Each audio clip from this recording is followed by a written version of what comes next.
Morning, y'all. We gotta do the selfie.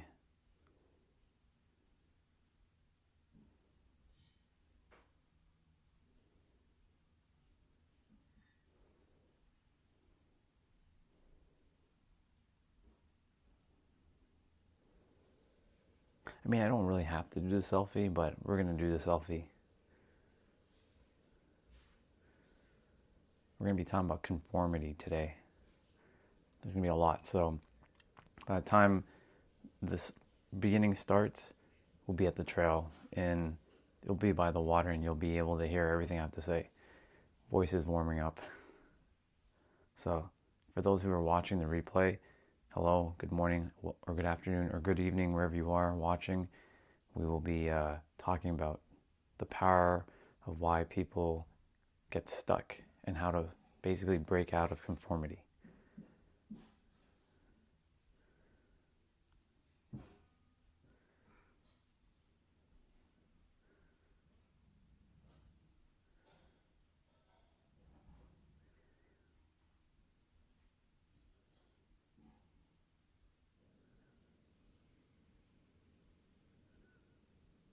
All right. So quickly, a couple of things I need to double check my stream is good, do a couple tests, and then we're going to get rolling.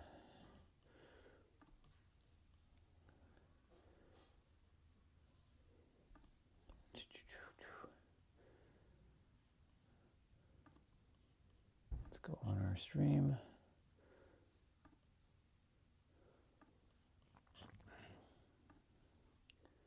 Test 1, 2, 3. Test 1, 2, 3. Yep, we're good. And then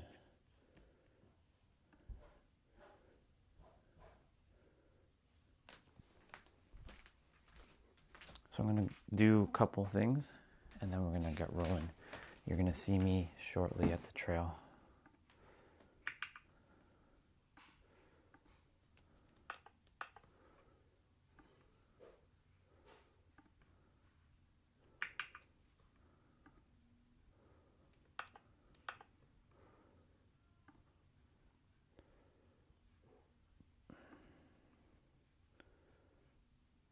Hit play. Why is it that Google Chrome, every time I click, it doesn't want to play? It's so weird. It's like a massive glitch.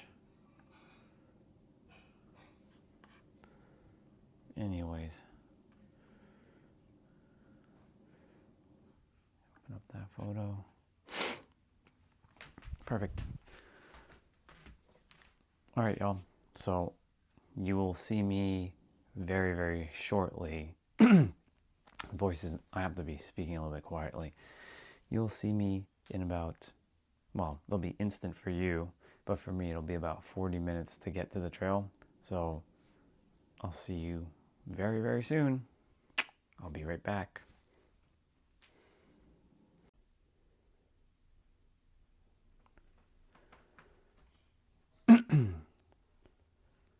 Just to make sure all is good.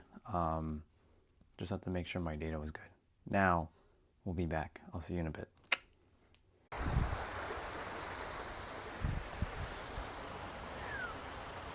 Hello, people. Welcome back. It's been, 40-ish minutes to get to the trail with my walk. Taking in the early morning sun, and it's been very, very nice. It's been a great start to the day. Just gonna wait for a few people to jump on and say hello. I'm so glad that Streamlabs has that ability to like put the stream on unlisted and be able to shift and change the settings at will. YouTube does not have that feature built in. Oh wow, there's a lot of you already. What's up, people? Actually, no one's here yet. I thought there was a lot of people here. I wonder if the stream's gonna connect. If it doesn't connect, it doesn't connect. Nope, it's working. Perfect. Just needed to see like my account's on. That's all I needed to know. I'm gonna get rolling with our talk about conformity shortly. So much to talk about.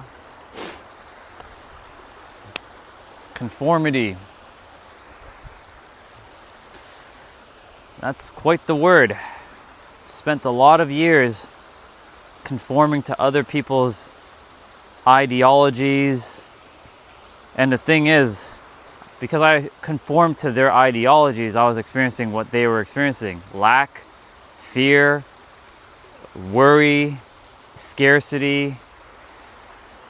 And the thing is, I said it yesterday and I'll say it again. If you think like 96 or 97% of the people on the planet, you will have 96 or 97% of the people's planet's experiences. That's a bar rated down. We're already getting cooking. What's up, Doc? Good to see you. If you start thinking like 98 or 99% of the people on the planet right now in fear or worry or doubt, you're conforming to fear, worry, and doubt. And if you continue to conform to fear, worry, and doubt, all because you want to be accepted by your people, I have news for you. You will never be able to change your life. I hate to break it to you, every one of you. But you have that ability. You'll have to stop thinking like a human and start thinking like the universe, right? Morning. You got to stop thinking like a human and start thinking like the universe. The universe doesn't give a shit about our beliefs. It doesn't care about our morality. Now, I'm not saying to not be an immoral person. Always strive to be a moral person. But what I am saying is that if you are looking for the approvals of others, the validation of others who are also living a life where they're not by their own design and they're living it by default, then you got to ask yourself a question. Do you want that for your life? But of course, the moment you start to change, you're going to be considered the outsider now. And yet, it was yesterday or the day before, I think it was the day before, where somebody was on, and I think it was the day before, somebody was on, and they said that their circle of friends started telling them about they're like a traitor or some shit like that. All because they decided to start shifting and living a better quality of life.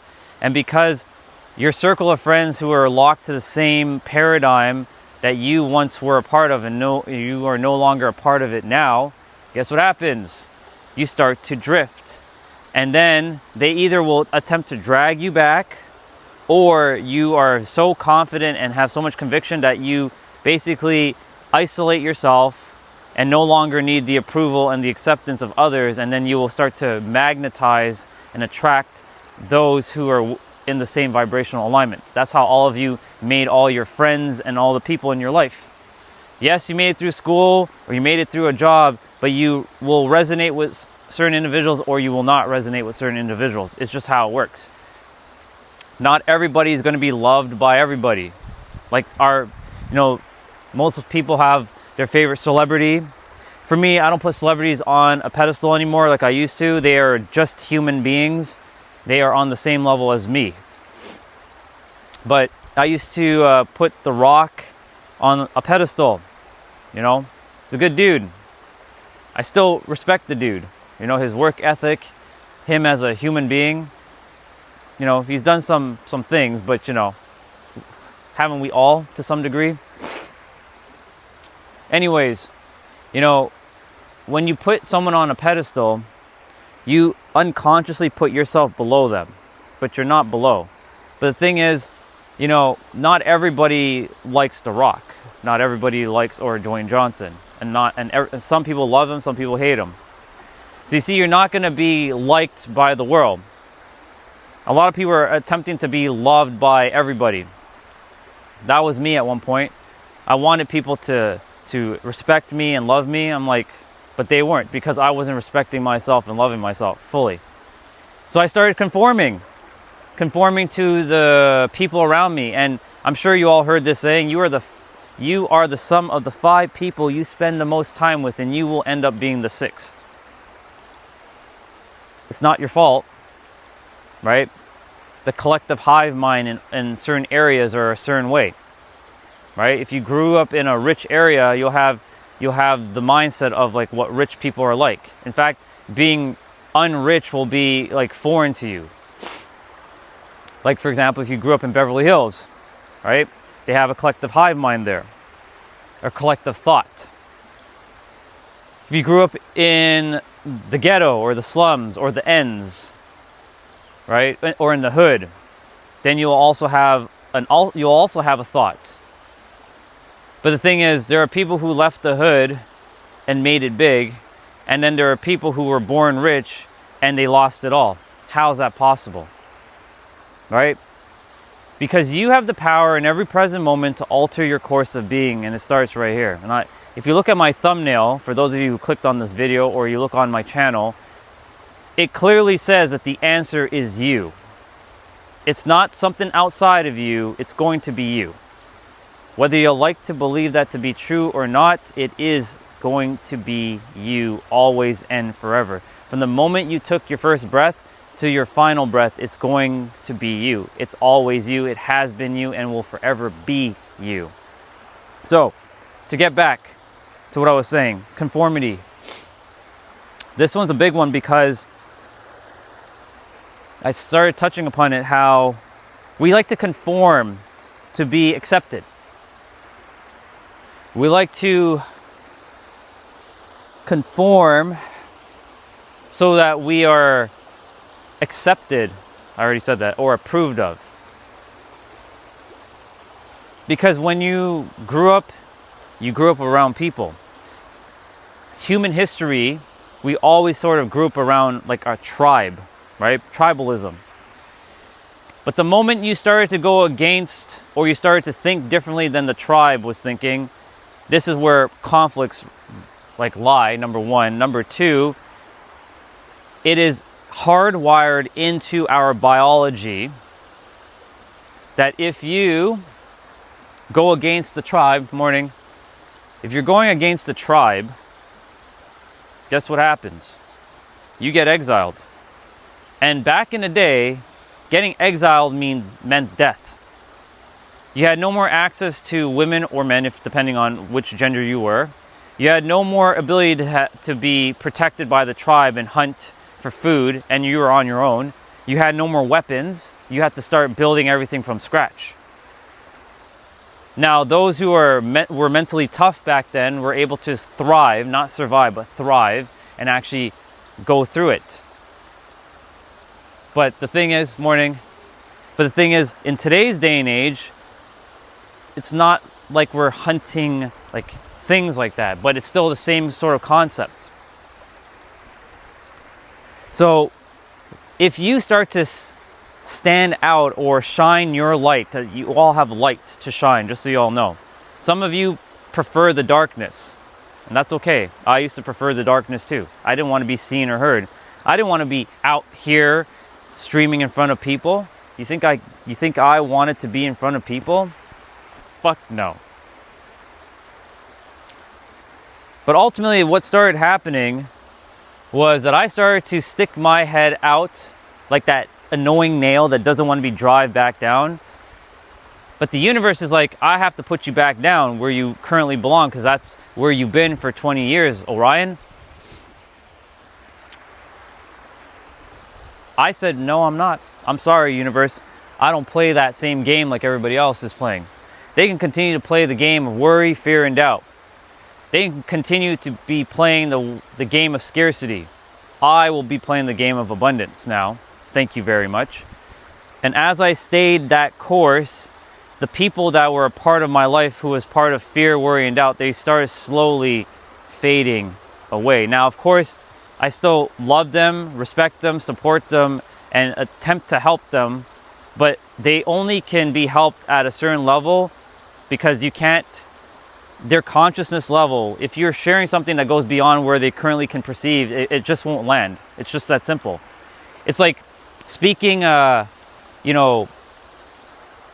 metaphysics or like PhD level work to a kindergartner who doesn't understand all the words yet. That's from the mind level though. The soul has all the answers.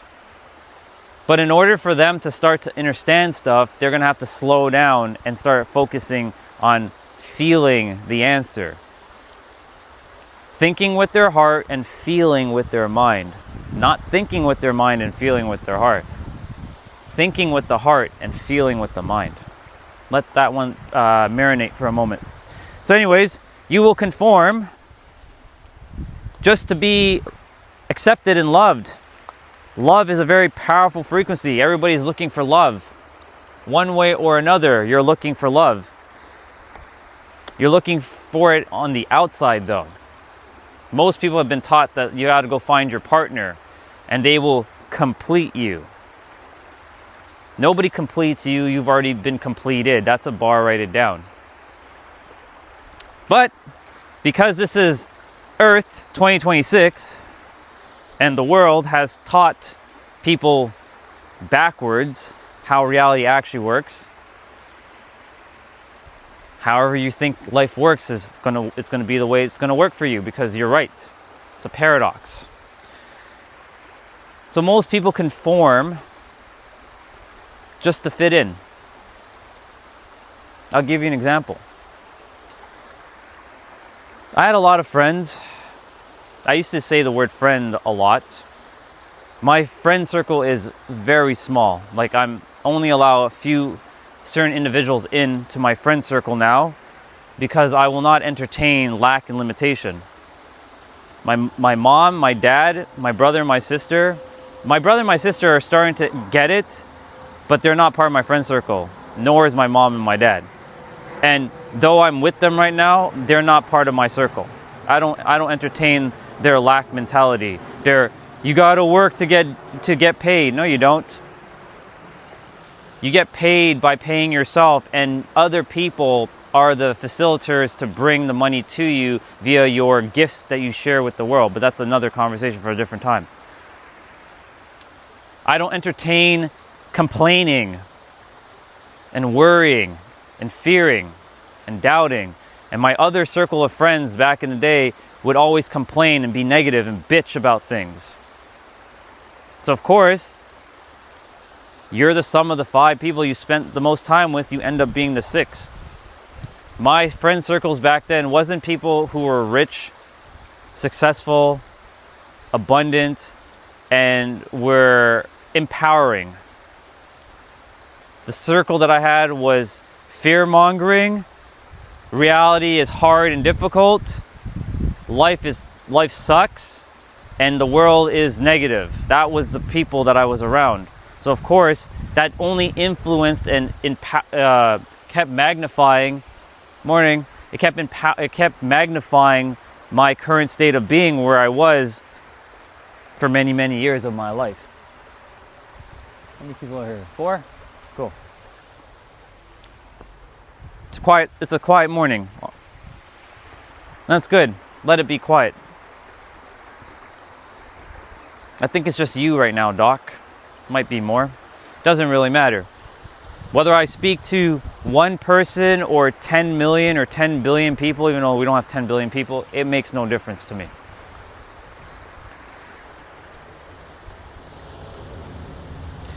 You all have the ability to start living your best life. You really do. Each and every single one of you have the ability to live your greatest, most epic, most extraordinary life ever. Unfortunately, if you conform to the rest of the people around you, or what society tells you, that life has to be hard, you gotta struggle, anything worth fighting for you have to fight for, it has to be hard. Those are stories. Those are words that are made up. It's collective thought forms hovering around.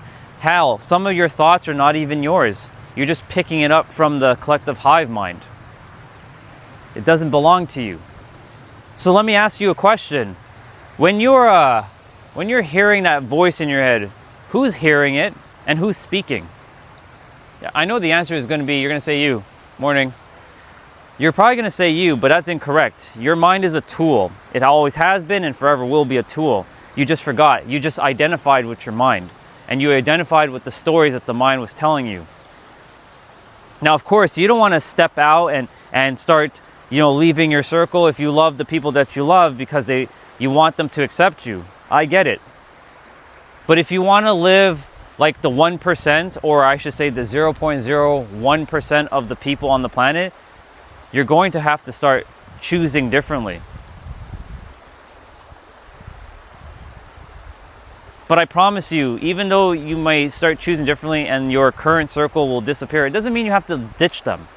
It just means you don't have to entertain their lack and limitations that they've imposed on themselves. That's a bar, write it down. Because a lot of people, they like to self-impose limitations onto others. And when you're on this channel, there is no limitation. And if any of you come here with limitation, I will smash it. Quite literally. Either I smash it or I let you keep talking until you give up. But you have the choice to either conform or not conform. It's just that simple, and you get to decide.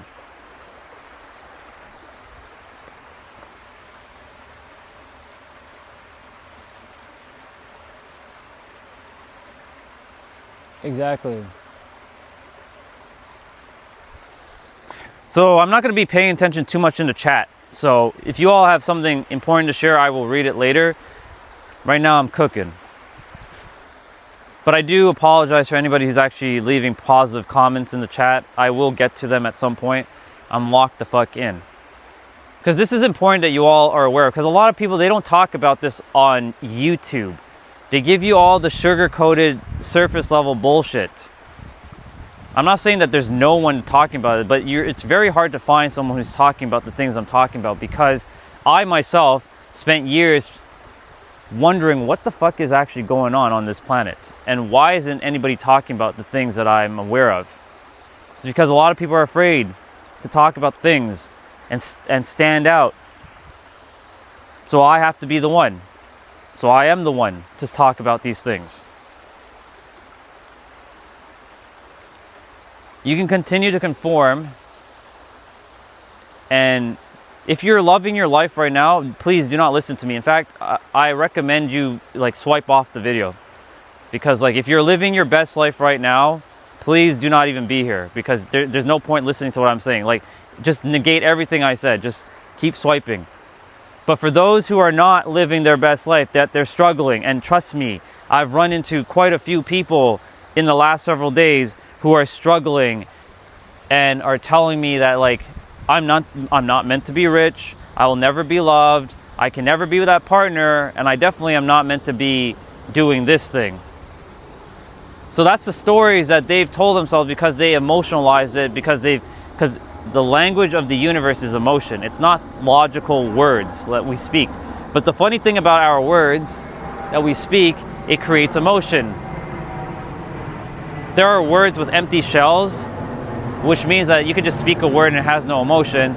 But generally speaking, subconsciously, you're saying a word saying, yeah, that's not meant for me. I'm not good enough. I can't have it. I'm not destined to be rich. And let me just preference this whole thing about being rich.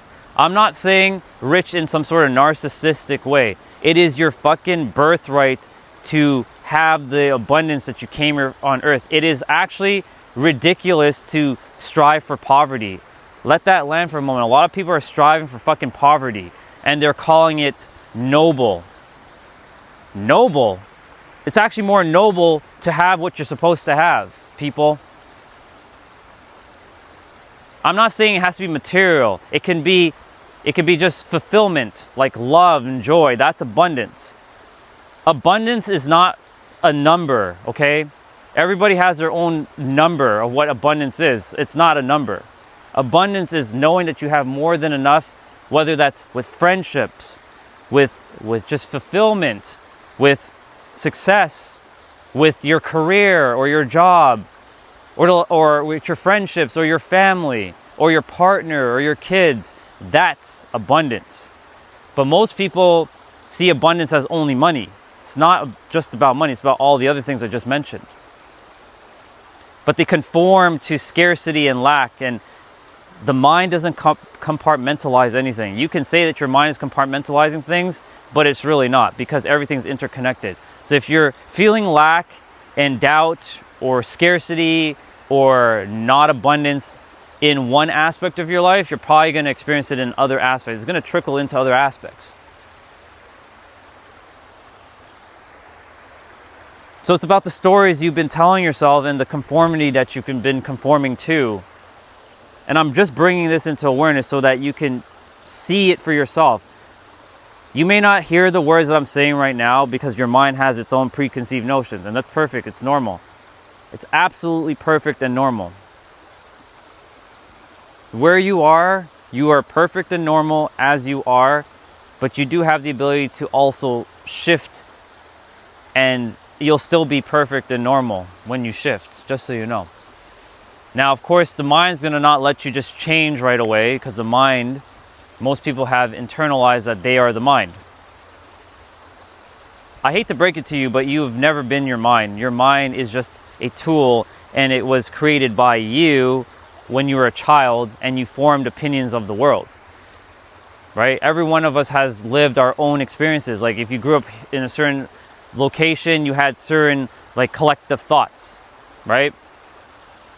I grew up in not the best part of Toronto. I grew up in like more like, let's just call it like, it wasn't the greatest area. Like lots of gang violence, lots of fighting, just a lot of chaos. So of course, if you grew up in a chaotic environment, you're going to have that collective idea throughout your life that life has to be chaotic. There's other people who grew up with a life that's so simple and easy and flowing. Doesn't mean that they're avoided of problems, but they have their own set of problems. But they're going to see life as more easy flowing and just naturally going. Some of us, when we were put on the planet, we were dealt a really nasty card. The universe dealt us a fucking card. I'm like, fuck. Why do I have this card? Like, why? Why, universe? Why did you give me this card? This is bullshit, right? You give all those other fucking people, like, all the abundance and wealth and riches, and you give me jack shit. And it's like I have to start off with like a fucking wooden sword where somebody already has a fucking saber, like slicing through shit with ease. And whereas my wooden like stick can't even cut fucking butter. It's bullshit, universe. That's because Orion, you chose a little bit of a harder path so that you can figure out how reality actually works. Because when you start to know the rules of the game, you start to change the game. That's a real bar. Write that shit down. When you really do know the rules of how reality works. And currently, each one of you have your own rule book, and your own rule book is correct. Where you are in your life, whatever you believe in, whatever you're thinking, it's accurate, it's correct, it is true, it is real for you. Because it brought you to this moment right now with me. So I'm not going to tell you you're wrong, because you can't be. You are existing right now. It brought you to this form. But I can tell you that maybe some of you are making it harder than it has to be. Because you might want to keep telling a story that like I had to struggle, and if you have to struggle and you have to suffer for like 40 years like I did, that when someone listens to you finally, they'll finally like, oh my God, man, congratulations, man. Like, I'm so proud of you. You took 40 years to like figure this thing out, and it was so hard, and you went through your story and it was crazy, and they give you your flowers and they applaud you. But imagine for a moment, I didn't have my struggle story, my difficult story.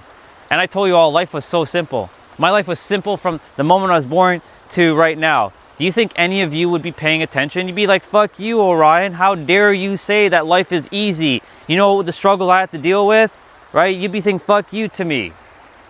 So I created a story to understand what was going on. Morning.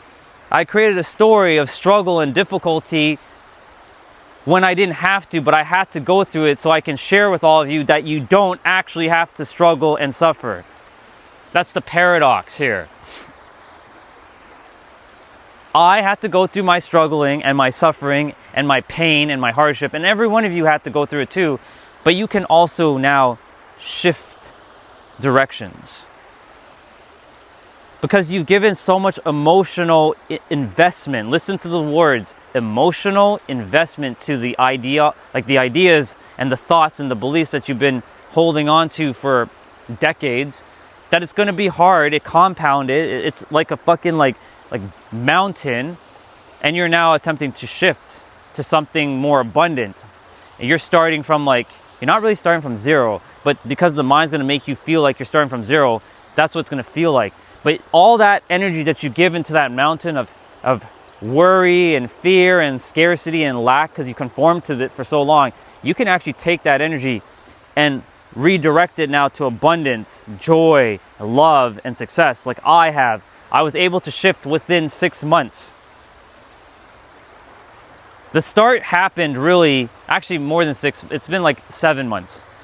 The shift started technically a year ago for me, when I got to remember who the fuck I actually am.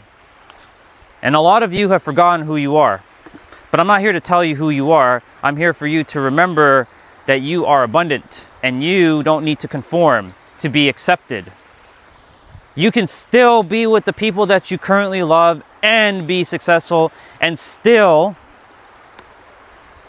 have whatever it is you want. Right? The people are going to say to you when you do start to change that, hey person, hey XYZ person, morning, hey XYZ person, you've changed. And that you've changed feels like a death blow. Like somebody took a knife and you. That's what it's going to feel like.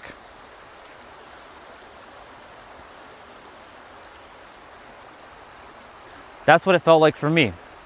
I had many, many, many friends, but those many friends were not in my true alignment that I was supposed to be in.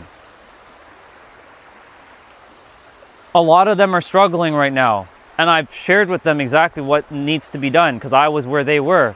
I was with them. Hello, I grew up with them. I'm no longer struggling because I figured it out. So if I figured it out and I grew up with them, then why haven't they figured it out yet? We had the same sort of circumstances. We had the same sort of parenting and environments, but yet they haven't figured it out yet. Why is that? Because they still continue to see the outside world as the real. The real is actually here. I hate to break it to you all, but what you've been told out there, this is not actually the real. Yes, I'm standing on a rock, obviously, you see the water, and it is real to some extent, but your mind's going to be like, but you just contradicted yourself, Orion. Listen carefully. When you focus in here, this is the cause. This is a universal principle, cause and effect. An effect does not change an effect. Your mental and your spiritual, aka your emotional well-being, your state of being, that's the cause. When you take action from a state of being of love, abundance, joy, success, and you really viscerally feel it, not think it, but feel it, you will start to see your reality, shift to your favor, finally. But reality has always been in your favor, no matter if you're positive or negative, because whatever you're currently experiencing about the world, you're getting that. The mirror can't smile back before you do, so whatever you're currently seeing in your internal world, and most people don't even know they have an internal world because they haven't been taught that. I had to come figure that out 39 fucking years later on my experience on Earth. 39. But I'm not even mad about that because I'm like, I got to finally figure it out. I could have spent 80 years and struggled for 80 fucking years and not figure it out, but I was able to figure it out in 39 years. So,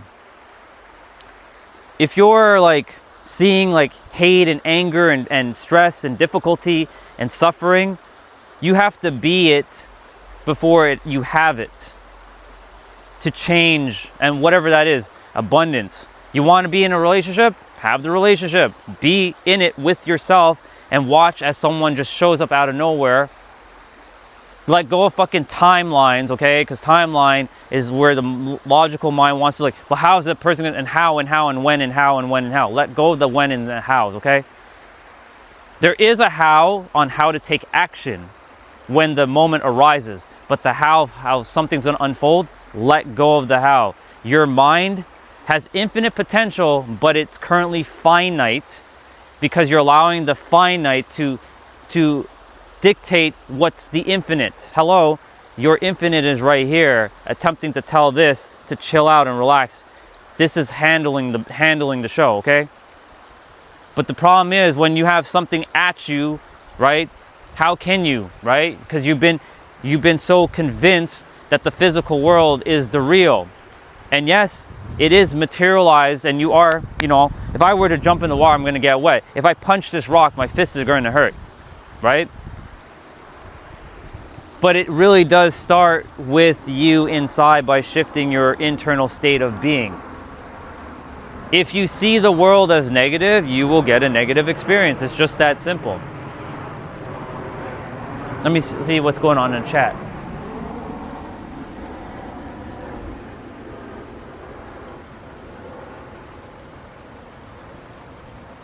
Exactly.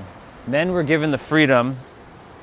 Let's use the word people were given the freedom, not men, because this is not a man world. This is a human world.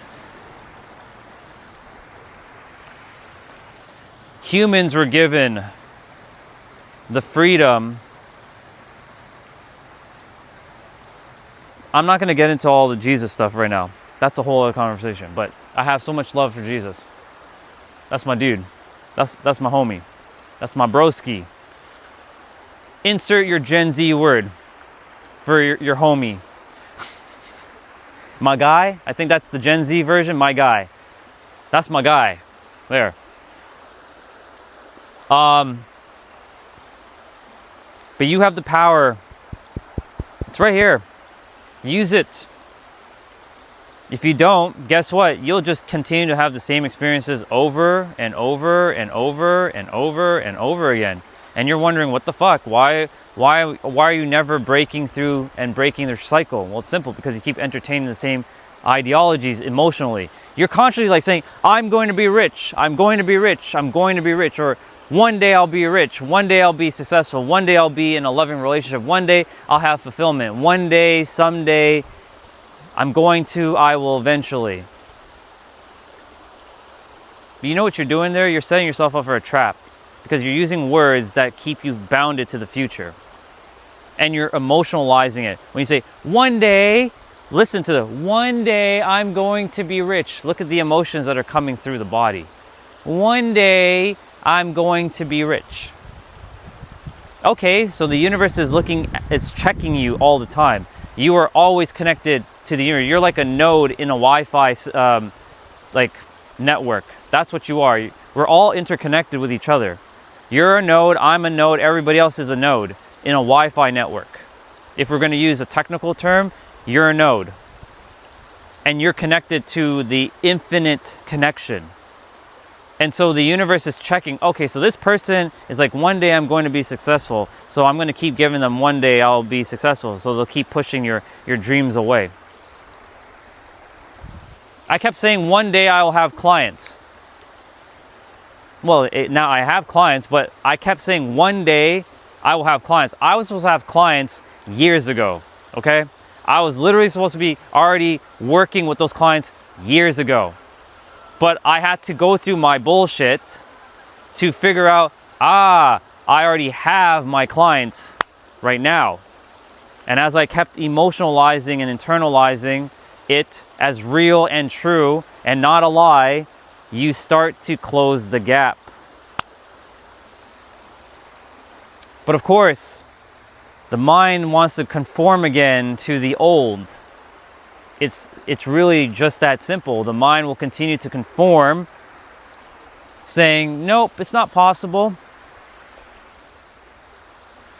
And guess what happens? When you do that, every time you get close and the thing is supposed to come, for those of you who have never read Think and Grow Rich, there is a story inside of Think and Grow Rich of people digging for I think it was diamond, or no, it's gold.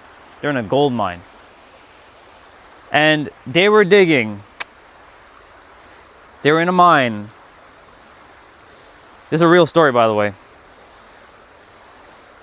Or true story. And they weren't seeing any fucking gold. And they gave up. They're like, They did all the work though. And guess what happened? Somebody came along and they just went 3 more feet. Just 3 more feet. All the goal was there. Because basically the metaphor of that story is this. If you continue to believe that it's not there, and you're just like, it's impossible, you'll never have it. And you'll keep pushing it away. Whereas that person who went into the mine, even though that person had already done all the extra work for them, they truly knew no matter how long it took them to get to that goal, they were determined to get that goal.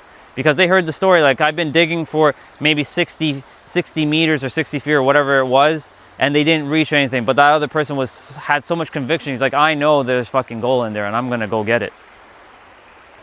And he was determined. And he got it within 3 feet. That's why there's an expression, you're 3 feet or 3 inches away from your goals. But if you keep saying, one day, I'm going to, someday, eventually, you're just pushing shit into the future. Hello, fucking future doesn't exist. It's right now. You've been taught that time is linear. And yes, you do go through aging, a process with your body. There's a moment you're going to have to give your body back. You're not going to be with your body forever. I hate to break it to you. Some of you are going to die. All of us are going to die. So you may as well live your best life. But time doesn't exist in a different dimension. 4th, 5th, 6th, whatever dimension. It doesn't exist. It's already here and now. So you have to be it, and then as you continue to be it and feel it, not think it only, but feel it, watch as your reality starts to actually morph and transform and start to shift. And you'll start to see things a little bit differently. You'll start to see people acting a little bit differently. You'll start to see people saying things differently. You might run into something that you never thought you would see before. In fact, you know, you can walk on the same street for years, and when you change your level of awareness, you'll then see something that you've been walking for years that you've never seen before, and now you've seen it. Because it was invisible to your eyes because of your current level of awareness until you shifted your awareness and now you made it visible. There's a person who's in New York City, forget his name. He's been walking down, I think, 5th Avenue for years. 5th Avenue and Broadway for years. Now, of course, you know, there's a lot of department stores there and a lot of people there. But there was a store, I forget which store it was called, but he said that he only now saw the store after 20 years, and he's been living for about 45 years in New York City. Because when he started shifting his consciousness, I think it was like a crystal store or some shit like that, some sort of spiritual store. When he started to shift his, hello, Mr. Spider. I'll make sure not to step on you. When he started to shift his consciousness, he started to see things differently, and things started to open up for him. The same thing happened to me, and I know it's happened to some of you too, even if you're not currently aware of it. Actually, I want to share with some of you right now. Those of you who are on my live stream, do you think it's an accident that you're typing in the chat and hearing what I'm saying? You shifted your consciousness to find me. This is no accident that you just swiped up and you randomly saw me. It doesn't work that way. This is not a coincidence. For those of you who are in the chat, I don't know what you're dropping. I'm not going to be reading anything in the chat. So if you are leaving something important, I do apologize, but I'm locked in. But for those of you who found me, this is no accident. You shifted. You just may not want to currently accept it right this moment, and that's okay, no big deal. Whoever finds me is meant to find me. It's just that simple. There is no coincidence. Even the trolls, or I'll call them the Friezas of the world. I'll call you guys Frieza, not trolls, Frieza. I'll give you a little bit of empowerment. You all are Frieza, whoever leaves in negative chat, like negative comments, you're Frieza. So you're Frieza. So all the Friezas that show up in the chat, right? Watch that catch on now. All the Friezas that show up in the chat, right? You were meant to find me too. And you're perfect as you are, even if you're insulting me or calling me all kinds of things and want to make me feel wrong. Remember, you doing what you're doing is accurate, but I don't subscribe to anything that somebody tells me that I'm wrong, because I know what I know. You haven't lived my experience, and I've lived basically majority of people's experiences based on my experience that I've had. So I understand where all of you are coming from. So I know, like 10 years ago, I would be right sitting with all of you, just be like, who the fuck is this Orion guy? Like, fuck that guy. Fuck him. Right? He doesn't know what the fuck he's talking about. It's bullshit.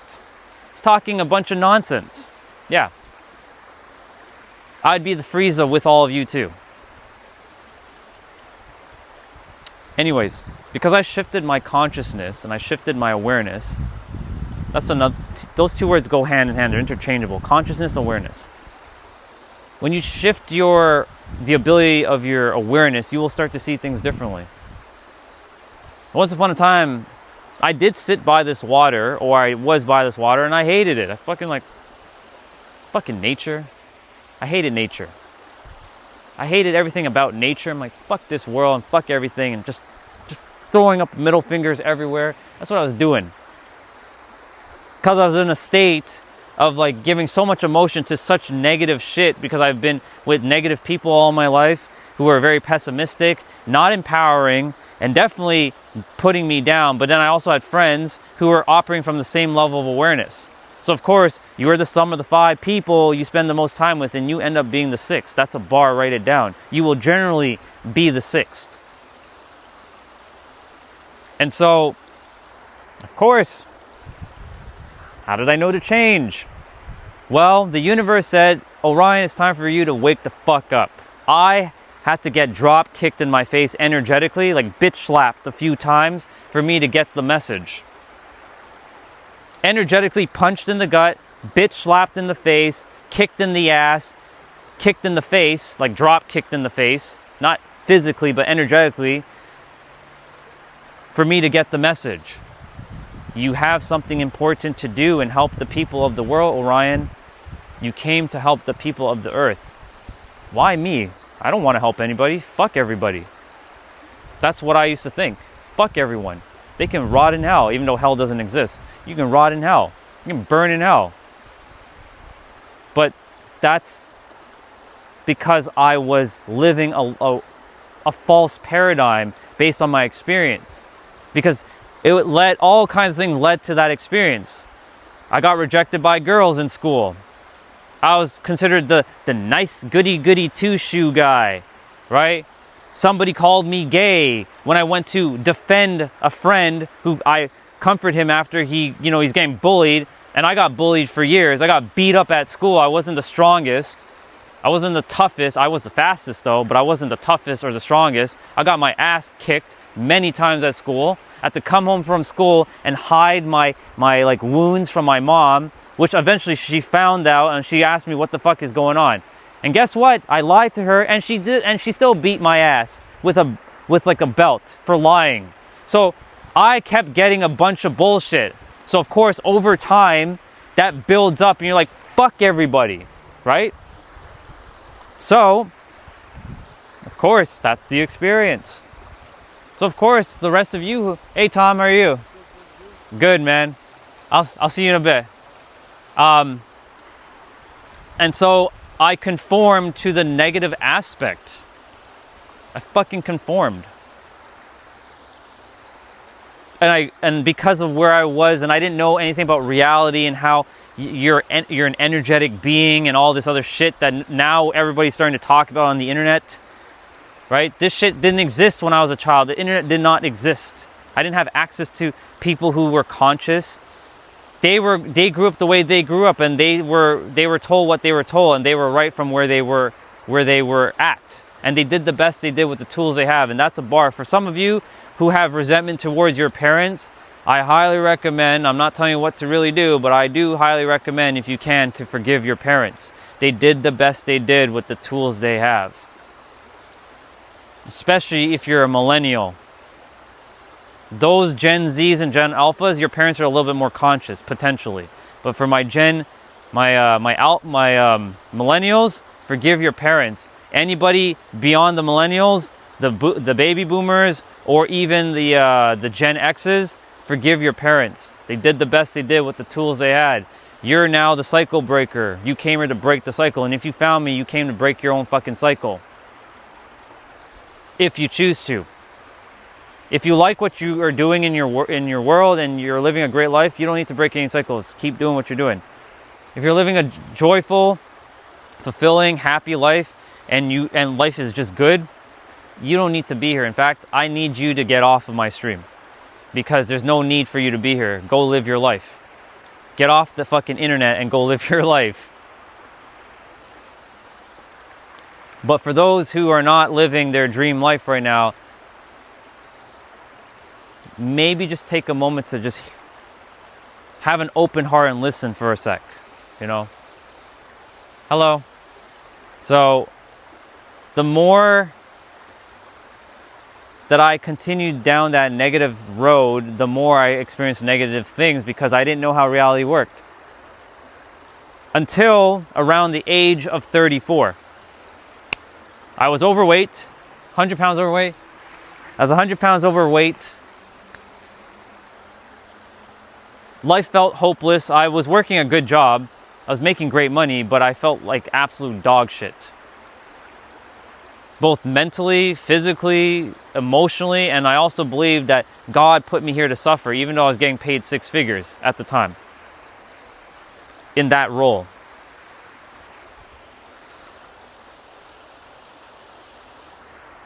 But I also felt broken financially too, because I didn't know how money worked.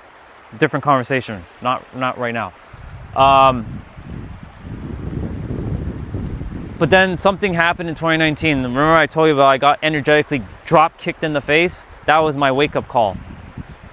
I won't get too into detail of what happened, but shit happened and I had to wake up. And I started to do things differently. I started to think differently. I started to operate differently. My parents were like, what are you doing? Because they were expecting the negative son that they had all their life. For a majority of my upbringing, from the age of 13 all the way to 34, I was pretty fucking negative. Very pessimistic. Very angry at the world. But I started to speak differently to them. It didn't right away happen, but it slowly started to, because I started to do the work on myself. Instead of me watching anime videos and video game videos on YouTube in 2019, I started to put in the work and started watching motivational content for the first time. I've never seen motivational content in my life, or inspirational content, and then podcasts about how to be a better human. One thing led to the next, and that was my starting point. And as I started to do the deep inner work in myself, and again, I still didn't know about the principles of reality back then. I was completely clueless from the mind. The soul had the answers, but the mind wasn't there yet. When I went to work, people started to say, hey, Orion, you're looking good today. I gave them the weird look for a moment, and I said, thank you. I couldn't take a compliment back then. Thank you. But it wasn't just one person. It was many people. They're like, hey, Orion, you're something different about you. I don't know. I can't put my finger on it, Orion, but there's something different about you. And I started sharing with them. Well, I've been starting to, watch podcasts and started reading some books on just having a better mindset. And, I wanted to live a better quality life. I wanted to see if this positivity shit will work. All right? Not fake positivity, but I wanted to see if this positivity thing, being positive, is going to work. So my inner world started to morph from being so negative because I've given so much emotional investment, and that investment now is compound. It's like going from one stock to another stock. Like, now this stock is not doing so great, so I'm going to take the money from this stock and put it into this stock, investing. So I'm investing my emotional energy from negative stock to now positive stock. I'll use the financial aspect now. And it now started to compound. Because now I started seeing people nicer to me. I'm like, Because this person would walk right by me every day. There was a person, their name was Sandra, and they would walk right by me every day as if I didn't exist at the workplace. And then we were in the elevator. I wasn't expecting her to say anything because I've said good morning, you know, out of just respect for people. But I said good morning to her one time. She just like looked at me like I didn't exist. Like I'm some sort of like, who the fuck are you? So I was in the elevator with her. It's just me and her. We're going up. She's going to her floor. I'm going to my floor. She's like, she commented and she said, you know you said good morning to me one time and I never acknowledged that, but I want to say that I appreciate you saying good morning that day. I said, well, you're welcome. No big deal. I just wanted to greet you. That's it. I was still kind of not fully, you know, there, but like I started seeing people starting to change around me. Because I started to see people differently now. And that moment when someone's like, there's something about you, Orion. Her name is Victoria. I have like 3 or 4 Victorias in my life. But that Victoria, she's like, there's something different about you. And whatever it is, keep doing what you're doing. You're doing great. I'm like, I will, thank you. And that moment from there, it just kind of like rippled. Doesn't mean that I've been always positive. There's been times where I've been fucking negative. I have my other YouTube channel where it got completely like destroyed by YouTube because they threw it into the absolute gutter of the algorithm. You can't really find my live streams on that channel. Like whenever I go live, it's basically I'm streaming to the world, but I'm invisible at the same time. It's such a big old paradox. Anyways, on that live stream a year ago, I was going through the absolute ringer, people. I was here at the water crying my eyes out, getting fucking mad. Again, I was going back down a negative spiral because like nothing was working in my life. I'm like, what the fuck is going on here? Like I've studied, I've read all the books, I put in all the practices, I'm being real, I'm not being fake, I'm not faking with fucking masks. What the fuck is going on, universe? I was getting mad. I was, again, thinking, you know, God is a dude in the sky.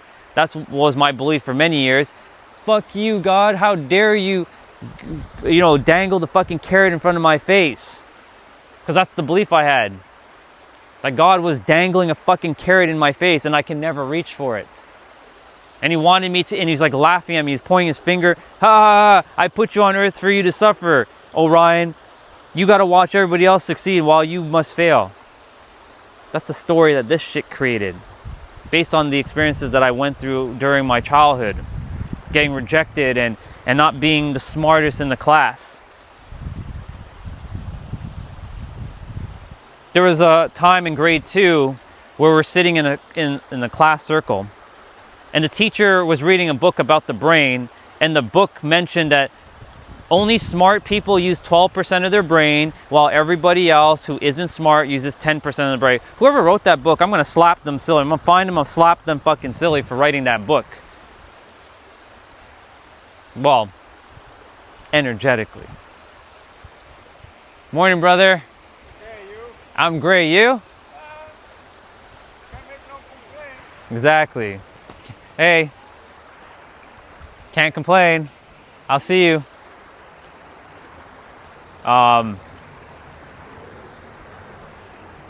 There's people walking by up there, so I do my best to greet. But whoever wrote that book, I'm gonna get you. Because I went down my entire life believing with absolute conviction that I was a dumbass. That I was using not even 10% of my brain because I was not doing so good in school. Like, I was struggling in math. I couldn't do math for the life of me because every time I would get something wrong, like, this is mom's way, this was her way. She was a drill sergeant. She's like, that's wrong. And she would like slap me or like hit me. I don't blame her for any of that. That's just the way it was with her, right? I had to do a lot of forgiveness work towards her specifically. She did the best she did with the tools she had. Excuse me. And so I'd come home and have to do like multiplication tables, like 1 times 1 and all that, and 2 times and 3 times and so on. I remember when I had to do 8 times. For some reason, the 8 times 8 one was so fucking difficult for me. I don't know why. Let me just grab water. My throat is getting extremely fucking dry. So I did the 8 times table. And I was struggling. And she whooped my ass. She's like, I've been teaching you this and you're not getting it. And she kept like, come on, Orion. 8 times 8. What is 8 times 8? I said 65. No. What is 8 times 8? 63. No. What is 8 times 8? So I was like playing guessing games. I was getting like hit every time I got it wrong. Again. And if you were like me, where you have a parent who beat your ass, you're going to hold on to that sort of traumatic experience in your body until you fully release it. And there are ways to release it. I'm not here to give you techniques though. You can just forgive. But you'll have to go through a journey to get to where I am right now, presently. Anyways, so I went through school thinking I was a dumbass, and there was one year, actually there's been a couple years, grade 3, grade 8, and grade 10. Those 3 school years I did really well, but all the other years I was getting like mid grades, like 50s. I was barely basically passing. I was just doing subpar because that's what I thought I was, subpar. So you see, somebody said something and I internalized it to be real and true as a child. And I'm going to have to share this with some of you. Some of the things that you all have taken on is not entirely true from when you were a child.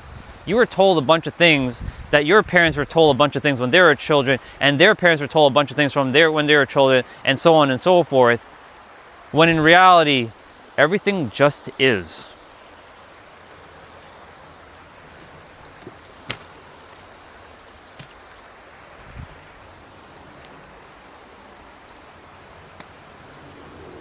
Of course, some of you are going to be like, no, it's not. This is not just is. This is how reality works. Of course, that's how it's going to work for you. But that's not how it works for me.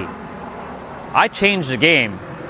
Quite literally. I am the game master now, and I flipped the damn board. I'm like, fuck the game. You know why? Because I'm the one that creates the rules, not the other way around. I'm not a little pawn in a game. I am the fucking game. And I'm the master of the game, and I flipped the game over.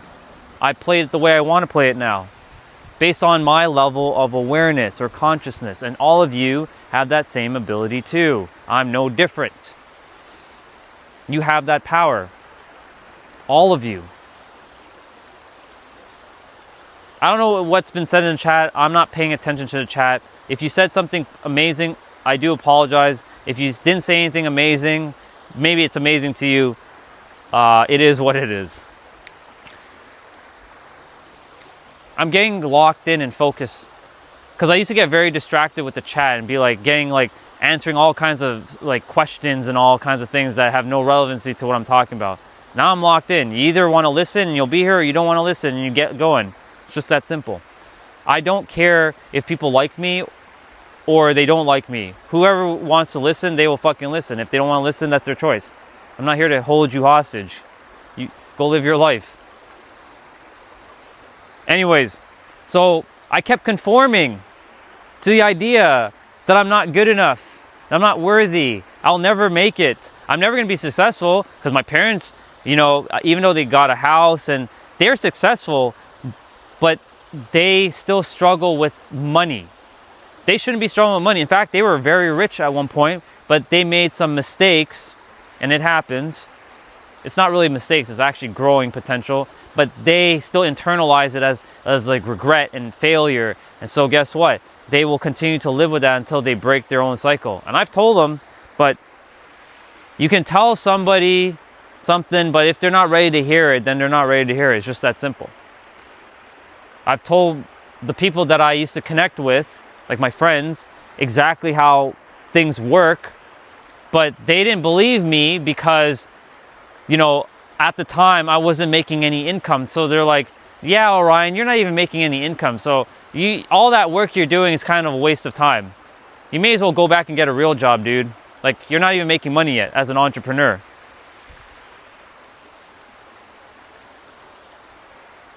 Now, different story.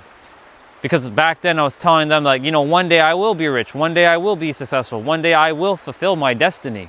I will fulfill my dreams. I will have my goals. But you see, that one day I will is pushing shit into the future, which doesn't exist until you realize you got to be it right here, right now. And then time collapses and brings you a situation, opportunity, person, or an event that will then mirror and magnetize to what you currently are holding as truth emotionally within yourself. That was a fucking verse. I hope someone who was there, I hope you wrote that all down. Or you roll it back.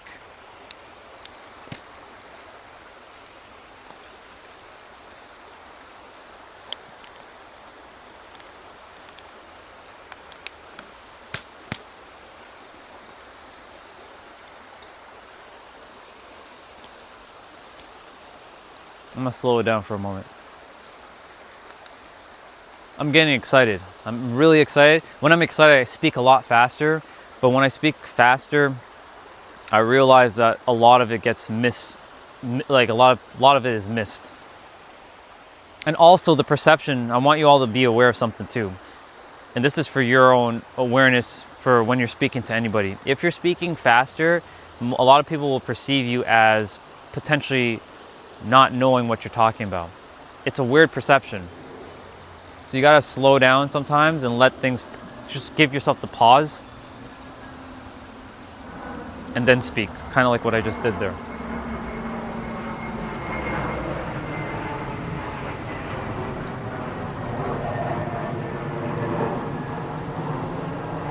I'll let that airplane pass.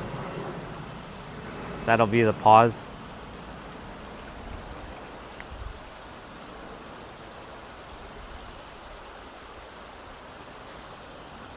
I spent years struggling and suffering endlessly, crying my eyes out, nobody to talk to, feeling like I was alone in this world, couldn't do shit, felt like I had no hope, that nothing was ever going to happen for me, that I'll never get where I'm supposed to get to, that I was going to just rot in hell or rot on this miserable planet. That was my thought at one point. But that's not true. I'm living my best life now. And I'm proud to say that. I have no shame or no fear to say that to any of you, because I want you all to know that what was possible for me is also very possible for you. Whatever that is. It doesn't have to be being an entrepreneur and working with clients. It could be, you know, being the world's greatest chef. I don't know. Being the greatest race car driver. Maybe being the best basketball player of all time. I don't know. But you have that possibility. It's within you. It wasn't just gifted to some and not others. You did come here with a specific task to do. The thing that is super easy and enjoyable that you would not get paid to do and you will do it anyways, that's what you actually came here to do. Hey brother, how are you? Good? Good. Orion Phoenix Stellar. Yeah. Orion with, so it's Orion, and then Stellar, Stellar.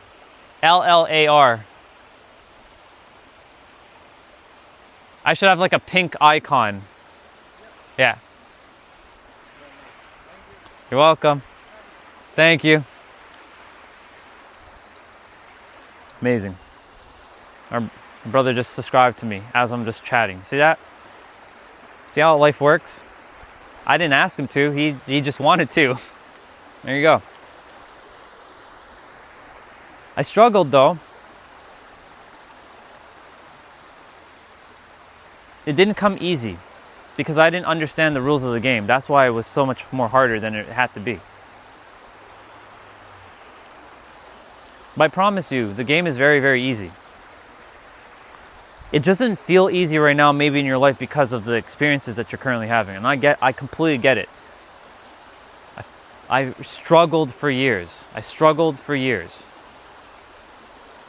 But I can say now, like, why I had to struggle to share with you all that you don't have to actually struggle.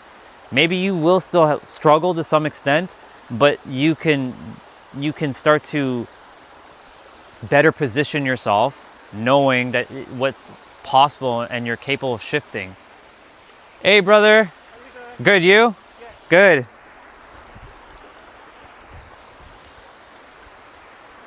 I love getting to see everybody. That's pretty awesome. Hey, welcome from Australia. This is Toronto, Canada presently. I'm talking about, how we like to conform to the norm of society. I was just sharing a little bit of my story of like the struggles that I had to deal with and why I know it's possible for each and every one of you to live your best life. Because ultimately, like, why do I do these live streams? For those of you who are wondering, like, why are you even on every day, Orion? Like, who cares? I care because I want you all to live your best life. There is somebody in the world that actually wants you to live your best life. Not everybody in the world is out to get any of you. Like, there is somebody in the world who is here to support you. Whether that's just through my words or you work one-on-one with me and you become my client down the road, whatever that is, like whether through the YouTube videos, there are people out there that actually give a fuck about other people, and I would be one of them. I care about others. But was that my story for 20 years of my life? Not a chance in hell. So I care. That's why I come on as much as I can and drop the bars as much as I can.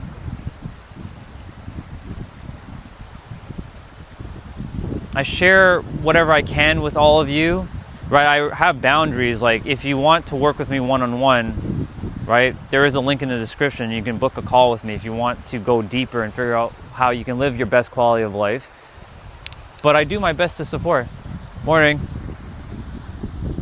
But I do my best to support on the live stream because, my clients pay me very, very well, and I just want to give back, right? I want to help people as much as I can. Now, not everybody wants to help, and I'm aware of that, right? Not everybody's wanting to hear what I have to say, and that's perfectly fine. I'm good with that.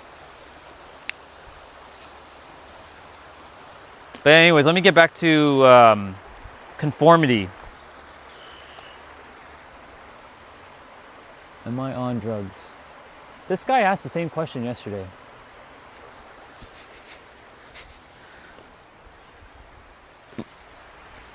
Thank you. Yes, it is very tranquil. I won't be paying attention too much on the chat. So I do apologize if any of you do drop anything of value that I feel is valuable to me. So I do apologize in advance. I like talking by the water. It just feels good, So back to what I was saying about conformity. A lot of us, we conform because we want to be accepted and approved of by others. Conformity is basically sort of not real love to some extent. And I'll explain why right now. You're with your friends or your loved ones and they want you to be a certain way, right? But somewhere deep down inside, there's something clawing at you that's saying, I don't want to be that way. I want to be my way, the real way. But you have to start putting on a mask and conforming with their way that you should be. I know, because I've done it for years. I had to be a certain way for many different individuals wearing different masks and forgetting who I really was.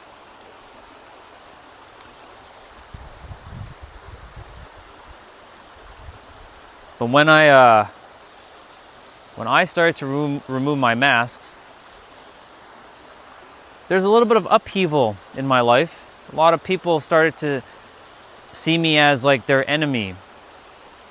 I was sharing with them like I'm starting to choose differently, and they started seeing me as like I'm betraying them, like I ditched them. I didn't ditch them. I went to go and do what I needed to do.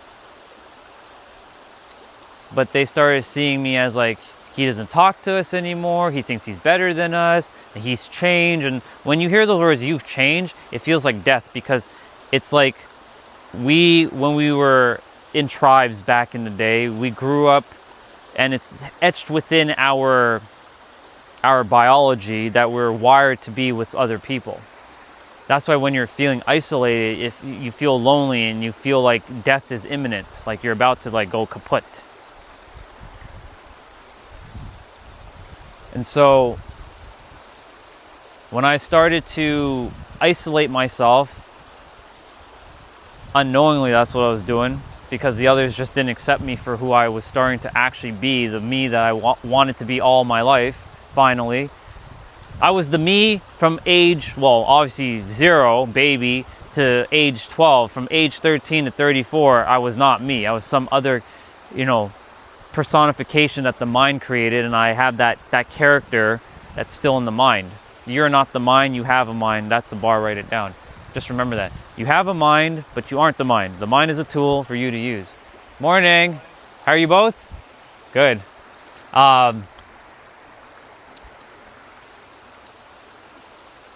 And so I conformed because I wanted to be accepted by others, but then when I started to break conformity, hell started breaking loose. But then sometimes shit has to unfold for the magic to actually show up in your life. And other people started showing up in my life, and those people are still in my life. I don't speak to them as often because they're doing what they're doing. They're living their dream life. They're locked the fuck in. But I do reach out to them here and there because I'm locked the fuck in with doing what I'm doing now too. But they showed up out of nowhere. And I'm like,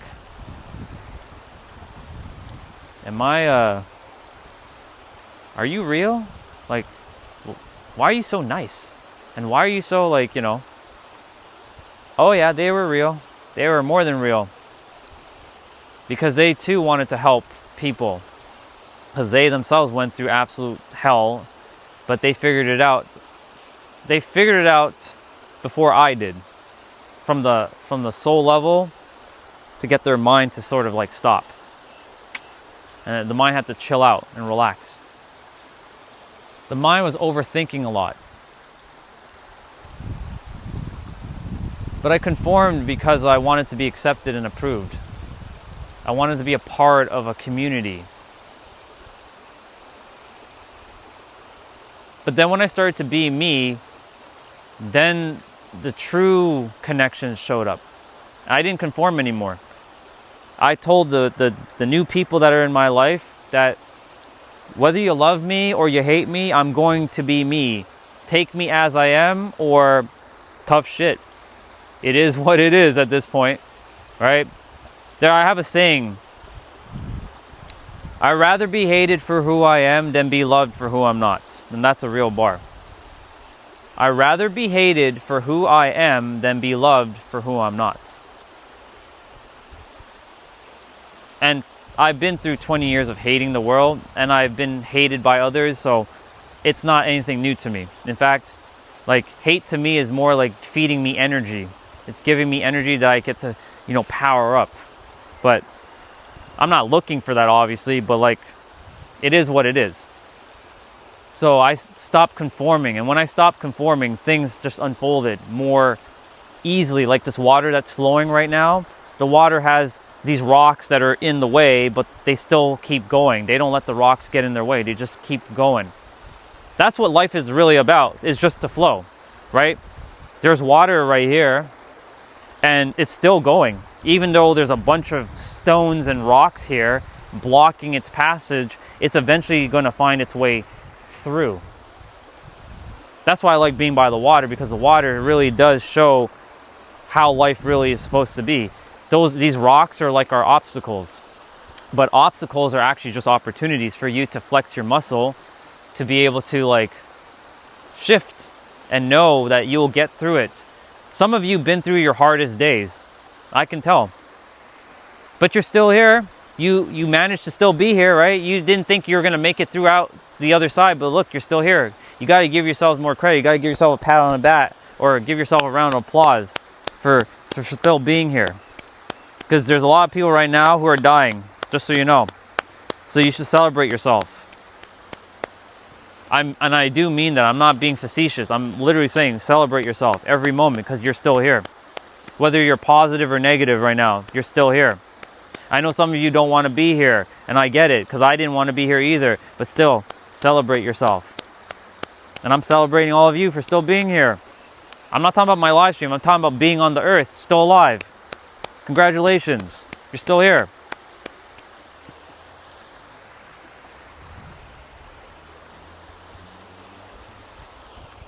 Death is a very powerful motivator.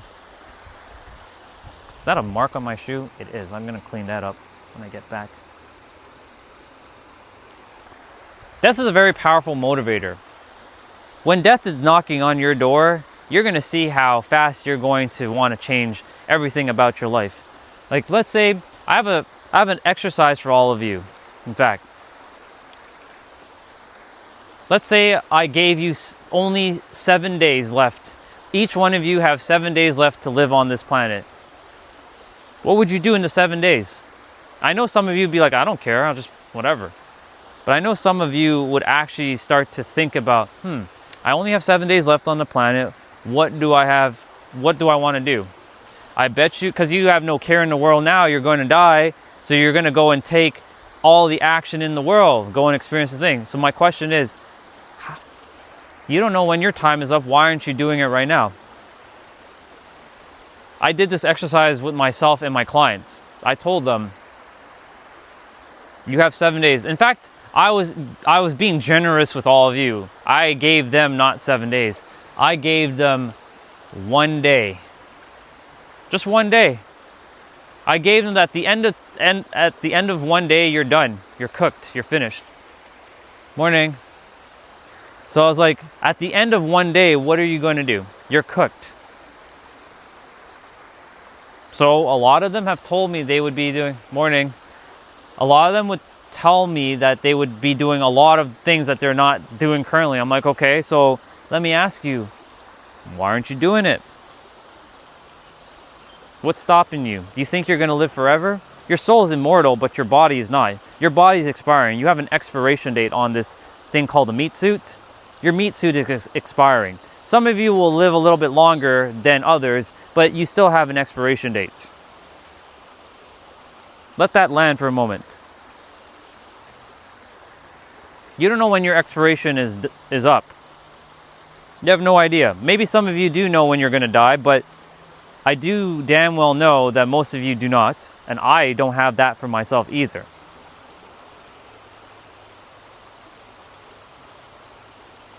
But time's ticking. And I want you all to live your best life before you go. I want to be able to share stories with you in the afterlife, saying, hey, how was your journey on earth? What did you end up getting to do with yourself, y'all? How was life? How was the earth? I want to share some stories with all of you in the other side. And be like, fuck yeah, we did the thing. We got to live on earth.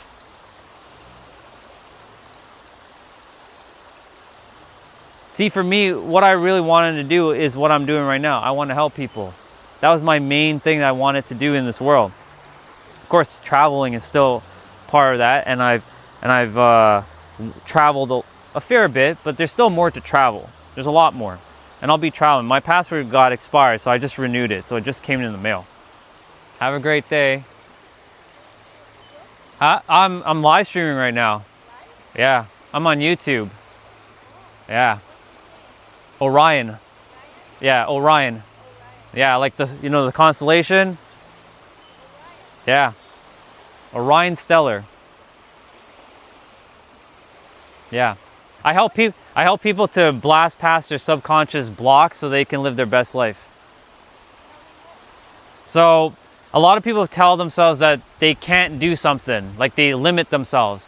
But I tell them that that's just a story that you've created because of something that happened in childhood.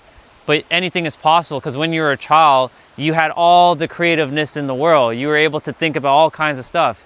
But as an adult, we start to lose our imagination. But everything that exists right now in the physical world came from the imagination of the mind. Yeah. It's all about being positive, but also knowing that you're capable of so much more than you realize. Yeah.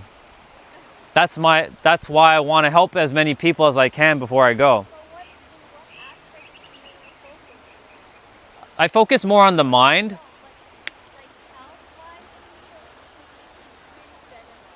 So it can literally lead into health. It can lead into your, like, the physical aspect, the mental aspect. It's all interconnected. So I sort of like talk about all the interconnectedness of it all. Yeah.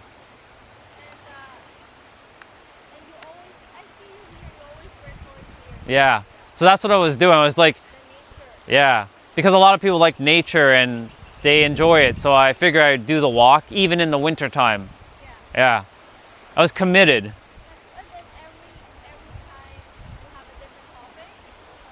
I do talk about different things, but they all will end up leading back to one thing. You have the answers right here. So everybody believes that the answers are like outside of them. And yes, we have other people that explain things, like kind of like what I'm doing right now. But every one of us has the same wisdom right here. But our mind doesn't have it yet. So the heart is its own intelligence. It sends information to the mind. And so like when you think with your heart and feel with your mind, not think with your mind and feel with your heart, reverse, you'll start to see how things become more easier. And I keep saying that anything you currently believe in is true and real. But it has to start with you to believe in it. So it really is you. So like the answers do start here. Yeah, I share about the story. I share like, because I went through hating the world for 20 years. I didn't like the world. I didn't want to be here. And there's so many people in the world that feel the same way that I used to feel. And if I was able to shift, then I know they can do it too. Right? So that's exactly why I came here to do what I came here to do. Eckhart Tolle? Yeah. Yeah. Esther Hicks is awesome. Yeah. Yeah, Louise Hayes, yeah. Those are good people. I listen to all of them too. Yeah. That's awesome. Thank you so much. Bye. You're welcome. This is becoming a tradition now, y'all. Like,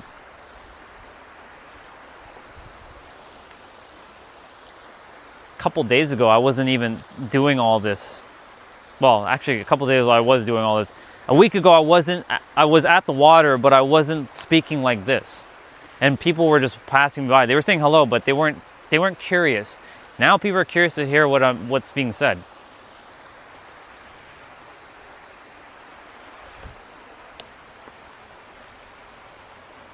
Thank you. That was a beautiful soul. But guess what? Every one of you is actually a beautiful soul, because the soul, even though we're fragments, we're all still one, even though we created separation. The problem is the mind is what's creating a lot of the shit in the world. That's what's going on. The mind. The mind isn't bad. It's not evil. It's not. But the mind has created stories to lead you to potentially doing, unhumane things. Unfortunately, shit like that does happen, because you will never, and I repeat this, you will never see someone who is absolutely balls to the wall in love ever hurt somebody. But the funny thing is, love is also a powerful thing that can actually create chaos in the world. Because when you love something so deeply and something like gets taken away from you, that pain of that love that you had is now ripped away, and you can go down and do some pretty gnarly things. Naturally speaking, every one of us is born with love. Even if you were adopted and you're given up at birth, you were born with love.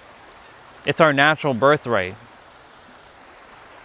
But over each of our lives, unfortunately, we go through a story. Each one of us goes through a process of kind of getting screwed up. And, well, majority of the planet, not everybody, but majority of the planet, they go through a life where life is difficult and hard, and the love gets ripped. Give me a moment. What's going on, dude? Good, yourself? Good. Day number 15? Yep. Awesome. Yep. I love the fact that you keep choosing sunflower seeds. Right? Better to eat that than anything else while you're taking your walk, keeping yourself active with that, because I know the cravings are slowly starting to fade, but it's good that you're taking care of that. Yeah, I'm skipping one step. Last time I did it, Yeah. years ago, I wore the patch. Right. This time I'm not doing anything. That's good. I'm going like cold turkey. So, Yeah. You're doing good. yeah. I just got it in my mind. You got it in the mind that you know you... Because think about it like this. You've been doing it for 14 days. This is the 15th day of no smoking. And if you did it for 14 days, then what makes you believe that you can't do it for another day, another day, another day, and becomes a ripple? That's how it works. Like, if you take the smallest step, right? And you're like, well, I already did it for 14 days. And if I already did it for 14 days, then I can definitely do it for more. I can do it for another 14 days, technically. And then another, and then it compounds. Because more people, if we think like that, then things become easier. Instead of saying, man, this is going to be difficult to break and hard, because we've given so much emotional investment with our energy. Energy in motion is emotion, right? We've given so much emotion to that idea of whatever it is, whether it's difficulty, breaking a habit, addiction, whatever it is. But if you've done it once before and you're doing it currently, that means you can continue to do it. Today I'm talking about conformity. So I was sharing with them that, I spent years conforming to other people's, ideas, how I should be, and how, I wanted their approval and their acceptance, because that's what a lot of people are looking for, approval and acceptance from others. Because when, before we came to Earth, there's generations that we grew up in tribes. And when we grew up in tribes, it's hardwired into our biology to be part of connections. But the moment you step out or you start to do things differently from the tribe, you start to be considered the outsider and you become exiled.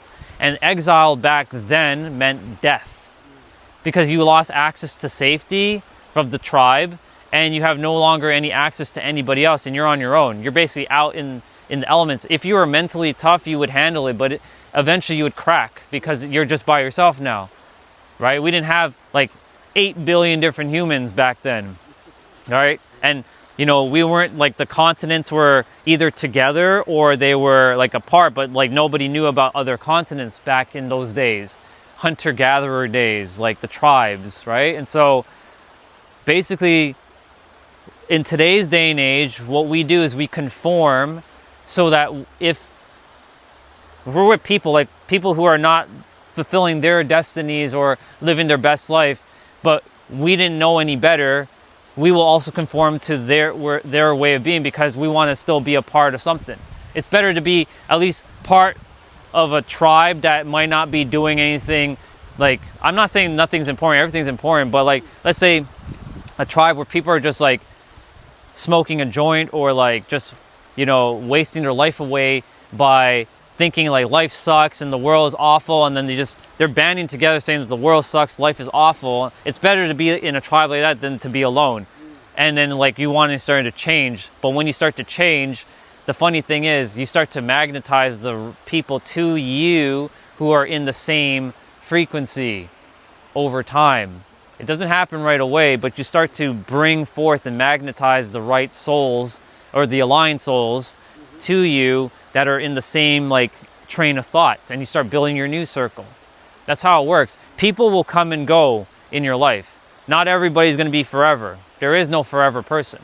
Every one of us is temporary, right? I'm here for a certain amount of time, I'm temporary. You're here for a certain amount of time, you're temporary, right? We hang on to those moments, right?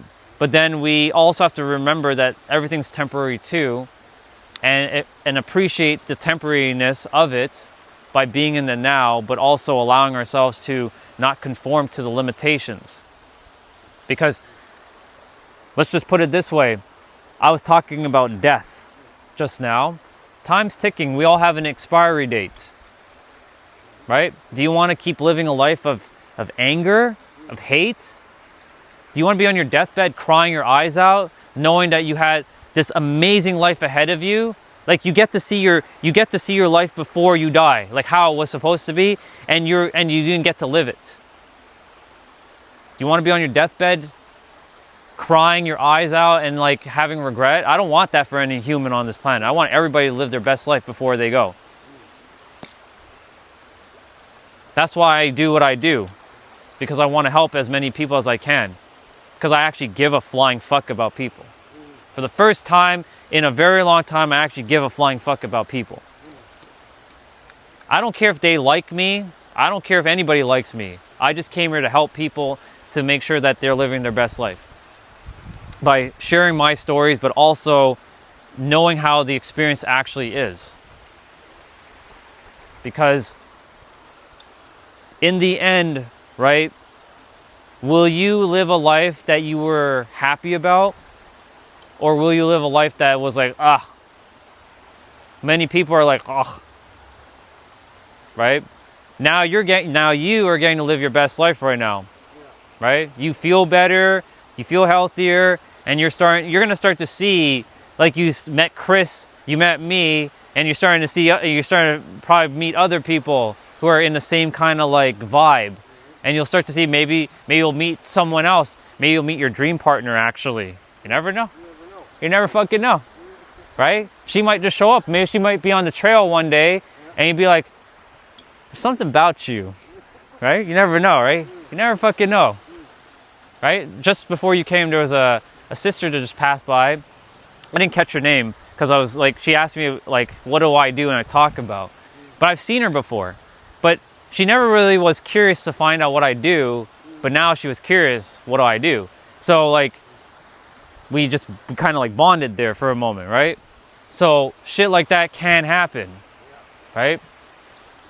Just like how you and I first connected, right? We first walked by, I said hello, but then I saw you more and more, and then now I know a lot, right? We've connected, right? You know a lot about me, I know a lot about you. We connected, we bonded. And so that's what I'm saying. You never know who you might run into. Same with on like when I'm streaming, like you never know who I might run into when I'm streaming. I've run into incredible people on my streams, right? From all parts of the world. They're all amazing people. Even the ones that aren't even actually, they're creating chaos in my stream, but even still, like they're still amazing because they forgot who they are, right? Because I've been where they are, and I'm here to share with them that they have the ability to alter whenever they choose to. Because I did it, and if I can do it, why can't anybody else? Right? You're doing it, right?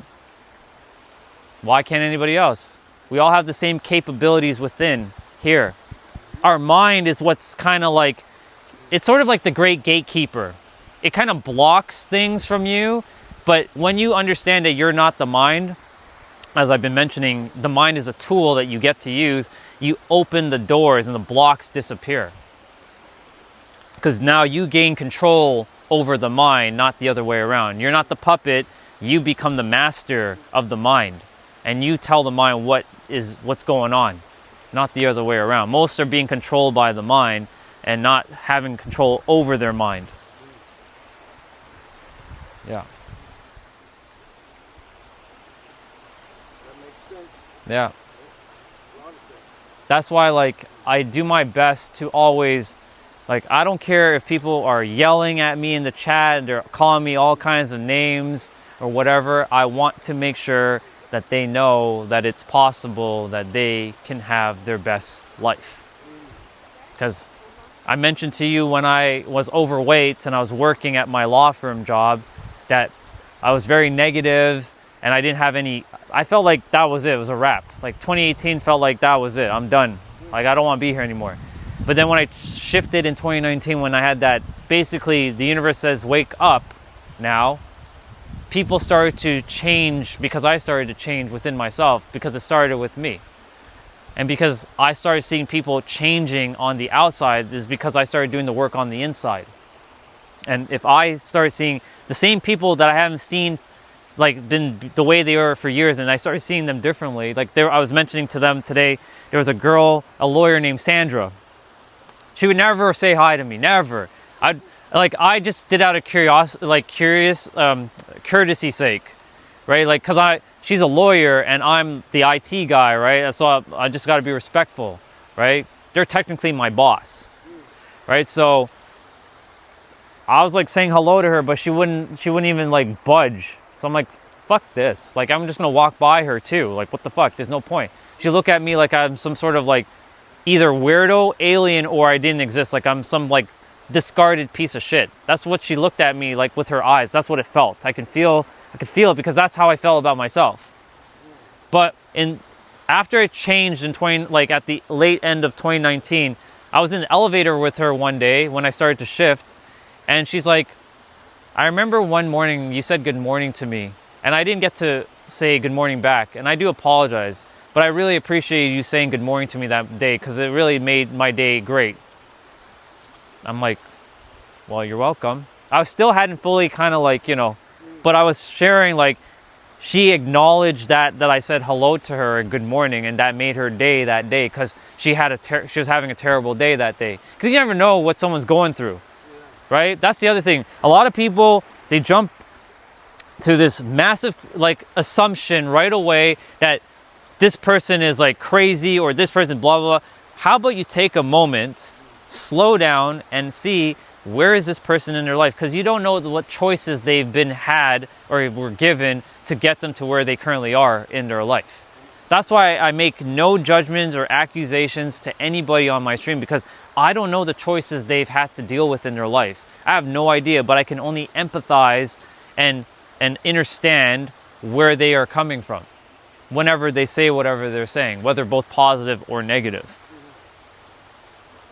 So knowing that I started shifting within and I started seeing other people that were being pretty negative started to shift around me, and they're like, there's something about you, Orion, something's different about you. I don't know what it is, but there's something different about you. That's when I knew that something was clicking, something was working here. I'm like, okay, I guess I should continue to do what I'm doing.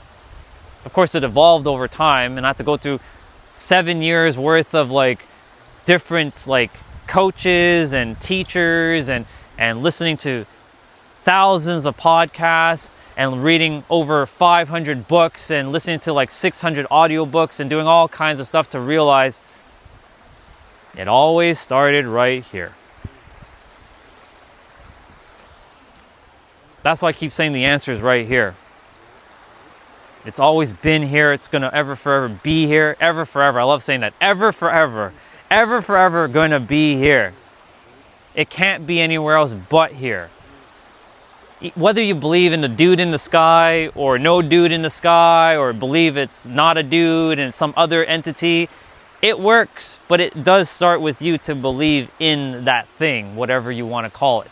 The universe, God, Source, Allah, Buddha, Moses, Abraham, Muhammad, Jesus, Krishna, Shakti, Shiva, Thoth, Jehuti, Odin, Valkyrie, Shu, Hermes, Mercury, Iris, insert name. Yeah. So I figured it all started right here. Oh, by the way, Yahweh and Brahma, I forgot those two. I acknowledge all of them, by the way. So, it started, so I had to stop conforming to a bunch of bullshit that was not serving. Because like I said, you're the sum of the 5 people, you've heard this, you're the sum of the 5 people you spend the most time with. You end up generally being the 6th. Right? And the people that I was hanging around with, only love and respect to them, but they too they lived a similar experience of like negativity, hating the world to some extent, not as much as I did, because I had that title of the most hateful person in the world, because I wore that like a badge of fucking honor on my sleeve. They had similar upbringings to me, where their dad and their mom would argue about bullshit, you know, and then similar to them, they got punished the way I got punished, like beatings. We didn't get grounded, we got beatings. There was no such thing as you're grounded, taking away your Nintendo for a week. Right? So, but I ended up perpetuating that cycle over and over and over until I'm like, I'm done with this. So like something had to fucking shift. Like, I'm not living this mediocre, pitiful existence anymore. I'm done with it. Basically, when you had enough, that's when shit changes. When enough is enough, you will start to take different actions. Either something has to come into your life and say, fuck you, it's time for you to start changing, or something has to happen to you for you to just want to change. So for me, mine was like the universe saying, hello, wake the fuck up. I was getting energetically bitch slapped. Wake up. What are you doing, Orion?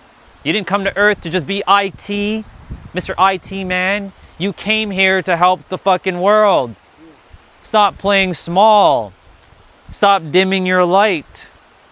Stop being afraid to share what you know is actually true about the world. But of course, I had to go through a process. That's the 7-year journey for me. Some take longer. I'm grateful I did it in 7 years. I figured this shit out within 7 years. That the answer was right here. Anytime I'm seeing anything new or going and studying anything that's new, it's not new. It's new to the mind, but it's not new to the soul. The soul already knows all the answers. So the answers are right here. So I remind myself every time I go through something that looks new to the mind, I remind myself that the answers are here, and this is just something that I haven't experienced with the mind yet, and we're going to go through that experience and figure it out. But the soul will help me, because I think with the heart and feel with the mind, not the other way around. Not think with the mind and feel with the heart. I think with this, and I feel with this now. That's a very paradoxical way of living, but that's the way we were supposed to be, because that's how children are. They feel with their heart, and then they feel with their heart, they think with their heart and they feel with their mind, because they use their heart and their mind as the imaginative tool that it is to help them to bring forth whatever it is. That's why you see kids, they're able to talk to like things that you can't see because they can see it. They have such a wild imagination.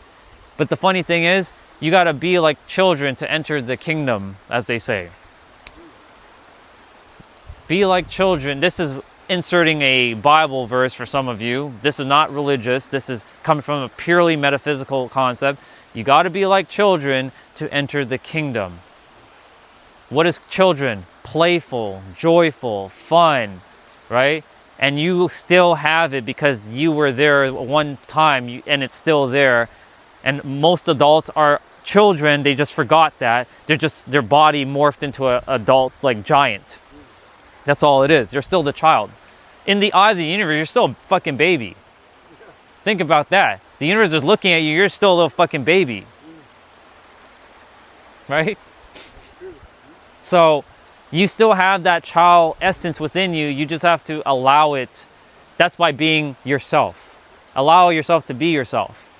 Most people are not being themselves. They're putting on a facade. Because somebody says, you can't do that. You can't play with your Power Rangers or your Ninja Turtles or go play play sports, but the funny thing is, playing sports or drawing or coloring or whatever, or painting or being whatever, those are child experiences. So like people that play basketball, they're just being a kid when playing basketball, or soccer or hockey or cricket or insert sport or tennis, right? Riding their bike, right? Riding their bike is like that's a child experience, right? Playing an instrument, child experience. Playing video games, child experience, right? Going to the movie, child experience. All of it is still being a child. You just got to remember that you can still be it. But so many people, more people are starting to tap into their true, authentic, and childlike self, and they get to be themselves. The majority of the planet is still not there yet, but they're getting there. That's where I come in. And it's not just me, but there's other people who are doing the same thing. And we're sort of kind of like just reminding everybody, hey, you have the power in every present moment to alter your course of your reality by tapping back in here and living that childlike state, because all your answers come from when you were a child. You have your intellect. There's actually 6 eyes, not eyes like eyeballs, but 6 eyes, like words that start with I, that form who you are as a person. So you have the innocent and the imaginative of the child.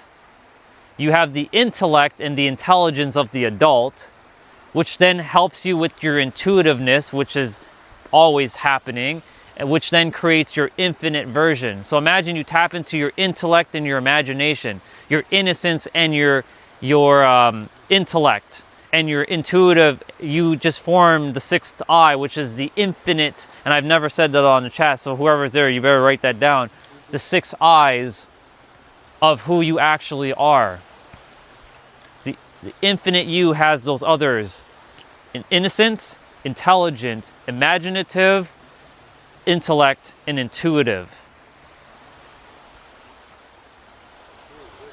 Yeah. So every one of us is that.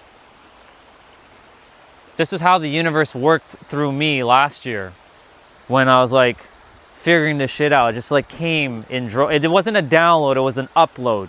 A lot of people say they get a download from God. You're not really getting a download, you're getting an upload from within yourself, from God, because you are God in a human body, but you just forgot that. Oh, his dog. He,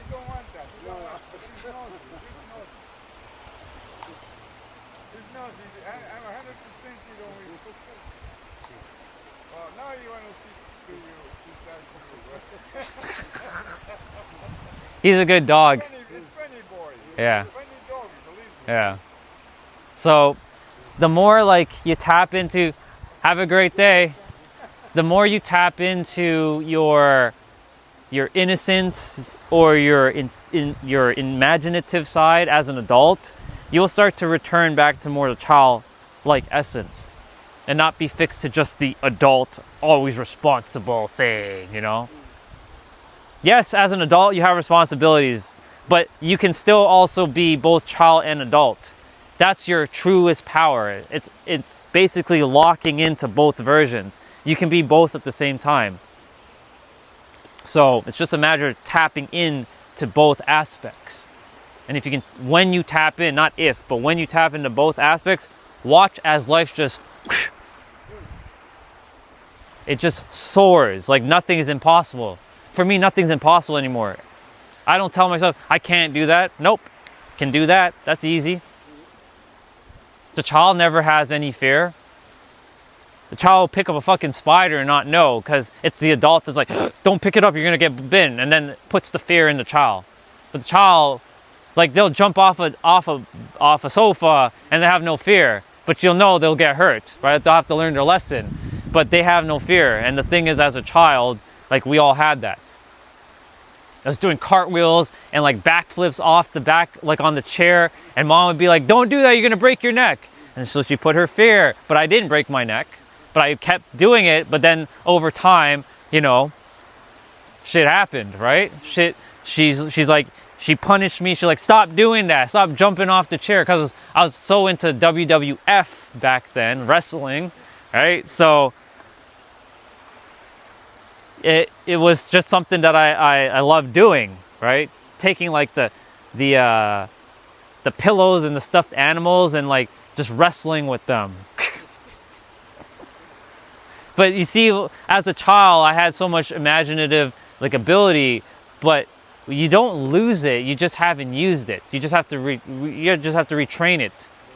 And as you keep doing that more and more and more, you'll see how life just starts to expand and open up. That's why I came to the planet, to remind everybody to be in joy. Right? That's why whenever you see children playing, you just see how they are. That's who you still are. And you can return back to that. I know adults will judge people. Yesterday, someone came on my stream, and it was later in the afternoon. I decided to stay on the entire day, but I did my workout. So I was doing my last little bit of workout. She showed up, and she started saying that, she's been giving all her life, but she never feels like anybody listens to her. And she feels like, what's the point? I told her, it's time for you to start setting some boundaries for yourself. But then she started telling me like, I can't do that. And like it's not possible for me. And I told her like, sure it is. You've told yourself that's not possible. So you have the same power to tell yourself that's not possible and make it possible now. Because you have that same power. If you can give power to not possible, then you can give power to it is possible. But then I also told her that like once upon a time, you were never like this. You just went through a certain set of experiences that told you, excuse me, that told you that you could only do this. But that's not true. That's the mind creating a story. You are so powerful beyond measure that you make yourself powerless. I've said that to you before. You're so powerful that you can literally bring yourself down with your power by making yourself powerless. Like when you really fathom those words, you really like, what have I been saying all along? Like, I'm trying to do something. Well, you're trying implies that you're not doing it. And trying implies that like you're not doing it. Like I'm trying, but like trying is like this weird, has a weird energy behind it. Like it's like almost like lost hope kind of vibe, right? I'm like, you're doing it or you're not doing it. But I'm gonna tell you right now that you're capable of not only just doing it, you've mastered it. So I shared with her that you have to go and see from the end in mind, not from like looking at her goals, but looking from her goals, that people are actually respectful now with her, that people appreciate her. But she has to tell herself that story within. I told her it starts here. You got to tell yourself that people will actually appreciate you and respect you, and you have boundaries, and they will respect you as you are, and you're still going to be loved and approved of, even if when you start having these boundaries in place. She took it in, and we'll see what happens. So, because it's true, it starts here.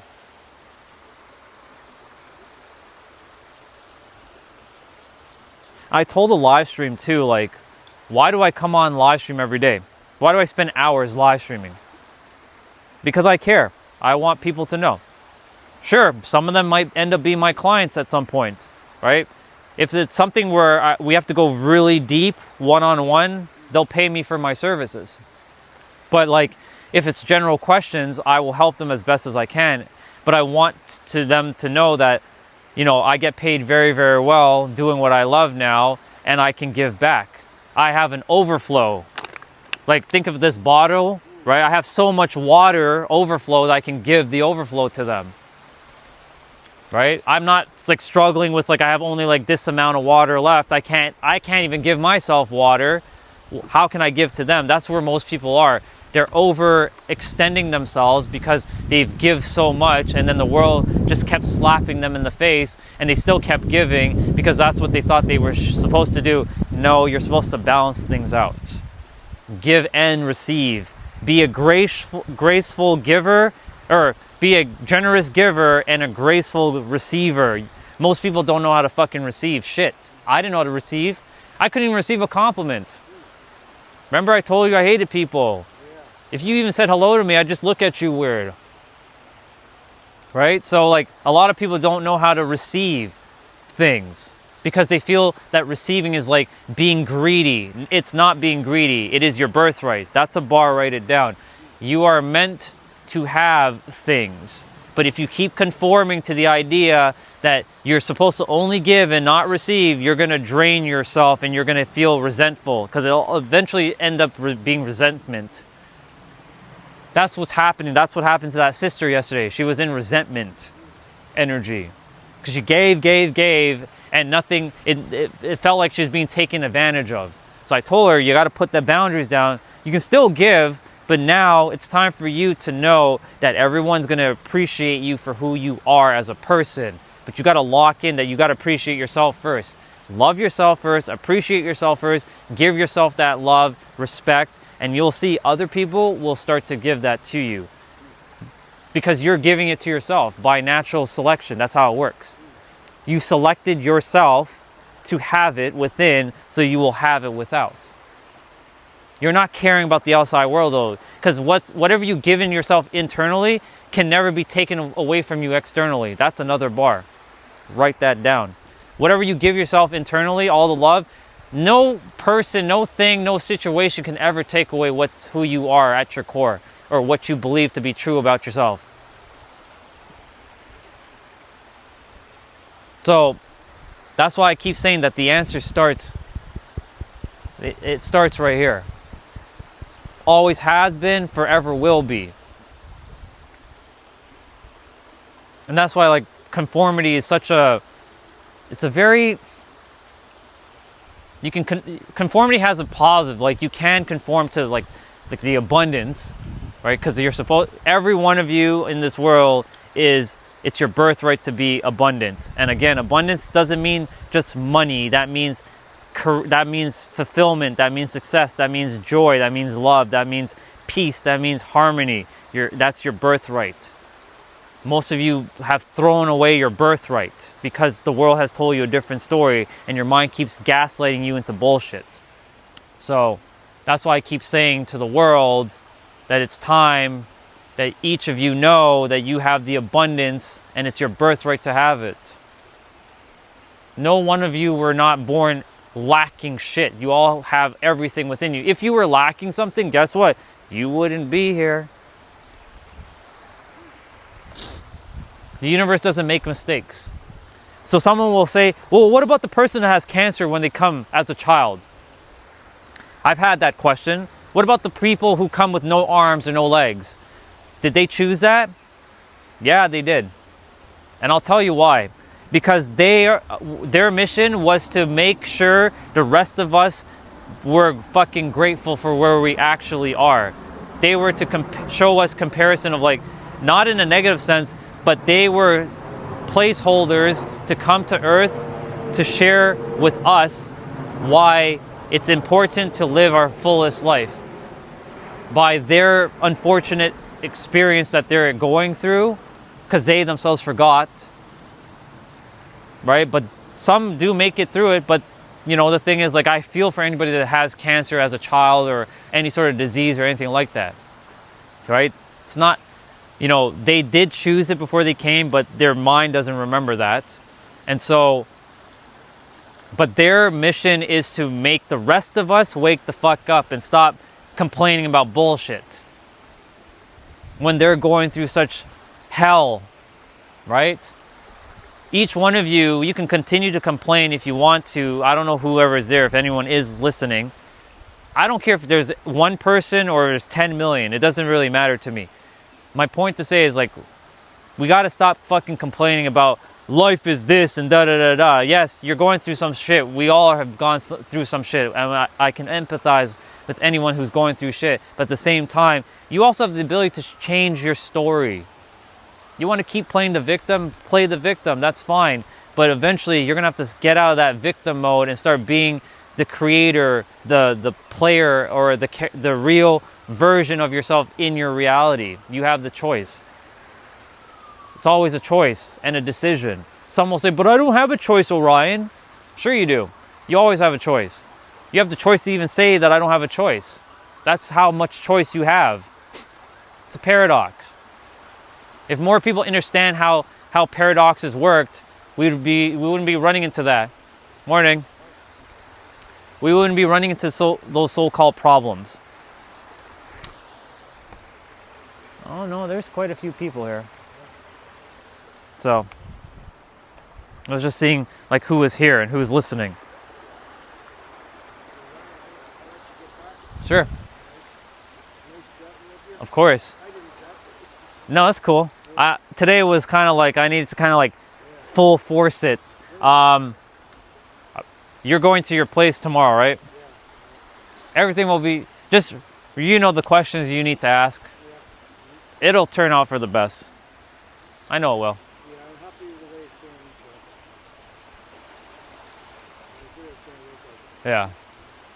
going. Yeah. I'll probably run into Chris tomorrow and I'll tell him you're at the place. Yeah. All right. I will. Thank you so much. And I'll see you probably Tuesday. Okay. Cool. Enjoy. Have a great one. Thank you, brother.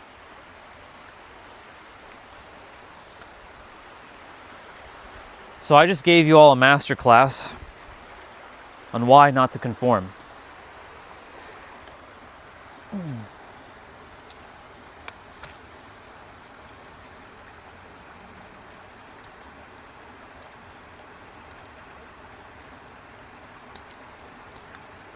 And thank you, Manny. I just saw your comment. But I don't want you all to ever live your... Let me change the words for a moment. I want you all to live your best life. Can you promise me all that you will live your best life?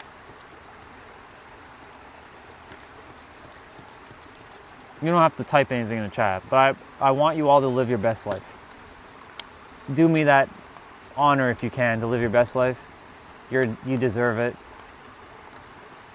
You fucking deserve to live your best life. All of you. Whether you love me or you hate me, I want you all to know that you deserve your best life. With every fiber of my soul, with every ounce of my energy, I desire for all of you to just keep knowing that you are meant to live your best life. I want you all to know that. And I will never stop resting until you all live your best life. It'll be a choice though.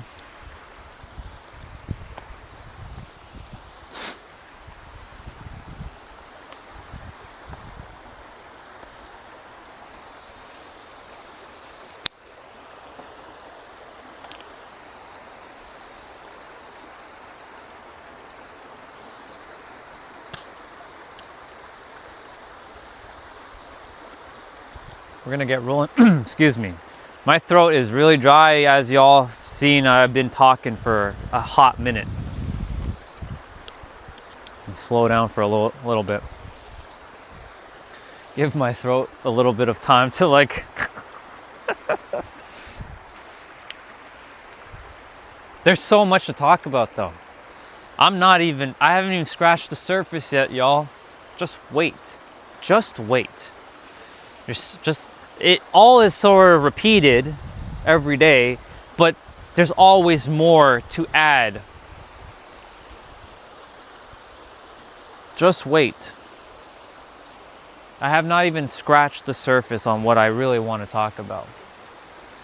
The only reason why I'm not talking about those other things just yet, because I'm waiting just a smidge for more people that have seen me and have come to this channel and who are more of the what's the word I'm looking for? what's the word I'm looking for? Hello? What's the word? The ones who keep coming on over and over. The familiar ones. The constant ones, I don't know, insert word. The ones that keep showing up. When more people that I know, I see more of those that are showing up, I'll start dropping more of what I really want to talk about. But for now, it's going to be about the mind. And it does all lead to the mind, ultimately, but you know, I've already touched upon a lot of the God stuff, but like, I'm not here to talk about religion. I'm a student of esoteric.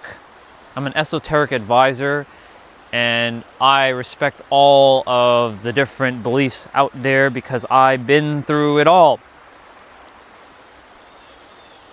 All of it. And I respect and love them all. And they all wanted to say the same thing, but they use different words. Synonyms. But we got tripped up with the language and all that. And this is why we are where we are in the world. It's all interconnected. All the layers are all intertwined. Think of like a yarn ball. Right? When you unravel that ball of yarn, it's just one long ass string now, isn't it? But that string got winded and and this thing went there and that thing went there and this thing went there and that thing went there and da da da da da da da da da da da da and became one hot fucking mess. Now it is a ball now, right? It's the earth. The earth is like a fucking yarn ball. It's all interconnected. All of it. Every last thing you can possibly think of is all interconnected. But it's one giant mess. I, along with a few others, have come to sort of make that yarn ball more like in a line. Kind of like make it easier, simple. That's the word I was looking for. We're attempting to take the chaos of the yarn ball and make it simple. That's what we're doing with the yarn ball, making it simple. Taking the yarn ball and making things extremely simple. I do apologize for everybody who left anything in the chat this morning. I'm locked in. When I'm locked in, like I'm locked in now. Like I don't really entertain the chat as often. So if there is, I will be heading back shortly, and I will, like when I'm at the water, this is where I probably won't be paying attention to the chat. When I get back to the house and I do my wrap up, when I go sit outside, I'll pay attention to the chat then. So.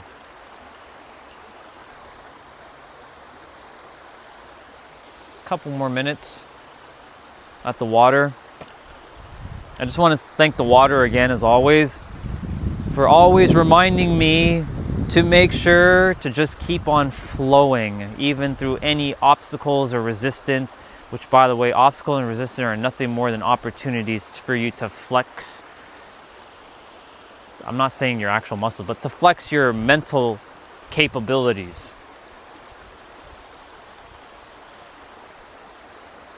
I appreciate it.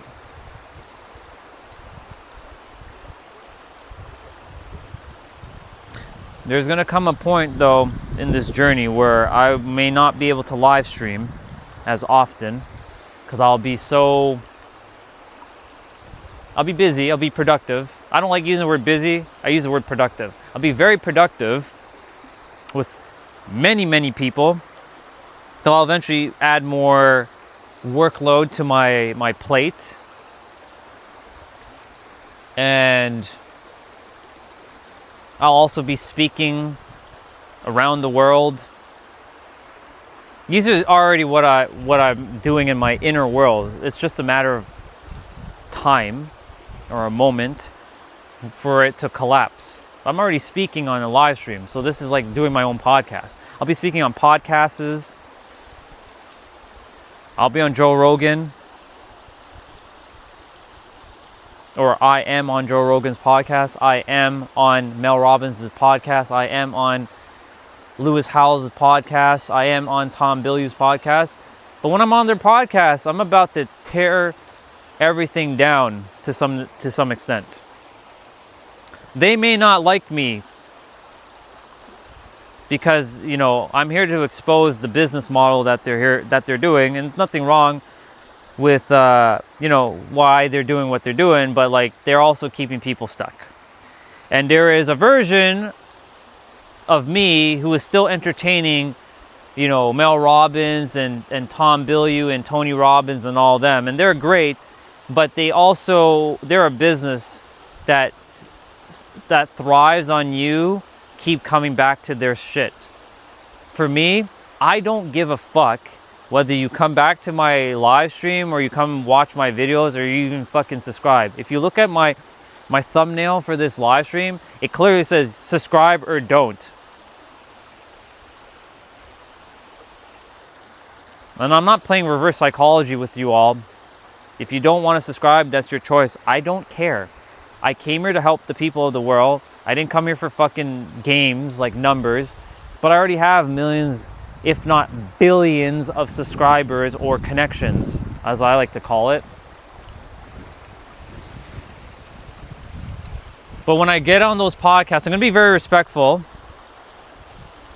but I'm also going to start laying down what's actually happening. And their audiences are either going to love what I have to say or they're going to fucking hate what I have to say. Time's ticking. Just wait. Just wait.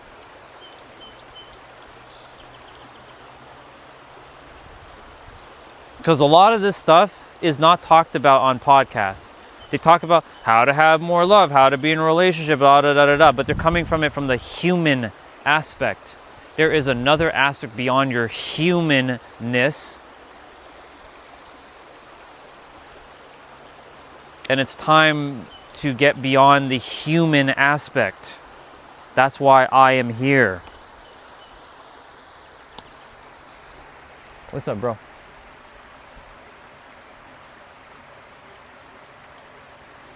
Thank you, bro. And good morning to you, dude. It's good to see you. I'm about to take the walk back to the house.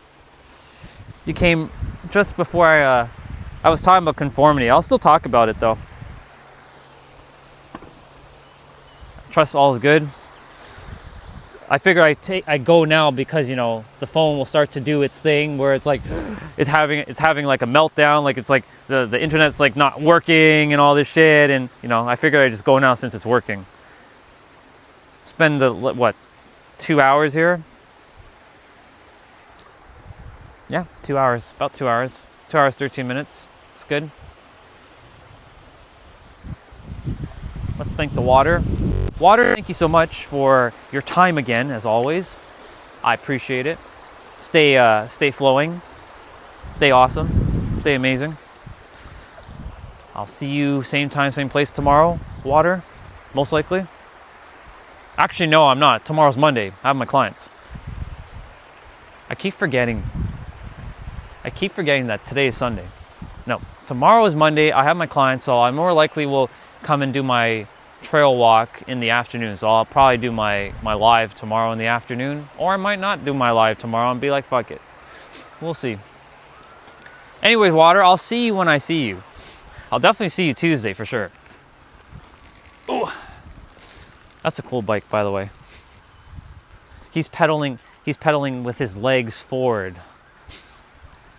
See you later, Water.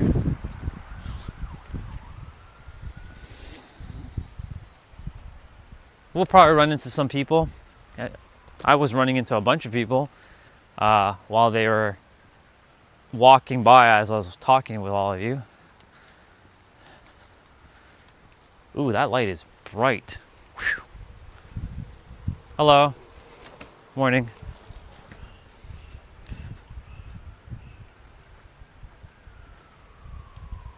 What's JD? with your boys with a shot of JD. Jack Daniels? I don't drink, bro. Never have drank, never will drink, don't care to drink. I'll have a shot of water though. I love water and I'll drink that, or a protein shake. Maybe a shot of a protein shake. How about that? I don't drink juice. I don't drink smoothies. I do have milkshakes here and there, but milkshakes are, they don't sit too well with my stomach at times. So, yeah.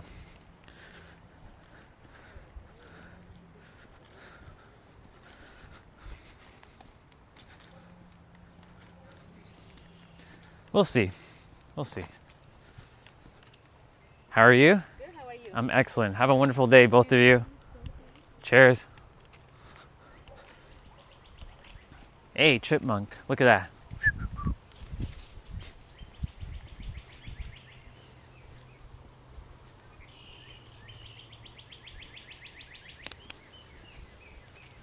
Yeah, I definitely won't be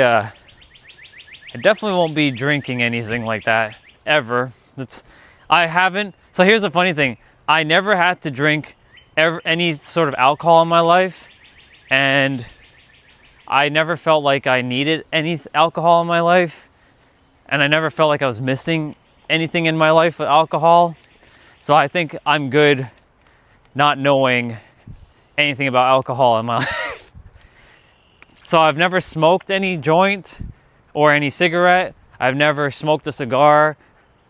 I pretended to smoke like a candy before. Like there's a thing called Popeyes candy. There's a little white candy sticks. I smoke. Hey, it's like it looks like a little cigarette thing, but it's not.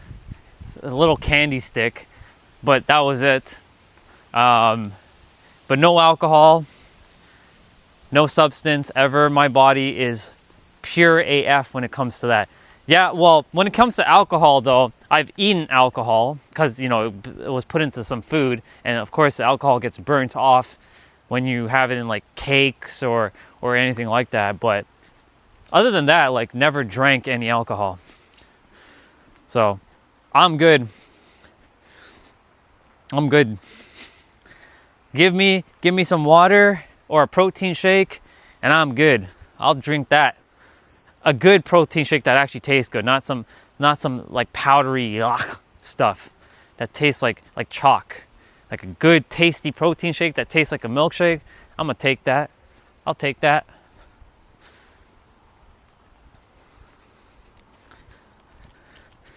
I've never had vodka sauce. I had rum cake. But the rum in the cake was obviously burnt off because of the heat. So like the alcohol part. Good morning. That stuff was burnt off, but yeah, no vodka sauce. No anything else for myself.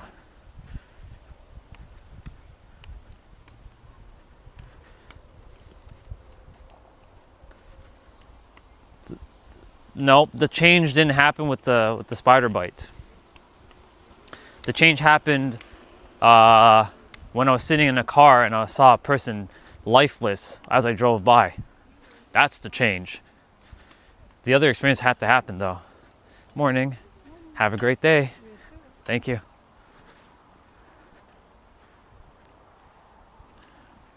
The spider bite was just another experience for me to know to be grateful for life and to go and live your dreams to the fullest.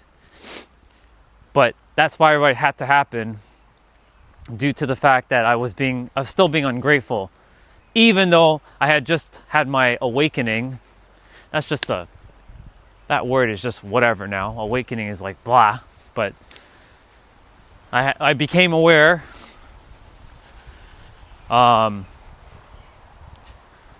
But that set a course for another experience to happen, for me to be extremely grateful for the life that I was given and go and do what I came here to do. And make sure other people are aware that they can be grateful too for the life they were given, even though so many people who think like the old version of me are like, I don't care about my life sucks. And they whine and they bitch and they complain. Because that's where I was whining, bitching, and complaining too for years. That's a misperception about Canadians. That's actually any and all places can be nice, bro. It's because it's based on my frequency, on how I'm how I operate. That's why you're all seeing the so-called nice. I wouldn't use the word nice though, because the word nice for me means implying people pleasing. For me, I would use the word kind people. Kind is actually like caring. Nice is like, well, I can change the definition for myself to mean your same definition, but currently my definition of nice is people pleasing, being like kind of like fraudulent. Like a fraudulent like nice person is like someone who's like pretending to be nice, pretending to actually like care but don't really care. Hence why definition for me are very important. That's why I always ask people of their definitions of like words. I'm sure your version of nice is my version of kind. But my version of nice isn't your version of nice. I can tell you that. My version of nice is definitely someone who's being like not real, like fake. Or like being very inauthentic or not genuine. That's why I don't like the word nice. That's why if somebody, nah bro, I can't do that. You know how I roll. But I understand, I know where you're going. I know where you're going with it. Yeah, I get it.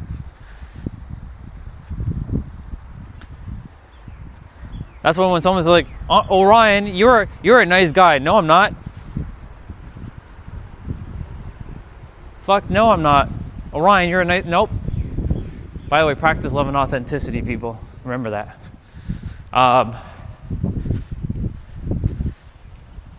Orion, you're a nice... Nope, sorry. Not nice at all.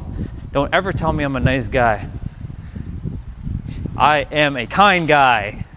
I'm a kind guy, not a nice guy. I'll always say that. If someone says, Orion, you're such a nice person. No, I'm not. I'm not.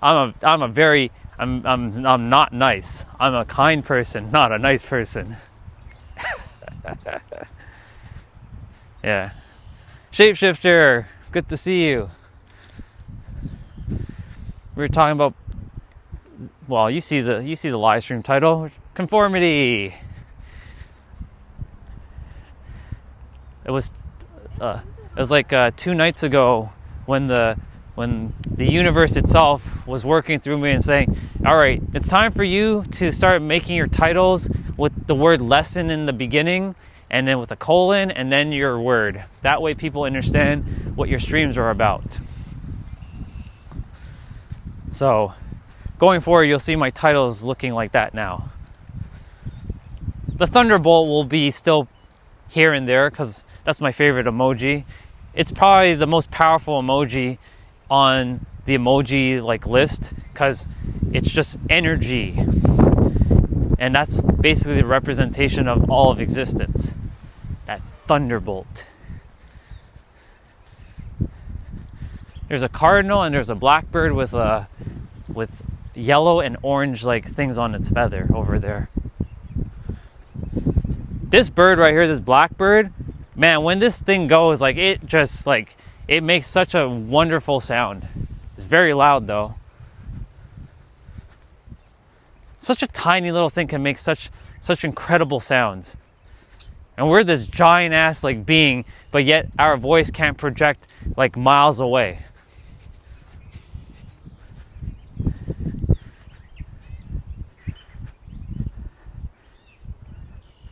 Ah, okay, yeah, that makes sense.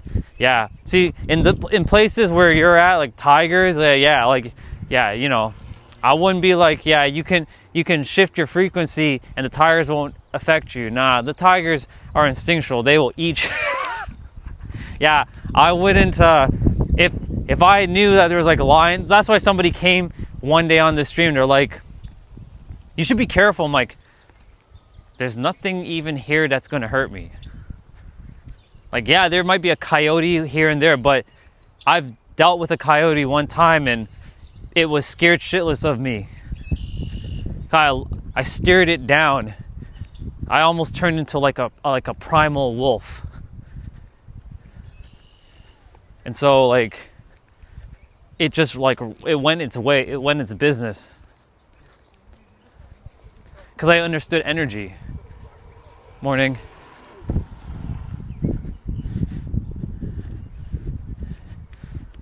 Let's see. Of the galactic universe, indeed.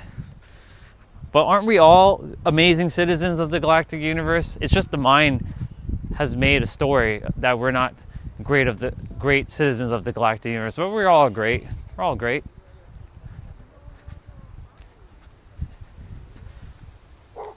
Oh, those two doggies they're a little.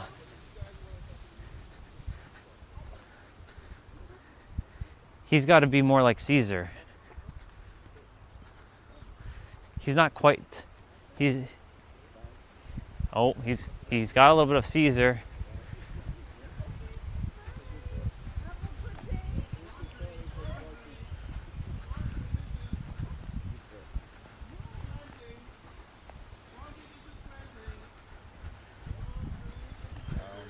Have a great day, brother. You good yourself? You doing good? Good.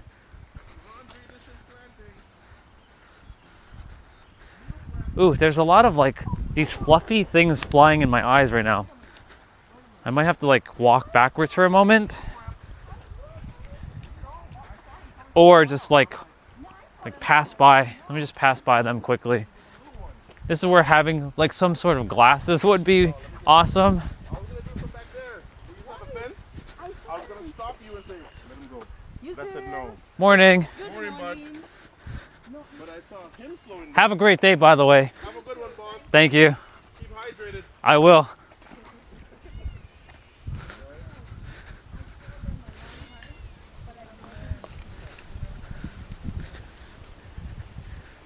Yeah, there's a lot of like these fluffy white things flying off of the trees right now. And they kind of like, they're floating into my eyes and not the greatest at the moment. They start to disappear in like mid-June, but like early May and whatnot, they start to shed. And that's why like if I'm riding the bike, I have to wear my sunglasses. I don't like wearing sunglasses at all. But when I ride the bike, just to protect my eyes, I can just buy bike glasses though, and I have to actually just invest in a pair of bike glasses. So like it's like basically just a shield for my eyes. Let me see what's going on in chat. So basically, you subscribe to the belief of manifestation and the power of positivity. I subscribe to what just is, which is the natural order of the universe. That's what I actually subscribe to. Not all the noise that the world's making. Like, if no humans were here and it's just me, there would be nothing to be positive or negative about. It would just be me. I'd just be, well, it would still be somewhere, I'd be leaning towards more calmness. So calmness would be considered positive. Joyful, still be positive. So, yeah, you can say I subscribe to the positive aspect, but really it's just the natural order of the universe, of what just is. If there's no other human and it was just me here on this earth, yeah, I'd just be like hanging out with the animals, just enjoying my time.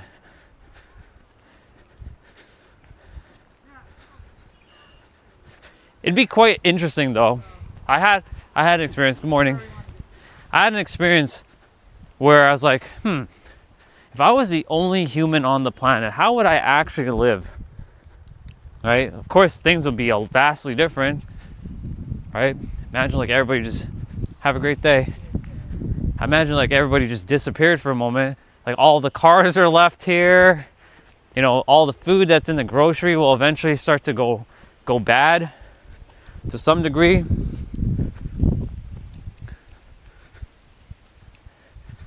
all the planes would just be there. I'd have to like keep the electricity going, right? I'd have a lot to do. It'd be quite the world. It's close to Buddhism, but you know, it's not. I don't subscribe to just Buddhism because I am all the things and none of them at the same time. Because Buddhism still puts you in a box. Because if it wasn't in a box, then it wouldn't be called Buddhism. So, I just say I subscribe to just is. I like what you said, the shapeshifter. I subscribe to Netflix. I was expecting there to be more people in the park area. I guess not right now. Maybe later in the afternoon. I see Tom over there. He's on the bench. I wonder if he walked today or if he took his van here. Oh, bike coming. One bike, two bikes.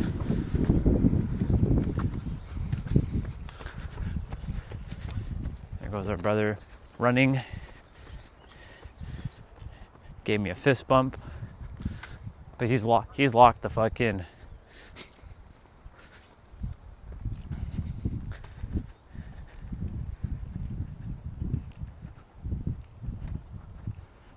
Exactly.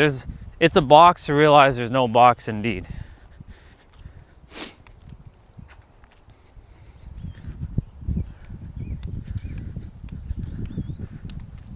But I created my own religion called Just Is. Where it just is. That's it. No stories, no other words, just is.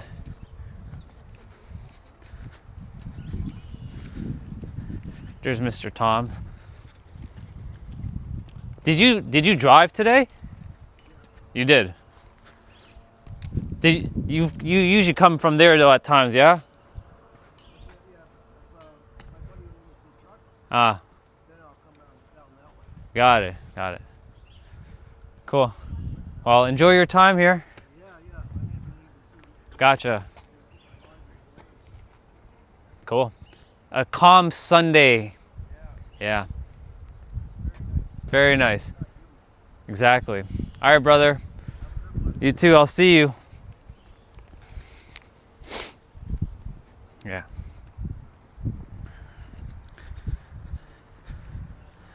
The bathrooms are open now.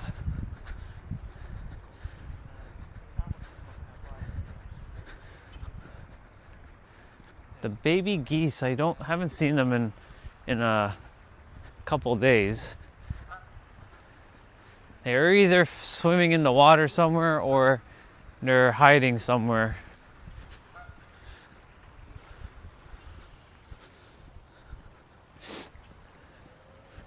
We'll be back at the house shortly. Then I'll turn the stream into 1080p 60. But I'll be ending the stream early today. Because yesterday I wanted to show my 1 hour jump rope exercise and have that recorded on this channel just because. Yesterday was a pretty good day with lots of people on the stream. I mean, every day is a great day. I decide how the day works.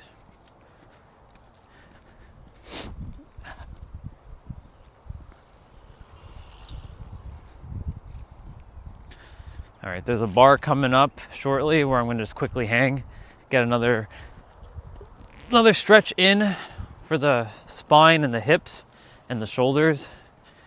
I did my first hang earlier before the stream started, or the stream started, but I basically like teleported from the house to the stream. So if any of you watch the replay, you'll see like me just kind of like getting ready to leave for this trail, and then all of a sudden, bang, I'm at the trail. So I love the fact that Streamlabs has these abilities to do what I'm doing. If I had known about Streamlabs sooner on mobile, I would have been using it long before than the friggin' YouTube app. The YouTube app is like, it's good, but it has so much limitations. And I could have done so many extra things back then on Streamlabs, but it is what it is now, because here we are. I'm using it now, and I only focus truly on the now.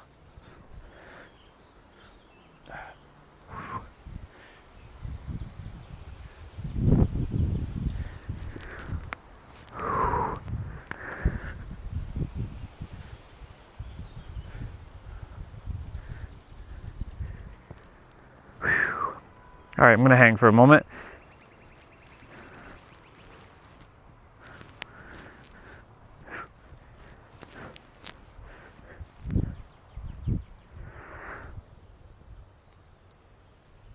Oh, that was a good stretch right there. That was a good stretch.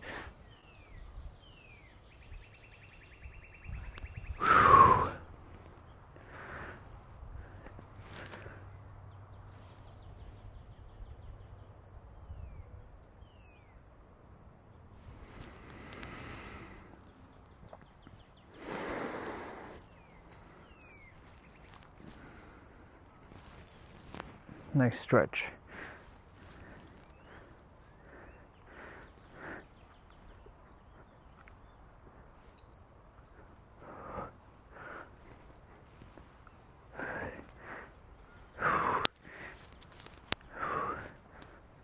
Hey.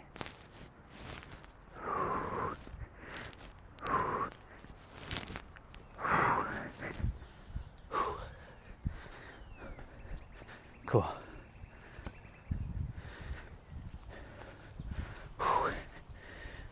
Of course I couldn't give that brother a thumbs up while I was hanging on the bar. Awesome. Well, here we are.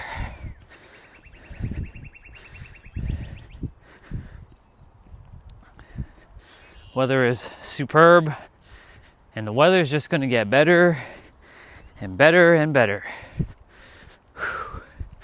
Friday is the only day it's supposed to be cloudy, but this feels like last summer where we just had a 5 weeks straight of pure sun. Like every day was just sunny. Skies were pretty clear.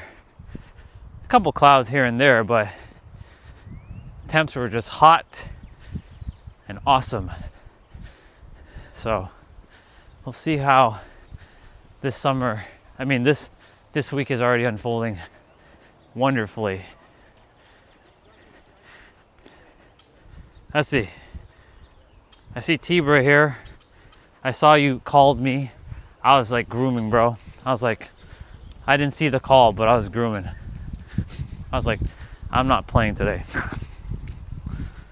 When I was done my stream, I just went and groomed. So, hey.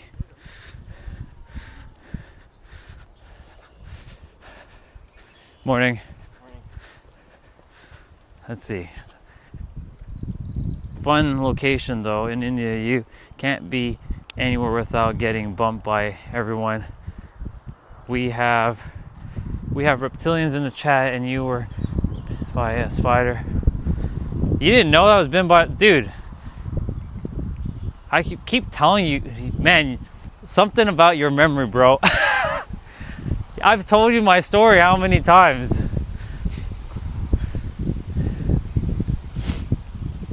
You missed me dropping an epic masterclass on conformity. Why so many people conform just so they can get approval of love and acceptance from others, when they can just be themselves and they'll still get the love and acceptance from themselves, and then others will just, eventually mirror back, even though you're not focusing on the outside world.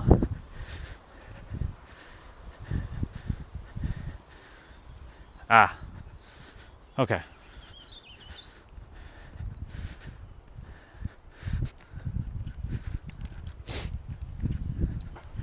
A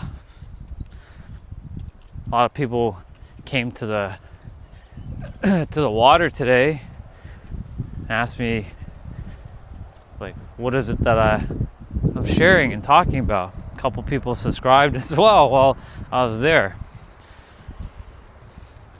So it's good. There was a sister who was sharing, like, she had listened to Eckhart Tolle, Louise Hayes. Who else did she say?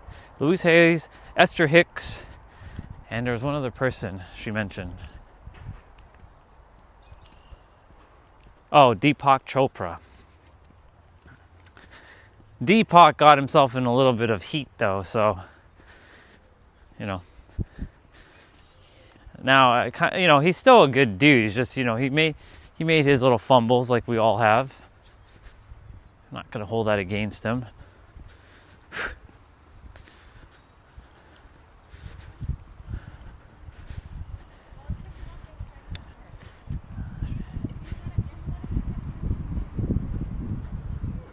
Yes, some reptilians do have, they do have empathy. Some of them didn't come here to be all evil, you know. They came here to kind of, vroom, there goes that person at very high speeds. Vroom.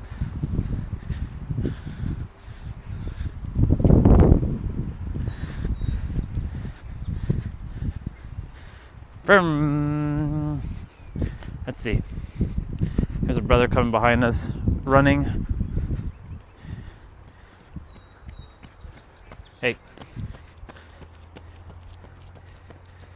Our brother's locked in there. He's just like, go. Maybe I should get my life together and get out of this bed. I need another cup of coffee. Enjoy your cup of coffee.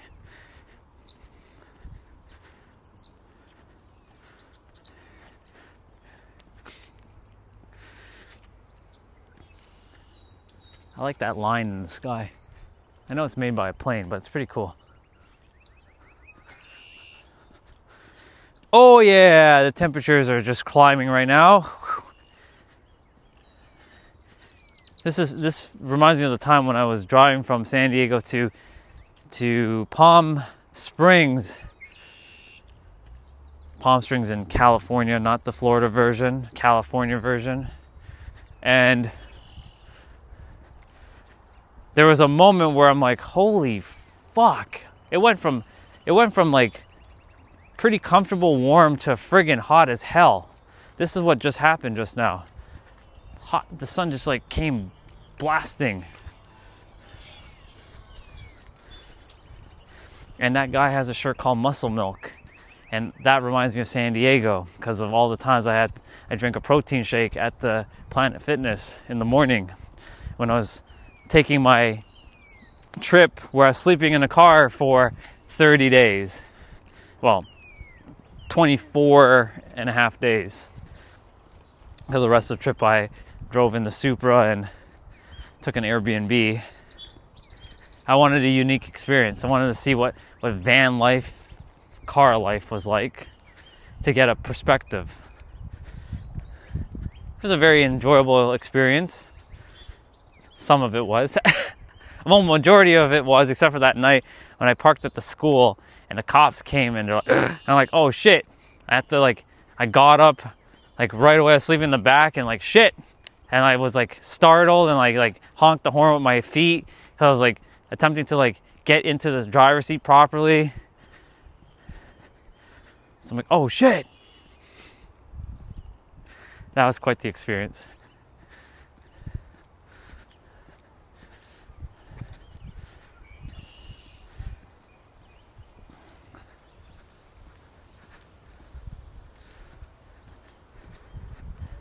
I wonder if anyone's at my park. I'm gonna go see my park for a moment. Before we head up and I walk backwards up that thing, I'm gonna go to my park for a sec. Let's go check it out. I'm sure people are at my park. It's weekend, it's Sunday, I'm sure of it.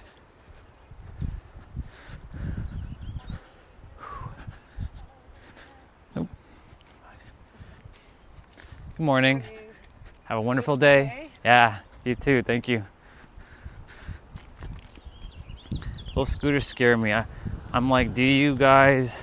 It's funny, speaking of scooter, you manifested another scooter. Look, there goes a scooter dude.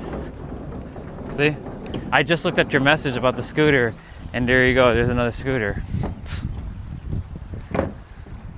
As I looked at the message, a scooter just rides on by.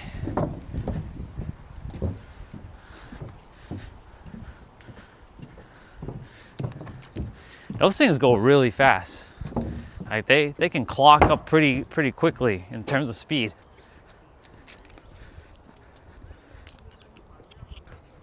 So my YouTube park is coming up very shortly. I usually, back in the day, you could cut through here and go straight into the field. But due to the fact that they kind of don't take care of the path here, I basically had to start walking around, which is fine. No big deal. Morning. Morning.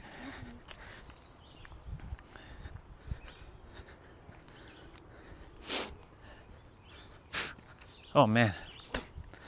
There's a lot of that fluffy white stuff just floating about over here.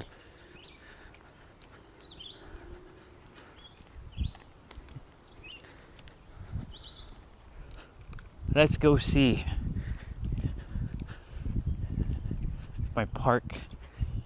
Hey, if they actually rebuilt this park with the things they built at the other park, I wouldn't be too opposed to that. But I do like my park the way it is. It's quiet and it's peaceful.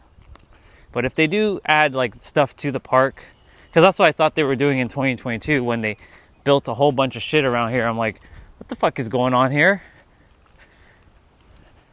Had no idea what they were doing. They had destroyed the trail. This was not, you were not able to walk here ever. Now you still can't walk here again, but they made it capable to walk there for a time period. Yep. Ain't nobody at my park. Ain't nobody at my park. Welcome to the YouTube park. My trees are starting to get full again. That's good.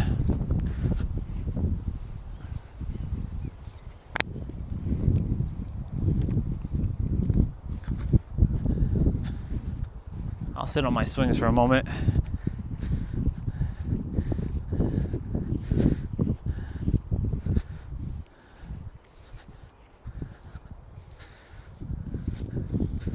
My trees. Good old trees. I'll put you guys in the shade here of this tree. That way the phone is not getting cooked. I'm also gonna go pick up that litter over there because I don't like seeing my park dirty. So I'm gonna go do that after. Actually, I'll do that right now. Fuck it. Before I start swinging, I'm gonna go take care of that. You know, there's a recycling bin and a garbage thing right over there. It's so interesting to see how certain minds just operate. They're drinking some beer, having some food, and forgetting to pick their shit up.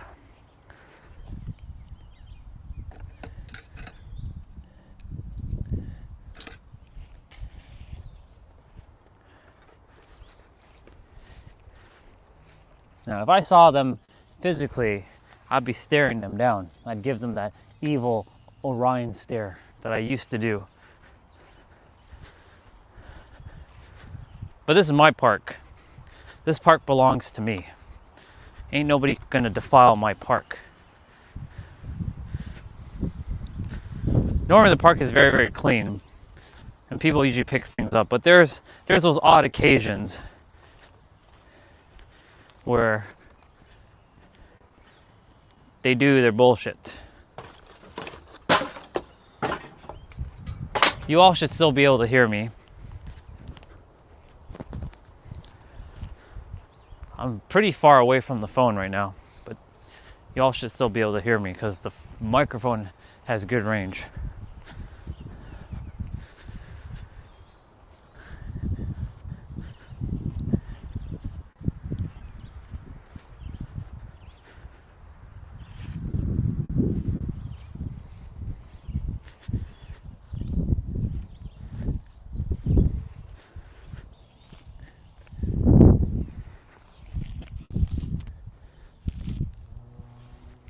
What they should do is put the litter bin more closer here, maybe. I don't think even that would make a difference because people will still probably just like the minds, not the people. The mind of those people will still probably throw things on the ground.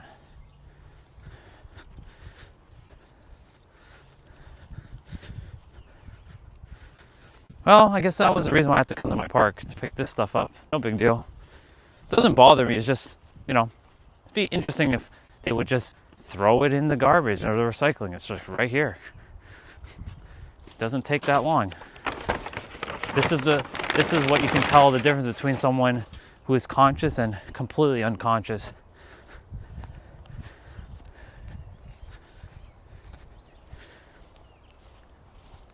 Jesus' rule was treat others how you want to be treated. So I'll apply it to something else. Treat the things you want to be treated.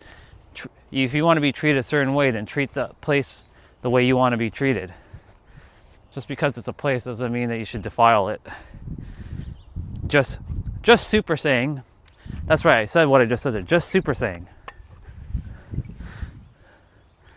Yes.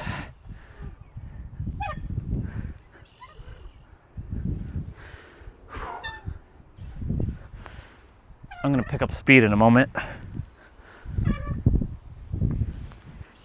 This is my swing, by the way. This one right here. Not those two and not that one. This one right here. This has always been my swing.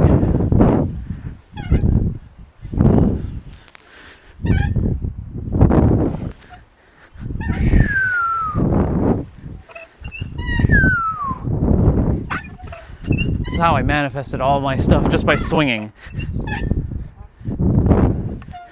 I made mental declarations. I screamed it out to the universe. Didn't need to scream it though. But back then I screamed it out. I'm like, I am going to be the richest human on the planet. Because I am the one. Because I am the one. And guess what? You're the one too.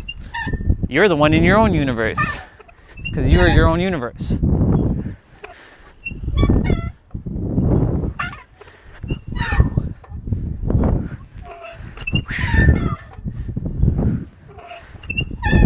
Hang time.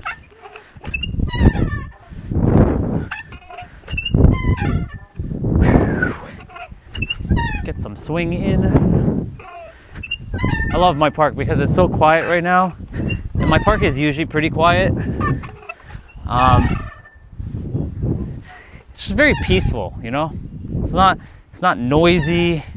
It's not rambunctious. It's just, it's flowing and easy. I have a bunch of stuff on my shoe now.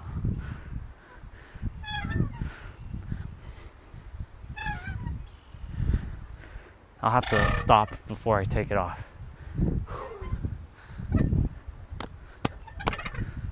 Thank you, Swing. Thank you so much, as always.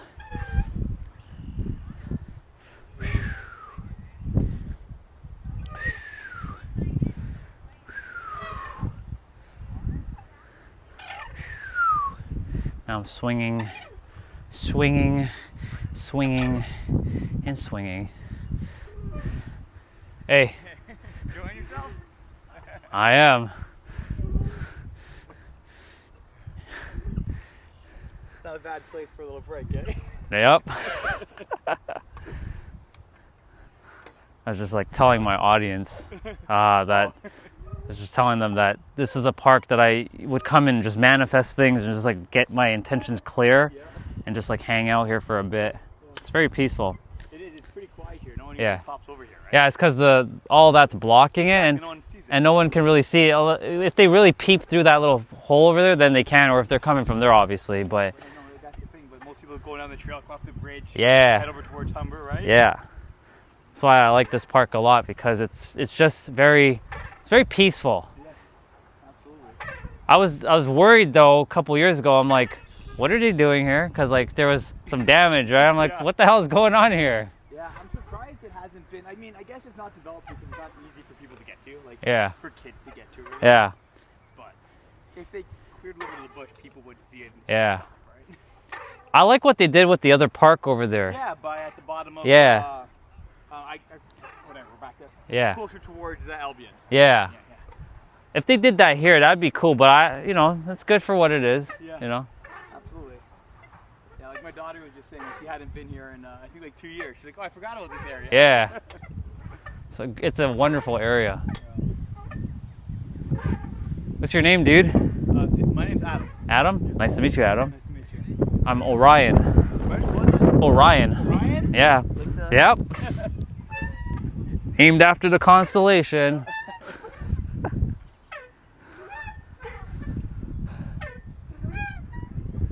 Yeah, this is just a nice sunny, warm, pleasant, awesome day just to be here. Oh, absolutely. And I was telling my audience, like, in order to like have the joy in your life, you just got to be like kids again, Yeah, right?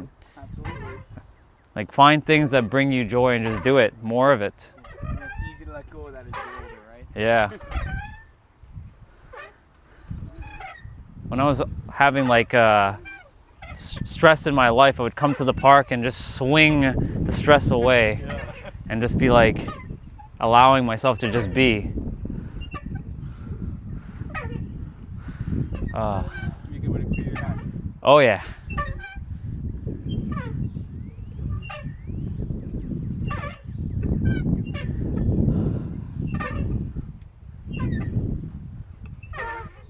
We're gonna have really good weather this week, which is gonna be awesome.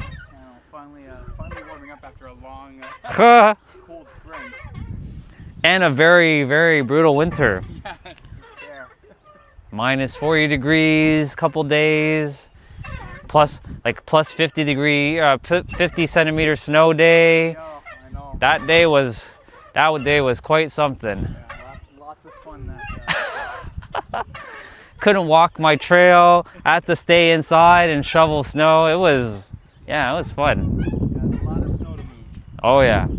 Had to do like 3 or 4 times shoveling. Yeah, you kind of it's like going every couple hours, right? So Yep. it can pile up on you. So awesome. For us, it gives me enough snow. We can build like a bit of like a tobogganing hill in the backyard for the kids. Yeah. So it's not bad, but it the work that goes along with it. Oh yeah. Oh. You ready, Paige? You done? No, what is it? I was just making a hole in the ground.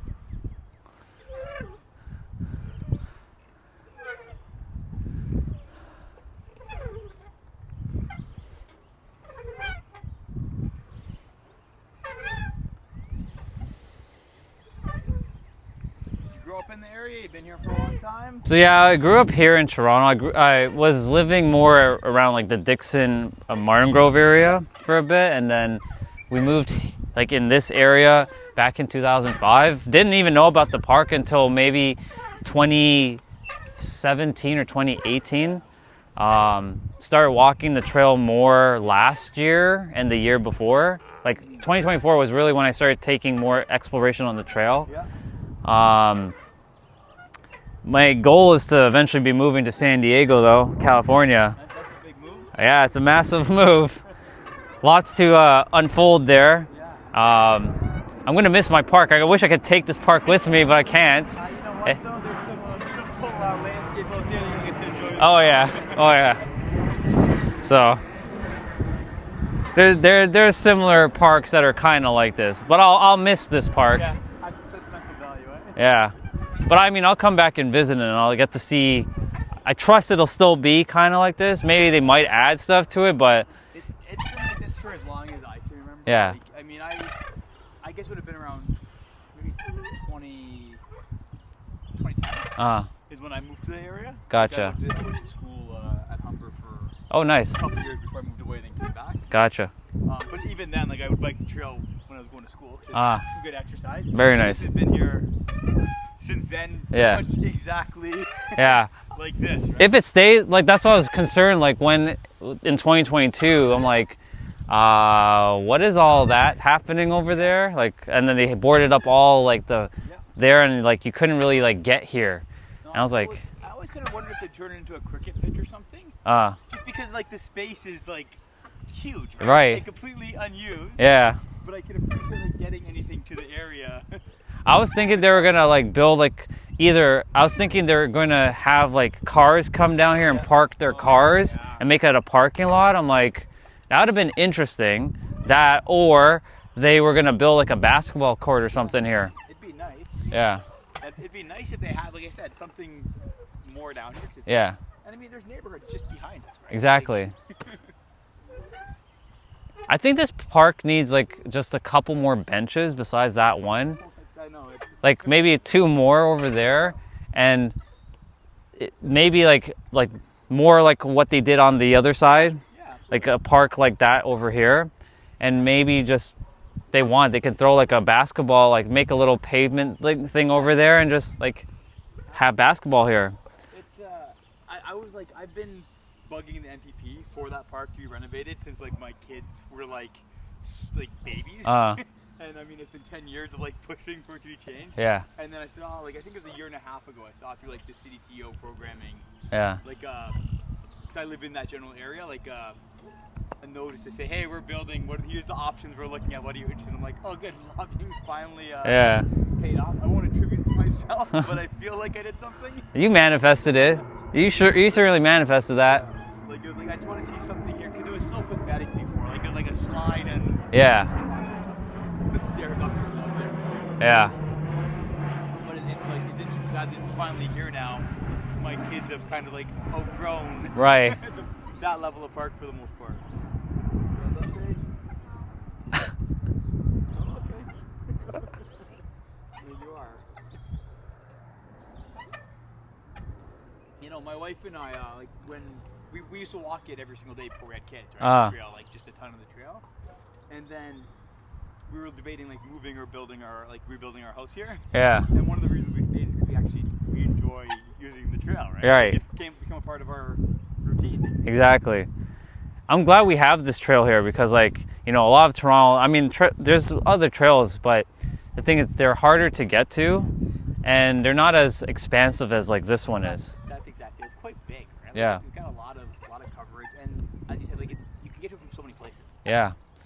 And the other thing too, like, there's many different like ways to go in this trail. Like, you know, when I'm walking with my stream, I'm only walking like a portion, but there's like all over there, and then it branches off, and then of course if you go past like Albion, there's a whole the golf course and all that. Yeah. Well, yeah. There's and then from there, like, you can get to the Roundtree Park, like big, massive park there, or you can split off and go somewhere else. Yeah. So there's just a lot to explore with the trail. Yeah, no, it's like I said, it's something we, like my wife and I, like, it was a piece that kept us kind of sticking in the specific area of work. Right? Yeah. A 2-minute walk to get to the trail. We're like, Yeah. We're happy with that. Exactly. If you, pardon? No, you just gotta go down Barker and hop on from Islington. Oh, it's like school. No, that's just because we take the long way when we go with you. We can actually just go right down Barker page. That's the big hill. Oh yeah, I know. And then we can get on from the bridge. I know. But we just don't really ever go that way. Yeah, last year I decided to, like, instead of biking it, I walked the entirety. I went from all the way at the end of the Roundtree. Finch, Yeah, and like I went all the way, came here, and then went all the way to the finish of the bridge. And I'm like, holy shit! It took like 7 hours to walk that. Yeah, I believe It's crazy. It's a long journey. I had to like take at least an hour to just chill and just let my feet just rest, and then at Finch, and then I walked the hour back ish or whatever it was to get back here. Yeah. because I usually like exit up by that hill over there. So yeah, it was long. It was a really long walk. Yeah, I can imagine. Yeah. It was a good walk. I ended up hitting like I think 30 or 40,000 steps that day. It's pretty nuts. That's more than I'm gonna undertake. I think. You have to join those people that walk like the full length of Young in a day. Young Oh Street. God. Oh God. Yeah. I think there's a group of people right now. They're walking from Oshawa to Niagara as their objective. Shit. Yeah, they're taking stops along the way. Yeah. But That's crazy. That's a long. That's a long walk. Holy. I think they just got to Hamilton. Wow. Yeah, because like Yonge Street is the longest street in the world. Yeah. No, I didn't see them when I was in Hamilton. I just saw it online. I read an article about it. They're raising money for something. I can't remember what it was. Tyler see that? No, I don't think we saw the page where we were. Where Tyler is on the hill, people would not choose to walk up if they didn't have to. That's a big hill. Yeah. In Hamilton to climb a big mountain. Oh God, yeah. I know that hill all right. They probably tried to pass around it as much as they could. Wow. Yeah, I'm just imagine walking all of Yonge, just like. I forget how many kilometers that stretches. Oh yeah, I don't know, but it's something like I said that's not it's not for me. I know that. Because like, where does Yonge end or begin? Well, it begins like downtown, but where does it end? It's like somewhere up north, like far up north. Newmarket, I feel like I think it goes even way beyond I'm that. saying it's so far, right? I'll have to look that up when I get back here. I'm gonna check that out.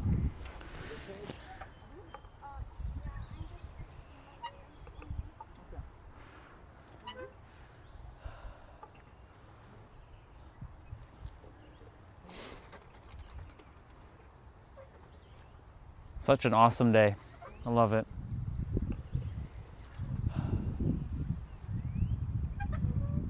Yeah, I was just telling the stream, like, you know, do whatever you can to find joy as much as you can, because you don't know when time is up. And that's the thing, like, I've been faced with a couple near-death experiences, and like, it taught me to be grateful for every moment that I have. Yeah, it's. I think a lot of times we get lost in those things, right? Like Yeah. in the day-to-day hustle and bustle, Yeah. and then you forget to focus on the What's bigger picture. What's important, exactly. Because I tell them, like, the answers are within. Yeah. Okay, Paige, I think it's time to go. You're off. You good? Yeah, it's also. Take care, Ryan. I will. Thank you, Adam. See you later, Paige. Take care. Yeah. Have a good day, man. You too. Thank you.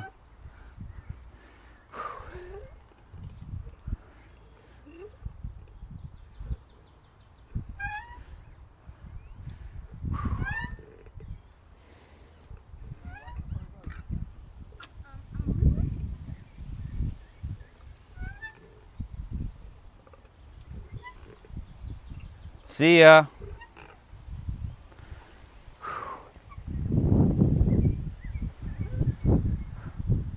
$12:57. I'm sure the internet's going to start to act a little funky, maybe. Let me see what's going on in the stream.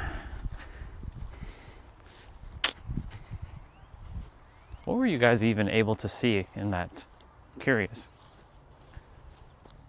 You were able to see Adam, not Paige, which is okay.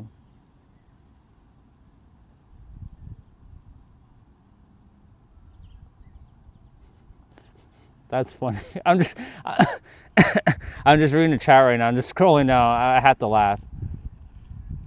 That's so fascinating. Hey, Chelsea, good to see you. Hey, Todd, good to see you too. See everybody jumping on. It's kind of funny for.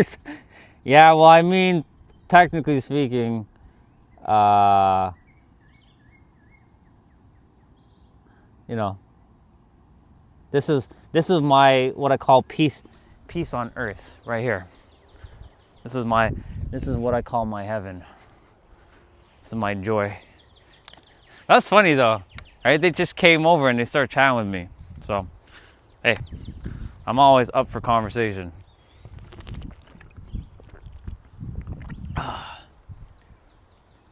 Sometimes let me see, it's been a while since I've done this. Let's see. I don't know if I'm gonna grab it. Oh, nope. Yeah, we did it. Yeah.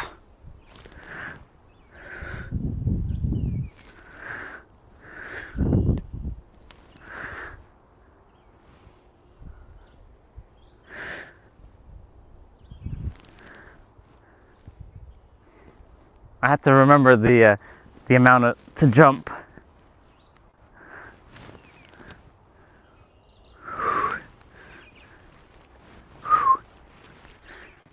Ooh. So yeah, this is my park. This is my park. And we were talking about over here, since you all didn't get to see all of that.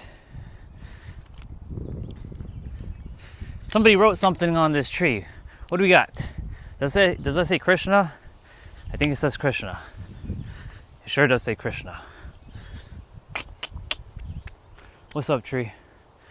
This is the field I was talking about. I'd be spending, like, in 2022, before they did all kinds of damage to it, I'd be running in the field, like, enjoying my time. And then here's my tree.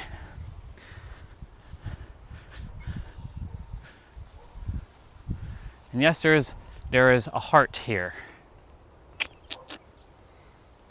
What's up, tree? We'll give the tree a little bit of a hug. Yes, there was somebody who said, like, why don't you go hug a tree? Here's your hugging tree. I have no problem hugging trees.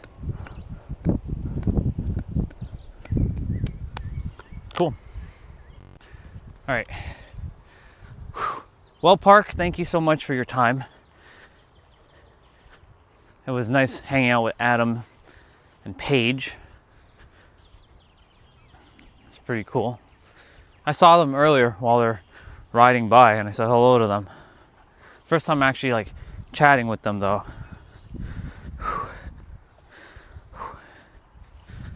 See ya, Park.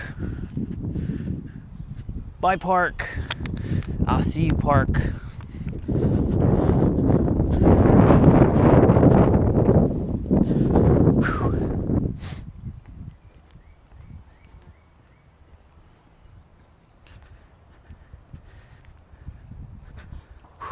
Let's see, shapeshifter, what we got? Good to see Krishna right on a tree somewhere I can. Yeah. The tree felt as good as it's going to feel.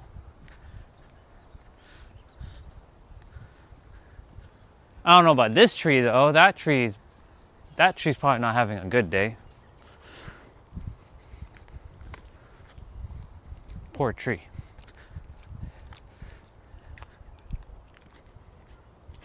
Pretty lucky to have this near the house. That's why I don't take it for granted. That's why I walk it as much as I can. Because there's going to come a point where I'll never get to, well, I can't say I'll never get to walk it again, but I won't be here on a daily basis to walk it. But I'll have my own new walking trail. It'll be right downtown in San Diego. There is some nature to it, but mainly it's city-based. So if I want the nature aspect, I have to drive, I think, 20 minutes south, 20 minutes northeast in San Diego at a place, I keep forgetting the name now, and I go to it all the time. Not Cowles Mountain. The hell's the name of it? Come on. Well, it's near Cowles Mountain, which is the highest peak in San Diego, but it's not that exact trail. It's not Iron Mountain Trailhead, because that's a different one. That's further down. I can see the sign. I can see that it has green, and I see the white lettering, but the name is not appearing in my mind right now.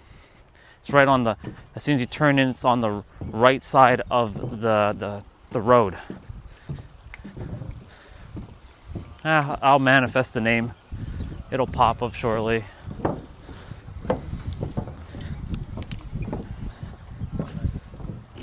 Morning. Morning. Whew. All right, I'm gonna be walking backwards up this hill now, working on my knees, my calves, my thighs, my ankles. And my water is a little warmer now because obviously I've been out and about. Whew. All right. If the stream starts lagging, my bad, y'all. It shouldn't, but I've noticed after a certain amount of time, the stream starts to spin, and yeah. So if I don't get back and it starts to do all kinds of like lagging shit, you know why.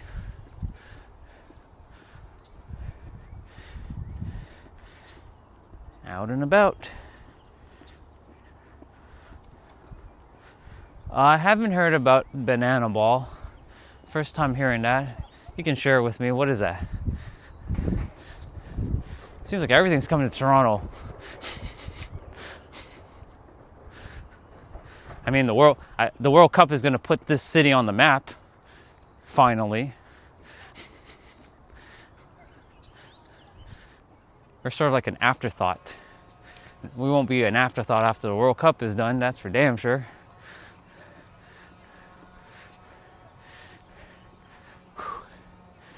There's my rocks I used to sit on. When I first started live streaming on Facebook and Instagram, I'd do my walk and talks, as I call them, and then I would just end my stream right by those rocks or stones, whatever you want to call those, boulders.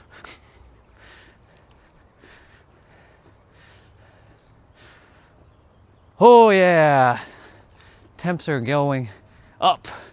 I'm feeling it. Whew. All right, yesterday we walked that way. I'm gonna walk the other way. I'm gonna walk to my left. Went to the right yesterday.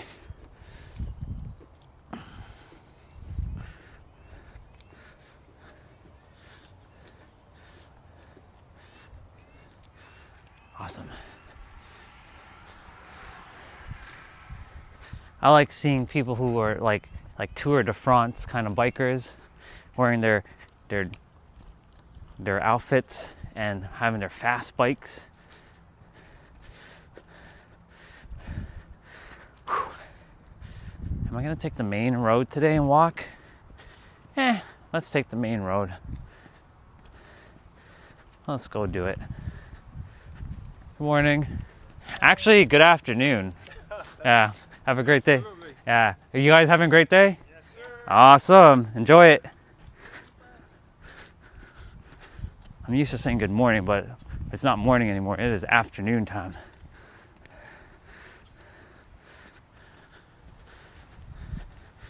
Yeah, they're pretty magnificent.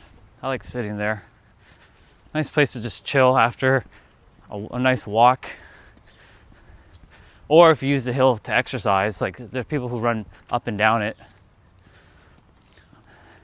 Let me read the chat, see what's going on. It's a style of baseball, it's fun. Oh, okay, interesting. Cool. I'll have to check out banana ball. Nice.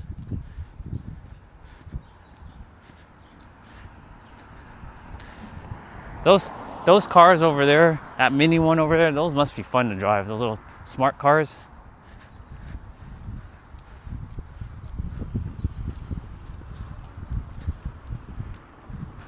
Awesome. Whew. Going back to the main road. Normally I walk through that street, but I'm not walking there. I'm gonna walk on the main street. I remember the first time when I walked through this street, I was like, where the fuck is it taking me? Because I hadn't explored the area yet. This was 2006. I was coming back in the evening time after New Year's with a buddy back then, and I was expecting that, because this is the main road, right? I was expecting that street was gonna do the same thing as this road, but the street curved. I'm like, oh my god, where am I going? I'm like lost. This was like at 1 a.m. in the morning. I'm like, holy fuck. Where am I going? I detoured off of the main road and I was like, shit. And then I found my way. I'm like, oh my God, I was panicking, fucking panicking.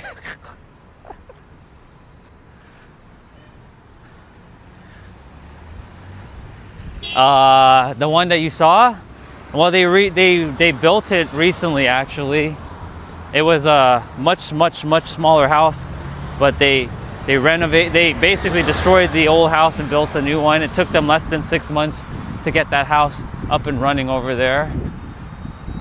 That house was pretty fast to get up. It was really good. That's probably going to cost, like now, if they were to sell it, maybe 2 million, maybe, due to inflation, but about 2 million, maybe even 3, potentially more, only because, you know, it's brand new and yeah.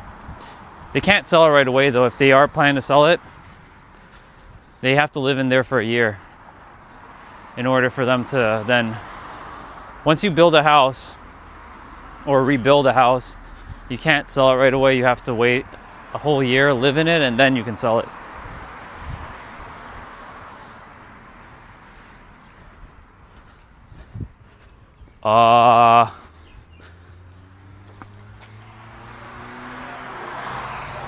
I'll check the street name. I'll tell you it when I get back. I'll pull up a map. I don't want to walk back. What's the street name though? Not Mancroft. What is it? I walked there and I don't even know the street name right now. Terrible, Ryan, terrible. The name's like right on my mind, but it's not coming through. I just have to look at the map quickly.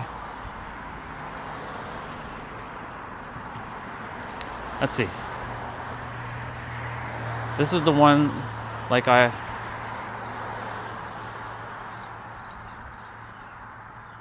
yeah, I mean the word expensive is very subjective though, right?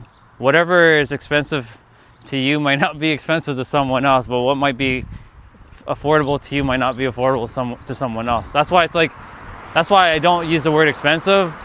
I would say either efficient, like cost efficient, or like, obviously for me, like I don't limit myself to what is possible for me. So I do my best not to use, for myself specifically, I don't use the word expensive. I'm like, that's not worth its value. Like if I see something like that's not worth its value, I'll say that.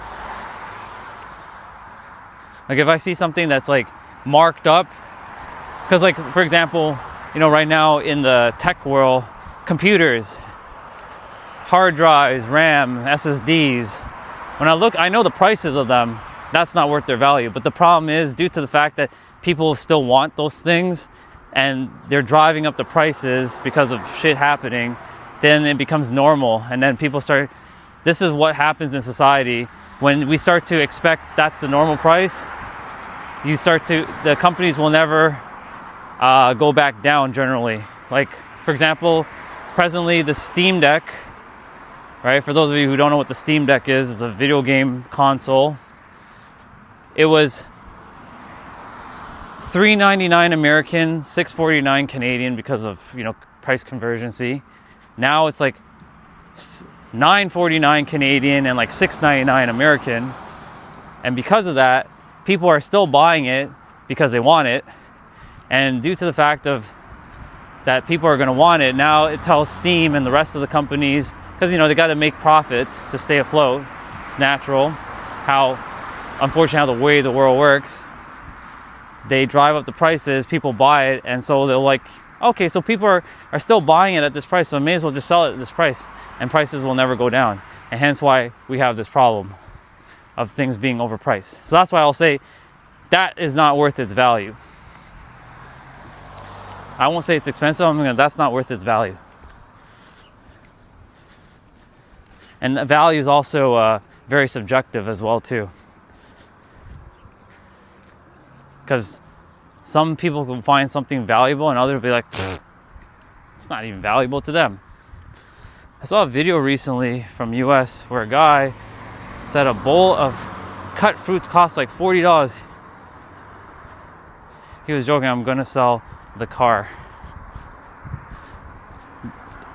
A sister sent me something on WhatsApp yesterday. The video was blocked in Canada. It's kind of weird, but haven't seen one of those types of YouTube videos in a very long time where something's actually blocked. Of course, I can bypass it with VPN, but it was just interesting when I clicked it. I'm like, oh, it's from a American news station, which their stuff is never usually blocked. But there was a guy apparently living. He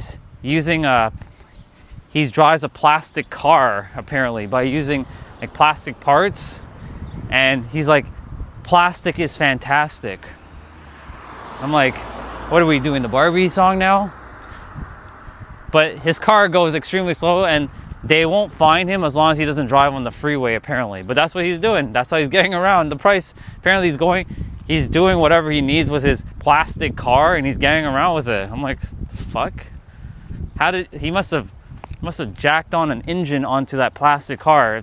Olga sent me a photo and there are videos on my WhatsApp, but I can't view it until I do VPN. But she definitely sent me photos of it. She was explaining what was going on. It's so hilarious. Plastic is fantastic. It's wild.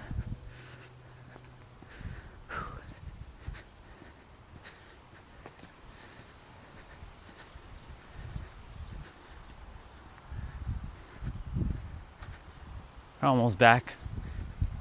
Have to just walk down this street and then you know, the funny thing is, I want to share something. Before we moved to this area, we were supposed to move to this house over here. There's a house, I don't want to obviously film them, but this house with the big pine tree over there, we were supposed to live there.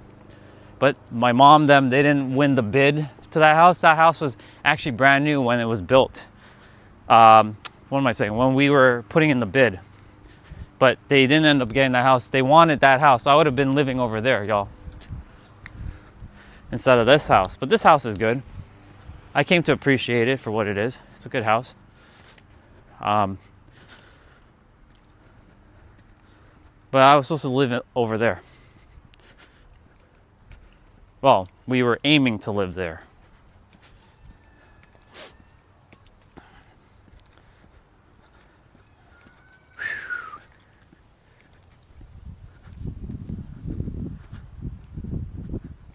This neighborhood has changed a little bit since I first came. Some houses were rebuilt, some were renovated, some were like some paint and some doors were changed. Some new neighbors. It's nice.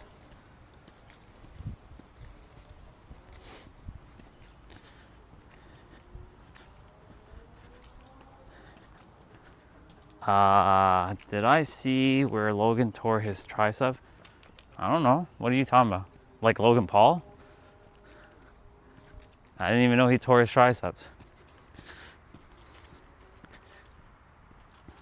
Speaking of which, wrestling's going to be starting in about an hour, I think. Or I think it's 2 o'clock. No, it's 2 o'clock.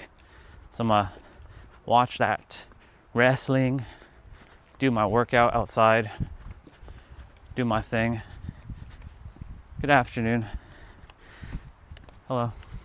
Yeah, I'll just do my stuff outside and call it a wrap on the stream when I get back.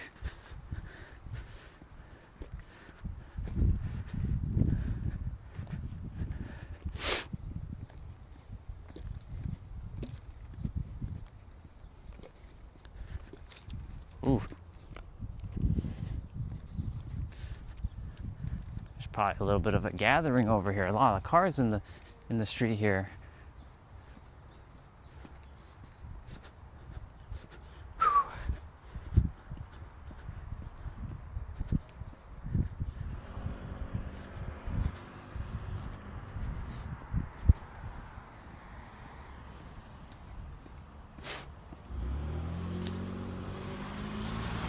Today is cardio day for me. No equipment, no nothing, just pure body weight. It gets me ready for tomorrow and doing my upper body. Every workout leads to the next. Ooh, I like the red here on this tree. Very vibrant.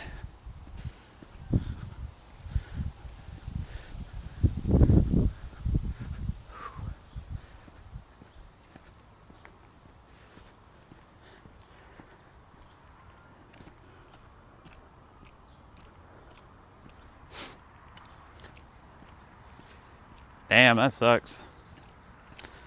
Just wishing him a speedy recovery. Shit's gonna happen. That's why I do my best to prepare myself and keep my body like from any injuries as best as I can.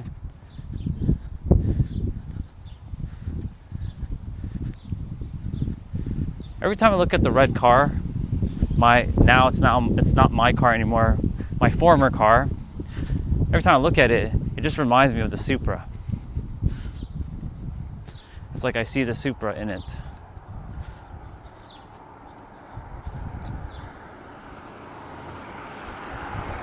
My brother's white car it's still not operational yet, because their schedules are clashing, him and Amrit. Because Amrit's, his schedule is like on like the almost opposite, so they don't have time to like work on the car together. So, yuppers.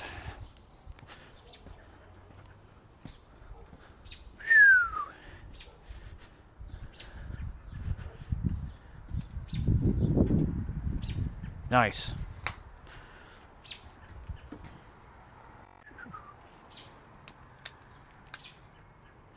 Well, the master class of Conformity was earlier this morning, but I'll share a little bit more before I wrap up.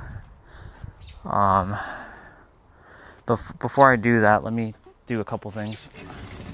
First, let me put you all on Wi-Fi. Second, then let me change the stream settings. All right, so I'll be right back.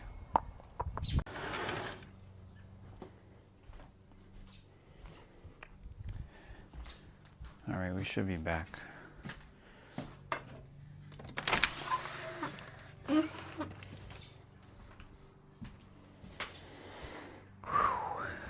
Nice. Awesome. Welcome back, people. Just gonna take you all off of the gimbal. There we go. I might just buy a new gimbal, a DJI gimbal, and call it a wrap because their shit actually works. This gimbal works, it's just, it doesn't operate the way I want it to operate at times. But it's been doing the job. God damn.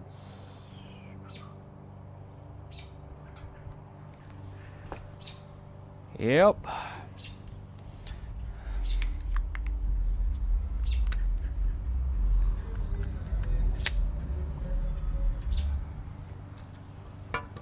Somebody driving by with that music.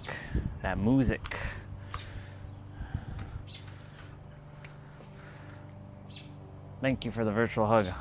I fully receive it, and hugs back.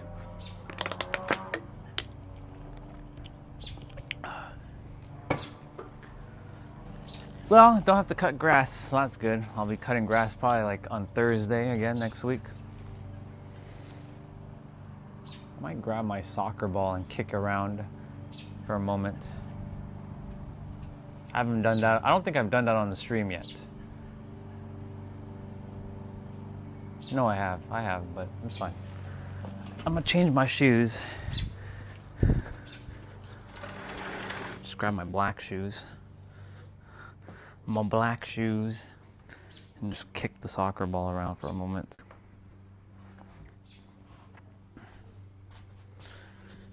Ooh. plan to do one stream where I'm playing basketball. Well, at least taking shots at the basketball net. Maybe get a no look. Not maybe. I will get a no look shot on the stream on this channel. This channel is not supposed to be doing all the things I'm doing, but it's, you know, just showcasing some things before we get to the real stuff. And though I've already been talking about the real stuff, we have more real stuff to talk about.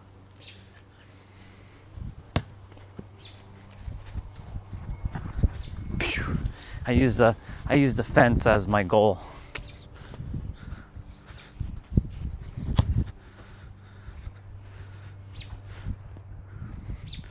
I got it in. There's like 2 posts that I aim to make sure.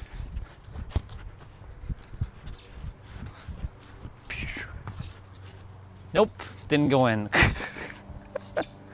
There. Nope. I don't practice keep-ups as much, but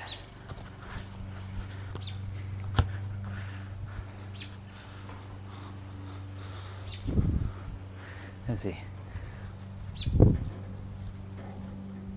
Ah, got it. Makes sense.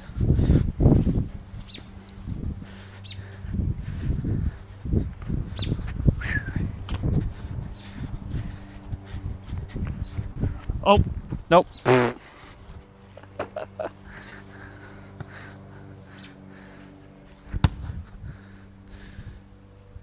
ball curved and it went in. Nice. These laces on these shoes always get undone when they don't stay tied.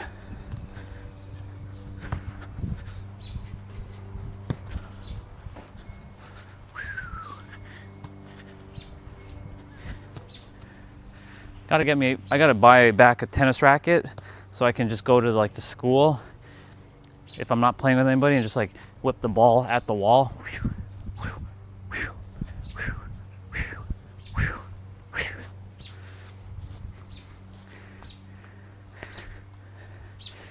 And yeah, laces are undone already.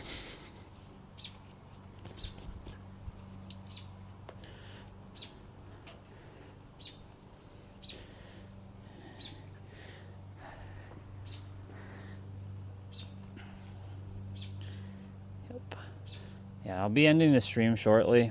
I'm just kind of just whatever right now. I dropped the master class earlier, so I'm good.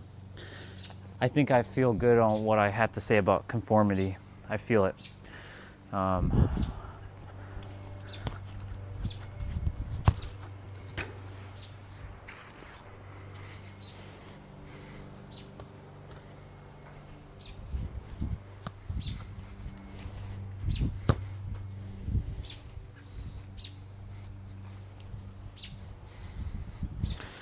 I'm just seeing if there's anything else I want to say about conformity that I didn't talk about. No, it's just really the approval aspect of conformity. And the acceptance. Because that's ultimately what everybody's looking for, approval and acceptance from others. But if they give themselves the approval and the acceptance for themselves, then others will just give it to them by default because they have already given it to themselves. Paradoxical way of being, but that's how it was supposed to be.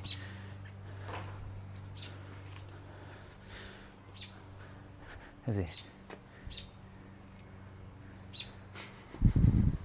I'm a soccer extraordinaire. Justin, oh, that's right, dude. You didn't even... Oh, okay. All right, hold on. You didn't even see this. Because, you know, this was last year during the summer when I was at the basketball court. It's on my other channel. I do have the video actually on my computer, or on my tablet, so I'll just pull it up.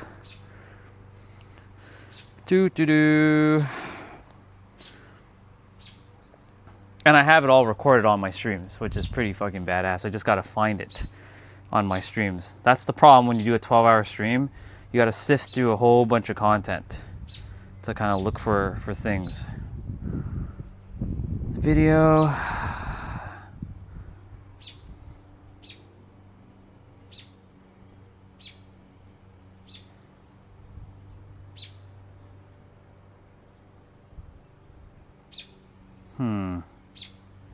If I can't find it on the here, I'll have to find it on my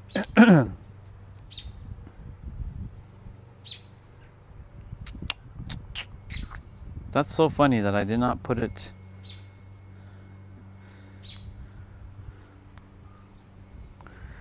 Could have sworn I saved it on my No, I do have. It's called 1 in billion shot. I don't know where it's saved though. Check this out. Hold on, I'm gonna turn up the volume. Alright. Alright. At least it's coming back to me. Boom. Bang. Alright. I wasn't expecting the no look to go in. And right in, so but that's good. Good job. Good job. Got a right shot in and the left shot in. We're gonna do one more back shot. No look shot, but whatever. My eyes are closed. Nope. You know what's happening. You know what's up. You know what's up. Boom. Oh my god. I was so excited that day. Oh my god, it went in, y'all. Hell fucking yeah, let's go. Yeah. Let's fucking go. Okay, that's it. That was it, y'all. That was it. That went in. I had that smirk afterwards. Go. This is why I recorded all my stuff. So I have proof. It'll be like, you never hit a no look behind shot. Oh yeah? Bet. You never went skydiving, Orion. Oh yeah? Bet. You never know what happens. That's why I like all my live streams, they have something extraordinary happening.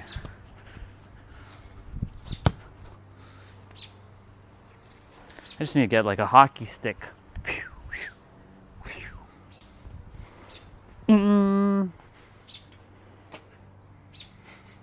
Yeah. I have not one. That was my first one ever, by the way. I have 18 now. I have them all recorded on my streams.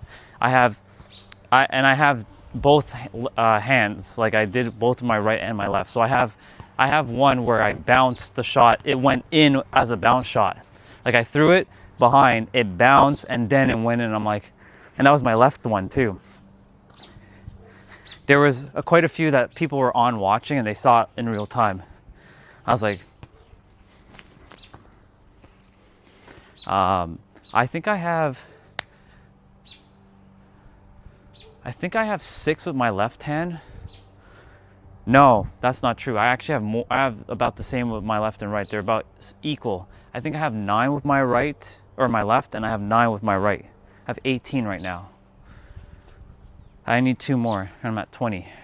So I have 20 no-look behind shots. So now I know that I can get them in because I've done it before. I have proof. And when you have proof, that's the thing about the mind. It always is looking for proof. And when you have proof of something, then you can't say it's not possible, right? I have something to share with all of you right now. This was a bar I heard yesterday. Think about right now how much money is being transferred around the world. Just take a moment. Billions of dollars are being transferred between people and people right now. And how do they transfer billions of dollars? Don't they use, radio frequencies like currency, right? Like electricity. But usually they're using like data, right? Think about all the money that's passing through your body because, internet signals are passing through your body. They're not bouncing off of you. They're going straight through you. So imagine all the billions of dollars that are flowing through you. So now that you have that perspective, you can never say that you don't have billions of dollars because it's passing through you. You just have to allow yourself to be the container to hold whatever amount that you want to hold. That's a bar. I hope you write that one down.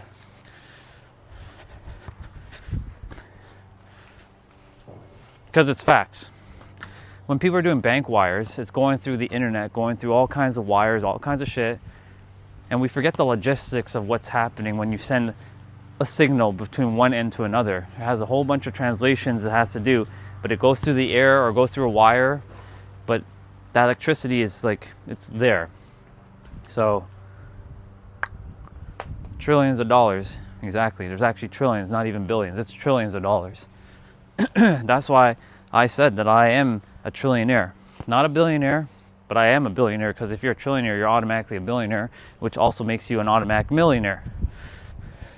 So I am a trillionaire. I like the word trillion. I'm not really interested in quadrillion. I like trillion because I like trinity. I like I like threes. I like things in threes. I like trinities. You know, Father, Son, Holy Spirit. Light, dark, like neutral. Masculine, feminine, oneness. Hot, cold, just kind of like just balance. I like that idea. That's why the synergy of Trinity is so important.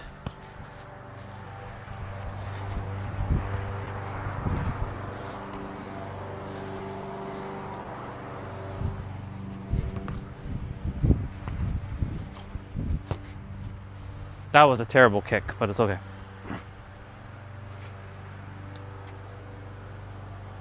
That works too, but I still prefer it for myself. Trillion's enough.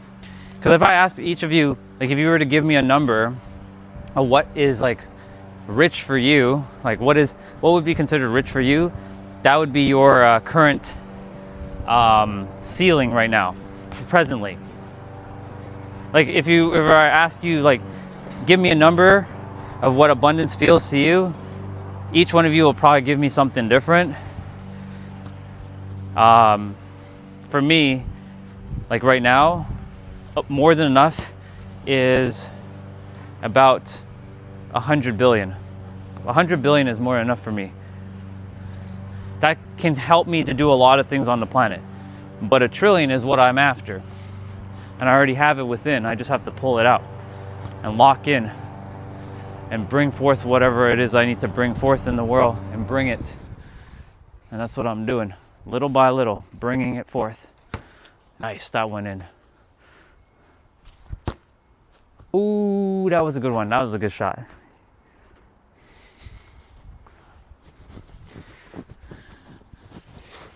So, that perspective should start helping some of you to start cultivating the abundance and being the container, not the, what's the opposite of a container? A leakage? I don't know. Whatever it is, you get to be that now. You just have to decide, not claim it, decide and declare it. Claiming is implying that you don't have it. Declaring it is that it's already done. And it has been done, and it has already been done waiting for you.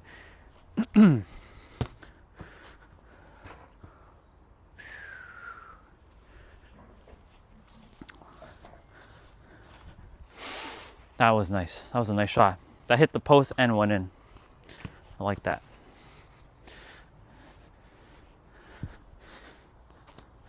Oh. This is why I like my wireless microphone. I can be anywhere, kind of like line of sight, and you can still hear me. Damn it.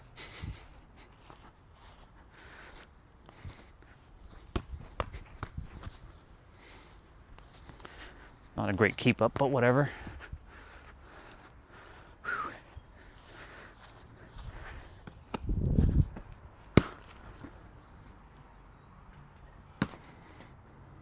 I learned something new recently that I could do, that I didn't know I could do before.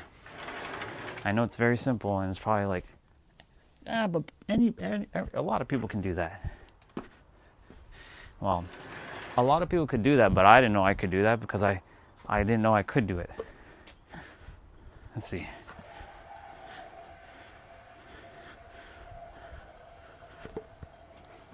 And now I say it, now I can't do it.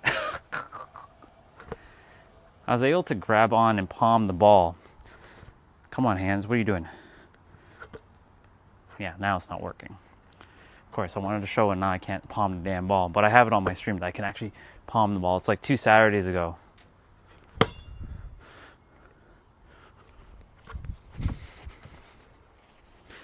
Come on. Come on, hands. Pick the damn ball up. There we go, look. Finally.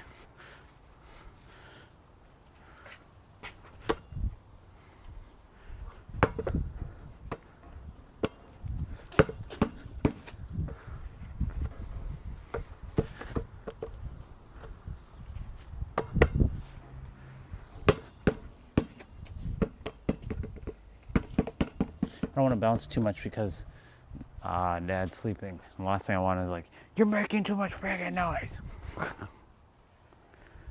Now we're palming it. Now we're doing it, see?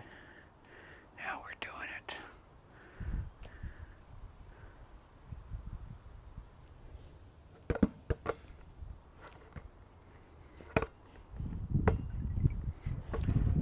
Just gotta practice it more.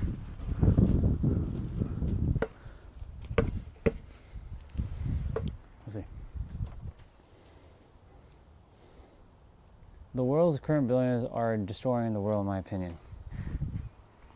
So, I'll share something with you, Chels. Those ones, yes. But I can tell you there are other billionaires that are not. The reason why you don't know about them is because they choose to not be, what do we call it, out there. They're actually doing good for the world. You just don't see or hear of them because they choose to not be... they don't want to be part of the limelight, right? Because there's a perception of billionaires that are evil and negative. Of course, when the billions and the trillions hit me in the physical, it's already right here. I am going to be out there, but I'm going to be doing things a lot differently than they are. The ones that are putting themselves out there and creating all kinds of unnecessary chaos. But yeah, there are billionaires and mega millionaires who are doing really good things in the world. I know because I met some of them. And I have a really good sense of character when it comes to seeing people's way of being. They're there. You just don't see them. Because the media has said that billionaires are like evil. Like the ones that you've seen, yeah, they're doing some pretty, questionable things. But there are others out there who aren't doing that. I guarantee you. Because, a lot of the thing about billionaires, there's this perception that they have to sell their soul. But that's not true at all. But a lot of people are also, this is a paradox of this. There are people selling their souls to be poor as well too. That's a bar, unfortunately. There are people who are actually subscribing to be in poverty and being poor, and they're selling their souls to be poor. They think it's very noble to be poor. It's actually not. It's your birthright to be abundant. It's always been everybody's birthright to be abundant. Now, will everybody be the same level of wealth in the physical world? No. Because what someone sees as valuable for something, others may not see it valuable, right? Like all that I'm sharing right now, not everybody sees the things I'm saying of value, right? Because they're like, he doesn't know what he's talking about. He's just being whatever. That's fine. But there are people who have paid me for my services and are paying me for my services right now, right? It's just a matter of when. So for me, I've changed my perception because I used to also think about billionaires too. I'm like, yeah, they're all like negative and they're evil and they're destroying the world. And yeah, a lot of them are technically doing some pretty gnarly things. But guess what? They're also here to do. They're here for us to not do what they're doing. They gave us a different ability, but the problem is, this is a bar. You might want to write this one down. How do I want to say this? The reason why a lot of people don't want to be a billionaire is because they don't want to have that perception of being called out, being like negative or evil. So that's why so many people subscribe to being poor and playing small. Because, when you start sticking yourself out in the world, you'll have a different perception of you. And due to that fact that you want to be relatable, this is the whole thing about conformity. See, I knew there was more to talk about. So there's always more to talk about. Because of the whole conformity, if you don't conform, or if you don't, if you're not like the rest of the people around you, then you start to become the one who people start looking at like, oh yeah, Orion, you sold your soul for that money, or Chelsea, you did all kinds of shit just to get that money, or some shit like that. And then due to our human mind, because we want to be relatable to others, we will sort of self-sabotage and kind of like go back to some form of conformity. There are a lot of billionaires that are actually doing good things. Tons. Yeah. It's okay. They themselves, they understand how reality works from the mind level, but not from the soul level. That's why they're able to generate so much, business into the world, and they're doing what they're doing. But from the soul level, they forgot who they are. I can tell you that. They understand the principles of reality. They understand how the mind works. That's why they are where they are. Otherwise, they wouldn't be where they are. But from the soul level, they forgot. I can tell you because I can hear when they're speaking, and I've seen them. And I'm like, yeah, they really don't have a clue as to what's really going on. Their soul knows, but their mind doesn't. Their soul is kind of like being held hostage right now. Otherwise, they'd be doing better for the world, not worse. The ones that we consider the so-called evil millionaires and billionaires. But to the eyes of the universe, right? This is why I keep saying that the universe doesn't care about if you're good or bad, because, but I'm not saying to go be a bad person, like a negative, evil person. What I'm saying is like, you have to not conform to be, selling yourself short and dimming your light and not having the abundance that you're supposed to have. All of you are supposed to be abundant. Every one of us is supposed to be extremely abundant. And in fact, you already have abundance. It's right now. The only problem is the mind will say, but I don't have it in my bank account. That's what was happening for me for a very long time. Oh.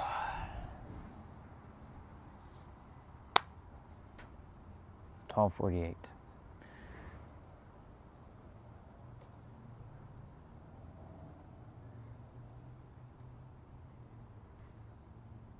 Yeah. You're all supposed to be abundant. Everyone is abundant, but everyone's also subscribing to being lack and scarcity due to the world's collective hive mind. I think I've shown you this drawing. No, I didn't show you this drawing. I showed you the other drawings. I have another drawing that came through.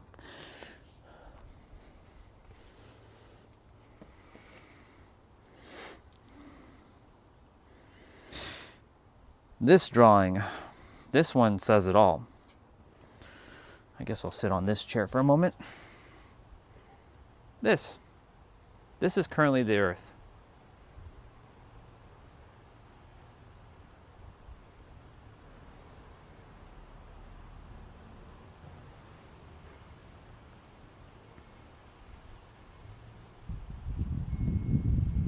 So this is the Earth right now, presently.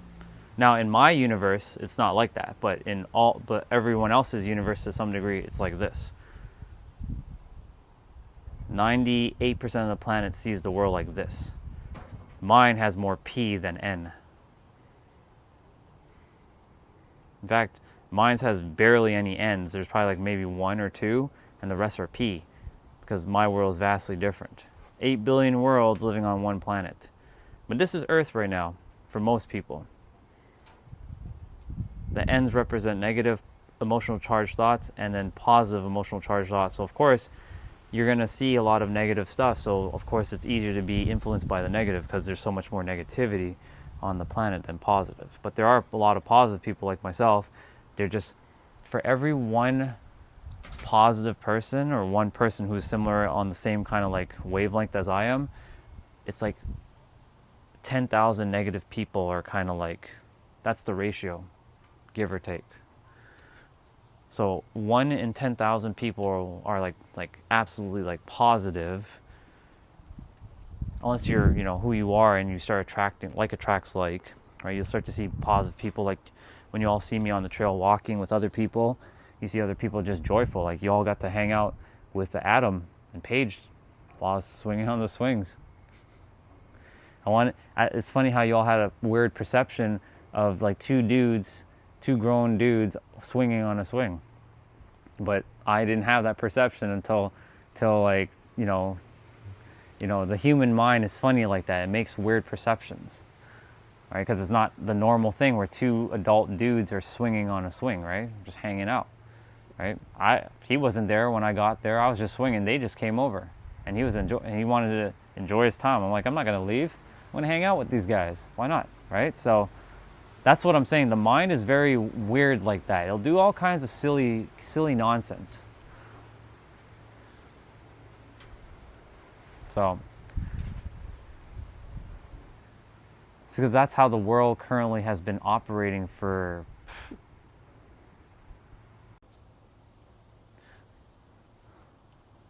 We're back. We lost internet there for a moment. My bad. I was saying, so it should be back. The internet just cut out there. It was so weird. I was saying basically how, because the way the world is right now, everybody's subscribing to like fear and doubt and scarcity and lack and not enoughness and not good enough and won't be able to do this. And I was saying, but Orion, we can't change the world. There's no way. Well, because we keep subscribing to that. You're not changing the world. You're focusing on yourself. And as you focus on yourself, your world changes. That's a bar. Write it down.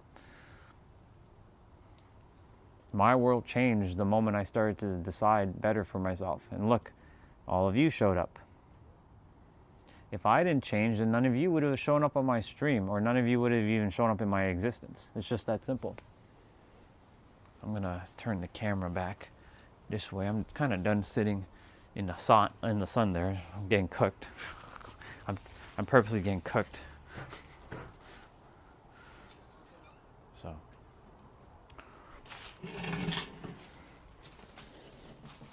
Oh. Yeah. So if we keep subscribing to the idea that we can't change, or life's not, or the world's going to be always this way, then that's what's going to keep happening. Unfortunately, because that's what we keep subscribing to. We keep entertaining that. But I don't need to fight tooth and nail anymore. It's really simple. Because those who have their hearts open and want to listen will hear.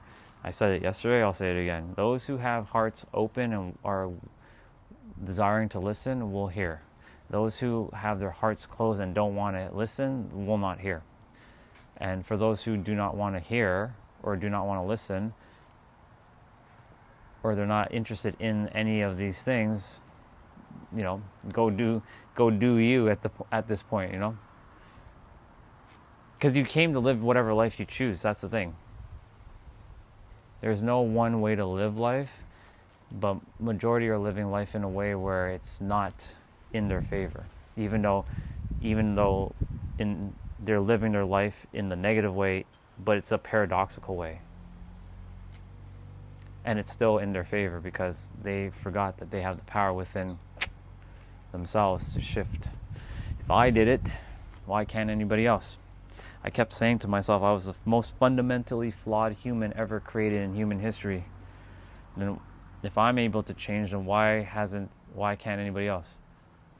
That doesn't make any sense. Remember, I put all of you all on a pedestal. You're all smarter than me at one point. So if I was the dumbest human ever created and I was able to change, then surely the smarter humans could technically figure it out. Even the so-called smartest IQ person on the planet hasn't figured this thing out. IQ is irrelevant. IQ is good for certain things, but when someone's like being tested for their IQ, I'm like, That's just a human paradigm. That's a third dimensional limitation paradigm. Your IQ is irrelevant. You have your EQ and your SQ, which are your emotional intelligence and your spiritual intelligence. IQ is more physical. Well, it's still kind of mental because you're using mental, but it's more third dimensional aspect. There's so much to talk about, really. There's just a lot. Time's ticking, though. I only have a short amount of time left, whatever that looks like. So I gotta make sure I get out there as much as I can and help make the world a more peaceful place for majority of us. There will be times where others will attempt to stand against what I have to say, because they're fighting for dear life to hold on to their limited beliefs, though it's not limited to them, but their beliefs that are basically holding them hostage because their mind has completely ensnared them. I'm no threat to anybody, but I am a danger to the mind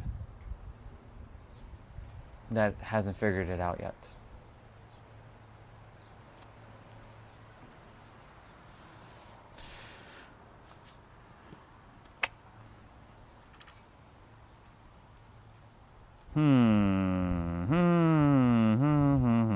Let's see. Two of my clients, they left me something to read, so I will be reading what they wrote.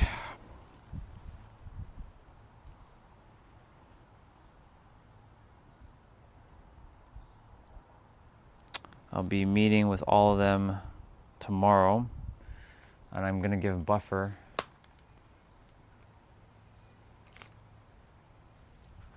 well, I mean, yeah, this is a tennis headband, but it's not really a tennis headband. It's just tennis people use it because it's easy to keep the sweat. It's not really a tennis headband. It's a headband that people use in tennis and in basketball. But more people in basketball don't really use this as often because it gets in the way at times. And I do play tennis, but I didn't buy this for tennis. I bought this so I make sure that when I'm outside sweating, my sweat is not dripping down my face, because it's really annoying when you have no napkin. You have to wipe your sweat with your arms and whatnot. I sweat a lot, especially in the summertime. But then this became like an accessory. This became like my way of being, because it's like anything else. Some of you guys go out and you wear sunglasses. Some of you guys, you wear shorts or dresses. I wear headbands. I like wearing my headband. I like to be the one that sort of stands out and not follow the same pattern.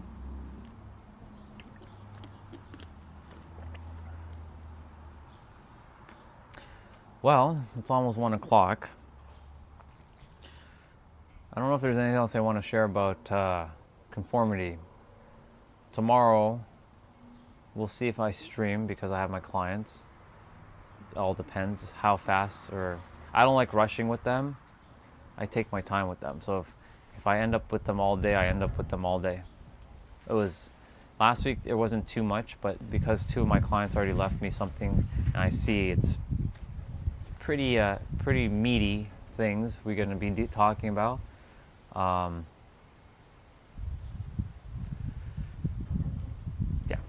it's going to be. Hey, Michael, it's good, man. I was about to just jump off in a moment, but I was talking about conformity earlier. I left the whole master class. If you want to catch the replay once it's available, I dropped some bars. I trust you're doing good, dude. I'm gonna go eat just now and hang out with myself for a bit, prepare myself for tomorrow. That's good. I'm gonna prepare myself for tomorrow. I don't really need to prepare. Like, there's not like much I need to prepare. It's just a matter of like locking in with the frequency with them and helping the clients. I'll probably start at 7. We'll see. 7 a.m. to like 3, or maybe, well, again, I don't know how long some of their stuff could be. I chose to only have 6 clients for now. I have a wait list.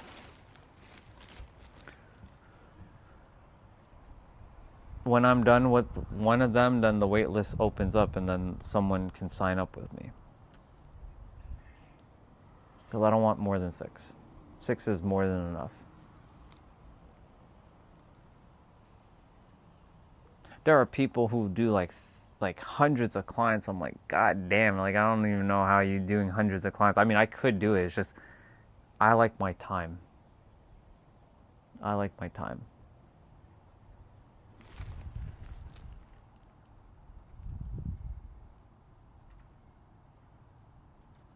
I don't believe in them because I don't subscribe to them, but they do exist. But I don't, the thing is, because the all is mind, the universe is mental, whatever you decide is real and true, you will manifest it as real and true. So if you believe in the demonic forces, they will show up, and they have shown up in other people's lives, and they're real to them because the mind is creating it.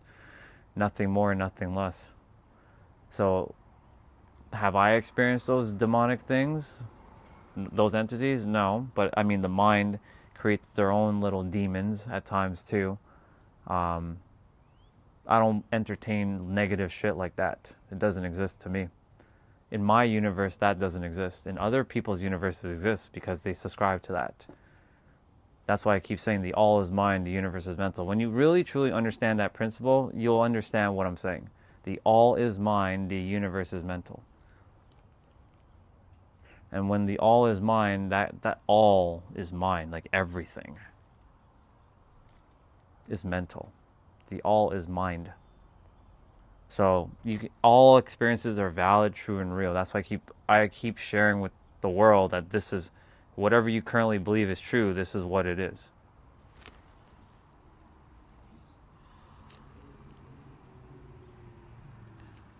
That's another. What we call it, Gen Z term, main character. There's different main character syndrome, but the thing is that's not a syndrome. Being your main character is you're supposed to be the main character of your game. Hello, are you your secondary character of your story, or are you main character? But people have used the word main character and made it into some negative like connotation. What I'm doing or what I share with the world is that you have to focus with yourself. It starts right here. This is not main character. This is just facts. It's right here. It's only facts if you believe it's facts, though. For me, it's facts. So if you want to keep entertaining complicated things and things in your life, that's what you'll get. It's just that simple. Nothing more, nothing less.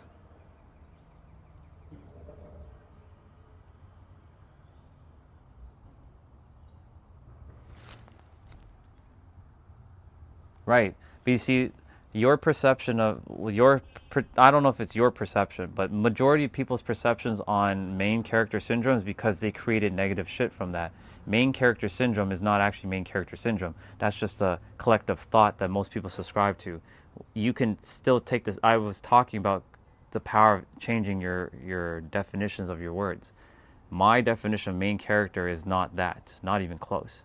That doesn't even enter my reality, not even close. But you get to decide what that means. If you want to use something else that is similar to main character but not main character, that isn't narcissistic or has that connotation of negativity associated with it, change your words.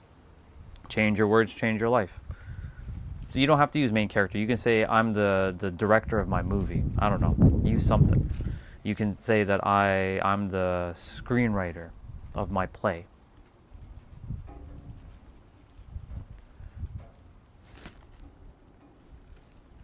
There are no problems except for what problems you create into your own experience.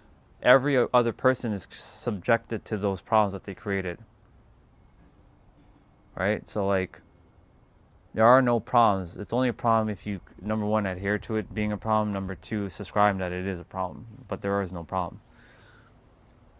Right? For me, like I've seen a bunch of YouTube videos talking about the main character syndrome. That's why I'm aware of what you're talking about. I saw it pop up on my feed recently, and I'm like, okay, so there is a bunch of humans right now with their third dimensional thinking mind talking about main character syndrome. Okay, let's listen to what they're saying. I observe. I watch everything and I observe things very carefully, what people are saying. And I'm like, yeah, you have your perception of main character, not you. I was like pointing to some YouTuber. You have your main character thing because you've subscribed to that ideology, that collective thought. That's main character. Because most people's main character is like, it's all about me and not nobody else. My main character is that I'm focusing on me, but that also includes all of you. That once I focus on me, that also implies to helping all of you. So that's my main character energy, vastly different. Most people's main character energy is like, it's all about me, only me, it's only going to be about me. And so the rest of the world sees it as in a way where like, oh, it's so you're being selfish and greedy and like don't care about other people. That's what main character for most humans are, but my main character isn't about that. My main character taps into the God level where it transcends the human paradigms that most humans are still adhering to, because I live in the multi-dimensional realm, not this third dimensional realm, even though I'm physically here, because I don't live in the same world as everyone else. And that's a bar, write that down. You also don't live in the same realm as everybody else unless you choose to subscribe to that ideology. But yeah, most people's main character syndrome like thing is because it's all about me, and they put on this like narcissistic, like it's all about me. That's why it's, because think about it, right? Like 10 years ago, nobody was talking about main character syndrome. Somebody just came up with that recently. Maybe in the last year or two. Main character syndrome. Right? Just like imposter syndrome is another one that came up like a while ago. That's also an illusion too. How can you be an imposter to yourself? Just because someone else is doing what you want to do doesn't make you an imposter. That would imply that if Michael Jordan was the greatest basketball player, then everybody else should be an imposter to Michael Jordan. But we have Kobe Bryant, we have Steph Curry. How can they be an imposter? It's stupid. Doesn't make sense. I take terms that don't make sense for me and I toss them. They have no relevancy because I don't get subjected to humanistic nonsense like I used to. When you know who you are, know thyself and thou shalt know all, you don't get subjected to a bunch of garbage that the world is spewing out. That's why I don't trap myself with a bunch of things that, that's being said in the chat. It doesn't make sense to me. There's no point. Because I'll just be playing your game. But how can I... The thing is, most people are playing the third dimensional game. You're playing 3D chess. I'm not even playing 3D chess. I'm the game master of a multi-dimensional chessboard that I've already declared checkmate before you all even made your moves. I'm on a different frequency that most of you may not understand, but I can understand your frequency because I can see where you're at in your experience, because I've been there. Most can't understand where I've been because they simply, the mind is getting in the way. They're too intellectual and logical. Intellectual and logical has its place in the world, and we have to use it. That's what it's given to you. But you're supposed to transcend your logic and your intellectual and tap into your intuitive and your imaginative, which bypasses the logical. And that starts tapping more into the emotional. I told you, you have not even heard anything yet. I'm about to cook. That's why I said when I'm on those podcasts, I'm going to cook. And a lot of people are going to either like what I have to say or get triggered by what I'm going to say. And I'm not going to hold back. I will not hold back any longer. I've been holding on for too long, holding back what I have to say. Some of you will like what I have to say. Some of you will hate what I say. I don't care.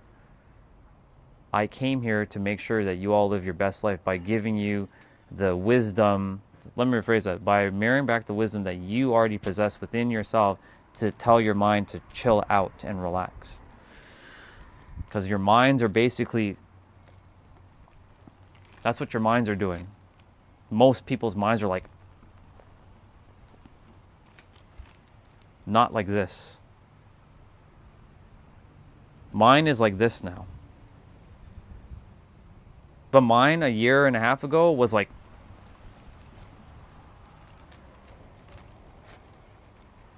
those who have been through it can understand. Those who have not been through it can't understand. It's just that simple.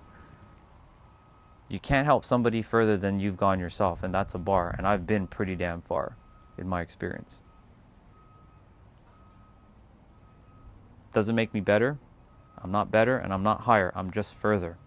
I'm just further along.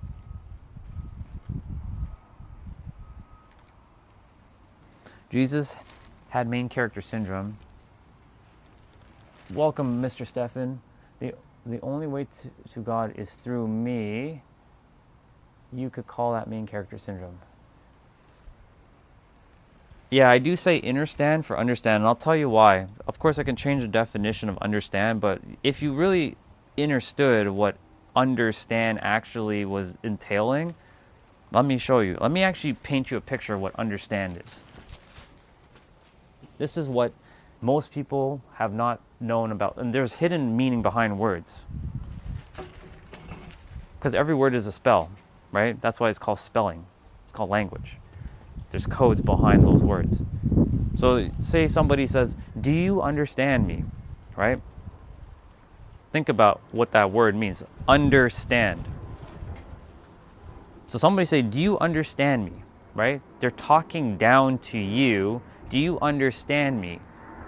You are under them and they're standing over you.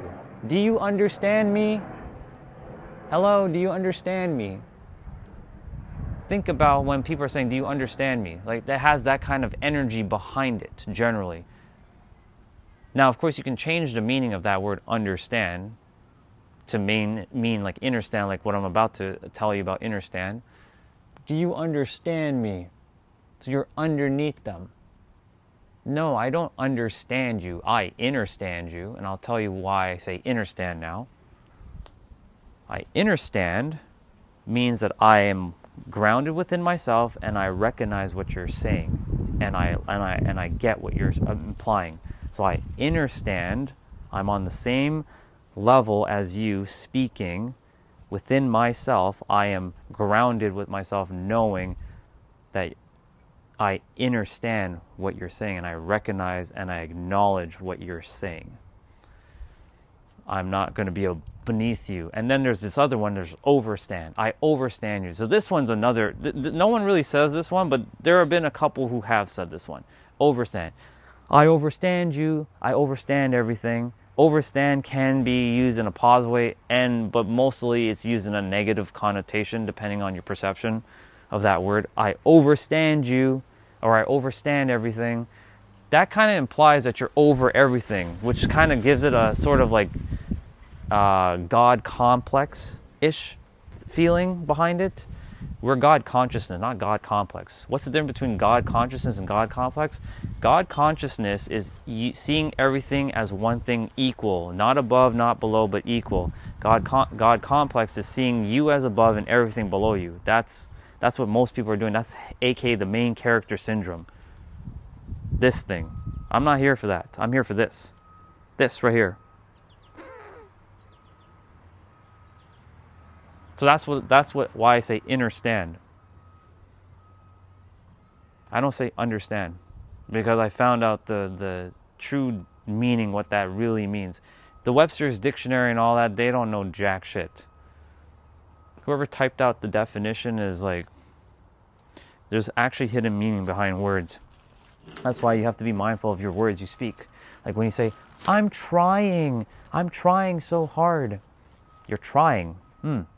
So that implies that you don't have it right now. I'm trying. That has like whiny, like weak energy behind it. I'm trying so hard. I'm trying.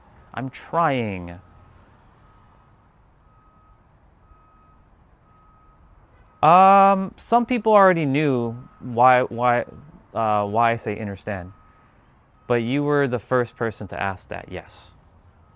Out of all of my people who I streamed, I've explained understand versus understand, but you're the first person to actually ask that question. So thank you for asking that question. But yeah, you were the only one that asked that question, but others have, they just accepted what I said when I said understand, because their soul knew what I was saying. When I said understand, they knew it for their understand is my understand, and my understand is their understand because of their definition.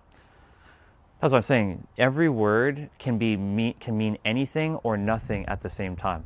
You can change the meaning of anything. I can change the word understand to mean understand, but the problem is, due to the fact that I know the energy behind understand, it doesn't feel good to say that word. It feels terrible, in fact. And I can change the feeling, but no. I'm going to lock in with understand. It just feels better. And use words that feel good. So yeah, like when people say, I'm trying so hard. I'm trying. Well, you're trying, that implies to the universe that you can't do it. That's like whiny, like lackluster, not hopeful energy. Instead of saying I'm trying, I say I attempt. What's up, Nabito? Good to see you, bro. See, now I was about to jump off and everybody's jumping on now. It's all good. It's all good. Yeah, so anyways, what I was saying was, like, I don't say I try, I say I attempt. Now, there are times I do have to say I try. Like, for example, will I say I am attempting that pizza slice over there? That doesn't make any sense. I'm trying that slice to see how it tastes. Or I can say I'm going to have that slice, right? Finding different words to kind of mean the same thing.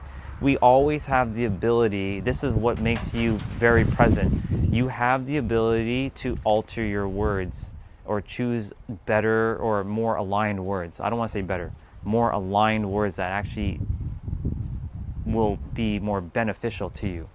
So like saying, I'm trying to have that pizza slice over there. I'm going to try that slice over there.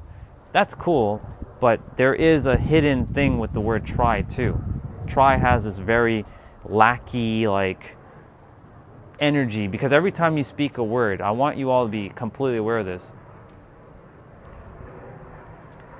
Every time you speak a word, this is what's happening. There is energy flying out of your mouth and into the universe, and it's also sticking within your body all in the same breath. So when you say I'm trying to do something, you're subconsciously telling yourself that it's hard, it's difficult, because the word try means hard and difficult for most people, and it stays lingering within your body, and then you shoot it out to the universe, and the universe is like, oh, this person is trying. Oh, I'm just going to give them more of the same because they're trying, because that's what they feel is true and real. So I'm going to give them trying, because that's how the universe actually works. Most people don't know how the universe actually works. And by the way, for those of you who pray and you get down on your knees and you're asking God or whatever for whatever it is that you want, know what you're actually doing.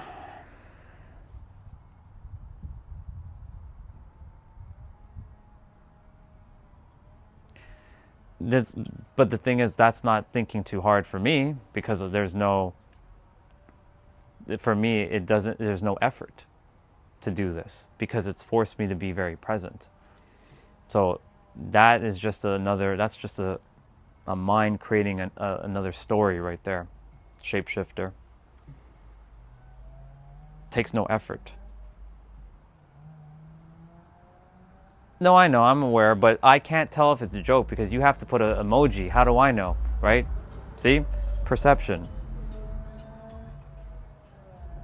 If you had put an emoji, I would be like, okay, he's joking around. But if you don't put an emoji, how do I know?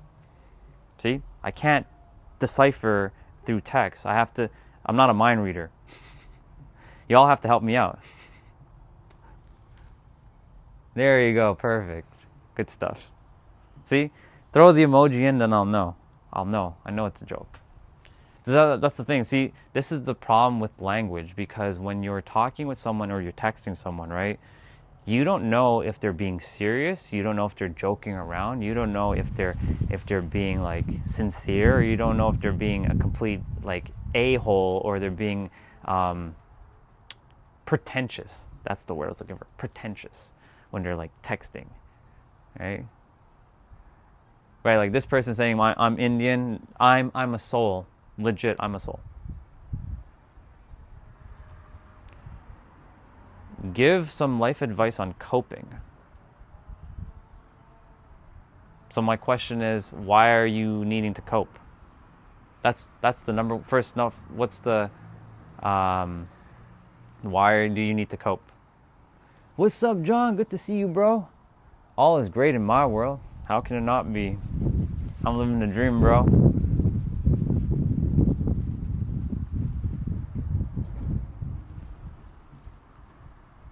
I am doing great. I trust you're doing great, John. It's good to see you again. And yes, I did cut the grass that day. See, didn't forget. And thank you, Stefan. Yeah. It's important to know the nuances when you're speaking with someone, because most people jump the gun, like I just did there just a moment ago. That was a prime example of jumping the gun. Right? When Shapeshifter says, "No, it's just a joke, bro." Right? I'm like, "Oh, okay, cool. Now I know he was joking." So now this is what I'm saying. I'm glad that like things like that show up on the stream, because it shows all of you the importance of why you have to be mindful of every word you're typing, texting, writing, speaking, thinking, because when you do, you'll help other people to be more conscious as well as time goes on, because more people start to be more present with their words.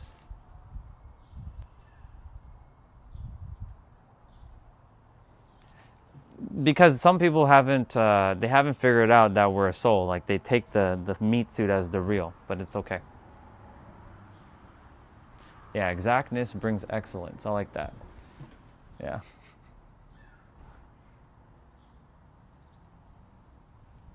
Very nice. Let me see what's going on. Let me just scroll back up. Yellow flowers are gone. So yeah, let me get back to Doc. So Doc, question for you. I know you asked about advice on coping, but my question, my return question is, what is there to cope about?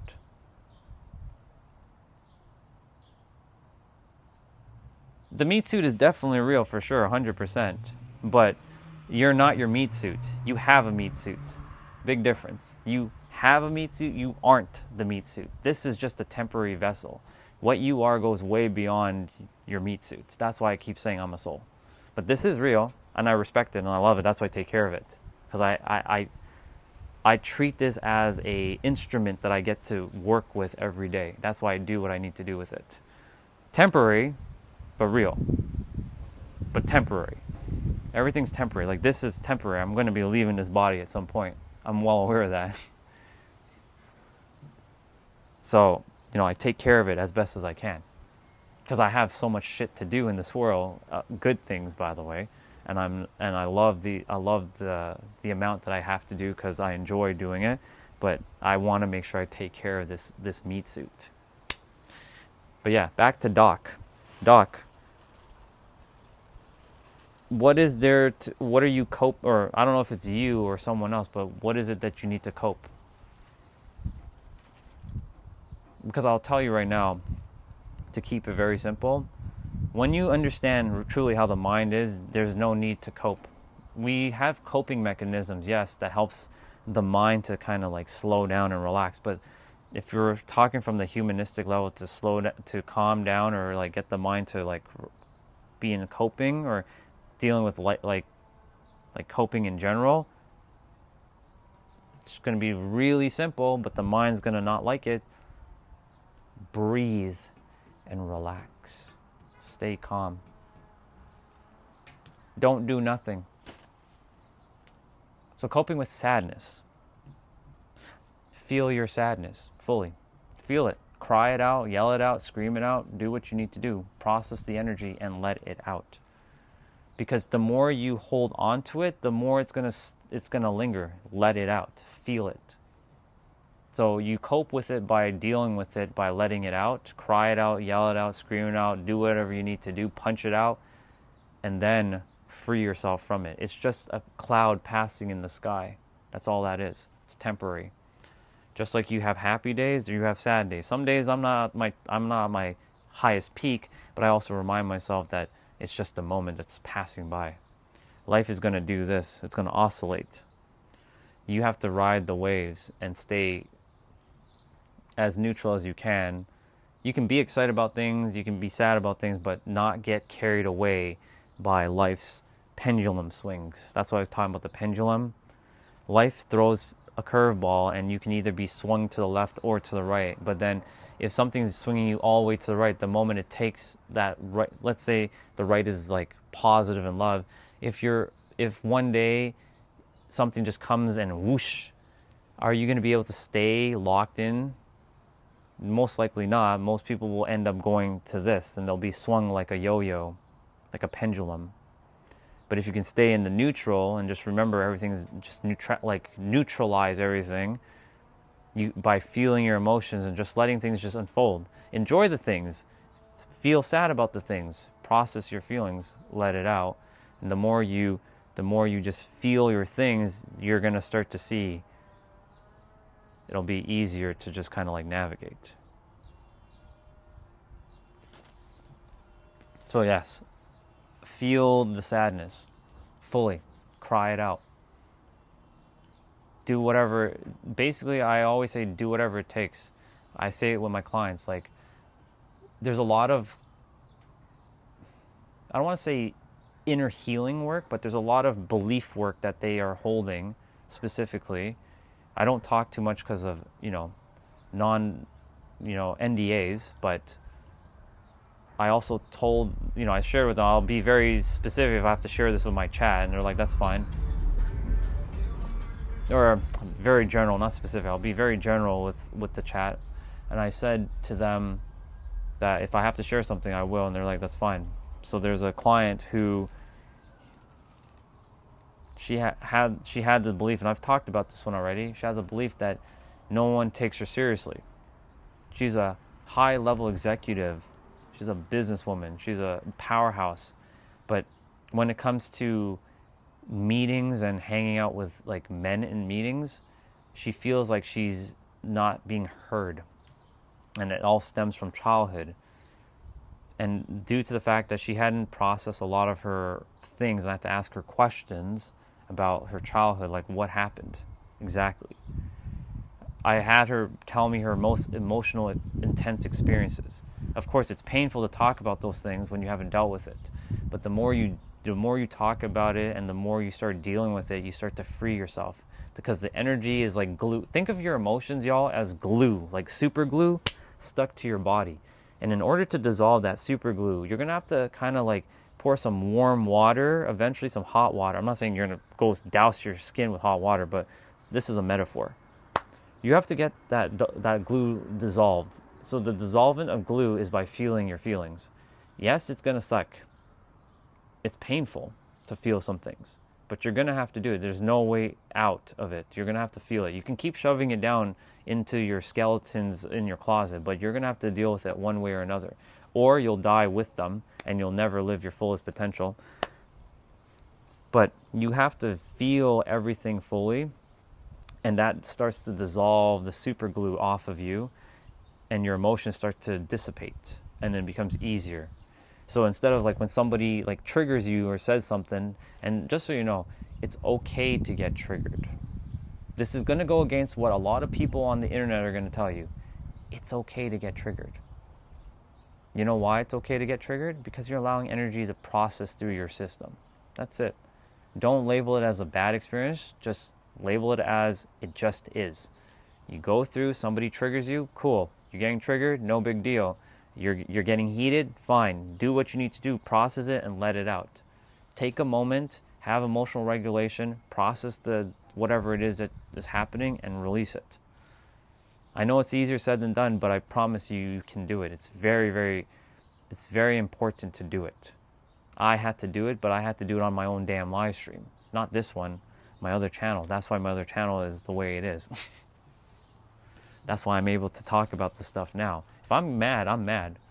Quite simply, I'll be mad, but I don't get mad often. I may get a little stirred up at times.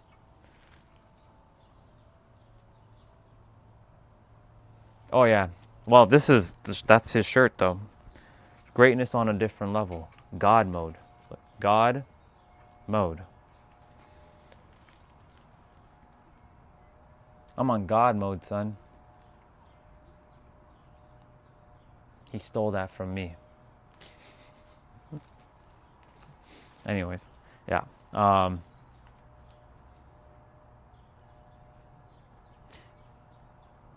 Feel your feelings, all of you. If you have something that's lingering, feel it. As you feel it, you process it, you let it out, all will be good. Because if you don't feel it, this is what's going to happen. I'll show you a picture right now of what's going to happen. Let's say you're holding on to some sort of resentment. So that resentment is extremely tough glue stuck to your body.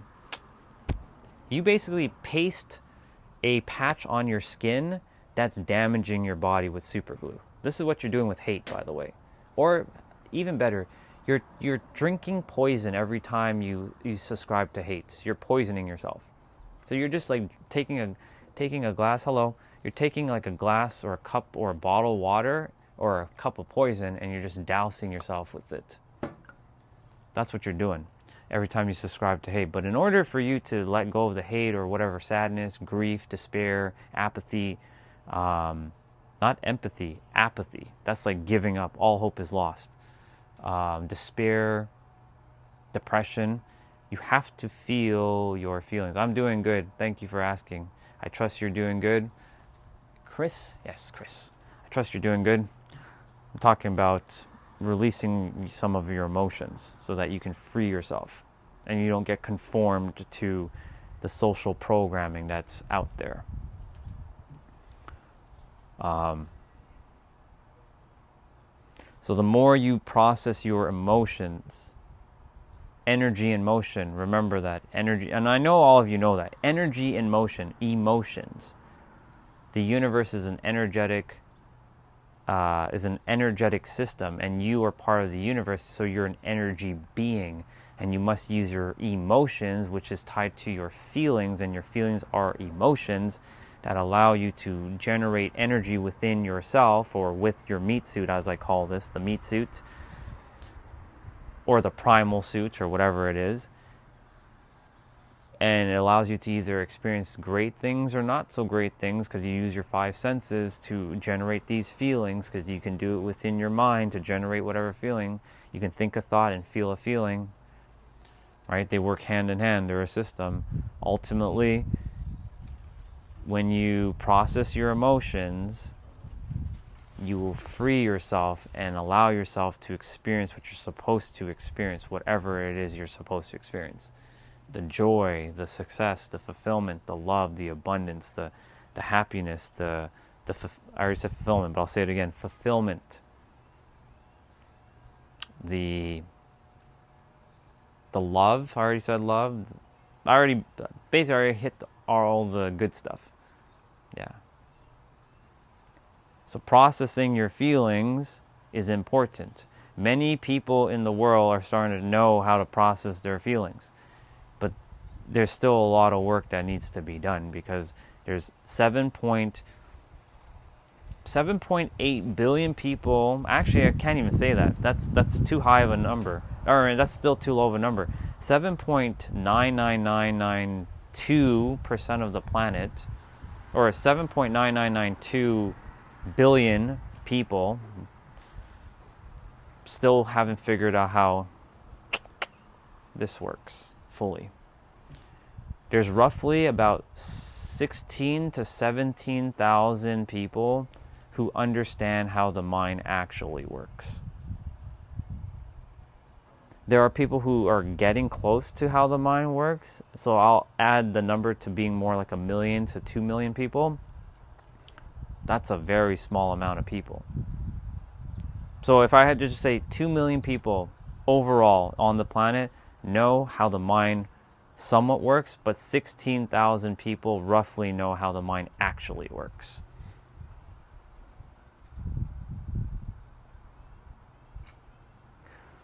I ain't doing you all like that. You guys already know because I'm telling you. You guys are part of the 16,000 people that understand how the mind works because I'm sharing. The moment I share something, you already have it. Correct. That's how low the percentage is, Doc. Whatever the percentage is, if that's the percent, then that's really what it is. It's a very, very low percent. It's pretty startling.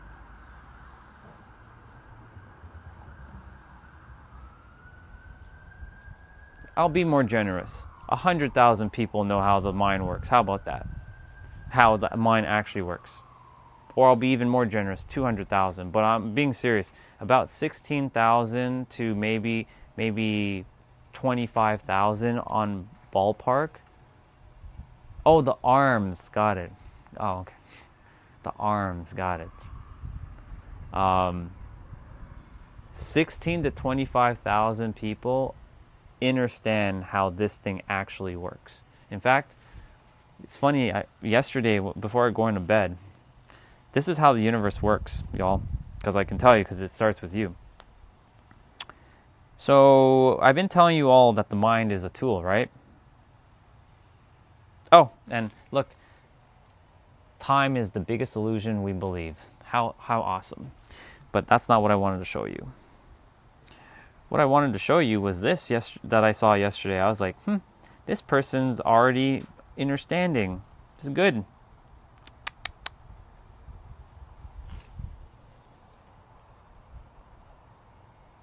The voice in your head, it's not you. It's never been you. And I've been talking about the puppeteer mind. This is what's going on with the human. This is a visual.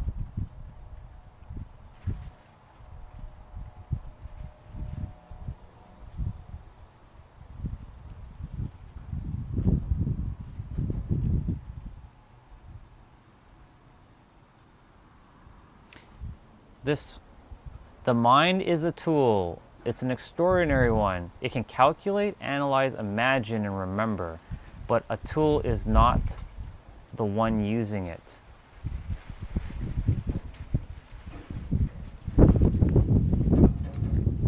Ah, yes. This right here. The problem begins when the tool becomes the master. When every thought is believed, every fear is obeyed, and every mental story, is that story? Yeah, story is treated as the truth. That's why I keep saying to all of you that the mind, you have a mind, you aren't the mind. And this showed up last night, and I was like,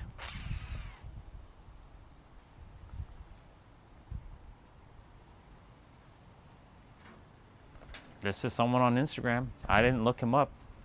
My feed shows me things exactly as I am. That's a bar, write it down. Your feed is going to show you exactly what you are meant to see. So here's the beautiful thing. For those of you who found me, you're already at the same level as me. Congratulations. Now start tapping into this and let go of more thinking. Think with your heart and feel with your mind.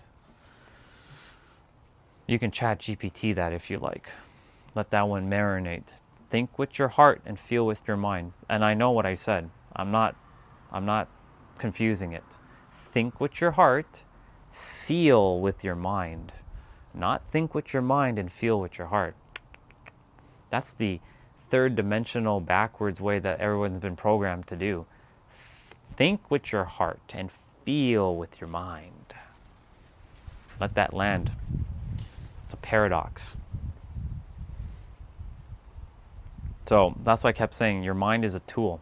So that person, he what, 4,000 people liked his thing. I don't know if all 4,000 people understood what he meant. But 4,000 people saw his post. So that's 4,000 more people that will at least understand that the mind is a tool, so that frees more people from being trapped in their mind. That's why we're doing the work. So the rest of the planet can start to stop subscribing to all the nonsense. Because it is truly nonsense. Nonsense. Doesn't exist sense. Nonsense. There's nothing to miss because it's right here. I can go back to my childhood at any time. You can time travel at any time. You just have to use your imagination. You can use your imagination at any time. And you can time travel back to the past. Hell, you can time travel to the future, but when you're traveling to the future is the end in mind, whatever that looks like. But when you do the end in mind, remember that that end in mind is not some faraway place. It's you right here, right now.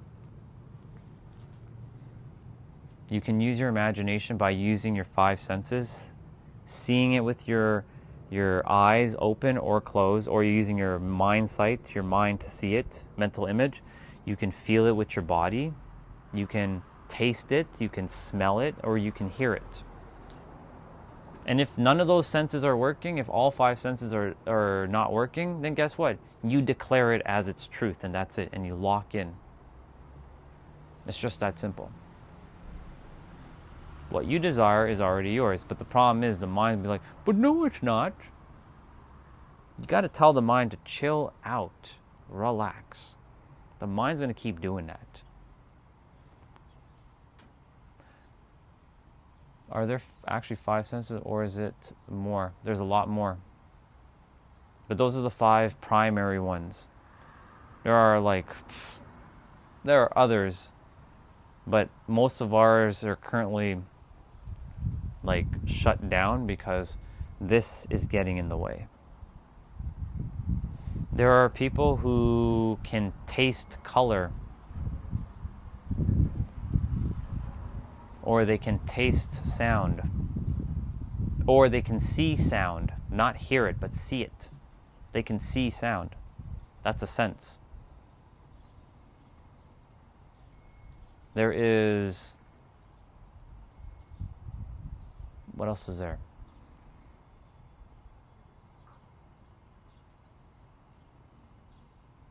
There are people who can feel things that are not meant to be felt, or that are not like a normal feeling thing. Like they can feel things that are not on the earth, or they can feel like the universe itself.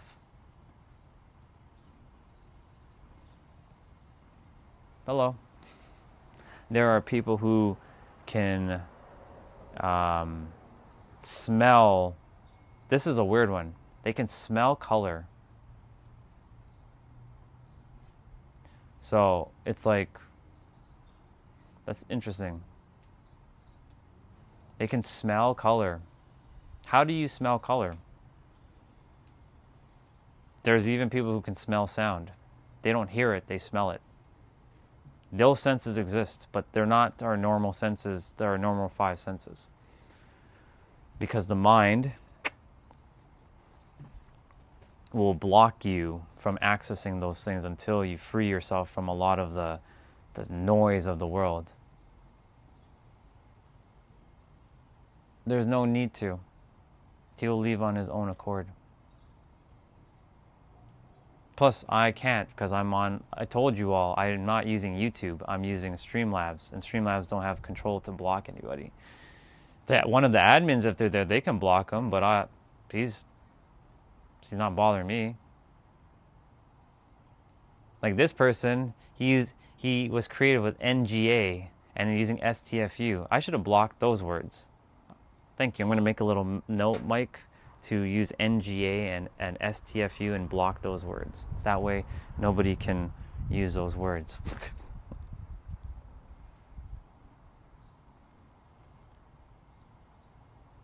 I'm not even sensitive. You're just looking for a reaction. So I'll feed you a little bit. Welcome to the stream, Mr. Frieza. That means troll, by the way. Welcome to the stream, troll. I hope you enjoy your stay here for a little bit. Yeah.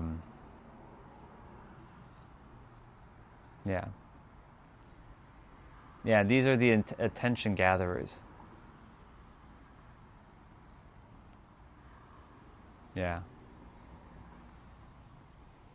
Oh no, we just have the stream just started with some trolls. So we're just looking at them.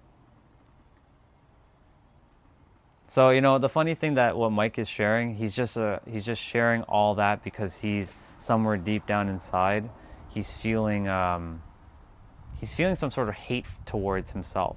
So he's projecting his limitations onto myself, which I won't play his third dimensional game because I've already played Checkmate. So he's attempting to be smart, but I'm going to focus on you guys.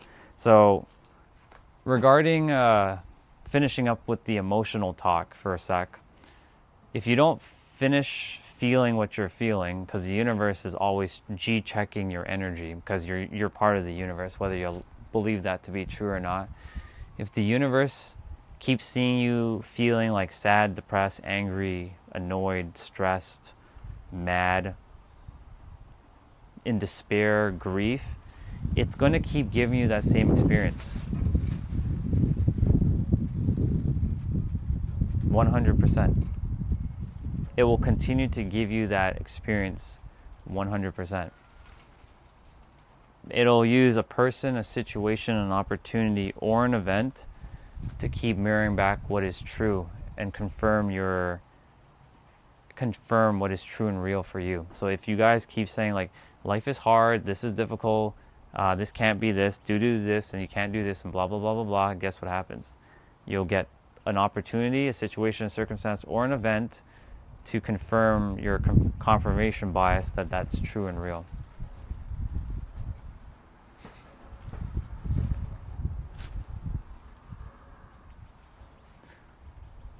Thank you, Mike. I appreciate it.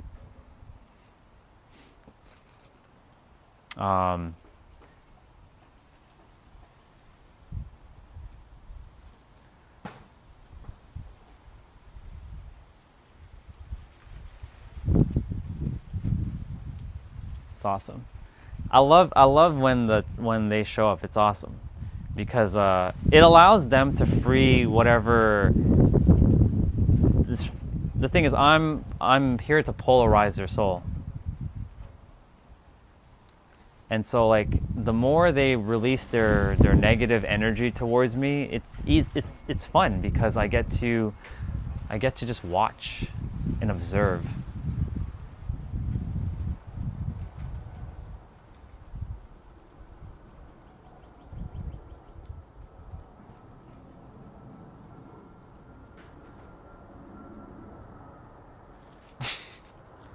Probably. Hey, they're feeding the algorithm. So the more they keep typing in the chat, they're just feeding the algorithm. The more people just show up. So they're doing me a favor. So, yeah.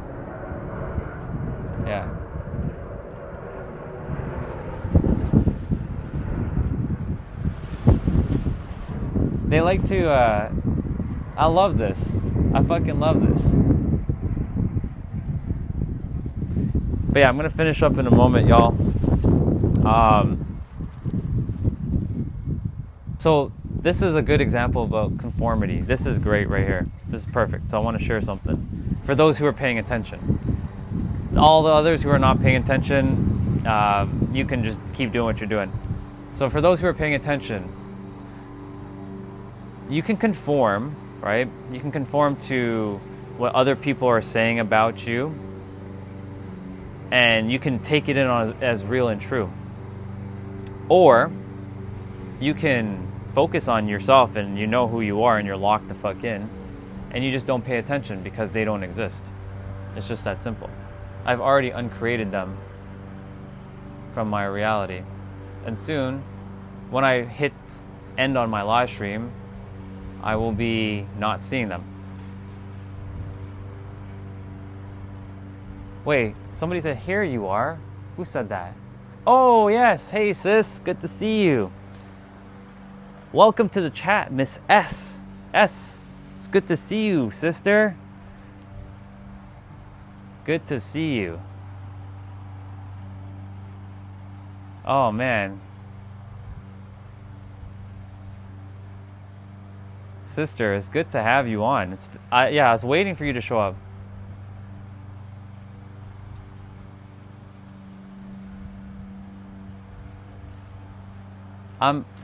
Sister, it's been one interesting ride on this new channel. It's been lots of great people showed up on the stream. Things are unfolding now, which is so awesome.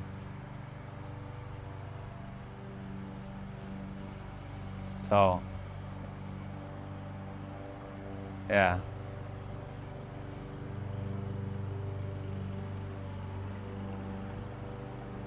It's so fascinating how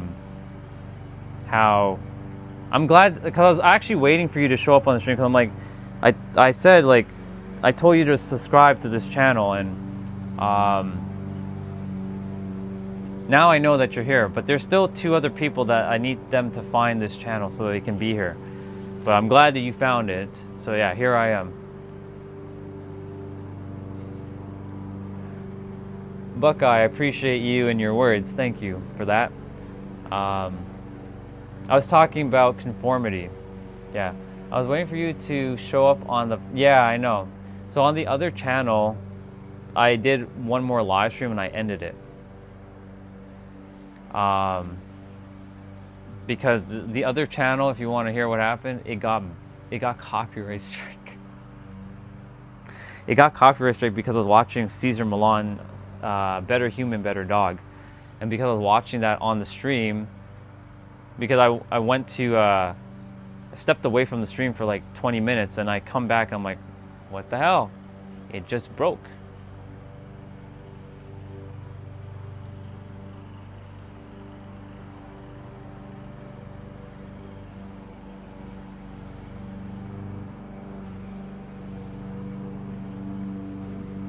Well, Shapeshifter, I can tell you I can tell you that the reason why Mike is saying NGA is because he can't type out the full word, because I blocked it.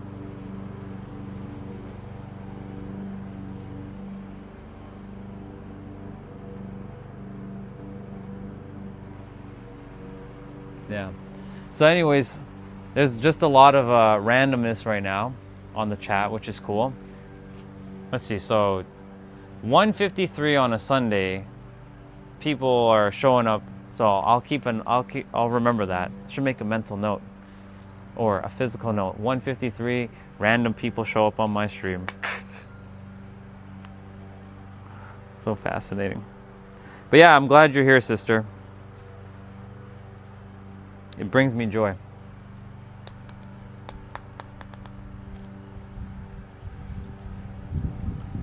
But yeah, I was talking about conformity earlier, and you know why we conform to other people's limitations, because we want acceptance and approval from others.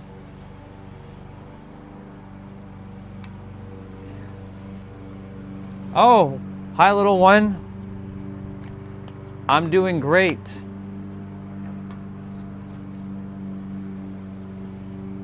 S, what was her name again? Well, you don't have to say her name, actually. Actually, no. Hi little one. I trust all is good. Man, this is getting awesome in the chat. Unfortunately, like, if I don't see some of your messages and some of you left something for me because of all the you know, this will eventually kind of die down. We'll just give them a little bit of time, you know, let them enjoy their time. They're having fun, so I mean, as long as they're having fun, right? Yeah, now we have some more interesting people. How's the life there? It's pretty good. Life's good. Life's amazing. And random creator, I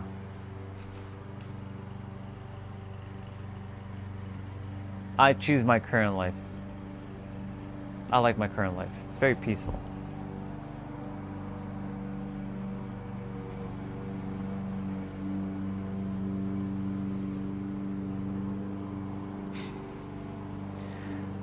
Buckeye, I would honestly, dude, don't even entertain some of the stuff in the chat. It's not meant. It's not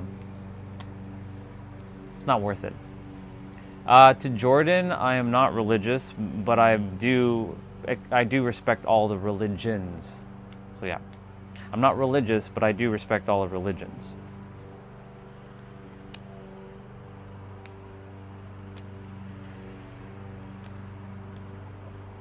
I'm just seeing if S says anything else. But yeah, S, all is great, all is wonderful.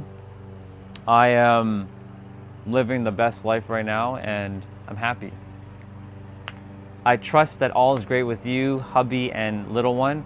And I remember that you're, I do remember that you're expecting soon. So again, you know, congratulations on the new one that's coming. Unless the new one is, no, the new one's not here yet.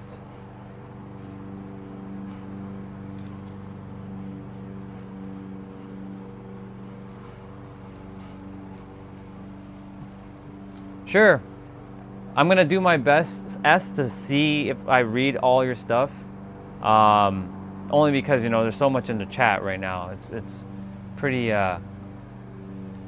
know, it's being what the chat's like.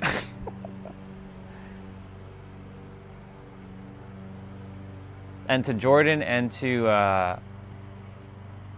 who asked me about something else, thank you for your question. Oh, I think it's A to Z. Yeah, I'll just call you A to Z. Yeah. Thank you, dude. I appreciate it.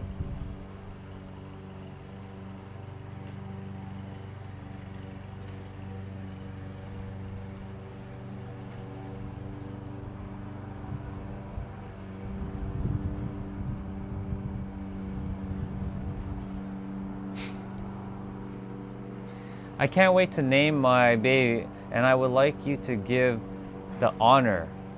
Me? Wow.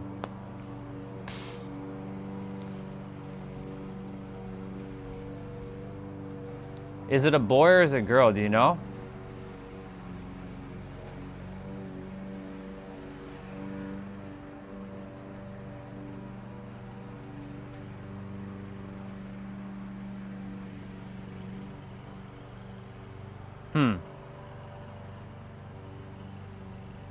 Okay. 2 names. I'll give 2 names then. I'll give 2 names. I was gonna tell, you know, I was gonna make a joke to say name the baby Paradox, but you know. A to Z, he's not harassing me. He's good, man. Like, I'm not even bothered by him. Jordan, I do, but not in the same way most humans do. But I do. I definitely do. It's not legal? Damn. Okay. All right.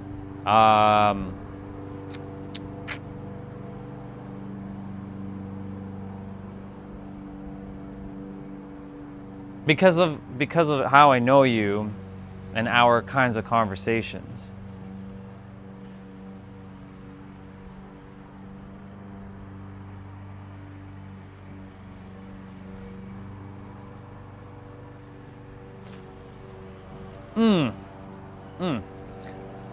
You put me on the spot, sister.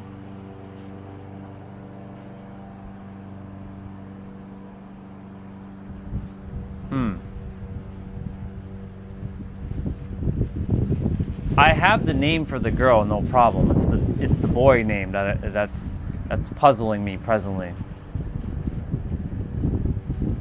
Technically speaking, you can call the boy Paradox because, you know, there is I don't know about that. I don't know how he would feel about that name. Mom, you called me Paradox? Like, why did you call me Paradox? Awesome, A to Z. Enjoy that. Enjoy being 20. It's a good age.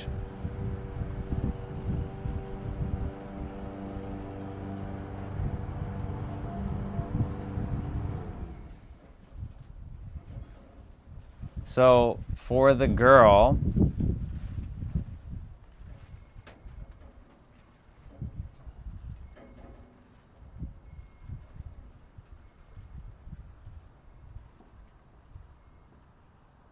the girl is actually easy. I mean, I'll be naming when I do have, if I do have a girl, this name, but everybody can have this name. For your daughter, Serenity or Serena, if you want to use an English name. You can convert that into the name in your native tongue if you like. Serenity or Serena for the girl. A to Z, those are good names. Those are good, especially Isabella.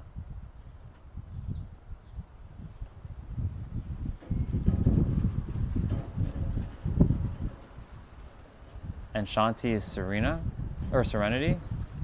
Nice. Phone might tip over. I have to hold it down for a sec. The boy is a little bit tricky.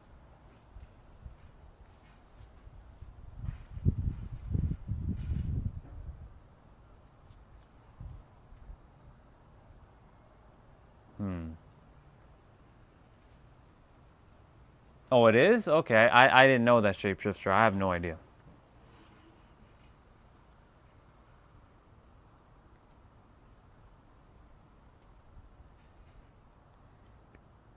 It's funny A to Z because earlier when we were at the park, there was a guy named Adam he came by the swings with his daughter and they were swinging and he was chatting up with me. So that's coincidental that the name Adam popped up and you shared Adam.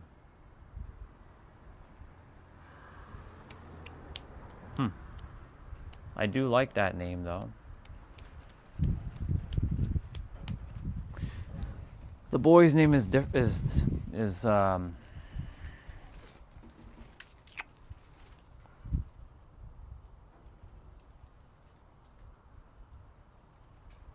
I'm basing our this name based on our like relationship that me and you have, sis.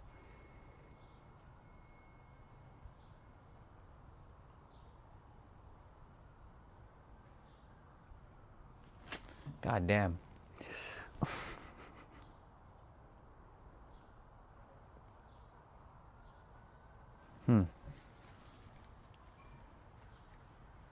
The boy one's gonna have to. I think Anand is Bliss. Oh, I was actually thinking about Bliss. Yeah, Serenity is a good name. I'm gonna be naming my daughter that too, but use it. If that works for you, use it. If it's a girl.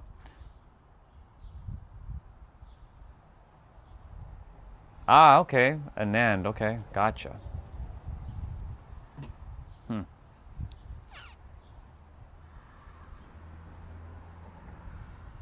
The problem with because I know that's the Hindu name, but like if it's translated in an English name, like naming a boy Bliss doesn't sound like a boy.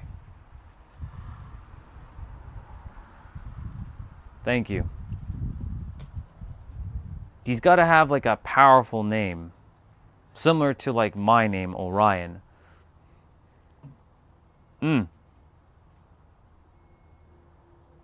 I mean, you can name him Osiris, but I mean, I don't know about that.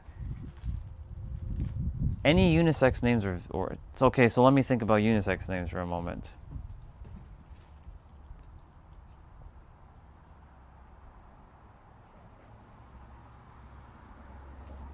Well, the first name that popped up was Sky, because Sky can be both boy or girl, and that is a short name. But it'll have an E at the end of their name, SKYE. But the thing is, I don't think the kid is going to want to have someone misspell their name, because a lot of people just spell it SKY.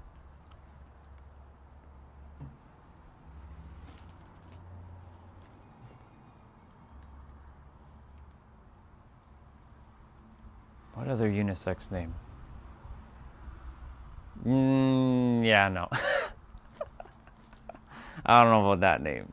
A to Z. I think we'll kind of. No. I think that will not. Yeah.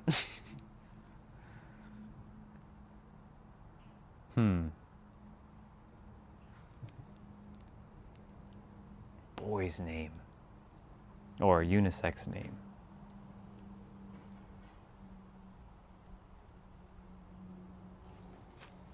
The problem is that the current unisex names that I'm aware of right now, they're kind of like.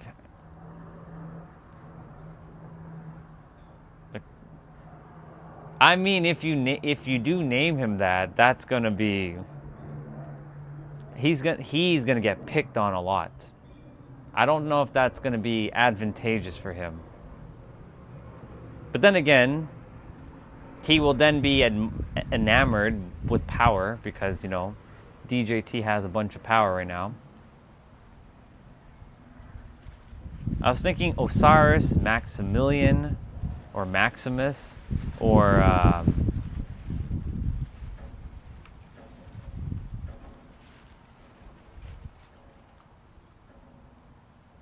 the problem is I was gonna say Lex, but the thing with Lex is then we'll have people making fun of him with Lex Luthor. What are you, Lex Luthor? No, so no Lex. Maximilian, that's a long one though, or Maximus. Osiris, but Osiris is like, whoa, what are we doing here, right? Someone named Echo. That's very nice. That's a beautiful name. I like it. I like that name, Echo. It's a good name. Let me see. I do the reparations to the name. Gotcha.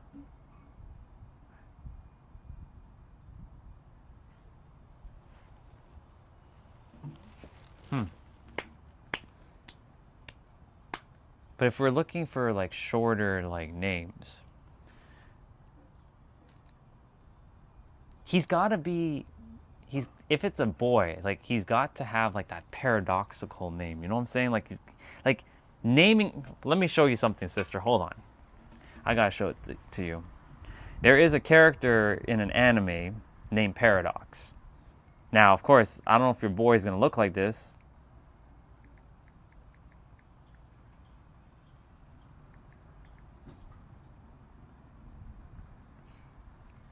But this guy's name is Paradox. So if your boy grows up to looking similar to this guy, maybe the same hair, maybe the same eyes and stuff like that, then you can name him Paradox. This is his name, by the way. His name is actually Paradox. So this is who Paradox is. So if you name your boy Paradox, he can grow up looking like this guy. You just say, this is who you are. And he'll grow up knowing that he's a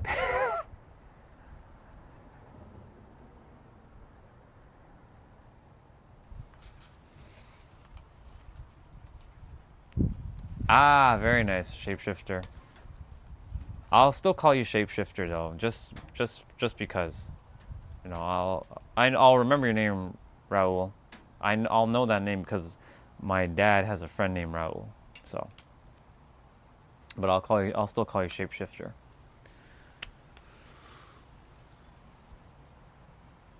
My husband has been speaking to my tummy all day long. It feels awkward if he's not referring to it by a name. Got it. Tell hubby I said hello if he's there. Hello, hubby.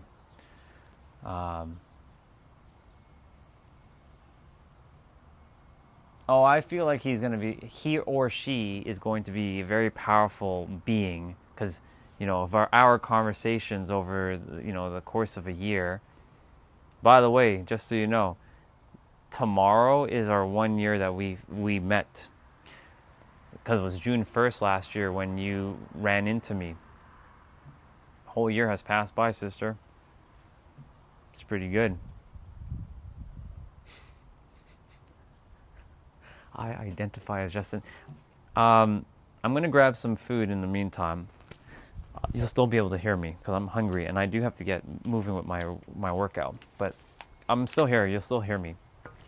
But I'm gonna still think about the name. But if you name him Paradox, that's who I think of. Paradox. Paradox. I love that name though. Paradox. Such a good name.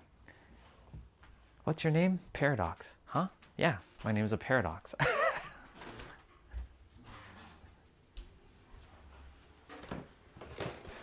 You did.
Okay.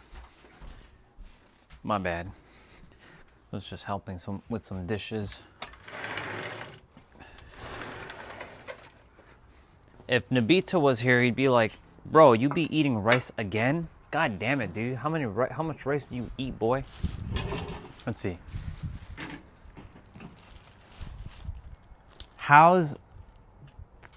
What is that word? Partouche sounds like a little bit like paradox. Oh, he is here. God damn, see? I manifested you. See that? But look, I have noodles too, dude, so it's not just rice.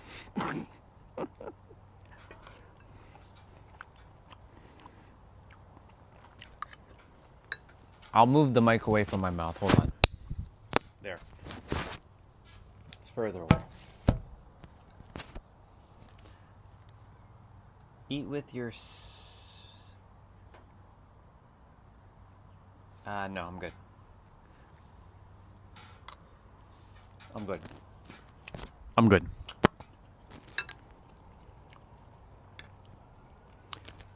So back to you, S. So, how do you pronounce it? Partouche?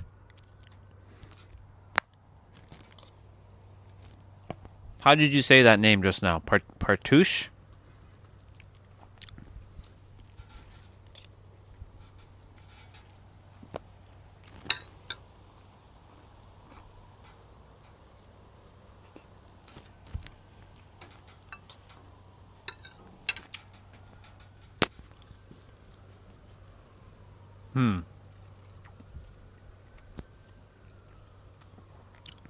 Pronounce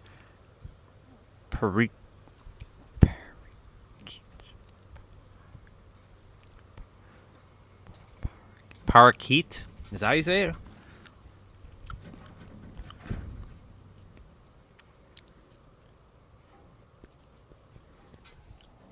Hey, look, it's the Super Smash Brothers stage. Who showed up? Hello, Super Smash Brothers stage. What's up? I get to see you again, Super Smash Brothers stage. That's what I'm going to call you going forward. Super Smash Brothers stage.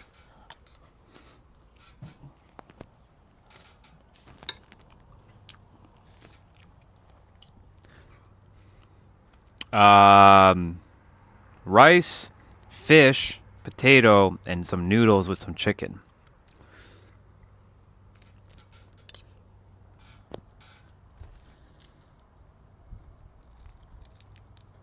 This is not fried fish, though. This is like just cooked fish. Sundays are like they're more like fish. Generally. Not always, but generally. I put some noodles, not too much.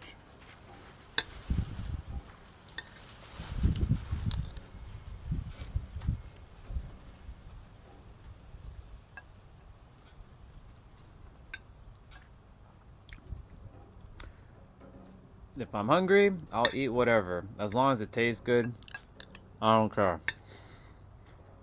But if you say, go have sushi, I'll pass. I've had sushi in before, not my favorite. I would rather starve than eat sushi. I'm not ever gonna run out and say, yeah, I'm gonna go get some sushi, y'all. Nah, I'm good. I'll pass. I'll have Japanese food though. Japanese barbecue, Korean barbecue, but no sushi. A little bit of fun. There's new souls for sure.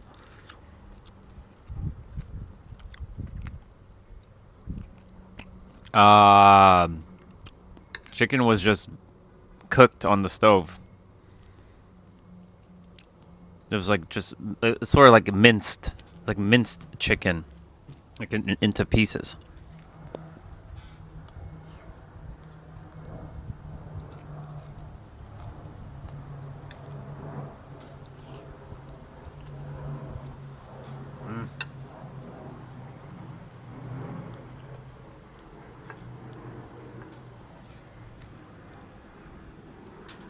That's the one thing I don't like about fish. So many bones. Can be really friggin' annoying. Yeah, these are potato.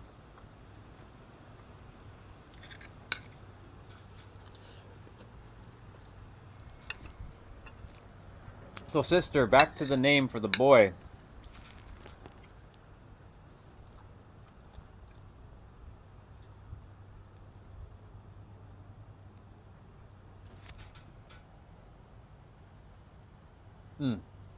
You can name him Goku. That's an easy name. I did have a good day, John. What would be the translation of Goku in the Indian name? Name your son Goku.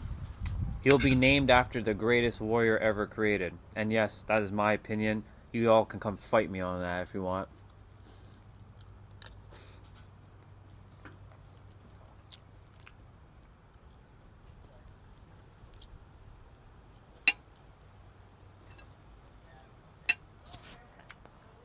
Is that for real?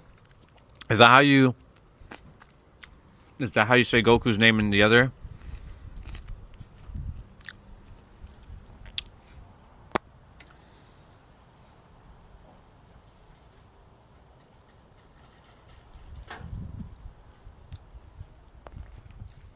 Galactus, interesting name. If Galactus had Galactus doesn't have time to be messing with humans.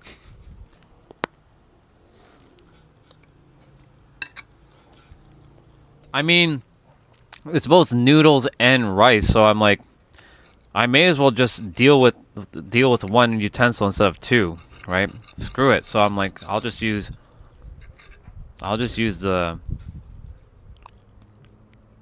spoon. Oh. Well, somebody can have that.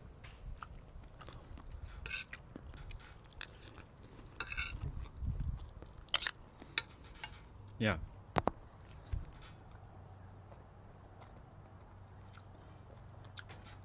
Hey, thank you, Doc.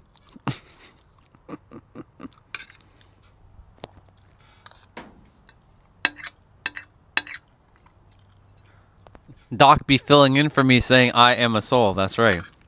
Best recognized.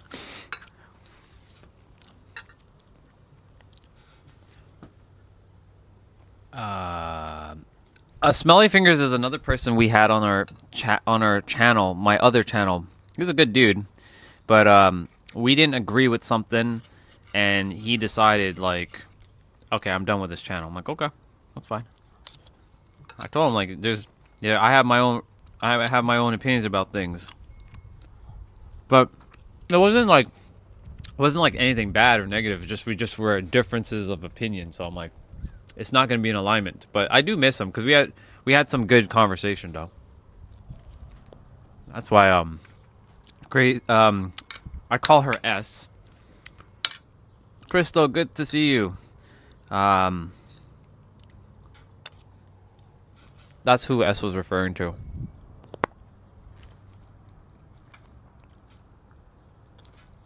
We got the old school chat and the new school chat. And speaking of new school chat, uno momento, actually.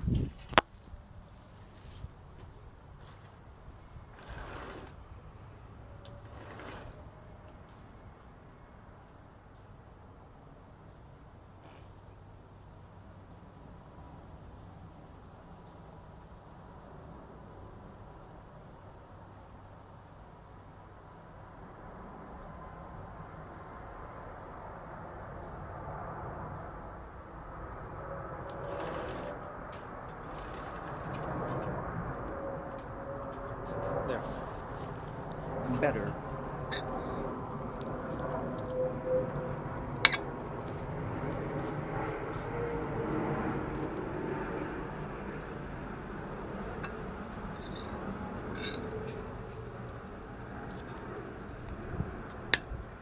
You know it.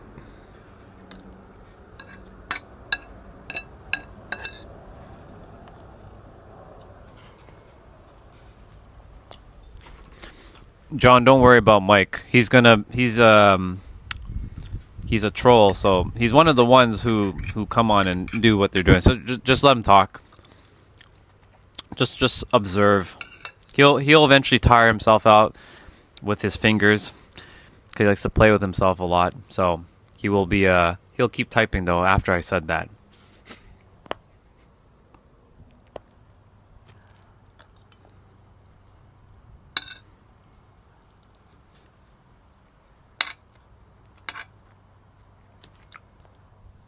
So yeah, S. We have Goku, Paradox. You can name him Osiris. What is Osiris in your language? What would that be? What would that translate to? Osiris. Well, hello there, Crazy Cat. Speaking of that, I think I already gave that to you, but we'll see.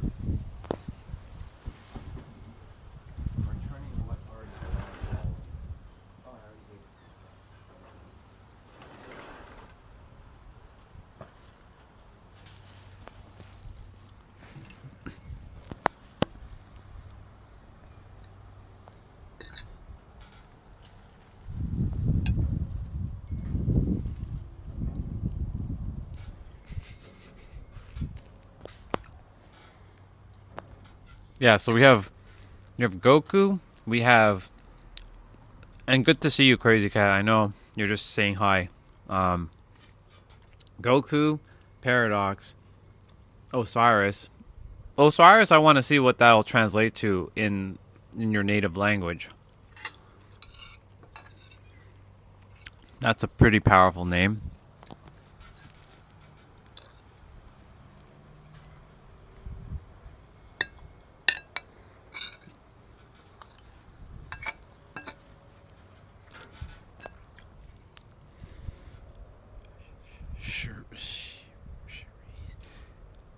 Wait, so let's see. Cherise? Is that how you say it? Cherise?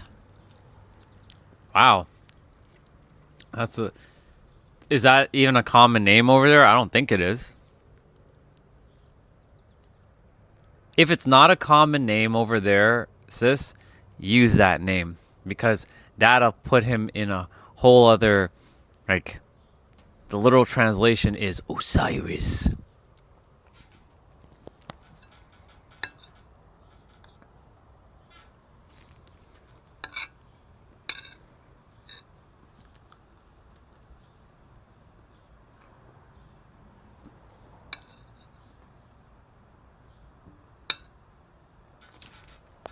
I think Osiris would be I think Osiris would be a good name for him. But if you're using the Indian translation, then yeah, use Cherise. Is that how you say it? I'm probably not saying it properly. I have no idea. I don't like butchering names, but if it's not Goku, it's Osiris. That's the boy's name.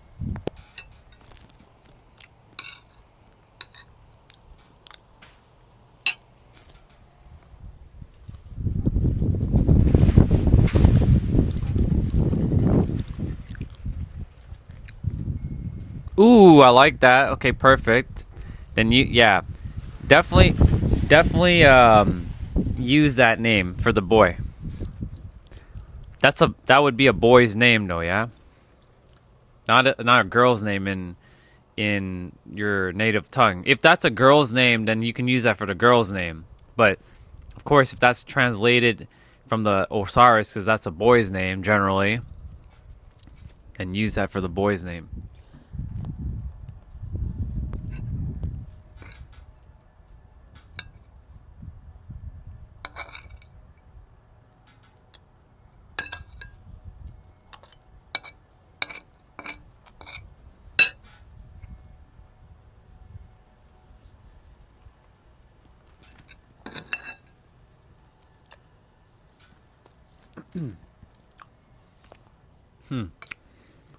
I like the translation, by the way. Nature and spirituality.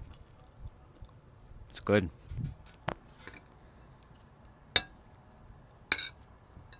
Oh.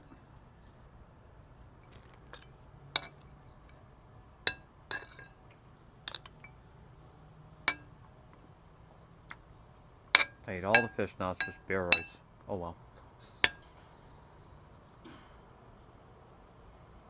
Yeah! Look at that. Look how close the names are. I like that. I like that. Alright, cool. Ooh, I like that. Okay, this is perfect. So, go with that, sister. I like those names.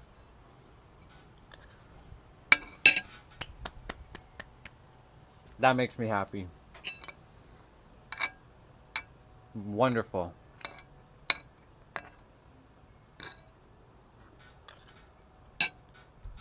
Fuck yeah, let's go. I like the name for the girl.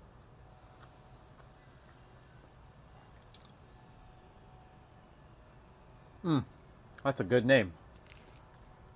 It's a really good name.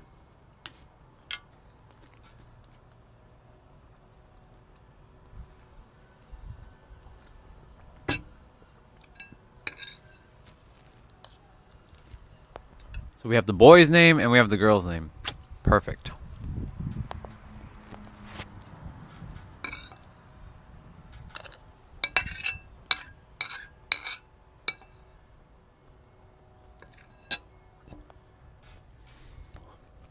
Doesn't take me long to eat. And I do chew my food. I don't just take it down whole. I do chew it.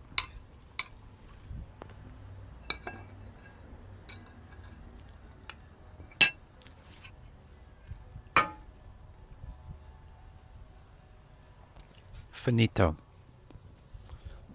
Finito, Vegito.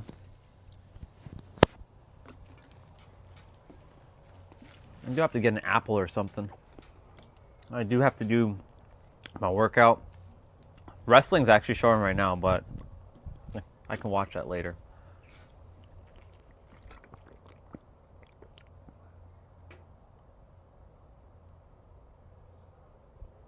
Not for me.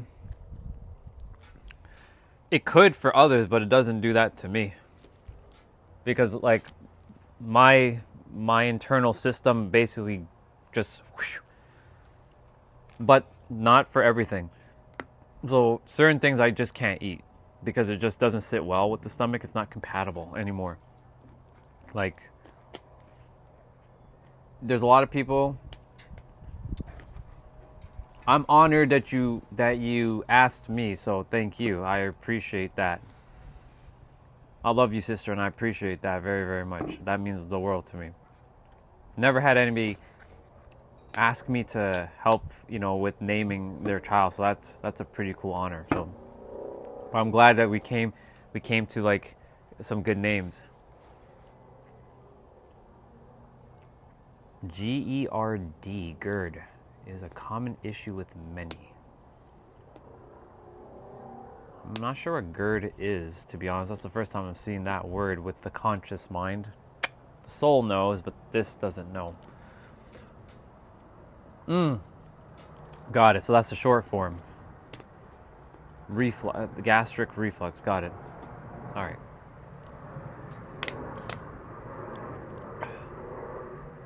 I'm blessed that my body has been pretty good to myself and been able to handle things with ease. I think it's only because I take care of my body so vigilantly. Damn, I couldn't say that word. Vigilantly. Still can't say that word. I'm not going to even bother. Vigilantly. There, we said the word. I take care of myself very, very well. I think that's why. But there's certain things that I still...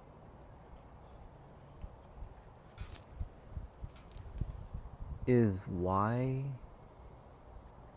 Sis, repeat that? I don't know. What is that? Is why the... What is that? Unless that was an incomplete... Have you closed the superhero of chat? Yes, I have. Yeah, that's done.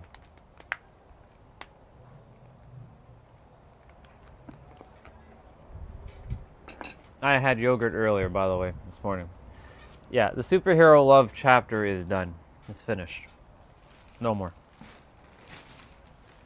I completed it. I had to do the last.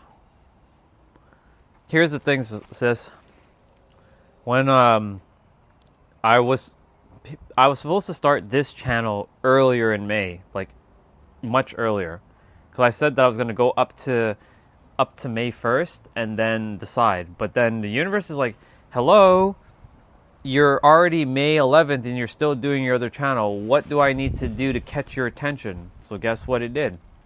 So I've been watching Caesar Milan, the dog whisperer guy, on YouTube, and none of his videos ever got me copyright striked or anything like that. So I went and I stepped away for about 20 minutes and I left it on the stream on the other channel. I come back, the stream is turned off, and I looked on my computer. I'm like, your stream has been terminated, and I attempted to go back live, and it blocked me. It said you cannot go live for a week. I'm like, what the fuck? Since when am I blocked from going live? Then I found out I got copyright striked.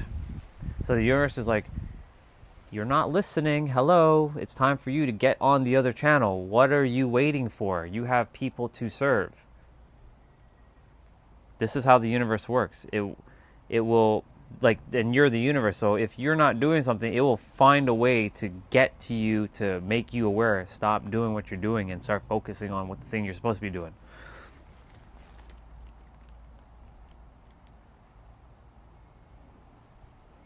Is the feeling of love at its saturating point? The superhero love thing, it was just for a while I thought it was me, right? It was based on my evolution. But I needed to have that experience to just love people and to accept people for who they are and live some sort of like powerful truth, but it wasn't the full truth, because the full truth was I still didn't know who I truly was when I was playing that character. So when I started to tap into who I truly am, the character's name started to slowly dissolve in the background. So like the superhero love sort of just kind of like disappeared. And it didn't feel like me anymore. It felt like, you know, when you wear a mask and you finally take that mask off and you finally look at yourself in the mirror like, so this is who I've been this entire time. So that's what it feels like. I took off a gigantic mask off of myself. So the love aspect, it to some extent it started to, because like I don't tell everybody that I love them. I do love every person on the planet, even the ones who hate my guts. I don't care because I know how it is. I know how the world works. But not from like a humanistic standpoint. And that's what I was doing. The superhero love was like, I love you, love bombing and all kinds of stuff. Because there was a part of me that wanted to be a part of something bigger and be connected with people. But in the process, I also was sort of love bombing, and that wasn't really me. So like this version of me is the real me. Like this is the me that I should have been like back when I was going through my little hate phase. But thank you. I love this side of me too. Like I'm whether you love me or you hate me, I don't care, because I'm just here to serve. I came here to do what I came here to do. Right? You've seen my evolution over a year. Right? You've been with me for a year.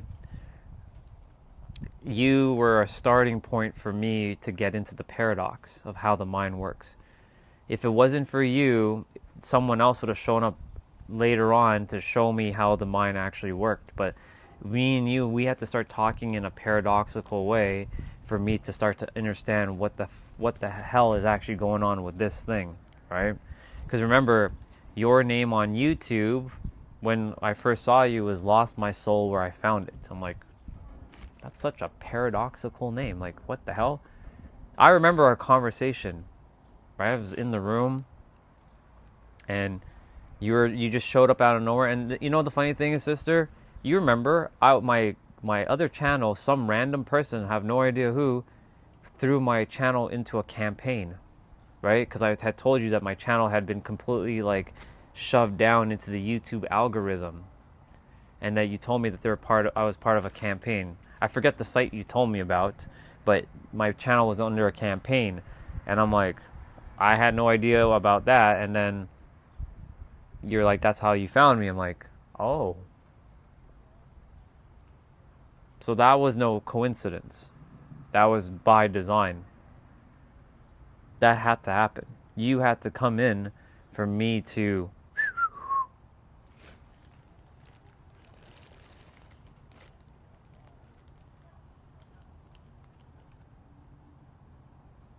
Yeah, exactly.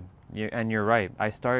You're right about that. I started to appreciate life as it is. I'm going to read what Doc said in a moment. I'm going to scroll up. Doc, what did you say? I think you should keep posting videos and only... Yeah, I know. I'm going to be posting videos. I'll be posting videos. Not all the time, but I'll be posting videos. Yeah, so I started to, because during that phase of from last June, because we're technically in June now. This is the final day of June. You guys are in June over there, if I'm not mistaken. It's closer to tomorrow for me, but it's already today for you. A whole year passed by, and I started to realize what's really important.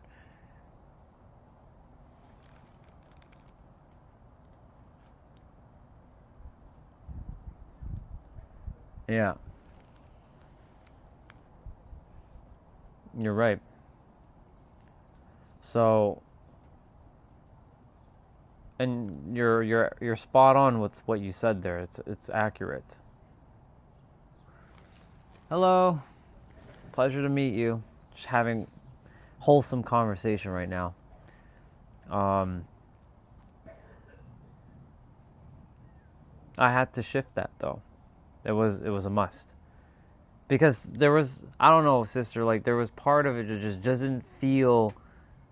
It didn't feel like authentic. There was still something missing. Even with the superhero love, it just felt like something's not right here. Something needs to we're not there. So here we are. And there's only one person now left that needs to find the channel, but I haven't seen her in a hot minute. Misha. I haven't seen Misha in a while, but I'm gonna tell her on Instagram to, whenever she does connect with me, she'll find the other. Let me just message her right now because I get it out of the way. Just get it out of the way, Orion. Just get it out of the way. Better to get it out of the way. Don't ever add time to anything. That's the law of the universe. Just gotta find her chat. There she is.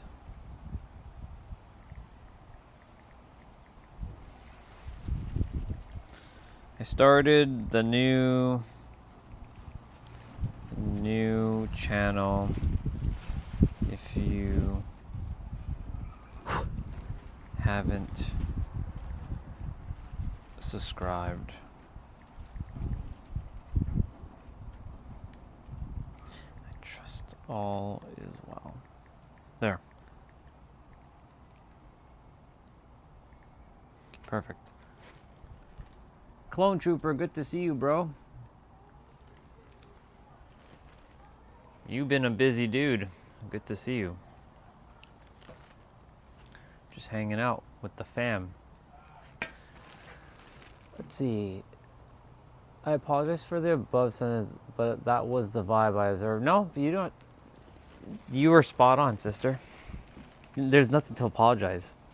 This is how it was supposed to be. This is why the Superhero Love channel had to do what I had to do. Amazing, Felix. I'm glad. Keep working on that something big. But S, you don't have to apologize. You're good. I wanted you to tell me, well, I needed to go through it to know what the hell was going on. Hey, very nice. I look forward to seeing what you produce.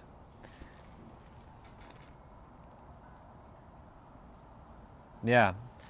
The reason for that, sister, remember when I told you I accessed my memories? I think I've shared that with you, that I accessed my memories. I know we've had some conversations about that.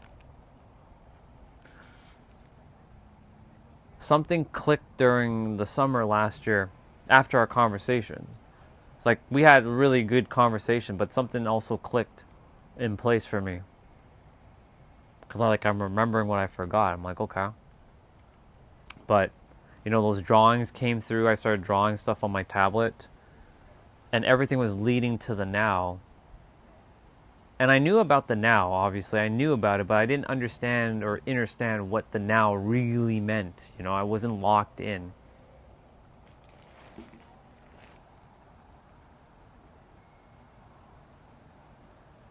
Nice. Cell shaded, basically. I call that cell shading.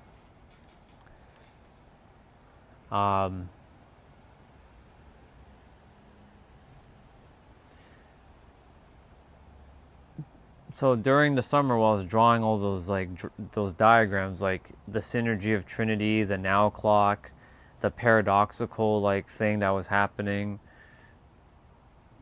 Ultimately, what started unfolding was, oh, everything's right here, right now. Truly, it is right here, right now. We've been told a story where you have to see with your eyes, and whatever you see with your eyes is real, but that's not true at all.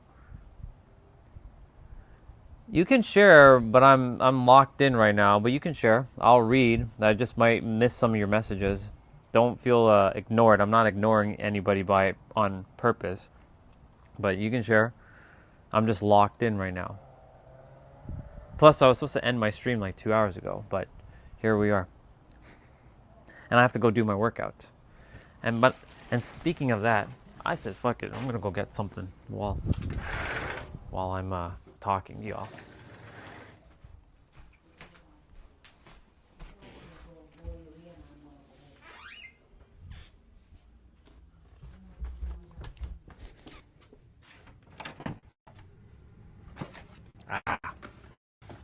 Aha.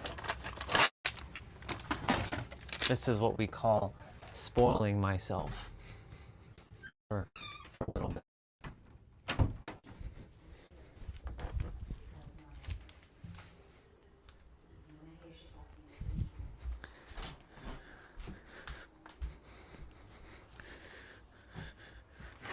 It'll probably melt, but you already heard what I just said. It'll probably melt.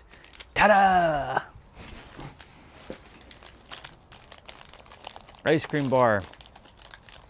That's right. It's not a big one, but it's a good one. Yeah.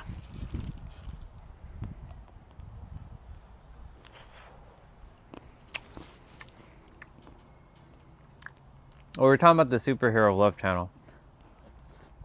Why I ended it. I'll go on it periodically just to do my a random live stream just to keep it active, because I want YouTube to keep that channel alive, because I can't afford to let that just die.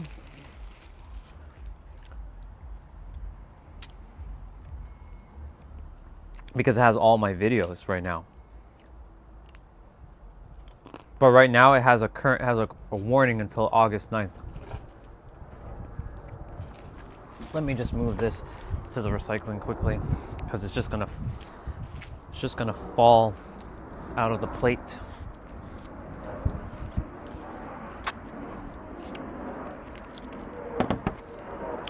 Oh my goodness. Oh my goodness. I'm gonna start my workout at 3 o'clock or 3:30, so I'll spend half an hour more.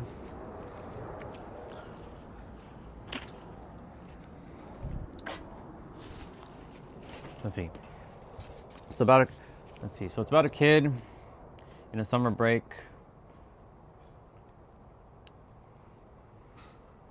Yeah, I'm good. It's about a kid in the summer break, and it takes place in my homeland, and it's in the outer suburbia, and it's a mesh of animation and live action, and these kids just go on a wacky adventure and their hardships, and more, and new surprises. I do technically hold a record for probably the most consistent, longest live streamer. So I haven't missed a day since October 6th, 2024. But I wasn't doing 12-hour live streams back on October 6th. I started January 18th, 2025, doing 12-hour live stream. But on this channel, there's only been a couple 12-hour live streams, but I've been basically ending my streams early. Nope. This has lots of sugar. Lots and lots of sugar.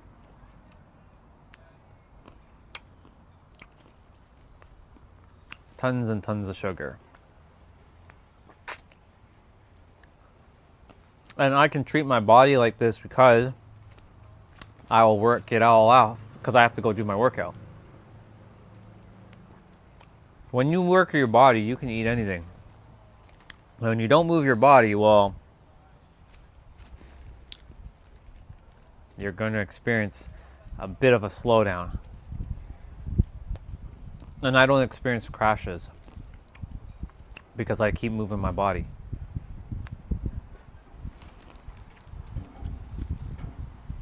Thank you, sister. I appreciate that.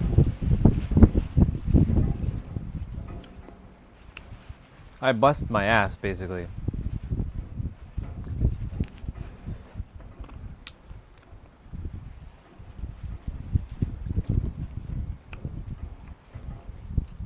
But here we are.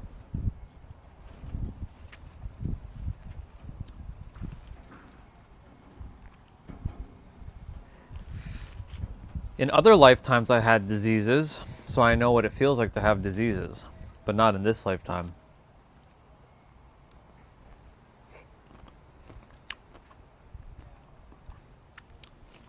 This lifetime, I had only one thing, just being obese. Products that are a surprise and you can't know them yet. Well, then you shouldn't have talked about your projects. It's okay. I'm glad you're having fun, Felix. Keep going with your whatever you're working on.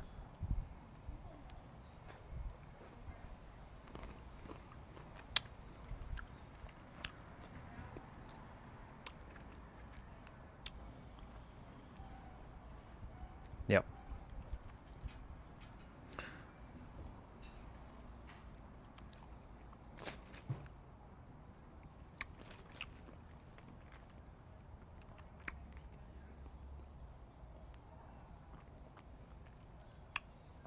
This is good. One's enough, though. When I was obese, and yes, people, I was 100 pounds overweight. And thank God my friend took a photo.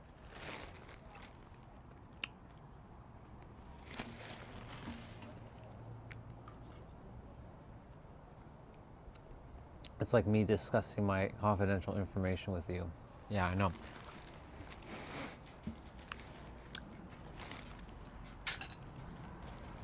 Finish. What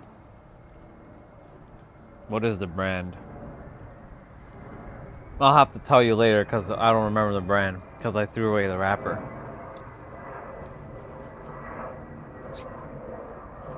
I'll tell you later, or I'll tell you when I see. Fuck it. I'll just go grab the wrapper again. Just quickly take a look at it.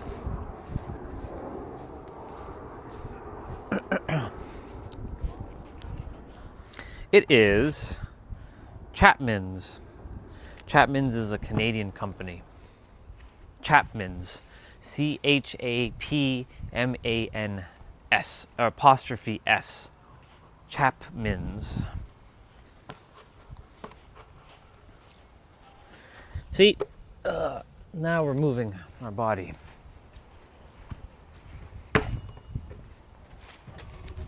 I'll be moving my body shortly with my workout. Ooh, this ball, I put that air.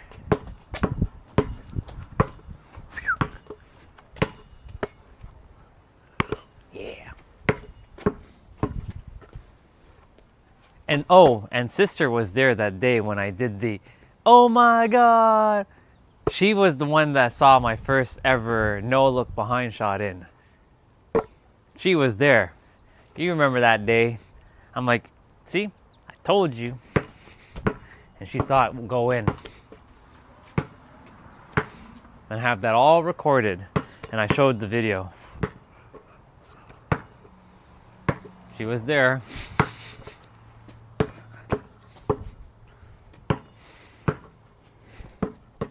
Nope.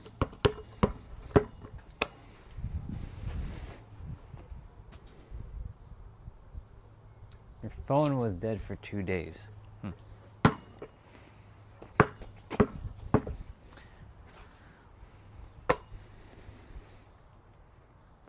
Yeah, that was definitely and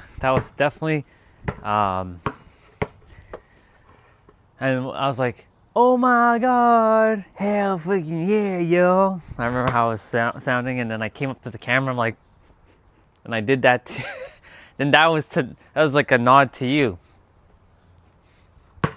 Yeah. I can remember that moment so viscerally because like it's so etched in my mind.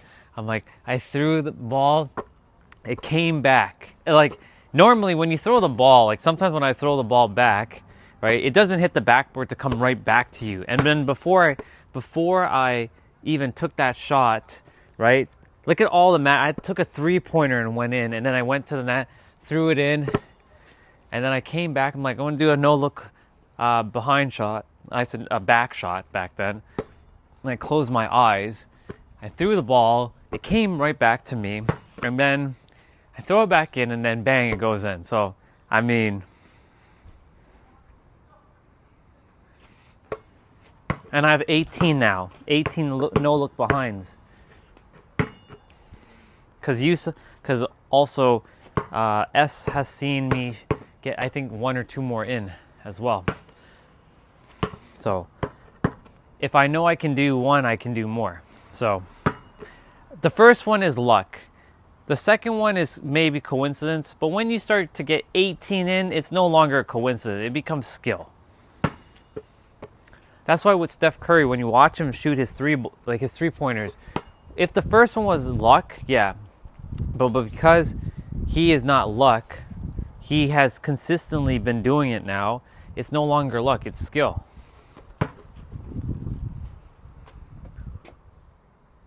Yeah, I called it back shot back then, but it wasn't a back shot. I know where you're going with that, because you put the little skull faces. You humans in your dirty mind. You humans. What am I gonna do with you humans? I should pull off my human suit and show you my alien form. That's funny. See, now I'm palming the ball. Look, earlier I was like struggling. Now I'm palming it with ease. Yeah.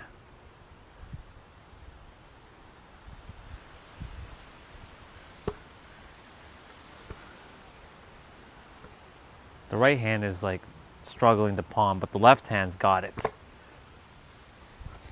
Kind of. What's up?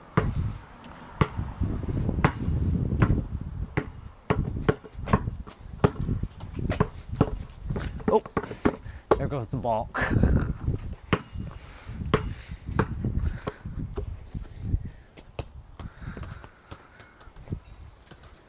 I love this pink soccer ball. It just works.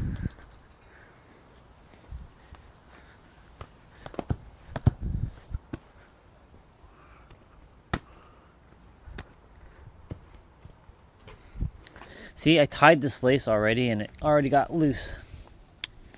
Come on. Come on now. Come on now.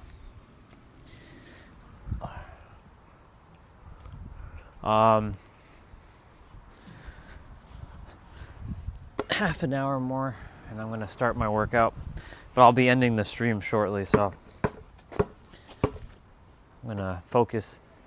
I wasn't going to do any more like workouts on the stream. Yesterday was, I just wanted to show my 1 hour jump rope that I did. It was one hour worth. But, you know, my goal for this channel, for those of you who have been here before, or, you know, my goal is to just, when I'm live streaming, just talk about, you know, the lesson that I'm talking about today, which was conformity. Please do your best, if you can, not to conform. You're not meant to conform. Do not conform by any stretch of the imagination to anything or anyone, unless you're conforming to abundance. That's the only thing I'll say. If you're conforming to abundance and joy, conform to abundance and joy. But do not conform to lack and scarcity and fear and doubt and worry. Please remove those. In fact, get rid of that concept. It doesn't exist. It's an illusion. It's all made up. You were born a divine being that has the ability to bring forth anything with your imagination.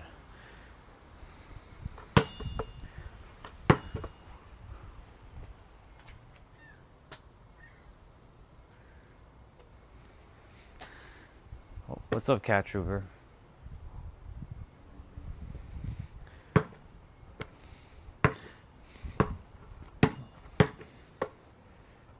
If I miss some of your comments, I miss some of your comments. I'm not paying attention right now. I'm locked in. Just like I was at the water. I was locked in at the water. I'm locked in right now. But I'll read some of it in a moment.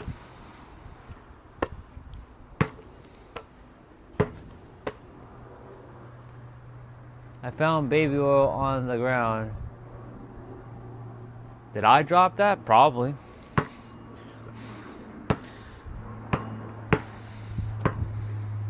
That's you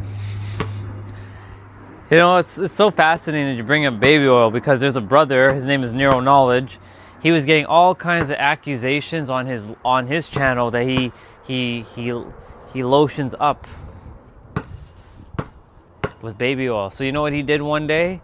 He said, I'm not going to beat this allegation. So you know what I'm going to do? He uses the N word a lot. You know what I'm going to do for you N guys? He grabbed a bottle of baby oil and he just lotioned up on his arm, because everybody compliments his arms. They're very shiny. So, because you brought up that, I'm like, yeah. This is Toronto, Canada.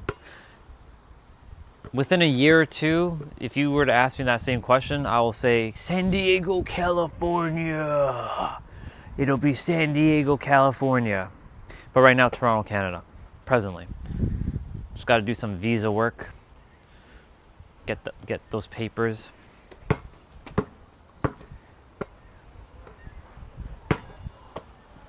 Either get a working visa or a influencer visa, or invest $1 million into a company and get my citizenship. That's the quickest way, actually. Just pay the $1 million and get your damn citizenship right away. Not even green card. You bypass all that. So let's generate $1 million. So that's what we're doing. We're generating $1 million. And I'm going to invest in a company that's profiting in the United States, that the U.S. Embassy will see, or the U.S. government deems as a company that you can, invest into. Got to do my research on that. That's going to be the quickest, most hassle-free way to do it. So, let's go. $1 million.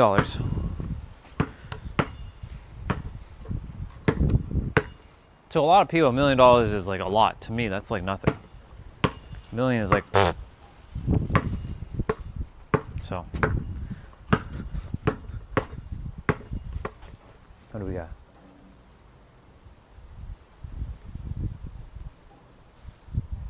Are you asking me what do I do in San Diego, or what do I do here?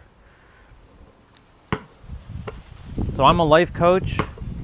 I don't like using that word though, because it just, I hate saying life coach, because most people, the humans, don't understand what a mirror is. Well, a mirror, if I say it that way, you're gonna be like, a mirror? How are you a mirror? Like, what are you, some sort of thing on the wall? No, I reflect back what you already are. So that's why I use the word life coach. But I hate calling myself that. It's like, I'm an esoteric advisor, aka a mirror, aka for the humans, a life coach. And I help people to break past their subconscious blocks so that they can live their best life. Or unlock your fullest potential of your mind. Even better. And I get paid very, very good by my clients.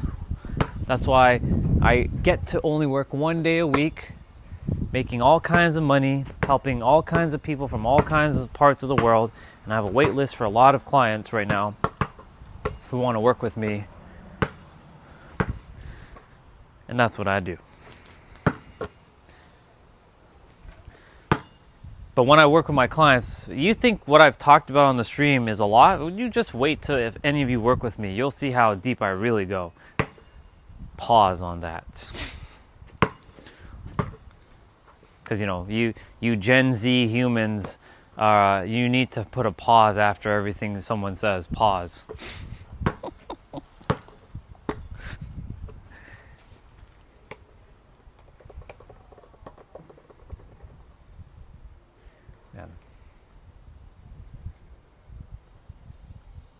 What's your thoughts on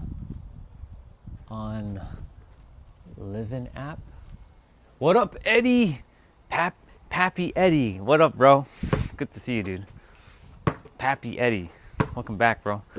To S, I don't know if is that question to me, because I don't know what the Livin' app is. What is that? Is that a life coach app?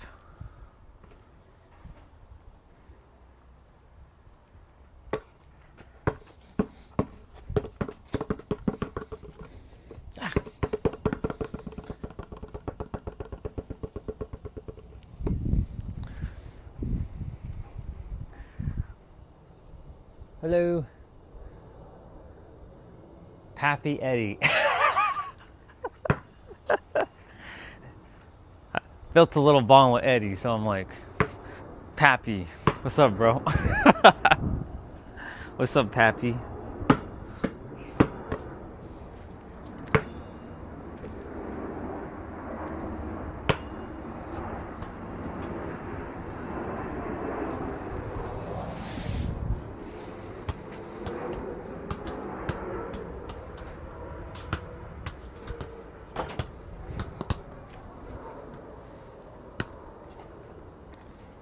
Let's see.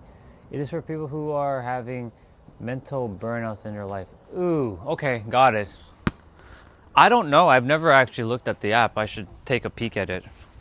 So currently, no opinions on the app because I didn't know. Now that I know, from the mind level, I'll go check it out and see.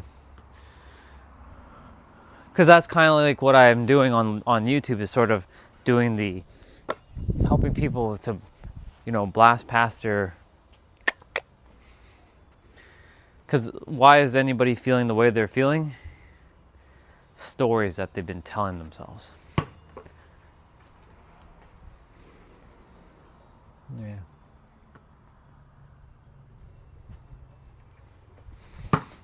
I can't see YouTube emojis, just so you all know, but I can see it on the computer because I'm not using. So just so you all know, an S, I'm not actually using the YouTube app.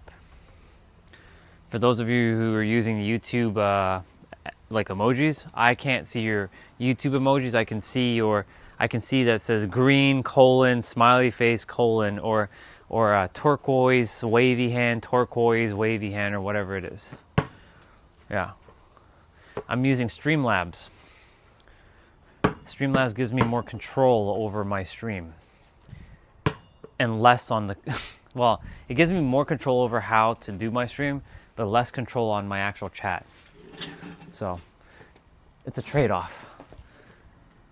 They say procrastination doesn't come from laziness, but from the way the brain perceives something as a life threat that doesn't even exist. Exactly. That's the mind creating a story. Because during the time you were, getting married, I figured it out. I figured exactly what was going on. That's why I said, like, everything in the mind is all made up. It's just a bunch of words that are all made up. It's a paradox. Reality is a big paradox. That's why I kept saying you were a really powerful key for me to understand reality. If you didn't know, you played an amazing role in my life, and you still are, but you had to come in my life to show me that everything's actually a paradox. But it had to start with our conversation that day. That's why, when I speak with others and they're saying like, well, how do you do it? I'm like, well, why are you subscribing to that in the first place? That's just a story. Because we've given so much emotional investment in those stories, right? It's hard to let go of. Hence, like procrastination. For example, procrastination doesn't exist to some degree, but it does, right? Because we use the word. But if we keep adhering to the word procrastination, hypothetically, then we're subjected to the law of the procrastination. So when someone's like, I don't have discipline, well, that's the law that they're saying. Do I skate? I can skate. I can skate. I have ice skates, and I don't have rollerblades though. Last time I had rollerblades was when I was like 12. I can rollerblade though, I just don't have any. I have ice skates though.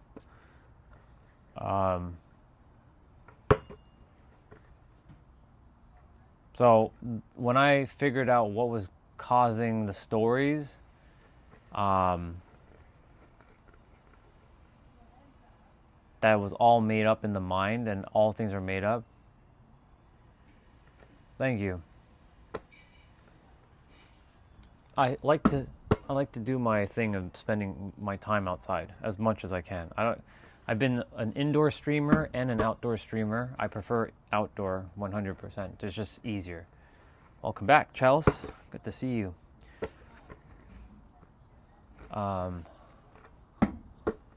It's funny. I was supposed to jump off like 2 hours ago, and here we are still. Well, we're still chatting. But I definitely got to get rolling with my workouts shortly. But yeah, procrastination doesn't actually exist. Everyone actually has no problem with discipline. Now someone will say, but I don't have discipline. Sure you do. You're just disciplined in watching Netflix. Nothing wrong with that. So you just have to take that same discipline and apply it to the thing you want to be disciplined in. The only reason why it doesn't go easy is because it's not as important presently. Because if it was very important to you, you'll do it. Like most people, it's important to brush your teeth first thing or somewhere in the morning, and taking a shower sometime during the day. That's important, right? You will do it. Just like you will go grab food and eat it. Or you'll go and meditate, or whatever is important, you will end up doing, because importance creates an emotion of like, it makes you either feel good or it's something that you have to do within yourself.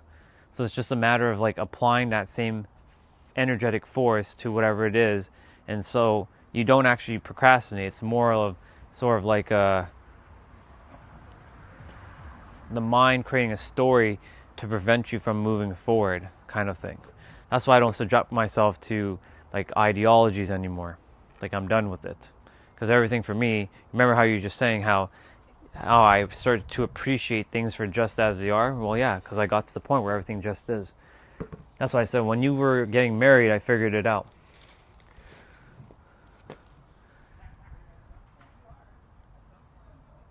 Yeah, exactly. And it's funny that you brought up the word attract and repel, because I was talking about attract and repel a couple of days ago. So this is exactly what we were talking about. So I've been listening to some sleep hypnosis audio lately on manifestation to stay neutral. Perfect. In the attempt, yeah. So I'll tell you right now, you're already neutral. You can still listen to it. No, there's nothing wrong, no harm in listening to that stuff, but you're already neutral. Just decide. Just decide, lock into that decision, choose it, and that's it. You're already neutral. Your mind might create potential. I know how your mind works because we had our conversation, but I know you know what I'm saying because you just have to. For you, you just have to decide because you know what's up. Again, nothing wrong listening to the hypnosis stuff. If it's doing you good, keep doing it, right? But you just have to decide that you're already neutral. And you lock into that. And as you continue to say that I'm neutral, then you stay neutral. Because the mind will follow suit.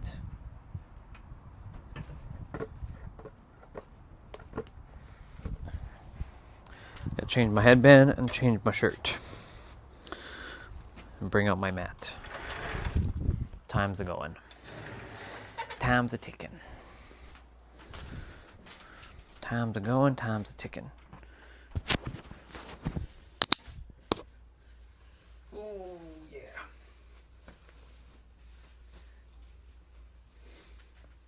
The moment you, anybody says a word about anything, you become subjected to the law of that word. That's a real bar. Okay, so what are we doing? That shirt and this shirt and this thing and this and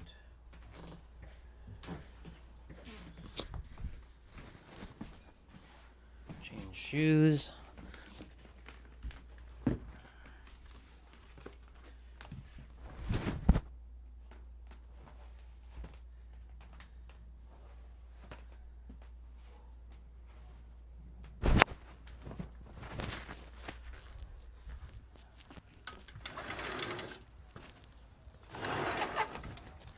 I'm soon gonna have to tan my entire body because I'm running to a point where part of the body is dark now and some of it is light. You can see the arm difference is color difference between the two.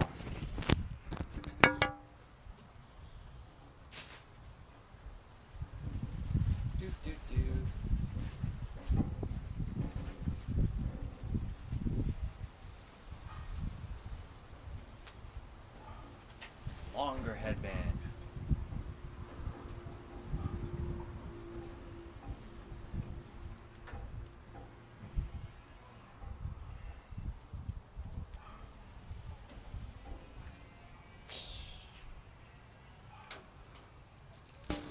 Yep, farmer tan. That's what T-Bray called it last year. I'm like, farmer tan? What the hell are you talking about, farmer tan? I thought it was an insult. Yeah. I had no idea what farmer tan was, and then he told me about farmer tan. Yeah.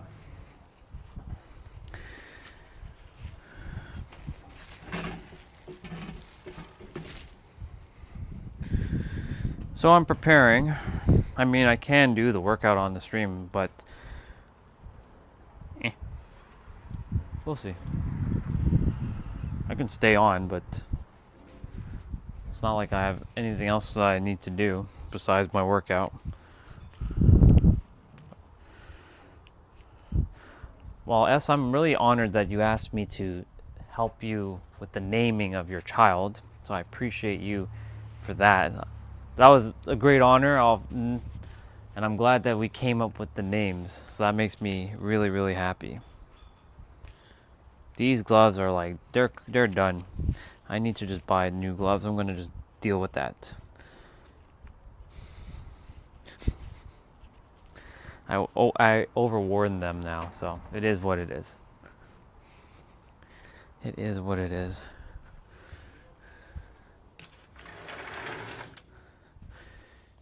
I think, yeah, yesterday was probably going to be my last work out on the stream. Unless people want me to work out and they want to see me work out, then that's fine, no big deal. But I noticed in the past nobody cared about the workouts. Well, that's not true. There were people who were working out with me, but you know, I want to focus on this.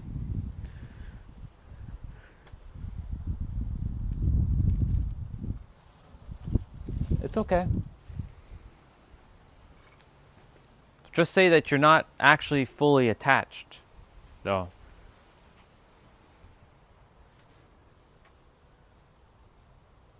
Yeah. I will. I love you and I'll see you. Remember, you're not actually attached.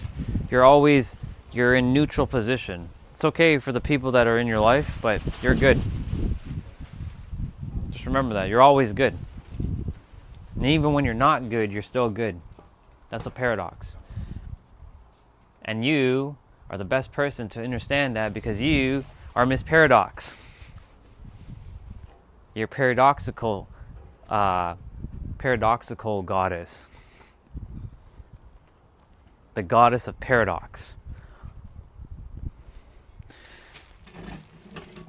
Our mind can trip us up. That's the problem. And it will do its thing to trip you up. But the thing is, the mind is not the enemy. It's just a tool that we were given to use so we can navigate the world with our 5 senses and our body. Our body, our 5 senses, and our mind are just tools that you get to navigate the world. Experience the things you want to experience, have the things you want to have, be with people you want to be with, and do what you want to do, if I didn't already say that, so that you can explore this place called God's oneness.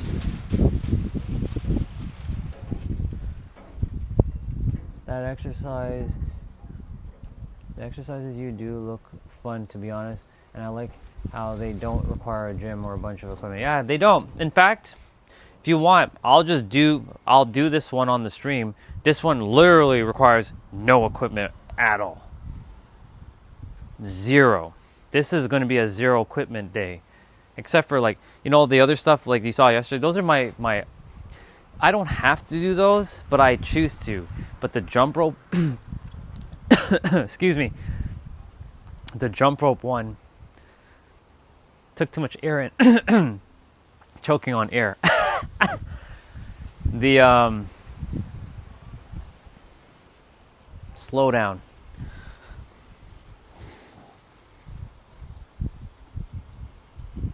Perfect.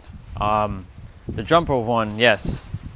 The weight ones, yes. But I don't actually need a gym.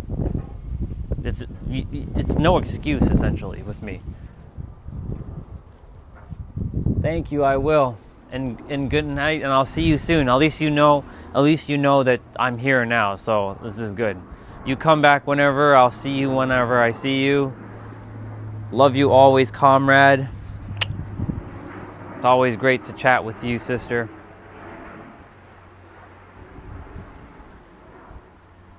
She has a special place in right here. That person right there. Oh, there's a black cat. Hi, meow. Hi, meow. Come here. No, it's not coming. I like calling cats meow. Hi, meow. It went to the front of the house, though. I like cats. Yeah. 325. Yeah, so this one does not really require it requires nothing but maybe a mat. And if you don't have a mat, that's okay. You can use your carpet. And if you don't have a carpet, then guess what? You can use your floor. You don't need a mat. 0. Zilch. So, literally, there's no excuse. And, you know, the ones where I do dumbbells, you don't actually have to have dumbbells. I keep showing everyone, like, you can just do push-ups and squats. Your body is more than enough.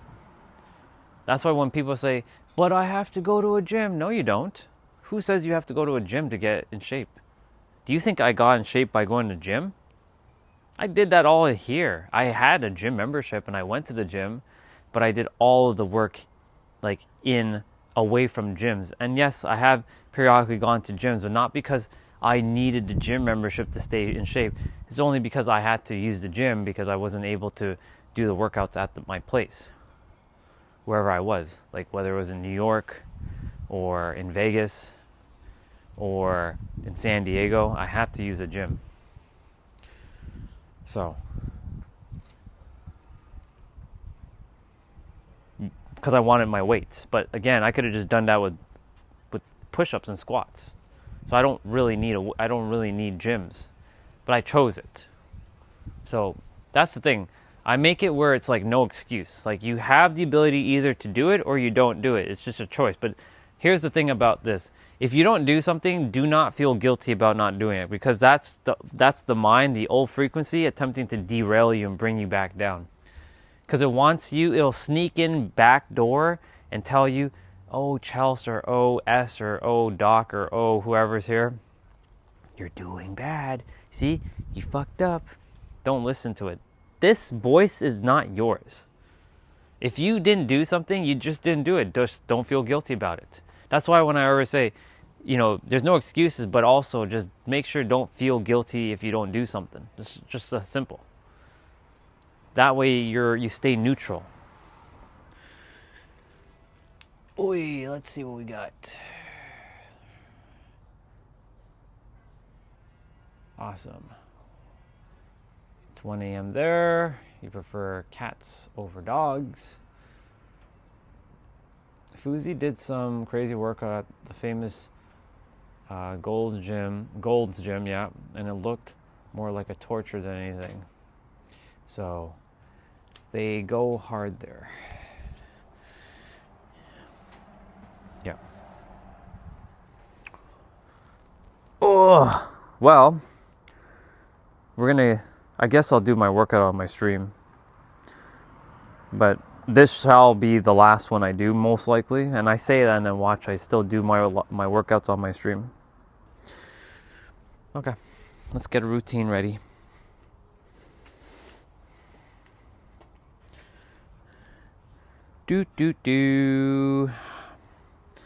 What are we gonna do? What are we gonna do? What are we gonna do?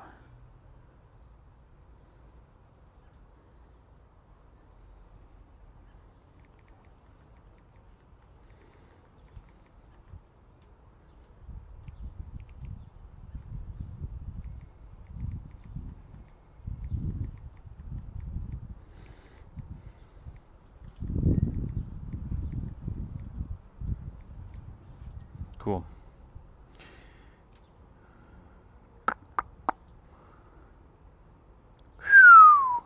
That's gonna be a good video. I just see a nice video to watch. Let's see.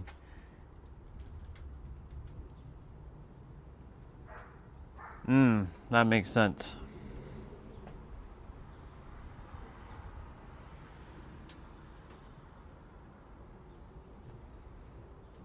So, I use this channel, by the way, if you're interested. Tiff and Dan. There are a couple that I know.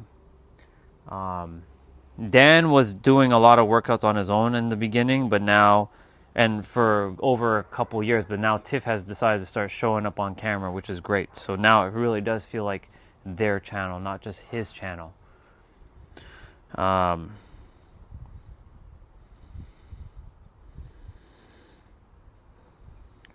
So I'm doing one without weights.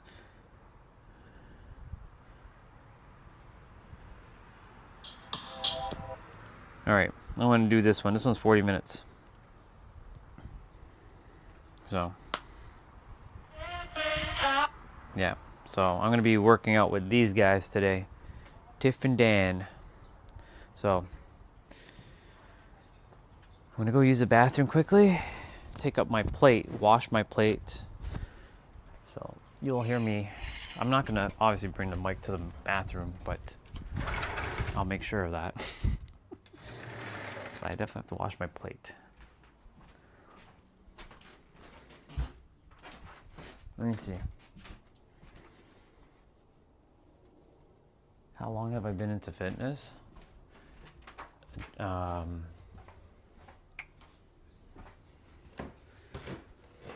October 6th, 2019.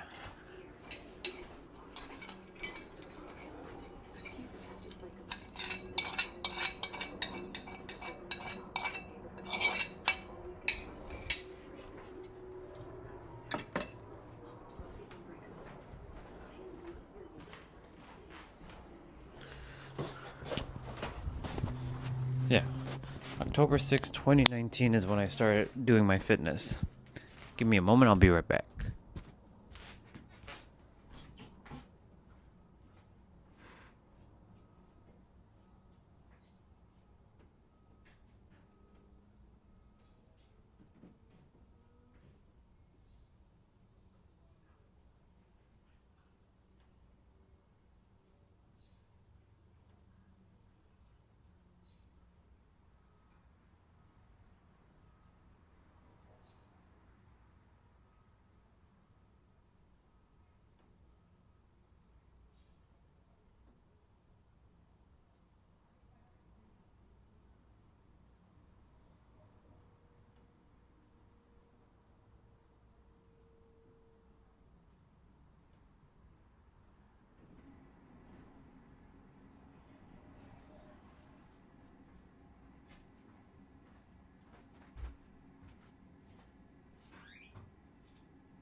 Okay.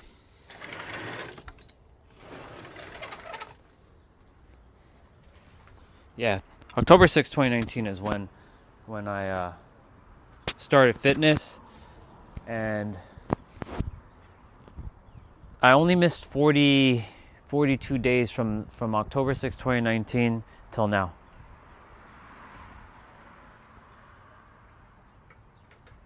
I was not always fit, actually. I was overweight for a period of my life. For like 2.5 years, I was overweight, and that 2.5 years was more than enough to get me back to getting into fitness.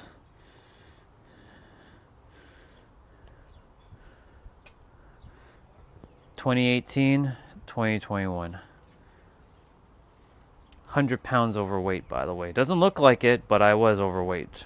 Extremely overweight back then. My suits could barely fit me, and I was not buying new suits, so I was like determined to get back into wearing my suits.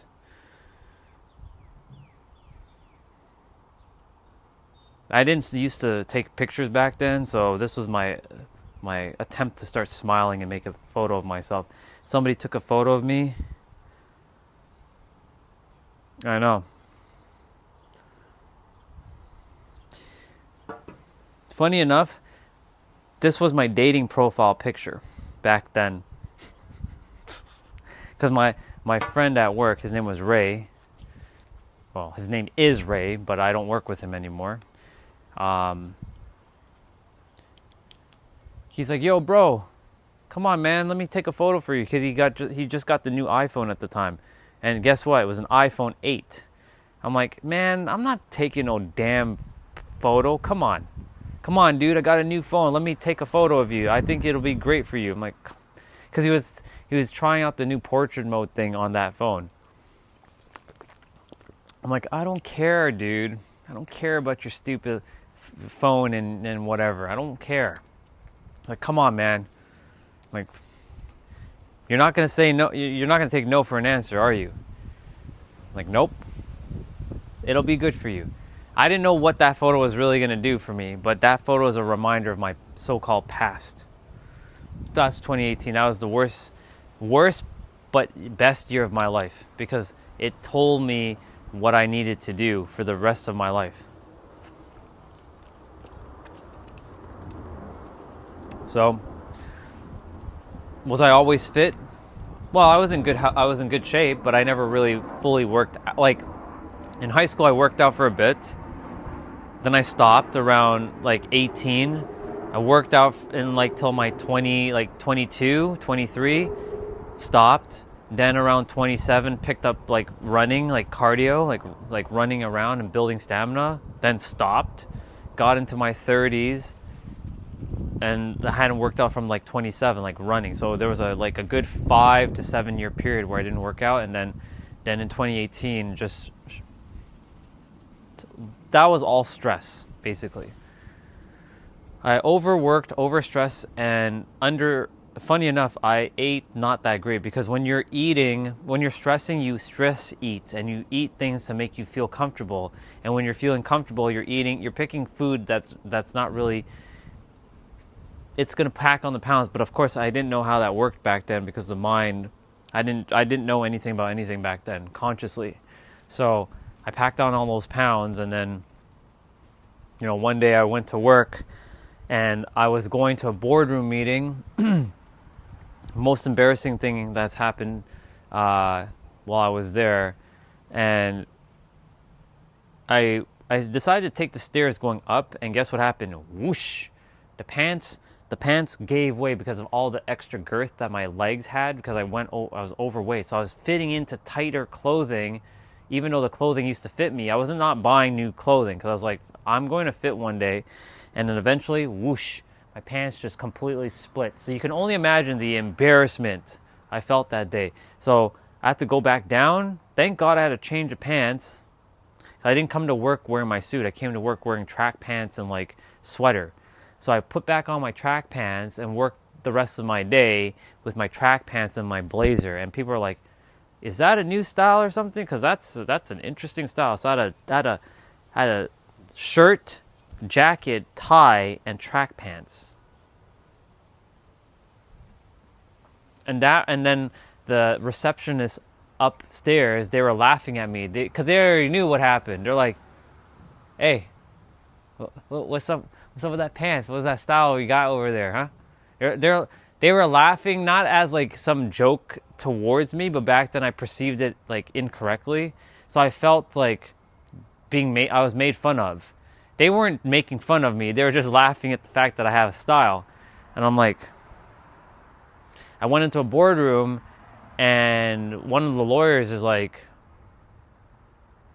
because he had a very important client, and I had to set up the boardroom back then. He looked at me, he's like,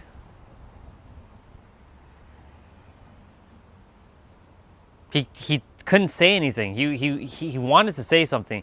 He had a little bit of a smirk, but he's also kind of angry because he's like, "You're showing up in my meeting looking like that?" So that was the moment where I'm like, something's gotta change, but it didn't happen right away. It took a whole year later for me to finally figure it's time for me to move my body. So that's why I'm so committed to moving every day. I don't care what people say. You should take a rest day, Orion. You need a rest day. I'm always rested. That's for you regular humans. I don't need to rest. I am rested. Big difference. Yeah. Oh, I'm not even paying attention to them. They're just third-dimensional humans with third-dimensional nonsense. Actually, they're not even third-dimensional. They're like second-dimensional beings. Unfortunately, I don't tolerate a lot of the stuff in the chat anyways. They're irrelevant to me. They're little footnotes in my story. And now that I say that, watch them come on and like come full blast at me. Bring it on. I've already declared checkmate on you all. You can't checkmate us. Sure did. Already did. Peace. Well, Chelsea, I'm going to do my workout.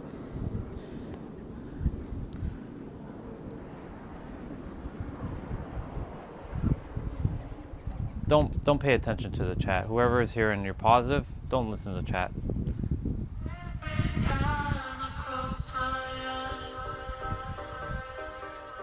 Let them. They're just third-dimensional characters playing second-dimensional in their mind. And they don't even know what that is. That's how second-dimensional they are. That's a bar. So we're just doing a warm-up.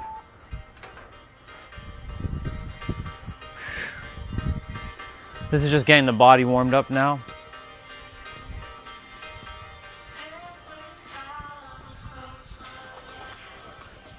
So if anybody wants to join me with this, you can. You don't need any equipment, literally.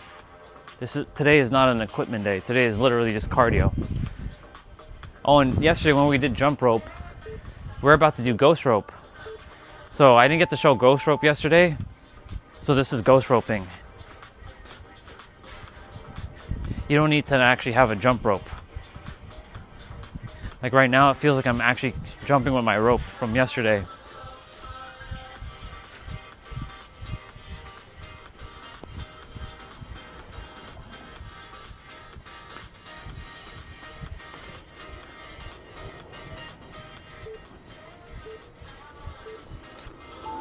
So we're doing good morning reaches.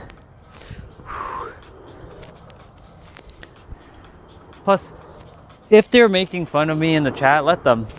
It just shows the level of the awareness where they're at. A lion, Charles, a lion does not concern himself with the opinion of sheep.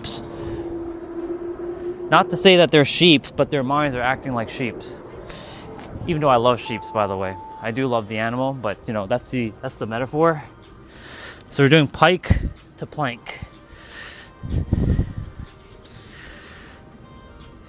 I don't let anything bother me anymore. It's not worth it.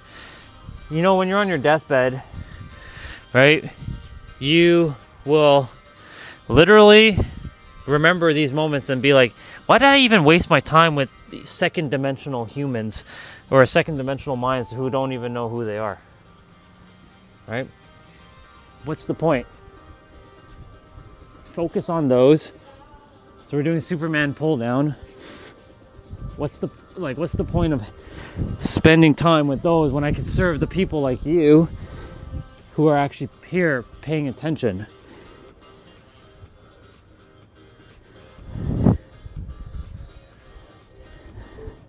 You and Doc. Doc should still be here. So we're doing lateral squat toe touches. This is just a warm-up, just so you know. They're about to get rolling in a moment. This is just to get the body like ready to rock and roll.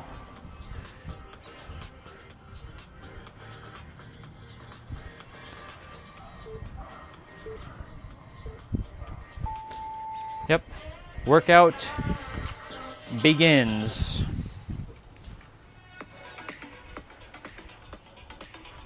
So we're doing squat to calf raises. So we're basically doing that. So it's supposed to be 40 seconds of work and 20 seconds of rest. So we'll see. There's supposed to be abs in this one too, but we're gonna still be doing abs afterwards. So I'm gonna be basically going down for a squat and then bouncing on my toes.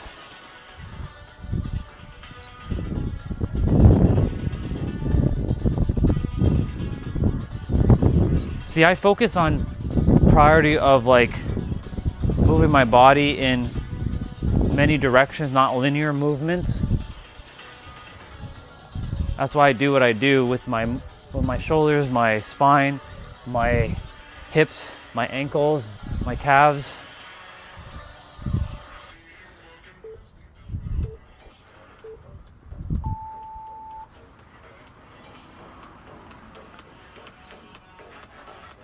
I'd rather be the shape that I am now than to be like, you know, ugh.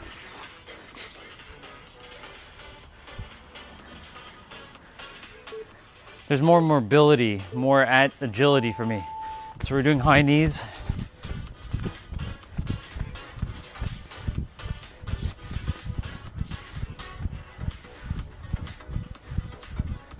Now you get to see the cardio aspect of me.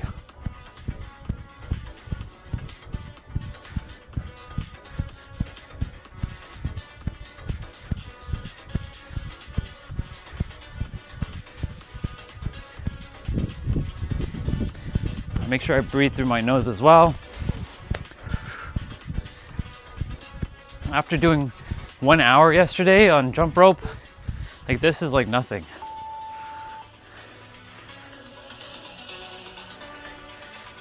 Welcome back, Super Smash Bros. Melee stage.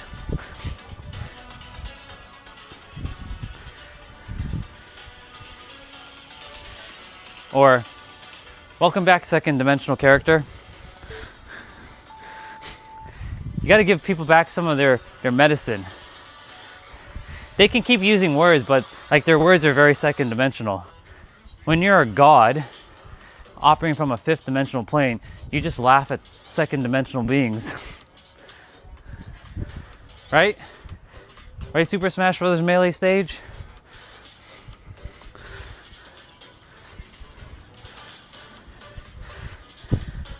Final destination. Well, with your current mind, you're definitely no final destination, that's for damn sure. I'm kidding. I'm glad you're having fun. You can call me Joker or whatever.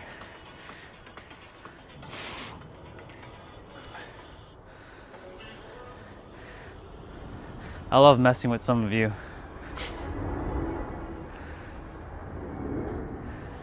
All right, jumping jacks.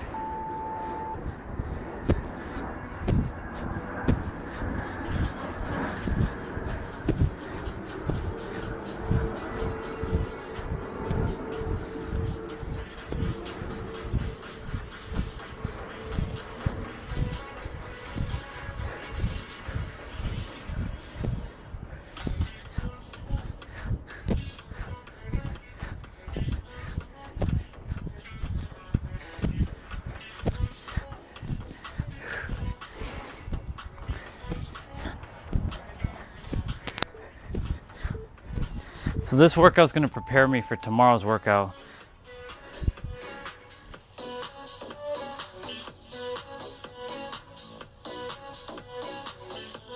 As G1 chucks, I see. Yeah, well for me, like I'll refer to them as second dimensional, even 1D dimensional beings. Because, you know, it's not their human, it's their mind, right? I have love for their human body, their soul, their mind. Well, that's a different story. Because, you know, once upon a time they were all children who forgot themselves as the teenager or the 20-year-old or the 30-year-old. Hell, if there's a 50-year-old coming on the stream acting the way that some of these guys are acting, or a 60-year-old, no comment. No comment.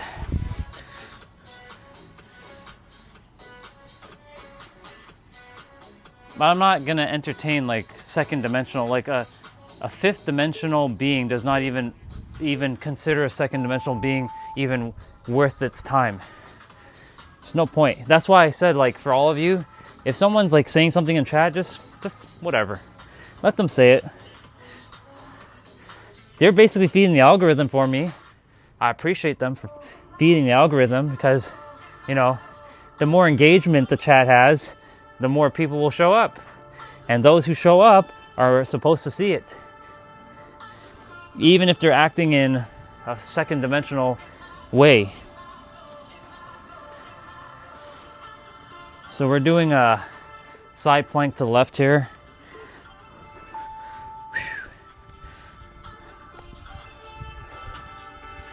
So we're doing skater hops. So skater hops looks like this. Looks like we're actually skating. There's another way of doing that, but we're doing hops, not actual skaters. The difference between skaters and skater hops, this is skater hops. So this is skater hop. And this is skaters. So the only difference is I'm touching my toe.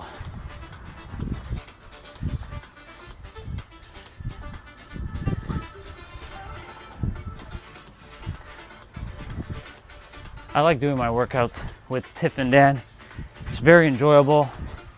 Get to hang out with the brother and the sister. I'm considered their ultimate hype man because I've been with them since like almost day one. Not obviously day one, but I've been with them since 2020. like late 2020 when they first started the channel. I'm one of their OGs. OGs of the OGs. So we're gonna do a standing cross punch.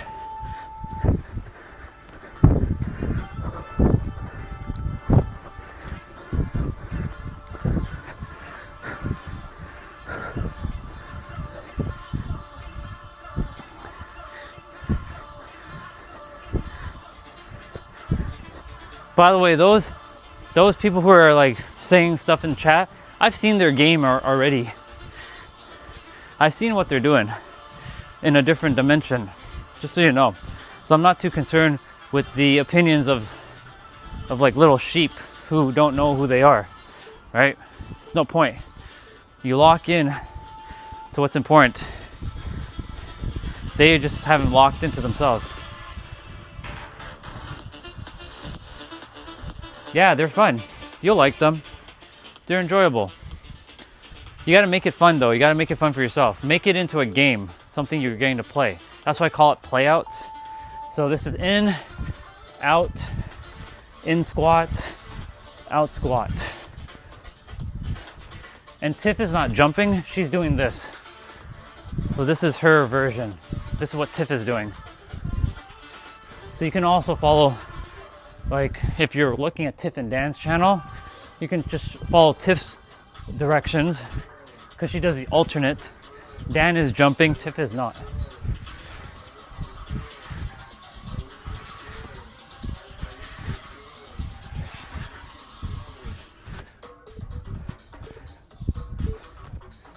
Cool. So now we're doing butt kicks. So you put your hands behind, like right here, and you hit your heels to your palms. So like this.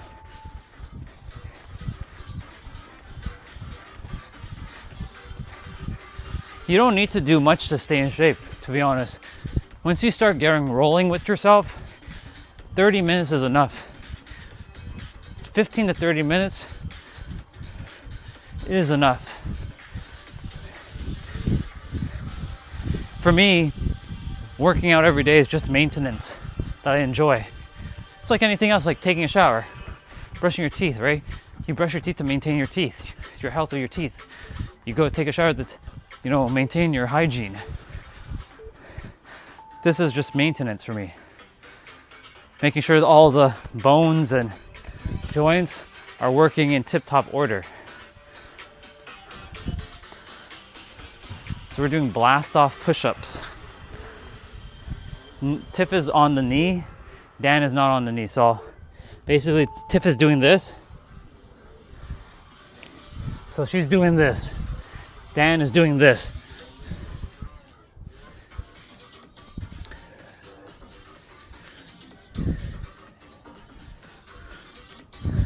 And that's why, when I was working out on my stream a lot, I was showing people the ability that there are multiple ways to do something.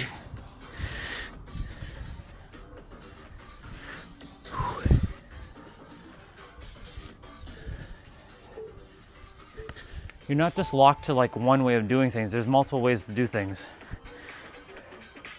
So they're doing lateral hops. So look at Dan, how he's moving, and look at Tiff. So she's showing the alternate. So that's what she's doing, and that's what he's doing.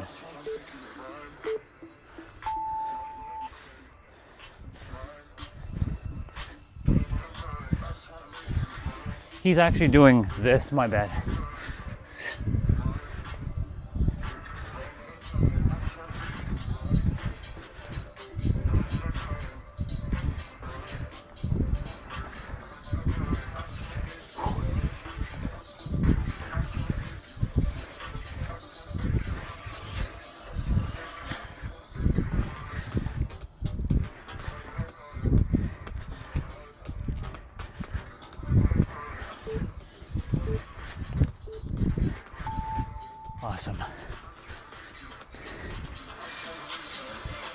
mountain climbers.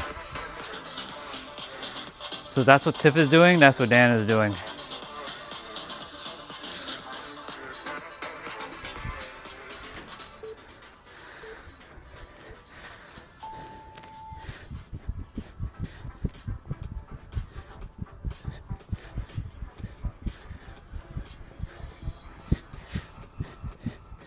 I took a year out of my 7 years of working out to sort of fine-tune my routines. So Sundays are cardio, Mondays are upper body, Tuesdays are lower body, Wednesday is back to upper body, Thursday is ab day and rest day, or active rest day, Friday is full body, and Saturday is jump rope. And they all, one leads to the next, that leads to the next, that leads to the next. So today, this is getting me ready for tomorrow. And the thing is, when you find it enjoyable, you'll want to do it. That's why I call these playouts, because I get to play and have fun. So we're doing prisoner squat to toe touch.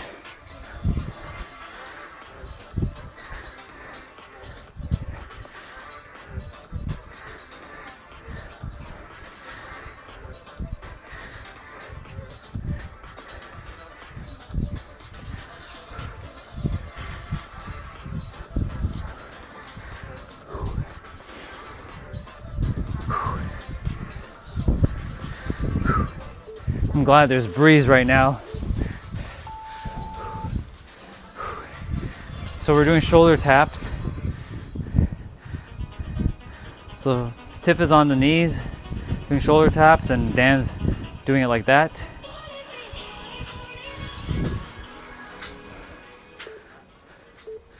Like I said, I've been with them since 2020 and I've seen their channel grow from 100 subscribers to over 1 million subscribers. I was with them from pretty much the beginning.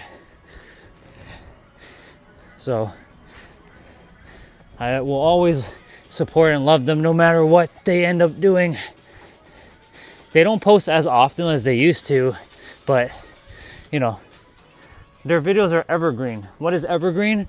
Content that you can keep going back over and over to. Once you post it once, you can keep going back to it over and over. And that's why I'm making evergreen content so that people can keep going back to it.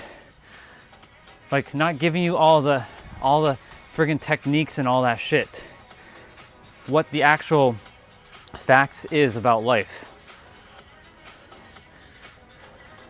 The live streams end up being the evergreen content too, but then you have to sift through hours upon hours of what I've been saying. If there might be pauses where I'm not saying anything, right? Or I'm just like goofing around for a bit, and enjoying my time. So we're doing bear planks.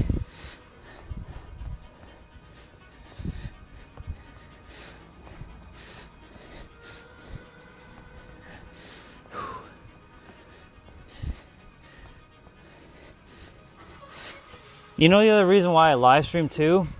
It's proof. Because the eyes want proof, always. The human mind wants proof with the eyes. So, if someone's like, you didn't work out for 18 months straight on your other YouTube channel, or 17 months, you didn't do that. Go check my channel. You'll see it.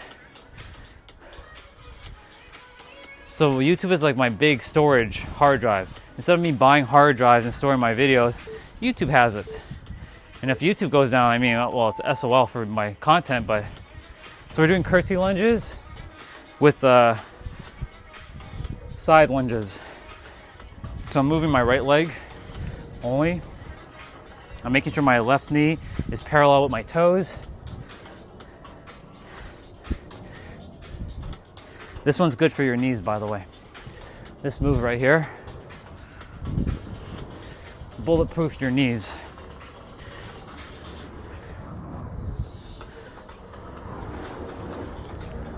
Very good for your knees.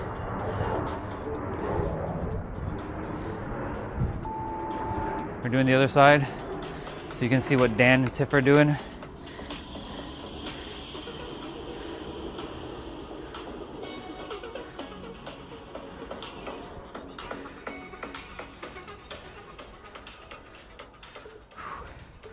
So we're gonna do the left side now.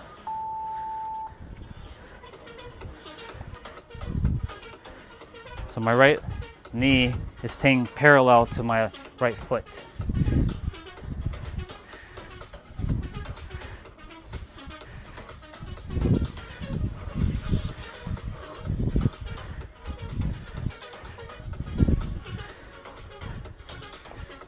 Doing great, by the way. This is absolutely enjoyable, especially while I'm outside. And there's breeze right now. And the sun is actually over the house right now, so it's not actually hitting me. Otherwise, I'd be sweating buckets right now. So we're doing hand release push-ups. So Tiff, she's doing without going up. She's staying where she is on the ground. So Dan's doing this.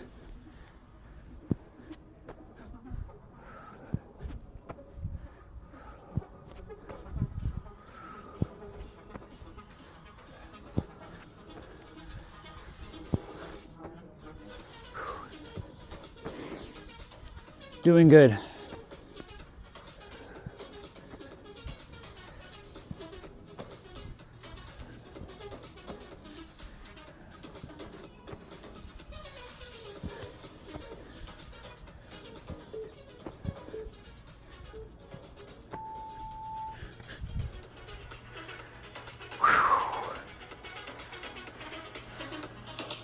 Hey, Crystal.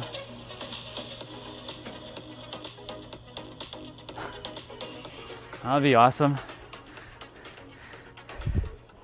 I should just make a fitness channel, to be honest.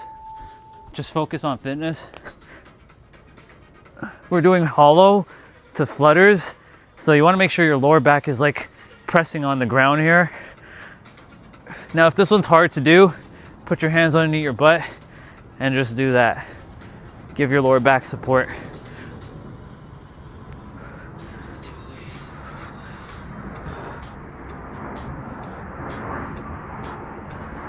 Strengthening the core.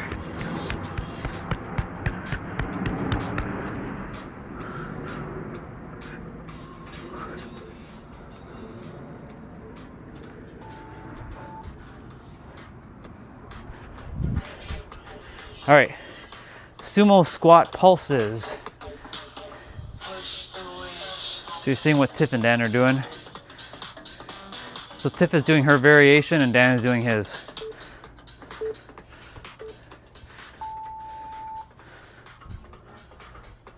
So this one's good for pelvic and hips.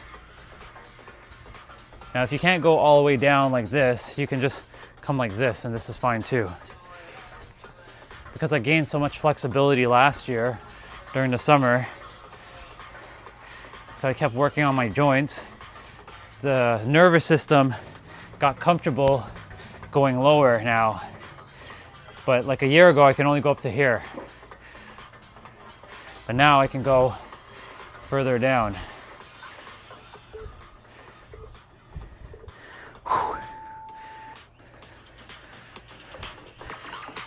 We're doing sprinter ups now.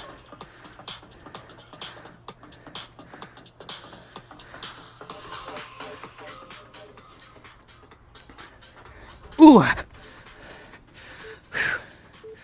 Cool, let's go. You want to make sure with this one, I touch both my feet and my knees, but you want to make sure your lower back touches the ground first before your shoulder blades do, because you can actually land on your shoulder blades first before your lower back, and if you land on your shoulder blades first, you're not going to get your core engaged.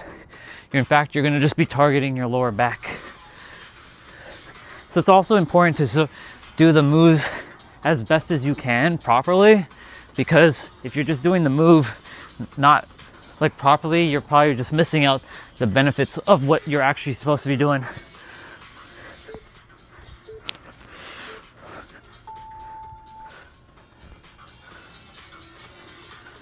So we're doing Russian twist, also known as universal twist.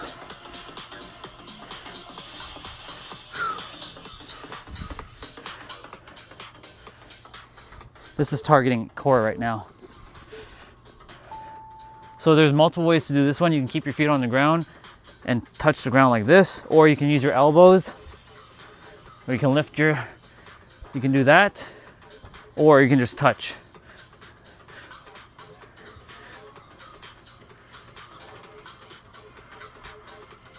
There are multiple ways to do the same moves. So you're not just locked to doing one way. Tiff right now has her feet down on the ground. Dan has his feet up in the air doing it. You can even like extend out your legs too. This adds more challenge.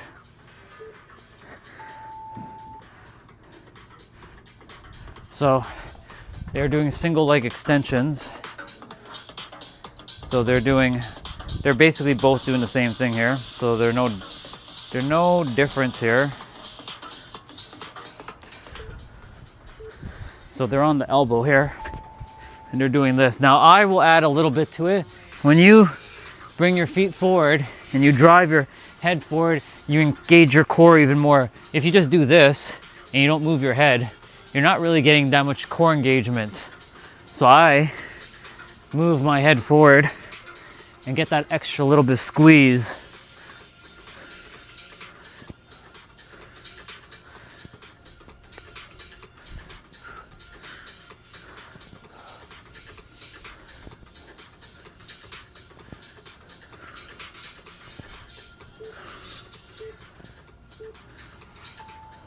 I've also had to find more efficient ways to do things. So we're doing squat hold with a heel lift. So they're basically lifting their heels.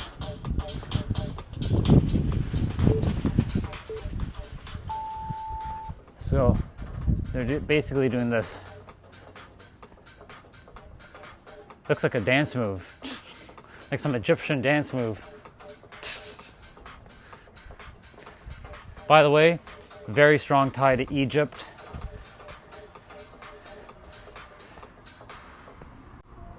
Not with this body, with the soul.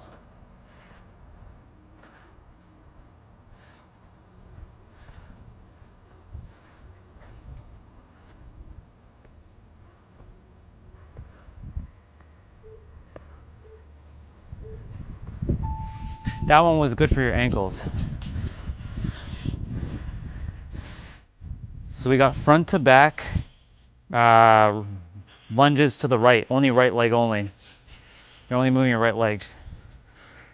So I'm going to use the right leg forward, backwards.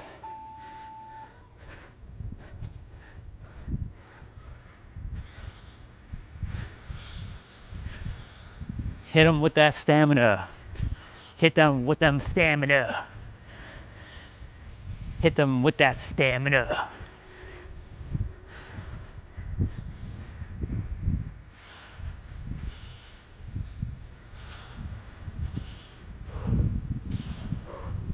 Some Naruto style right here. Some ninja style.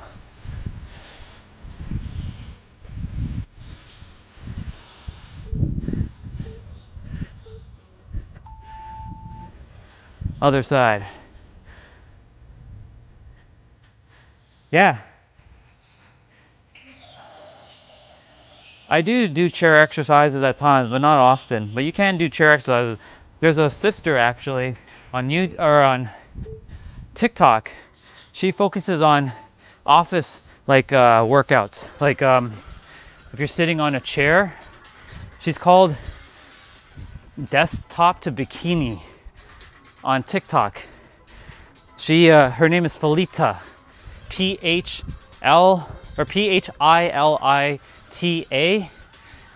Philita, and she helps people who have office jobs or anybody who has to sit at a desk for a very long time do exercises.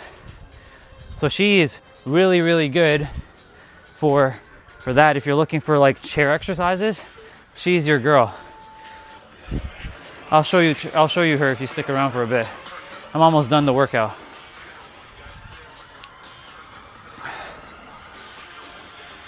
She's really good at what she does.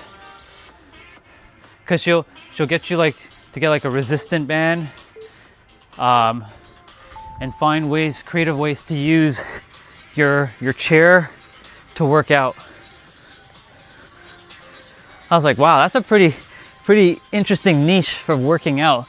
People who sit at office desks, because she spent years with, like, I think chronic pain in her back because she did office jobs for years. So she's like, she wants to help people who have to be in an office environment to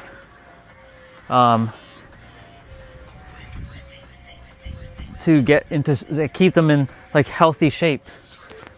By the way, this is bicycle crunches. So we're going to be doing glute bridges now. So we're going to be lifting our hips off the ground. Tiff's doing that. Dan's doing that.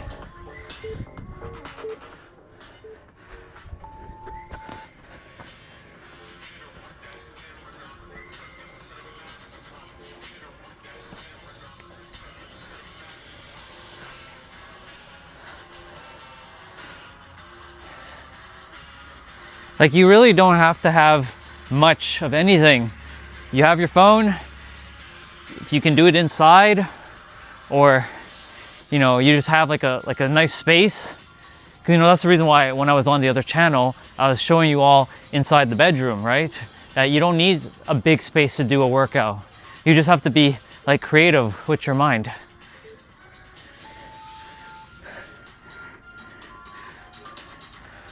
Like, just imagine this for a moment, this like line here, this is all I need. Now, of course, like, I have stepped out on the grass, but like, you know, just imagine that like I only need like this amount of space. So we're doing low plank knee tucks.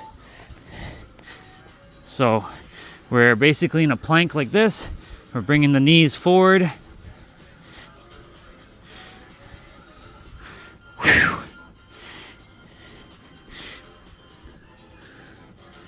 Yeah, so if you look up desktop to bikini on TikTok, I don't know if she has a YouTube channel. I don't think she does, but I could be mistaken. She probably does have a YouTube channel, but I don't see, I don't recall seeing YouTube videos from her, but she definitely has TikToks.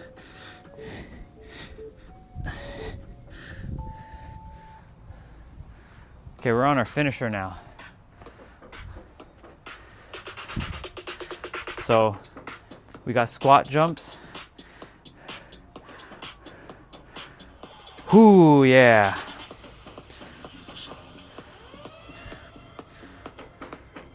Fun. Let's go. Anything jumping is fun. All right, cool. Let's go.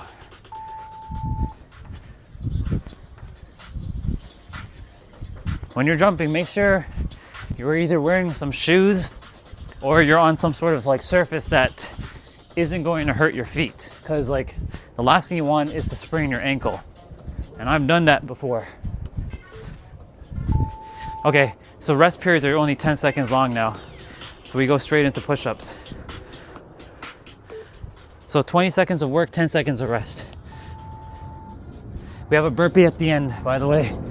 That's gonna be fun.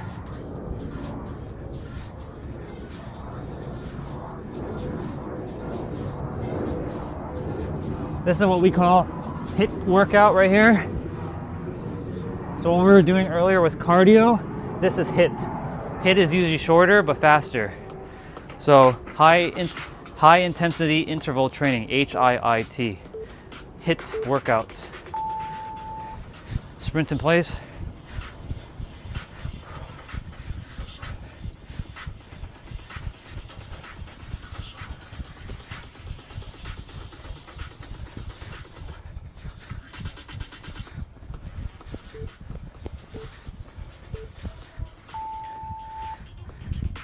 Spider climbers.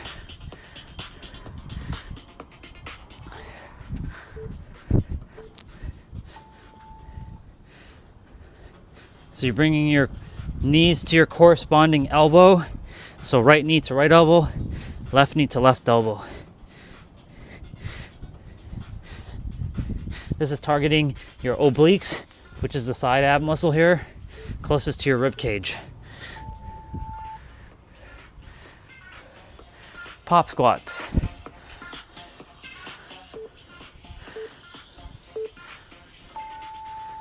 This is like my favorite move right here.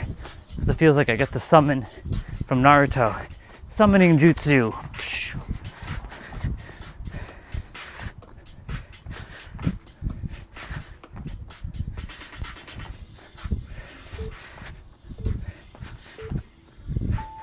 Very nice. Commandos. Commandos are like that.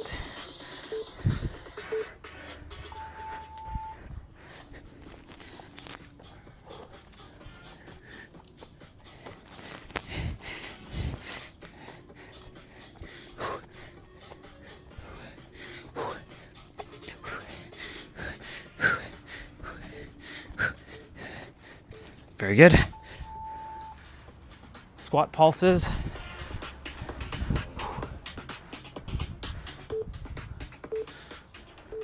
So we're in a pulse, like you're basically going, you're not going fully up or down, you're just staying like you're pulsing. This one is really good for your calves, or your knees and your thighs.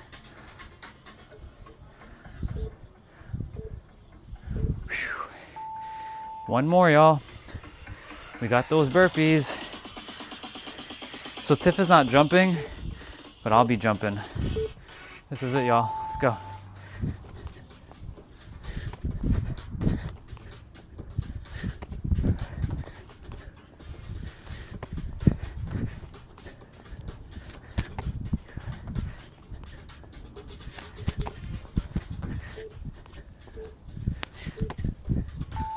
Congratulations, y'all. Finished. Okay.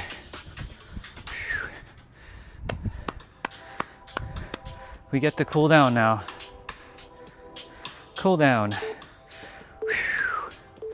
Hell yeah. Give yourselves a round of applause, by the way. Every time you do finish something, always give yourself a round of applause. You celebrate yourself. Your body will remember that. Now, you don't have to do what I'm doing here.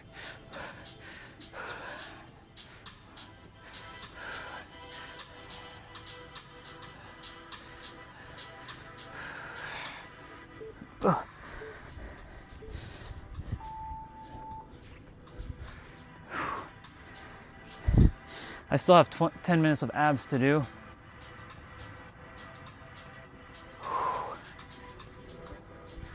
Abs always, at the end of every main exercise, or I call it the main quest, I always do abs, no matter what. So it's like my abs are my finisher. Oh, yeah. And then for Crystal, if you're still here, I'll show you who I was referring to. I'll go on TikTok and find her. Every time I open up my TikTok app though, it keeps like wanting to update. It's so weird. Like it'll just auto close on me and then it just like updates. So, well, that, and it's because I don't really use TikTok much anymore.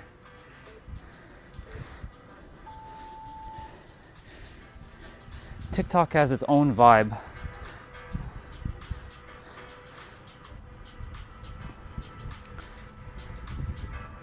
I've never went live on TikTok or Kick yet, but I will eventually be going to do live on TikTok and Kick. Thank you, Chelsea. Appreciate the applause, but also celebrate yourself. If you're just watching, celebrate yourself. Sit in a squat for a moment. So they're doing a cool down right now. So just like stretching.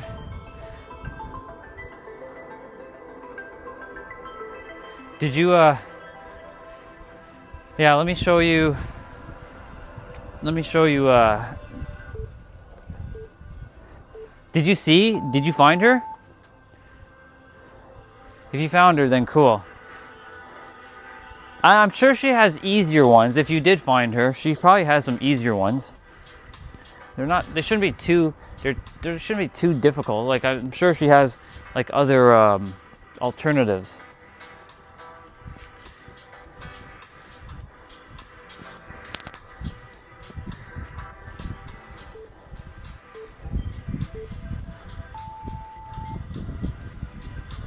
Cool. We get to say bye to them. All right. Let's see. Does Felita have a YouTube channel? I don't. I'm gonna just double check myself. Desktop to bikini.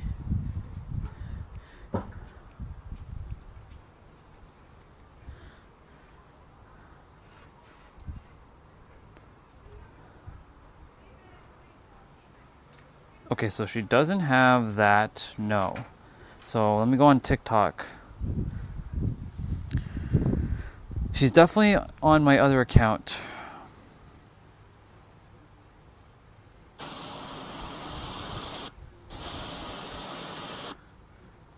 Sure. What are we doing?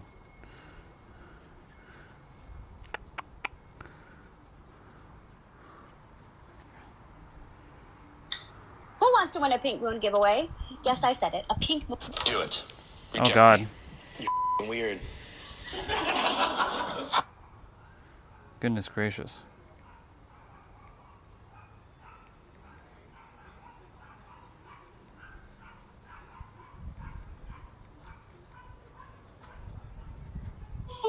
Yep. There we go. There she is.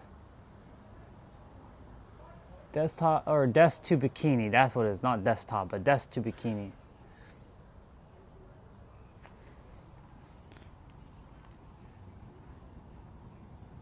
She has a book that you can buy on Amazon. Apparently, I didn't even know that.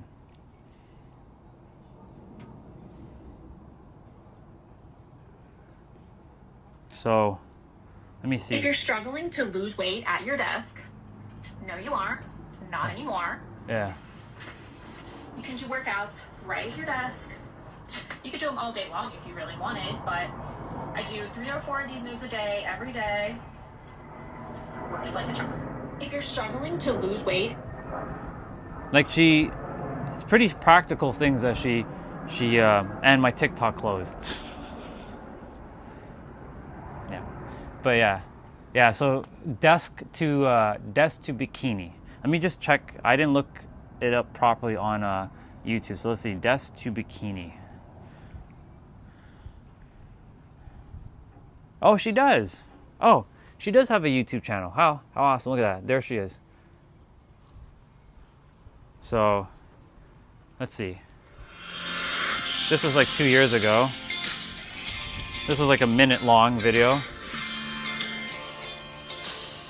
Hey, Rick, good to see you, bro. Yeah, so there's her at her desk or on a chair. So desk to bikini, Crystal. So there she is.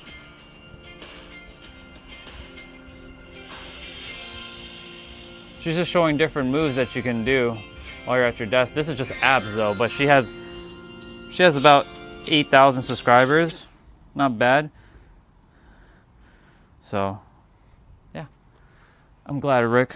Glad to hear that, bro. So, yeah. You can find her on TikTok and YouTube. I didn't know she had a YouTube channel. I just subscribed to her because, she's a good person. I've spent a lot of time hanging out with her in the past. It's been a long time since I spoke to her though, but she's a good person. She's doing good.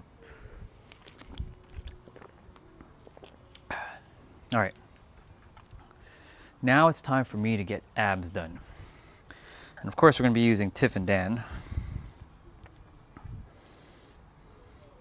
Tiff and Dan are one channel, and then there's another channel called Caroline Gervin. I also grew with her when she had only 1,000 subscribers. Now she's at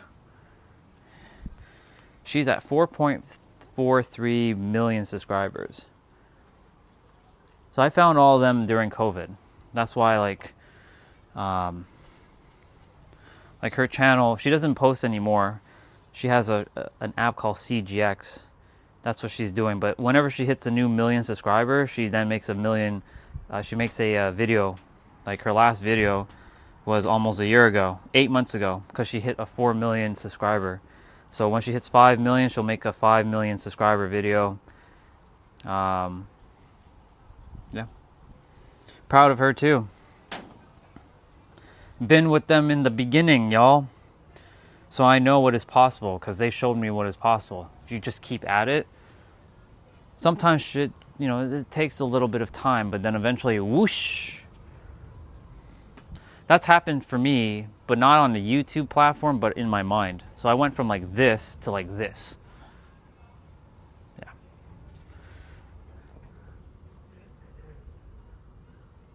Yeah, they sure did. Because they both Tiff and Dan and Caroline, they knew that people were going to be working, being at home, and they wanted to, Tiff and Dan, they didn't know what they were going to do because they just started posting videos. They were actually doing it for fun in the beginning, and it was fun and they enjoyed it. They're still doing their thing. I'm just going to pick something up here. And what time is it? 4:28. Okay. And ultimately, Tiff and Dan, one of their videos went off, like it went viral, and then it just.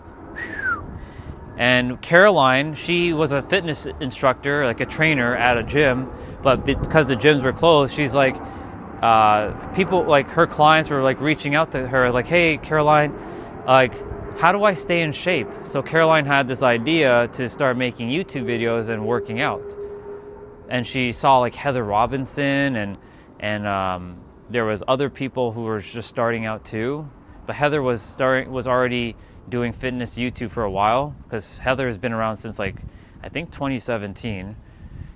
So Caroline was like, if Heather is doing it, I can do it because I'm a fitness instructor and I have the weights at home, and I may as well. And she started in her bedroom, and then over time her workouts got so creative that people like on YouTube were really enjoying her workouts, and she started to like pop off. And her workouts are very creative and they're very challenging.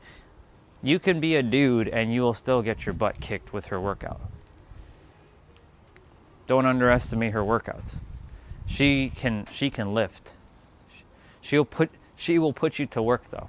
Especially anything cardio based without weights, she will put you to work. But I showed her to my sister Jessa, my soul sister, and Jessa loves Caroline. She's like, "Brother, I'm so happy you shared Caroline with me because I love working out with her." I'm like, "I'm glad." Her workouts are so fun and entertaining, and she's so real. I'm like, yeah, because like when she's in pain, like when she's feeling it, she'll show it on her face, like she'll do like something, and there's no hyper editing with her. Like when you see her doing the moves, she's doing the moves with you.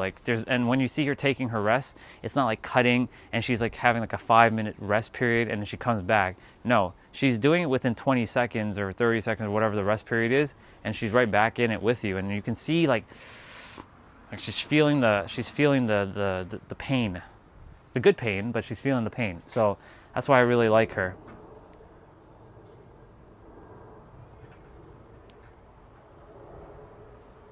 Let's see. Well, Chelsea, I am already famous. Not just in this physical realm I'm in.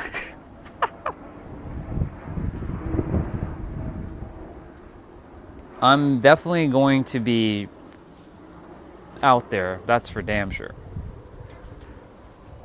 Like YouTube is just my practice ground for the real business, like the real stuff, like the real stuff. This is still real, not to say it's not, but like being in the stages, helping people. If clients want to work with me one-on-one, cool. But showing how simple things really can be when you stop adhering to like paradigms. That's what I call it. Paradigms or perspectives. Those are two P words. Like earlier, somebody, like our brother Doc, he was asking, how do you handle, what was the word? Coping, like coping for sadness. Well, feel it. We're not being ignorant to what's happening, but like there comes a time where like, you know, you don't have to adhere to things too. For example, like there was someone earlier, we were talking about main character syndrome, right? But main character syndrome is is a collective thought right now where people are like, it's all about me and not about you. But my main character non-syndrome is focusing on me and also applying it to all of you, to helping you all. So you see, it all comes down to shifting your perceptions. And I don't operate from like the same sort of like third dimensional perspectives. I operate from a fifth dimensional and beyond perspective. So it makes things easier for me to just navigate the world. Super simple. But the mind makes it more complicated than it has to be. Tiff X Dan abs. We're going to do... Which one are we going to do?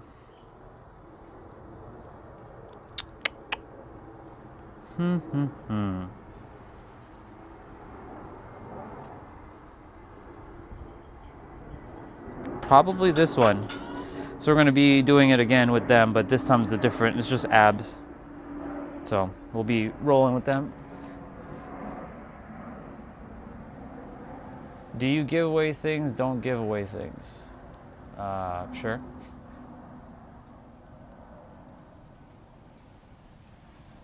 Crystal, I have seen that, but no.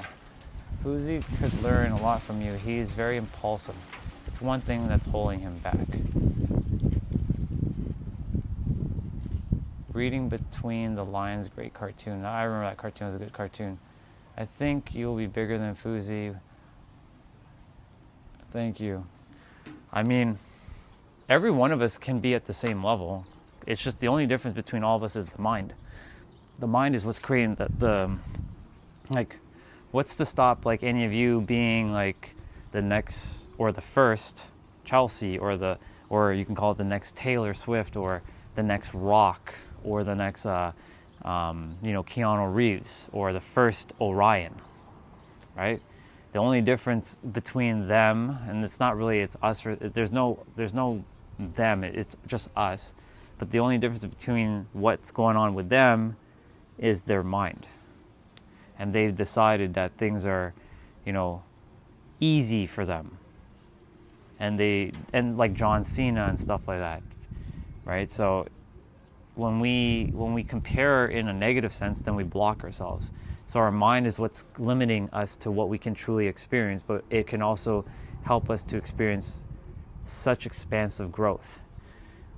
All right, I'll still share 10 minutes with the brother and the sister. Thank you, Crystal. You too. I will get rolling with my 10 minutes of abs. I think this one's 40 seconds of work, 10 seconds of rest, and yeah, we'll see. Actually, this has no rest. This has no rest. Ugh, this one's straightforward. This one's going like back to back to back to back. 30 seconds of play, 10 seconds of rest. So we're starting with crunches. All right, let's go.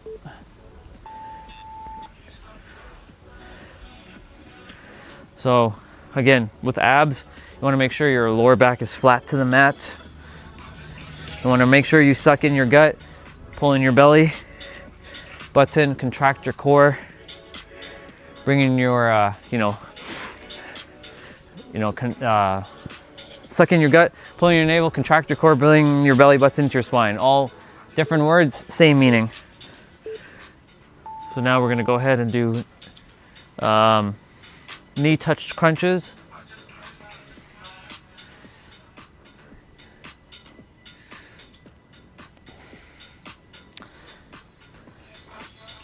So again, Charles, you know, regarding like anybody who, you know, whether I get, not if, when the channel like pops off in the physical, it's already popped off in the mental and the spiritual realm.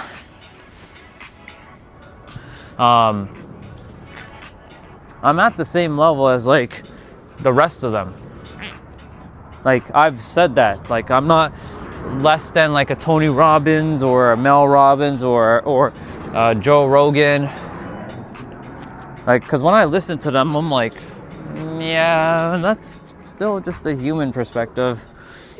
I'm not putting myself on a like above them, because I'm not. But like when they're speaking, they're just talking about elementary kindergarten stuff that doesn't even like touch even the realness of what's actually happening. So, you know, like Fuzi and all them, like if I ever run into Fuzi, which I'm sure I will, because like maybe you saying that is me gonna run into him potentially. Maybe he becomes my client and I'll show him. And his channel, he goes back to, does he still stream, or does he still make YouTube videos, or is he done? As I mentioned, you saying that he kind of like quit.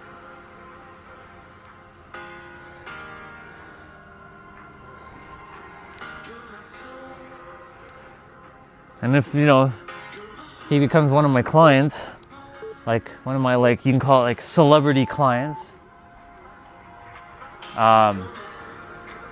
he can get even bigger than he is right now. Oh, shoot. Totally forgot there was no rest period. Russian twist. It's okay, we missed like 7 seconds there. I'll read the comment in a moment.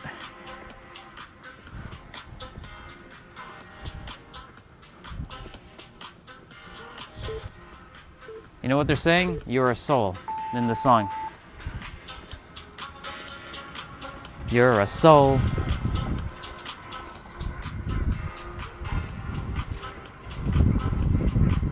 You're a soul.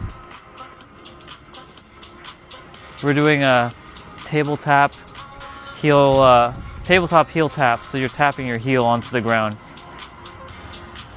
I didn't tap my heel there. Totally missed there.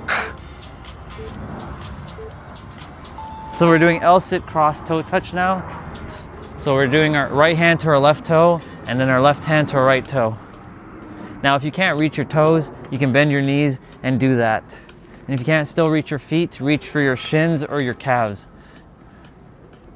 Or even your knees. Challenge yourself, but don't hurt yourself, because the last thing you want is to hurt yourself.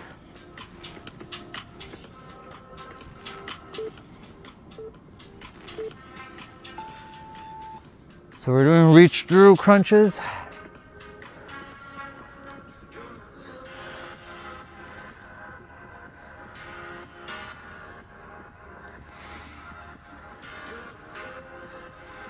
By the way, Chelsea, there was a lawyer I used to work with named Chelsea. I used to call her Chels. That's why I'm like used to your name.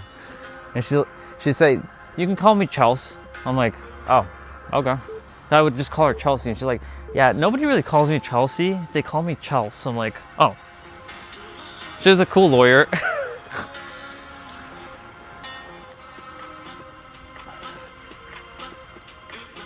I miss her. She's a cool person. I haven't seen her or heard in like 7 years, because I left that company 7 years ago. Or 6 years ago, actually. 2020.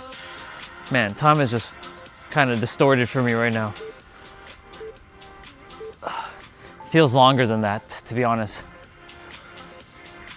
We're doing scissors crossover.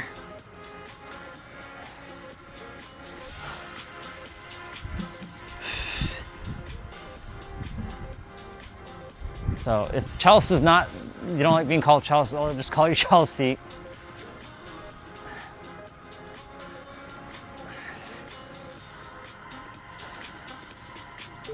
Ugh. Leg lifts or leg lowers. This move right here can be either leg lifts or leg lowers, whatever name you want to use. But yeah.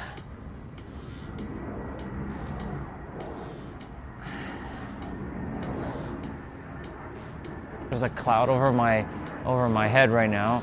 It looks like a crab in the sky. And like a dragon like next to the crab. I always like looking at clouds. Something about clouds. Don't know why. They're fascinating. They take all kinds of shapes. Yeah, that's a dragon. And that's a crab with like an eagle head on its claw. Clouds help you to build your imagination again.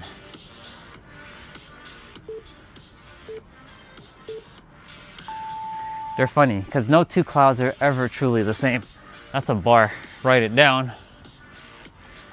Now the cloud with the dragon and the crab with the eagle claw, like eagle like head and its like claw, it's merging into something else.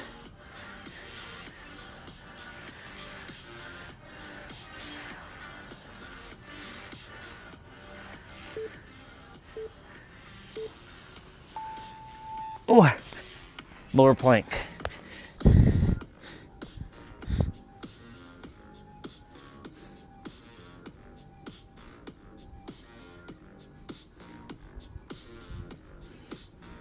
Here you want to squeeze in your gut.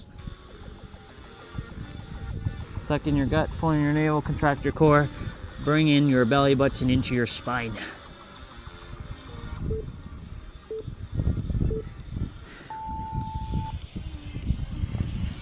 So we're going to be side plank to the left. You can keep your hand up in the air or on your head or on your hips. Totally up to you. I prefer to keep it up in the air. You want to lift and you're focusing on your left obliques, which is again the muscle that's right here. Closest to your rib cage.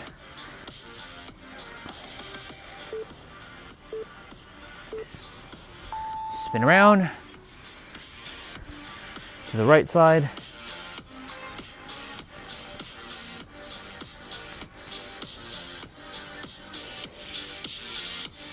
Oop, there's an airplane flying over my head. You can't hear it, but it's super duper high in the air, and it's just leaving one of those like cloud jet streams behind it. It's making the line in the sky right now. Bye, humans. Have fun wherever you're going. I don't know where they're going, but have fun.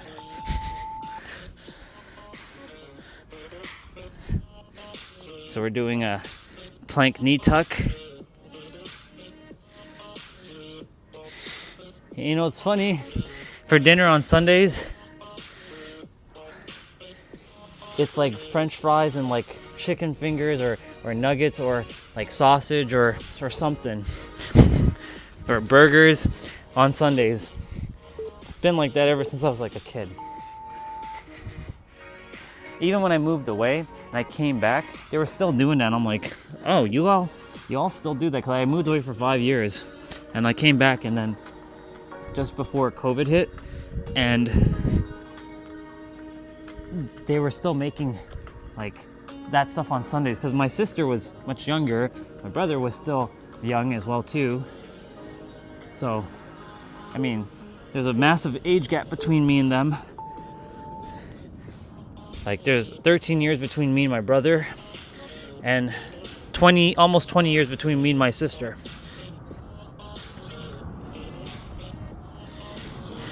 Oh my God. Last one. Come on, arms, you got this. Spider climbers. We did this one earlier in the main exercise. Hell yeah. We did the thing.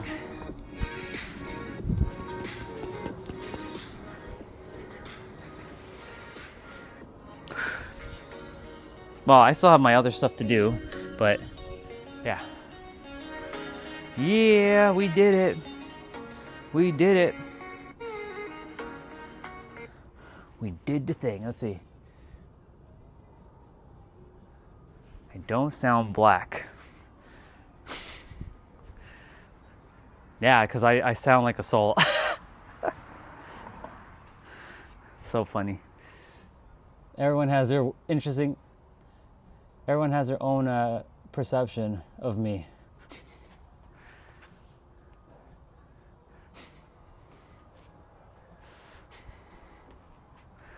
That's why I'm like, I'm anything if I really want to be. I've been called Mexican, cool. Indian, cool. Black, cool. The N-word, cool. Right? You asked if I was like part like Arab. Well, in a different lifetime, I was Arab. Not in this lifetime. Just so you know, in my last lifetime, Charles, I was my name was Sarah, and I was a woman in a different lifetime. And I know exactly what I looked like. I remember my mom and my dad. I don't remember the last names, but I do remember what my life was like, and it was pretty rough, actually. And I didn't finish anything that I said I was going to do in that lifetime. Because this is the one that's meant to do it. This is the final one for me. This is my last one. This is my last rodeo. So, that's why I said, I have so much to talk about, but not everybody's ready to hear those things because their mind is just not capable of handling such concepts, because they'll be like, you're crazy, that's not possible, you're absolutely nuts. Yeah, I know. Trust me.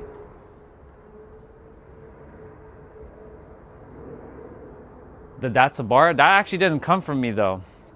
That I actually took from a brother. It's actually not really his either. It belongs to no one because it comes from the inner world, right? He just so happened to be the one that kind of like brought it up. But yeah, I took it. I also use, that's a fact. Make note of that. Right? That's a fact. Make note of that. That's the one I made. But I don't use that often because, yeah.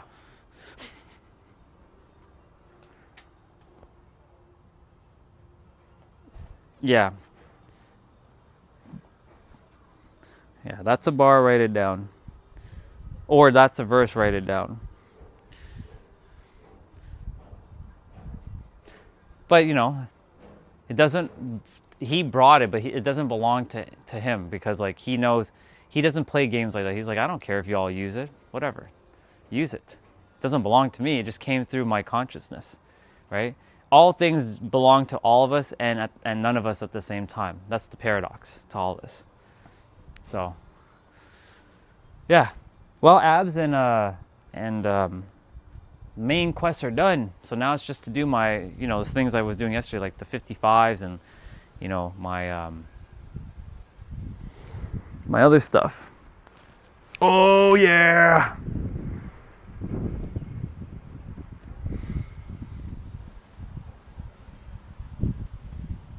Grab my soccer ball and my basketball. We'll put them in the background. May as well. Have a little bit of aesthetics. There. Now you get to have a bit of both.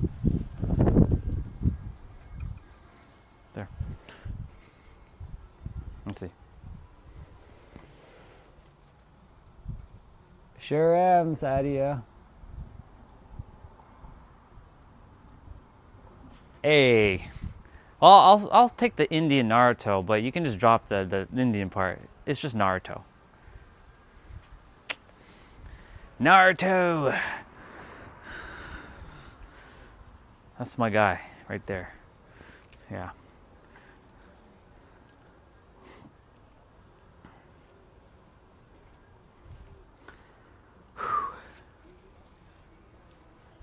Well, we're done, pretty much done all the main stuff.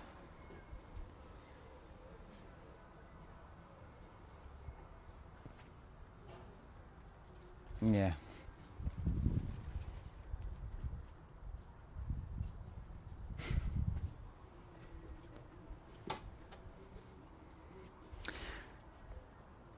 I've done, somebody asked me if I can do 100 push-ups.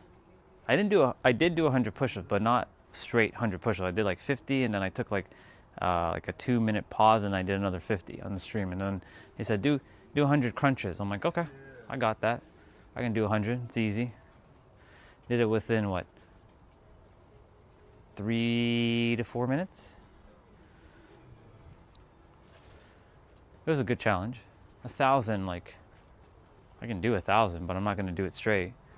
I'll break it up. I don't play ego games. Ain't nobody got time for second dimensional ego games, or I like to call it pretentious games.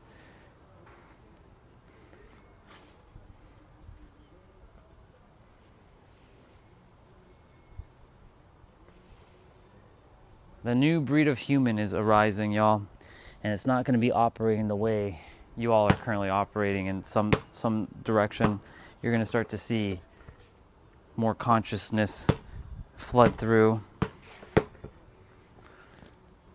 It's just the starting of a new era of human, or I like to call it the humans. HOOMANS.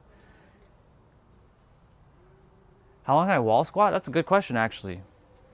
Probably, if I have to take a guess, because last time I did about a minute. I can wall squat, but I can't wall squat for like 5-6 minutes, like, because I don't practice wall squat as often, but I can definitely wall squat. We can do it right now quickly. This is good for my knees, so this will definitely, let's see.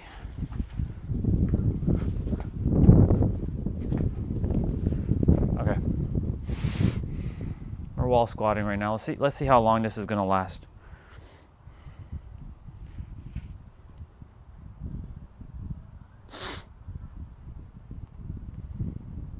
How many dimensions are there? Well, hello there. Wow, that was a big bug there. There's a lot. Some say there's 7, some say there's 12, some say there's 15, and some say there's 26. There's many more than 26. There's a lot more than that. Our human mind can't conceptualize beyond even the fifth dimension. So we attempt to say, there's so many different, like we say there's 26, but really there's more than that.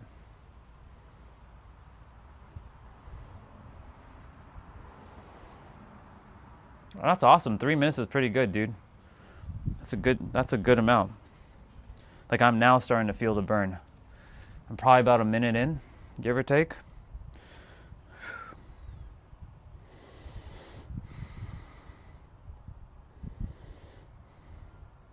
I'm going to be getting up in 3, 2, 1.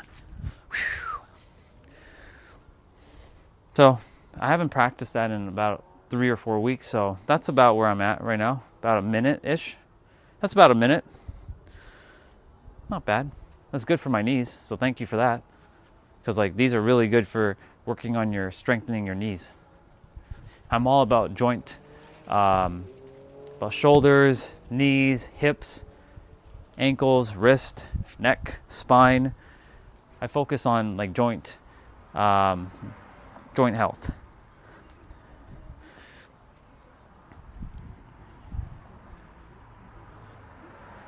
Nice.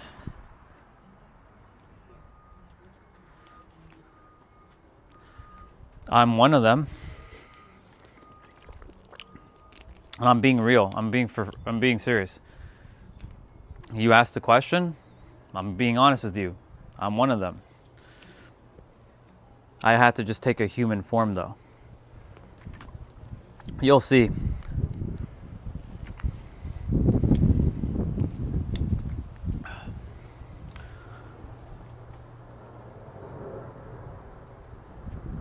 I mean, I'm still one of them. Otherworld aliens they're actually here. They're just taking human form. There are all kinds of things your mind just cannot conceptualize, because the thing about our mind is that it only can see 3D. It can't really see beyond 3D. We can conceptualize what 4D is, but there's so much that our mind just cannot see. Think of it like you can't see ultraviolet to some degree. You can use an ultraviolet flashlight, but you can't really see ultraviolet. So it's the same principle with our light. So you might all want to write this one down, potentially. This is more science. So our eyes can only see 0.0035% of visible light on the electromagnetic spectrum. So that means there's 99.9965%. You can look this up. 99.9965% of visible light that our eyes are not capable of seeing. Oh my goodness gracious. Wind, chill out. God. Yeah, a camera lens can definitely see ultraviolet, right? And that's a beautiful perspective, because our cameras can see more than what our eyes can potentially see or can capture, right? I remember when I was doing a stream indoors, you know, a light beam was hitting down on me, a small little light beam, but when I looked at it, I'm like, there's no, I mean, there's a light obviously on me, but there was no light beam hitting me down like, you know, a solid beam of light. So it's just fascinating how things like that can show. But there are certain things our eyes can see that the camera can't pick up, but our cameras and dogs and cats can see things that we can't see. So like, for example, for a dog and a cat, if you turn down the room light, if you completely darken the room, they can still see clear as day. You know why? Because to them it's just a dimly lit room. It's not dark. They can see. They know exactly where everything is. That's why they know where things are at all times. They traded thinking for seeing and smelling. They don't have the ability to think, but they have the ability to see and smell, so they can see so much more. That's why they work hand in hand with us. They can see things in the dark. They can see things from a mile away that we can't even see. And of course, their sense of smell is so much more potent than our sense of smell.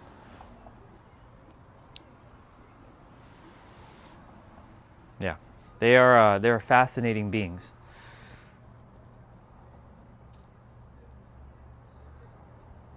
Crazy world indeed. Well, I came here to finish something, and what I'm here to finish is to help people to remember that you have the power in your mind to influence your experience, your physical experience, by locking in here. You can say I'm one of the good aliens. Not all aliens came here for purity. Some came here to destroy. And the funny thing about them who are coming to destroy, they know that they can't truly destroy because it's still just one thing. Because when they leave, like, they go right back to the creator. So, but most are here to help.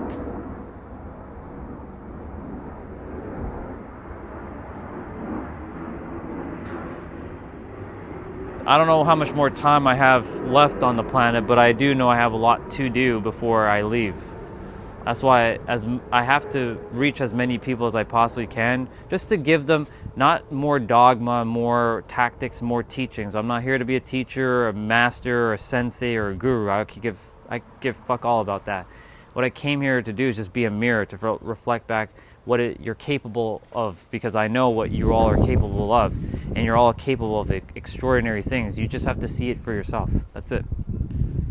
Once you see it for yourself, you don't need my help anymore. In fact, I don't need to be around. I can go. If every person is now able to capably see what is possible for them, I can go home. I don't need to be here anymore. I love being on the earth. I love it. I want to be here, but I don't need to be here anymore. I can go back. My life will have been fulfilled. And even if I don't reach everyone, which I know I'll still have some sort of impact in the world because I've already done it, I'll be good, right? If for whatever reason I'm supposed to leave sooner than I think, I'm okay too, because I've impacted quite a fair bit amount of people, and I'm happy that I did what I needed to do. I'm going to miss this body, of course. I'm going to miss being me, right? I used to not want to be me. Now I love being me. I love being me so much that I want others to be themselves. I want them to understand, like, the joy of being who you actually are right now. It's quite the experience to be who you are. I know we compare ourselves to, like, well, I'm not 6'5" and like 250 pounds of muscle, and or like for the women, it's like, I don't have the hourglass body or whatever. No, but you get to be you.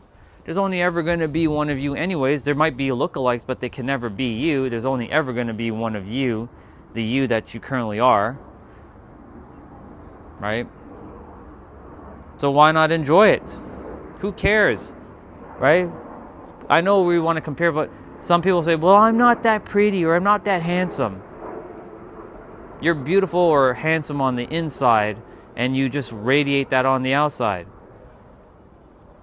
That's why I said it all starts right here. So it's not getting conformed to all the crap that people are saying. We get trapped up with the paradigm of comparison from the negative connotation. There's comparison in a positive connotation by comparing yourself to your previous self that you get to be. And you can use other people as an example of, like, you know, if it's possible for them, it's possible for me too. Right? Most people use comparison as a negative connotation. Let's see. My personal opinion is that aliens are humans from the future that survived a nuclear war and are coming back to prevent the very same war, hence the reason they're in cahoots with the government. Well, your mind has experienced something of that nature. So if the all is mind, the universe is mental. In some people's worlds, there are wars. In my experience, there was wars, but it wasn't from some future, because future doesn't exist. It's all happening right now. There is no future. Just here, right now, and then you're just moving through this thing called time on this third dimensional planet, which looks like a future, a past and a future, but really all things are happening simultaneously in a different dimension. There's something called the Orion Wars. You might not get a lot of information on Orion Wars, but there was something called the Orion Wars that happened eons ago, and I was a part of that Orion Wars. Who do you think was the one that started the war?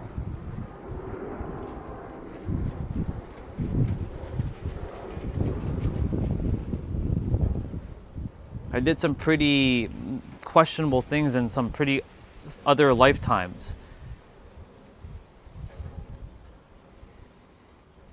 So I'm making up for what I did. That's why I said, for those of you who are on my channel and you've never seen me before, I have a lot to share, but not all of you are going to be ready to hear what I have to say because your minds are not capable of handling it yet. Not yet. The reason why I say that is because I had to go through my own experience and understand what the hell is actually going on. I was on the brink of insanity to figure out what was really happening. Now I'm good. But to you all, I may look like a crazy man. That's why, like, there's no point talking about that, but there is a point of talking about how the mind actually works. There's a lot of things that have been hidden from a lot of you. And the things that you're seeing now are just like surface level. They don't even scratch the surface of what's actually there. There are things right now that are probably right next to you that you can't even see. Not to terrify you, and they're not going to hurt you, but there are things probably next to you that you can't even see. Because again, your eyes can only see 0.0035% of visible light. That's not even 1%. That's less than 1%. 0.0035% of visible light from the electromagnetic spectrum. There's 99.9965% of visible light that our eyes just cannot perceive and our mind just cannot comprehend. There's so much. There is so much. But I'm not here to talk about that. There's no point. Because it has no relevancy to the current human experience. If it was relevant, then more of us would know about it, but it's not that relevant. What you all need to focus on is right here. The answers are right here, locked in the middle of your heart. Everything else is just a distraction mechanism to make sure that you don't focus internally. That's why all the things that are happening on the planet are causing a lot of chaos, because everybody is being distracted by this thing and that thing and everything else. So that's why I'm not here to talk about those things. I can talk about them, but none of you might be ready to hear what I have to say, because you're going to just not be able to accept it. And it's okay. I'm not here for you to accept what I have to say. I'm not here to convince any of you of anything.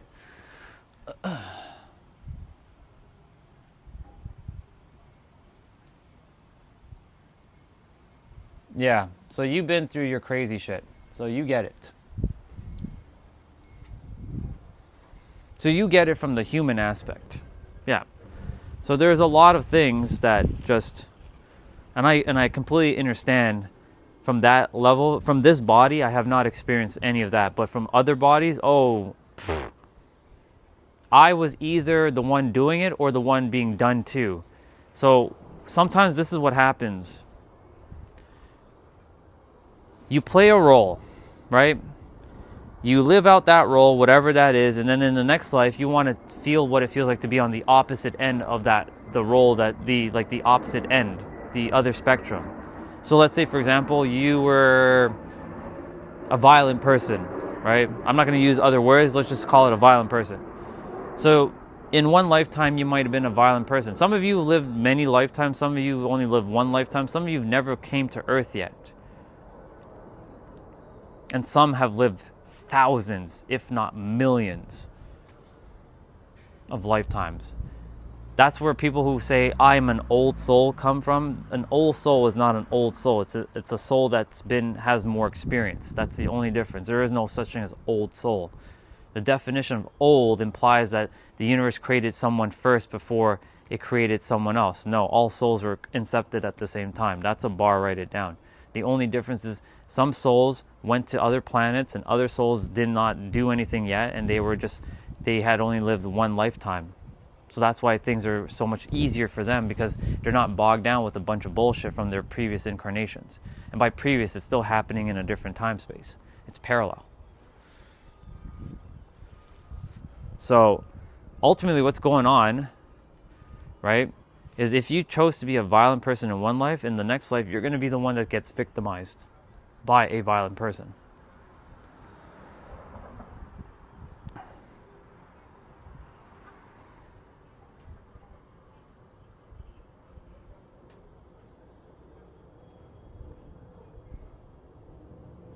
I'm sorry to hear that. I do truly feel.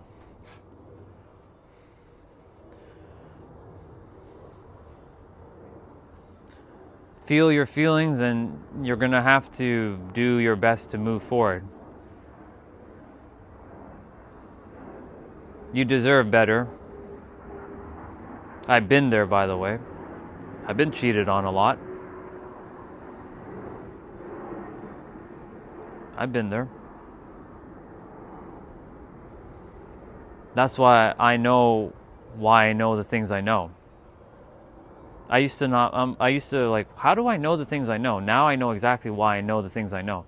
It's so I can help everyone who's going through anything. I have the ability to help anybody with anything. That's really a bar. And if I don't know how to do something, my soul will give me the answer one way or another. It'll help me figure it out. So for you specifically, I feel for you. You will find someone who's actually in more alignment. This is just an experience, and you're going to move forward.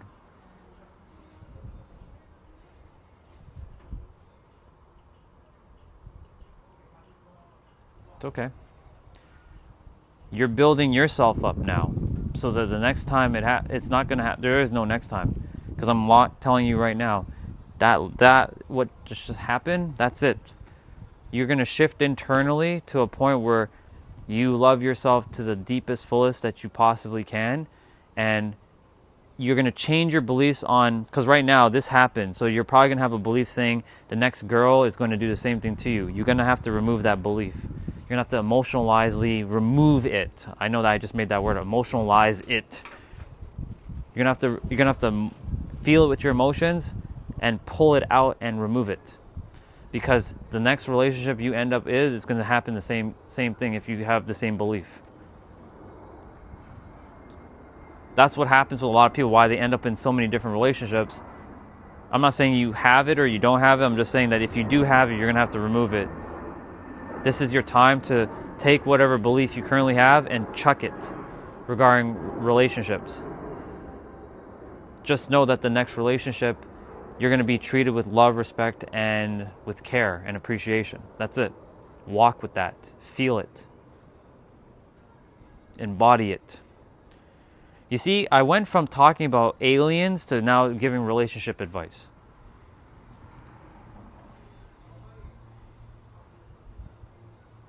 How do I know how to do these things? It's simple. It's just easy.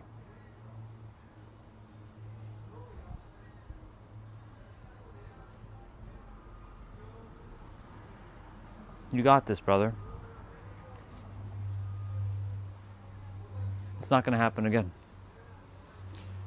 You're going to remove whatever belief you have about relationships right now that you've experienced, and you're going to move forward with a person who's going to come and just wow you.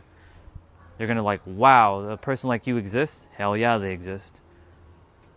All types of people that you think may not exist actually do exist. There are lots of amazing men and amazing women out there who are very, very conscious, and they too can't seem to find someone who's conscious because they are blocking themselves. I myself, in my inner world, I already am in a relationship. In the external world, not so much, but I don't really care about the external world because should it not happen in the physical, I have something very important to do in this world. Extremely important, and I will finish my mission. I will not stop until I help as many people as I can. My final breath will still be helping somebody. I can see me on my deathbed. I'm still giving advice on my final breath, or not even advice, just guidance or mirroring.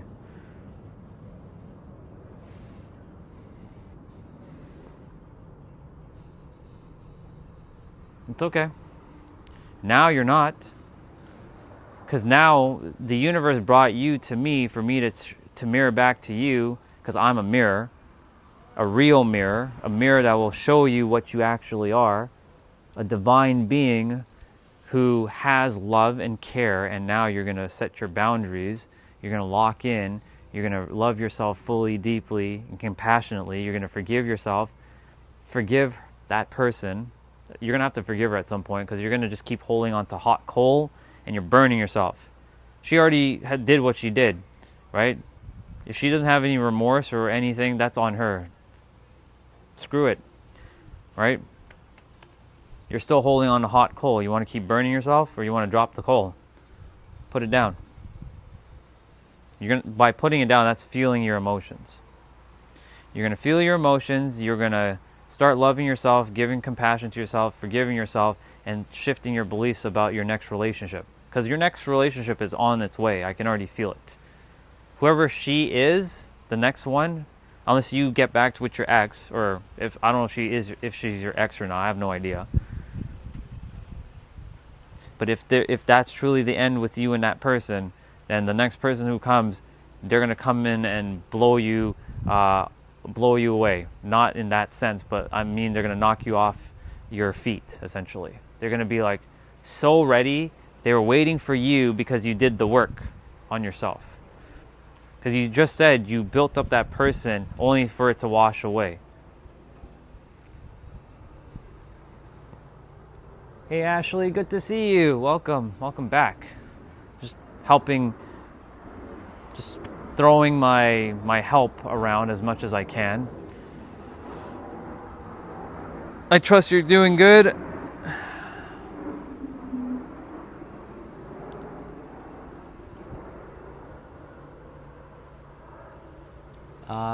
What is GTSY? I'm not sure. What's that acronym mean? Is this like got to go, sorry, bye or something? I have no idea. What? Oh, good to see you. Got it. I figured it out. Good to see you. Good to see you. So that's what GTSY means. Good to see you. Perfect. See? Figured it out right away. I'm like, okay. Good to see you. Good to see you. Yeah.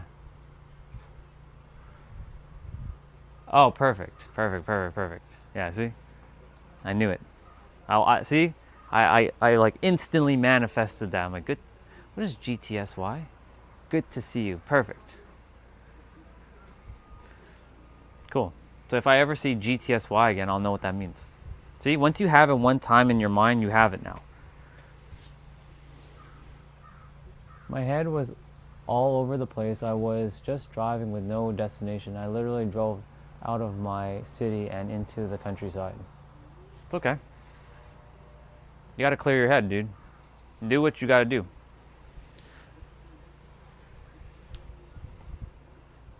Speaking of which, my microphone is dying. Let me go quickly switch my microphone. But I also gotta go grab some food. It's funny enough, I just worked out I'm gonna have fries and like sausage or something. But I can eat anything because I don't gain weight. I actually gain strength and muscles. Every time I eat, I always gain muscles.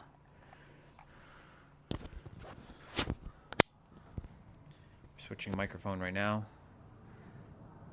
There we go. Perfect. I love the beautiful thing that my microphones last for about 9 hours each.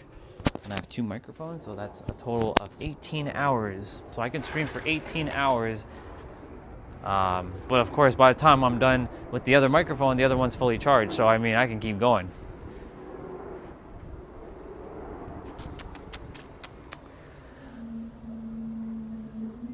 You're welcome, dude. I got you. Just remember, feel your feelings. You're gonna do great. I promise you. This is just think of it as a redirection. That's all this is. It's like a detour, right? Yes, it sucks that you have to go through that, unfortunately. But sometimes shit like that has to happen for you to be back to where you're supposed to be. So you can say that you gained whatever wisdom from that relationship, and you will be you'll be ready for your next one.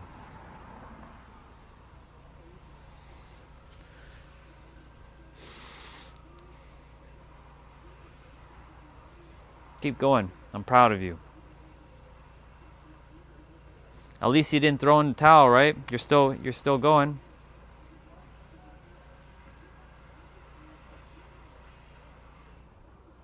Right? The last thing is you could throw in the towel, but you didn't. You still are going. So you gotta give yourself credit for that. You're still going. Yeah, exactly. Just take some time. Little by little. No rushing into anything. You're good.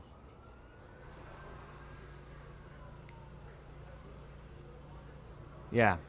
It's funny how life works that way. When you rush in anything, you start to make mistakes. But when you slow down and chill out, things unfold easier and you make no mistakes, or you make very, very few mistakes, or maybe no mistakes at all, right? That's why there's a concept, and you might want to write this one down or just make a mental note of this. This is a universal law. It's called slowing down to speed up. I know, it sounds like a very paradoxical and very oxymoron kind of thing. You slow down, it opens up your perception to see more so you can speed up. When you're speeding up, your perception narrows, you can't see as much, and then you get trapped. It's reverse. Our mind is not designed to handle things like that, but you can handle it because I've just shared it. Slow down, relax, calm down. And when I say calm down, I don't mean in like a negative sense. It's like just like calm yourself within. Take your actions.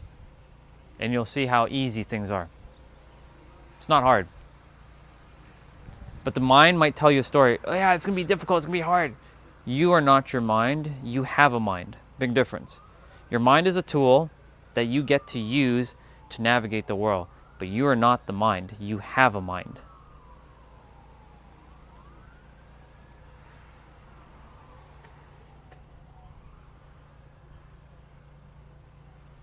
Yeah. You have to go slow to go fast, basically. Or you got to slow down to speed up. Because when you slow down, you can see more, right? Think about it. Think about driving for a moment. Right? You're driving, you're going slow. Aren't you able to see a lot more when you're driving slowly? But when you're going so fast in a car, like let's say you're going 100 kilometers an hour or 100 miles an hour, whatever metrics you want to use, you can't see as much because your perception is like, whoa, like you're going so fast, like you can't see what's happening. So when you're going so fast, you're losing a little bit of control.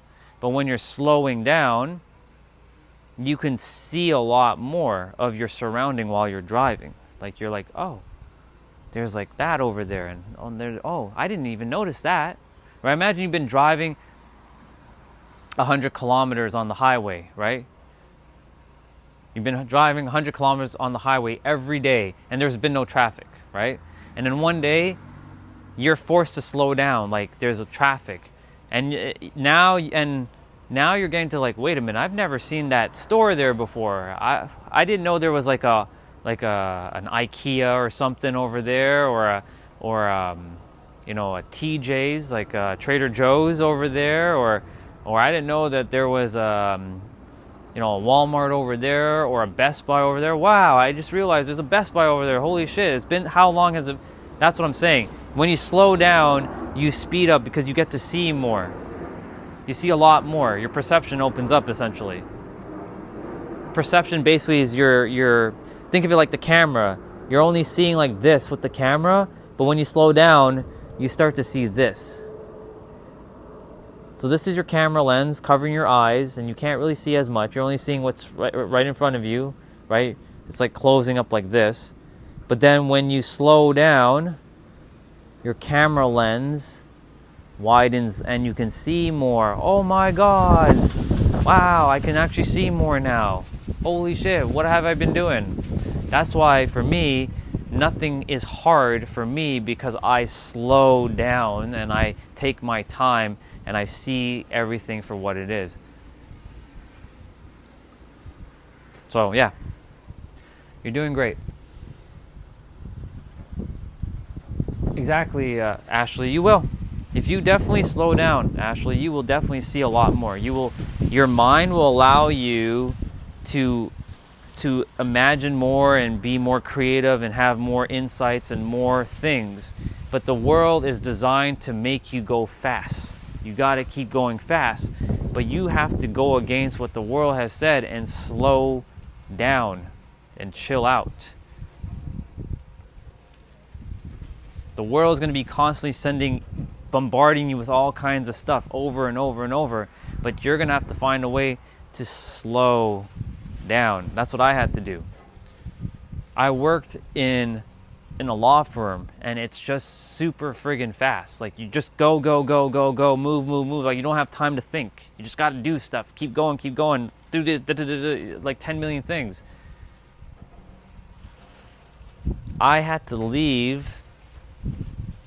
I started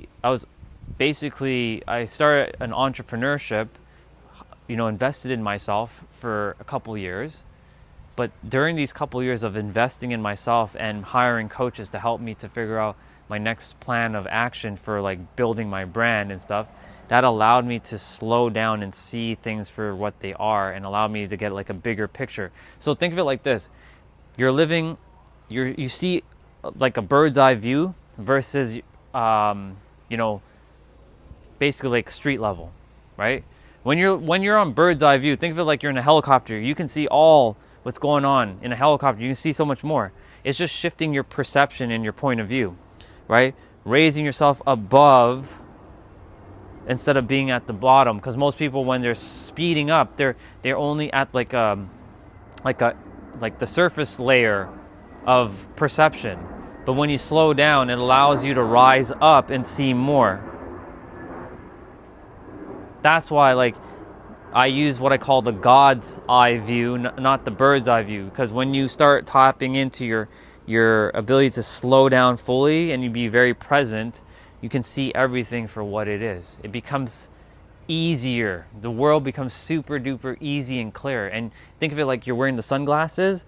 And you know how some sunglasses, or even if you're wearing eyeglasses and there's smudges, you have to wipe the smudges off, right? Otherwise your glasses are going to be foggy or it's going to be hard to see. So you got to like wipe that stuff off. That's basically what you're doing. You're wiping off your lens so you can see better. You can see clearly. That's where there's that song. I can see clearly now, the rain is gone. Right? For those of you who don't know that old school song, I can see clearly now, the rain is gone. That song wasn't talking about just rain, it was talking about seeing clearly with your eyes.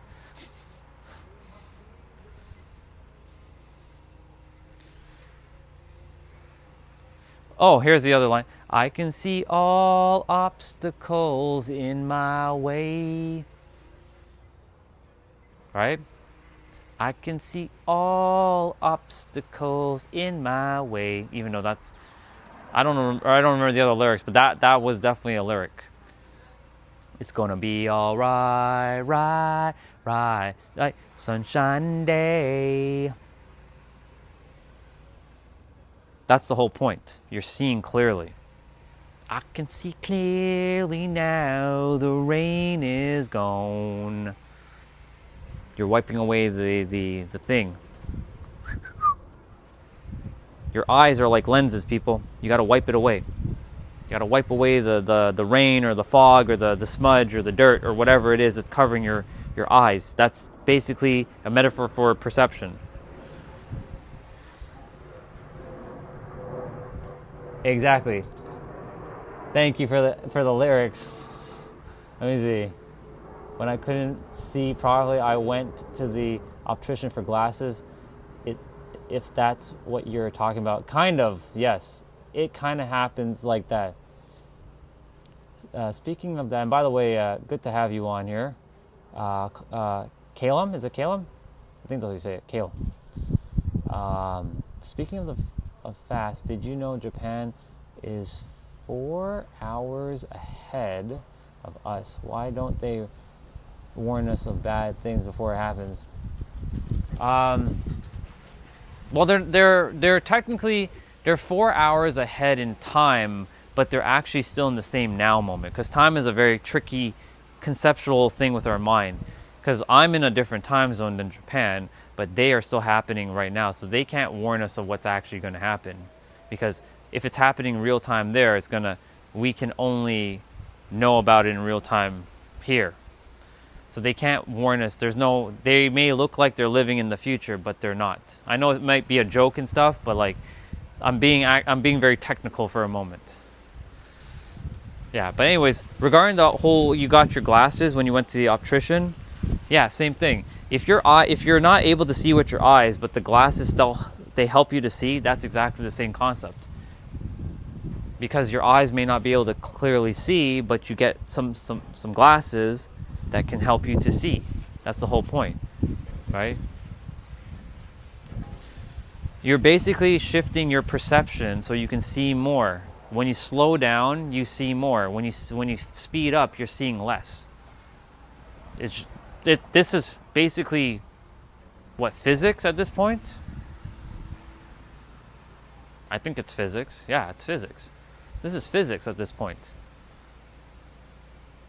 You speed up. Can you see as fast? Can you see everything? No. There's no way. You're just traveling at a super fast speed. You can't see everything. You can only see... You get basically tunnel vision, essentially. You're locked into just there. Right? You're just like locked in. But then when you slow down, whoosh, all that opens up. Thank you. I appreciate it. And you too. I appreciate that. Oh, I do have to finish my rest of my movement and eat. So I think that might be a wrap, y'all. I'll just take a moment to sit. So I don't know if I'm going to be... That's cool. I respect all I respect all the religious backgrounds. I've been through them all. I love them all. So, and I accept them all. That's why I am who I am, and I do what I do, and I say what I say because I can be whatever I choose to be. That was a bar. Write that down. it frees yourself so you can have more options for yourself. That's another bar. So I've studied all of them, and I practice all of the different, religious things, and they all point to the same thing, but they use different words and different ways to get there, but they're all leading to the same thing. So it doesn't allow me to be locked to any and to be free and explore. Like, I can explore them all, but there's so much more that I can't really share right now. I've already talked about it earlier, but not everybody's ready to hear it. So, because it'll either create a lot of problems in your mind, or you'll start to, like, let's just say that it'll just create a lot of problems, and I'm not here to do that. I'm here to just talk about how the mind actually works. It's kind of like the Orion thing I was talking about, yeah. Kind of. That's why I don't really touch upon all those things, because there's no need to. Yeah. Religion is definitely very helpful, as long as you're open to other perspectives as well. If you're just locked to one, then religion can potentially like squish you down. I say potentially. I'm not saying it can. I'm saying potentially it can. But I love them all because they're all basically a puzzle piece to each other. It's beautiful. When you see the grander picture, this is why I say when you slow down and really see everything for what it is, it's a picture. It's a big puzzle piece. They all interconnect with each other. But not everybody sees it that way. I'm not here to teach or share anything like that. You're welcome. Yeah, there's too many things. I mean, I'm going to be streaming almost every day. And there's a lot to share because I want everyone to live their most joyful life. That's my goal. My goal is for all of you to live your best life. And you can. You have the ability. I know it's possible. If I'm doing it now, then surely all of you can do it too. Because I was living a very difficult existence, like up until like a year ago. And now I figured it out. And if I figured it out, I want to share with the world. I want to share with the world how simple and joyful everything can actually be. But this keeps creating a lot of stories. And because it creates a lot of stories, it also creates a lot of problems. And that then creates a lot of unnecessary obfuscations. And that word, by the way, has become one of my favorite words to use, obfuscations. Obfuscations, the definition of that word for me specifically, because I have my own definition, means taking something that is supposed to be extremely simple and making it overly complicated for no reason. That's what obfuscate means, or obfuscation means. Taking something that's supposed to be extremely simple and making it more complicated than it has to be. And a lot of things on the planet are obfuscated and have been obfuscated. Well, it's been obfuscation. Well, yeah, obfuscated. I was about to say obfuscation. A lot of things has been obfuscated. So I came here to make it more simple. Do I get bored? There's so much to talk about. How can I? I'm excited. This is what brings me joy. I get to help people. I get to share with the world how the mind actually works. So no, this is like playtime for me. So I'm talking about the subconscious mind and how the mind creates a lot of stories and how the mind keeps you sort of playing small and stuck and playing less than what you actually deserve. So that's what we're talking about. The Bass Brothers. I like that. Yeah. So that's what we're talking about. I've been talking about a lot of other things, but today's subject matter was conformity. But I touched upon conformity a lot throughout the day. But basically, I'll share this quickly for all of you. A lot of humans, they tend to conform because they want to have acceptance and approval from others, because they haven't fully accepted themselves and given themselves their own approval.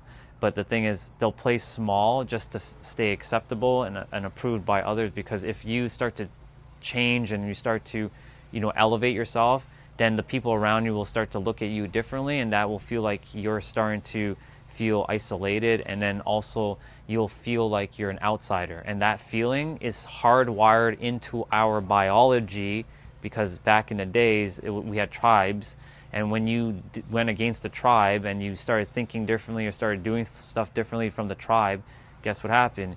You got exiled, and exile meant death, imminent death. And that is still hardwired into our biology.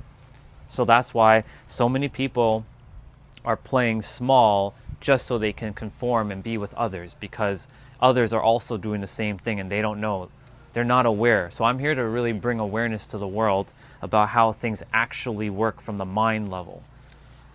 I don't care about all the other things. I'm not here for tactics and techniques and tools and all kinds of other shenanigans. I'm here for how the mind actually works and why so many people are struggling and suffering in the world. I'm going to say this, those who have hearts and are open to listening will hear my words clear as day. Others, I'm going to read what you shared there, Ashley. Others who are closed from their heart and their ears aren't listening will not hear my words whatsoever. It has no relevancy to them. Plenty have come on the channel, they don't care, and that's fine. I'm not here to convince anybody of anything. I just want everybody to live their joyful life. If you're living your most happiest, joyful, most amazing life, keep doing what you're doing. That's all I have to say. Just keep doing what you're doing, because you're supposed to live a life of joy. For my religion, we have to seek God's stamp of approval and ignore people. Right, and that's okay. As long as you are happy, Ashley, and you're in joy, and it's bringing you joy, keep using it, because the ultimate goal is to be in joy. Now, is life going to always be joyful? No. There's going to be hardships at times. Shit's going to happen. However, you also have the ability to shift and choose at any time. Literally.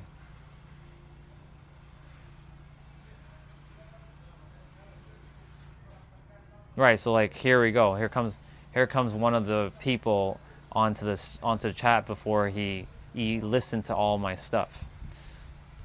But it's okay. Those who's on the frequency, who understands what I'm saying, understands what I'm saying, or understands what I'm saying. Those who don't simply cannot, not right now. So I'm not here for you right now. For those who are quick to judge, this is not for you. I'm not here to judge any of what you're thinking. You're right from your perspective. This might sound like heresy. You're not wrong.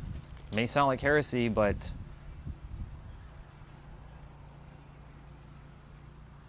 my sweet chocolate boy.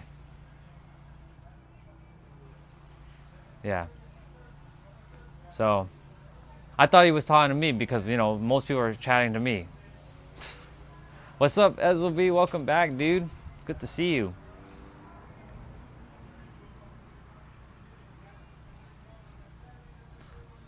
My goal right now is for everyone to just live as peaceful as possible. That's it. Nothing more, nothing... Well, just that. Just more of joy.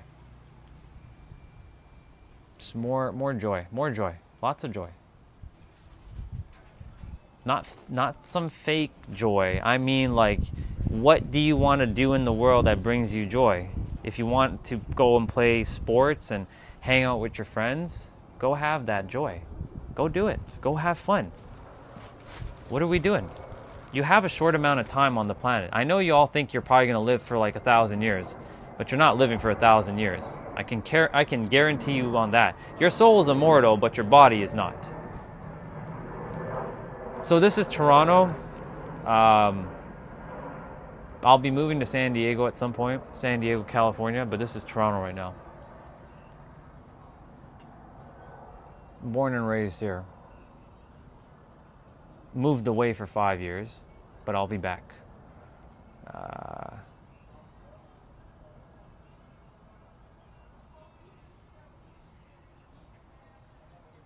Yeah, it's good, Ashley. Yeah.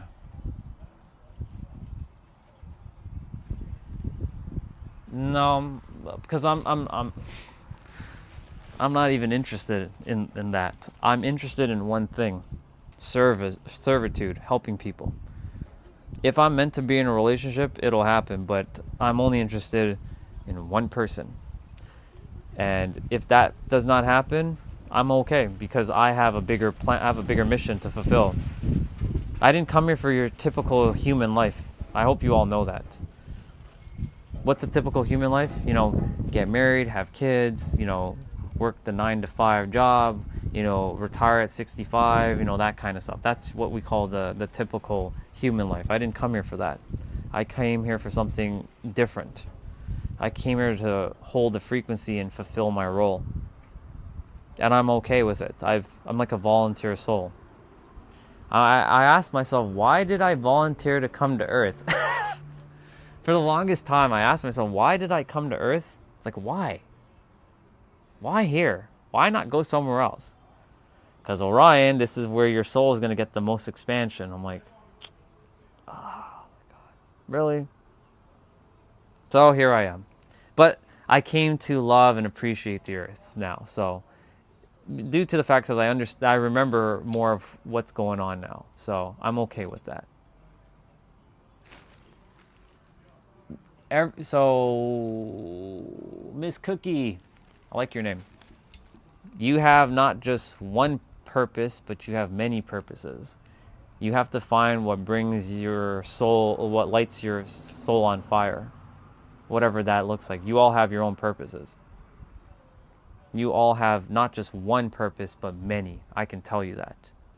With absolute certainty, you all have many purposes, but it comes down to which one you want to do. And trusting and knowing that you will be guided and supported, just like I have been. I didn't trust for a very long time that I could do what I'm doing and be supported. Now, I'm being supported. I get clients that pay me to do what I'm doing. I have 6 clients. It doesn't sound like a lot, and I have a waiting list because I only chose to have 6 people to work with. And they pay me very, very well to basically do what I'm doing with you guys, helping you all on the internet. And I'm living my dream life now, which is amazing. So, you know, well, I'll be living more my dream when I'm living in San Diego because I have to get my visa and all that stuff. But, you know, we're getting there. That's a work in progress. But I'm okay with that. I'm okay with that.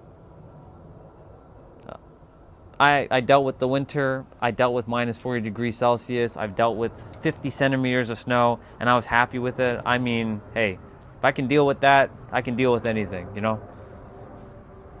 Maybe not Yakutsk, which is like in Russia, or no, Siberia. Yakutsk, Siberia, oof, oof.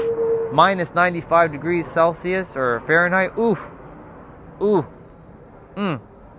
Don't think I would like to be there. I don't think I would enjoy that. I have so much respect for the people of Yakutsk.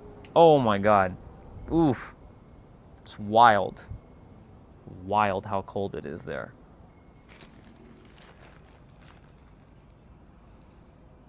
So, CJ, you do have a purpose, and peace is part of your purpose. Maybe you're meant to do something that's similar to me, CJ. Maybe you're supposed to help people to find that for themselves. So, Miss Cookie, I used to be very spiritual. I've let go of that ideology. I'm in Canada right now. I used to be very spiritual, doing all the crystals and all the stuff, and I still have them. But now I operate from a paradigm called just is. Not justice, but just is.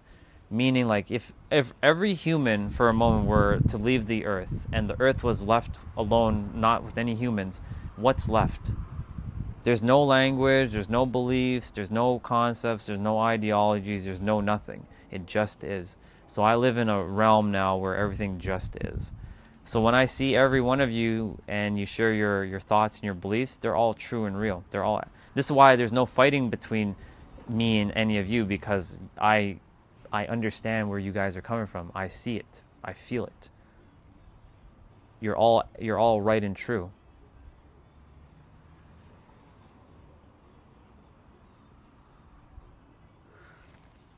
Do you have the Word of God's Bible? Can't help people if I don't find myself. True, you're right about that, CJ, but what if I told you you're finding yourself in this present moment?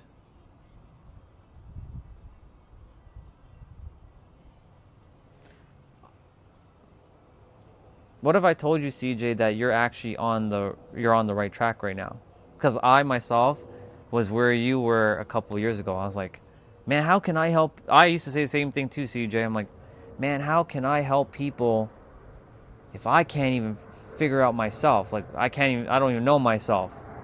So I've been through the whole process too, dude. Thank you. Thank you, Ashley. Thank you for being here. It was good to see you again. I'll see you again soon. Enjoy your evening.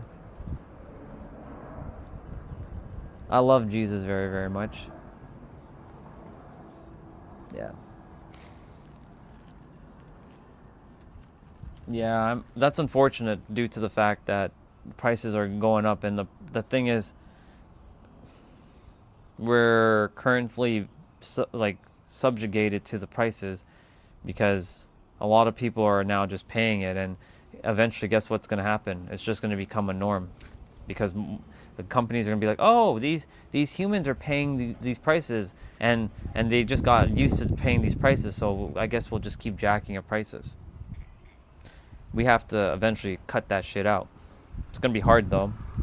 It's going to be very difficult to undo that process of inflation.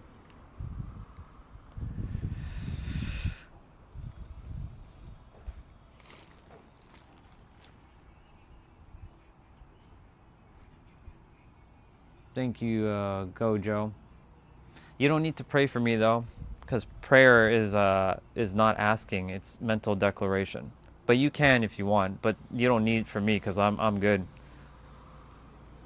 I have all the love and joy in the world, so I'm good. But thank you.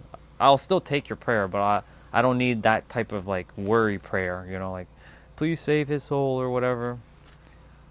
My soul does not need saving. Been there, done that, done the whole shebang. We're good.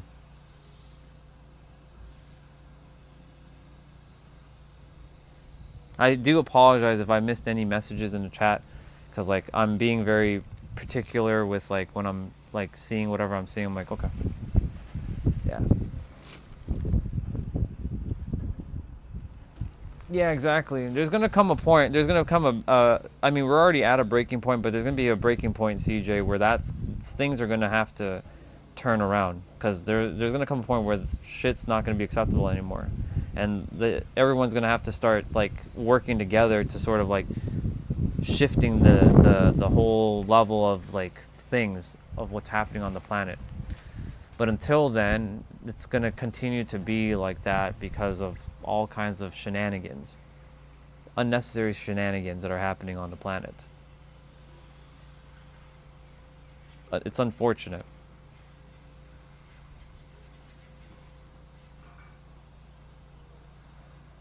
And to some degree, what I came here to do and help the people of the world is to start to know more of thyself, and they can start to be better positioned in the world, or better position themselves to navigate this world that's being very difficult. So you have a little bit of an easier time to navigate. But this requires a lot of getting over mental hurdles in your head that stories have been told over and over on repeat with your emotions. So that's why I said, CJ, like, maybe you're here to do something that I'm doing too. Never know. Never know, because I never thought 10 years ago I'd be doing what I'm doing. I thought I'd be just doing IT for the rest of my life. A technical guy, just with tech skills, thinking he can only do tech stuff. But here we are, 10 years later, serving the world, quite literally. You all are in all parts of the world right now. I'm literally helping all of you to some degree.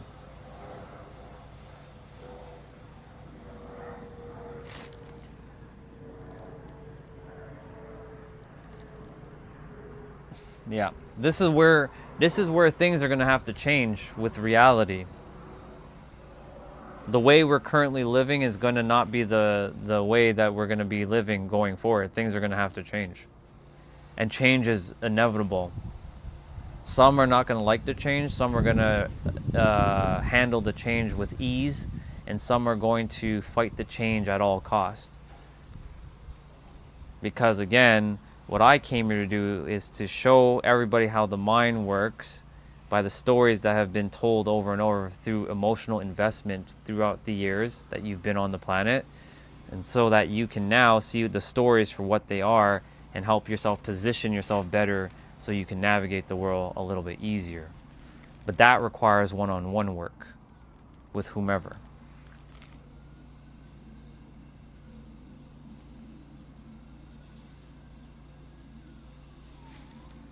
How to not let things and life's problems faze you or disturb you. There's a big gap between theory and understanding and actual experience. Great question, dude. It's really you're gonna have to find a way. I was talking about the slowing down to speed up concept. You're gonna have to find a way to slow down and just observe things for what they are. Hi, Chelsea, welcome back. You're going to have to slow down. You're going to have to slow down your perception. Like, slow down your vision. Slow down your sight. What do I mean by that? By, like, you're seeing something. You have to, like, slow down. Like, not move too fast. You got to, like, see things. You got to be very strategic. You got to, like, look things for what they are. Not what you may think they are. You have to kind of, like, go beyond what it could actually mean, because there's multiple meanings behind things. It's a paradox. But when you start to slow down your perception, I'm going to be talking about this more tomorrow. I think this is a good topic for tomorrow, perception. So the lesson is going to be on perception. It's going to, when you slow down, your perception opens up. So think of it like when you're looking through a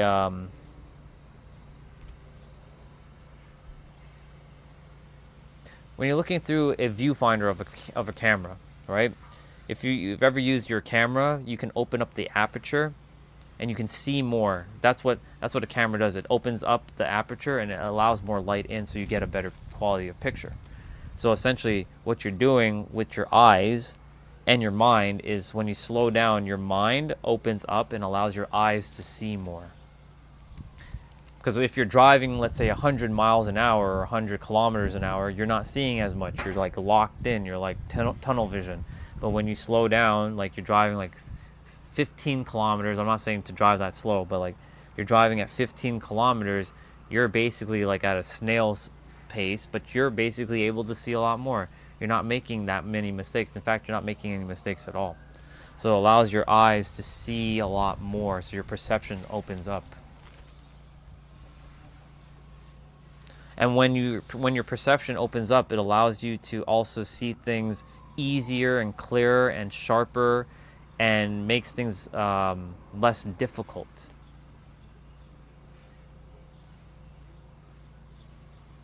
So that's the gap, really, to basically slow down, because the world is designed to make you go fast.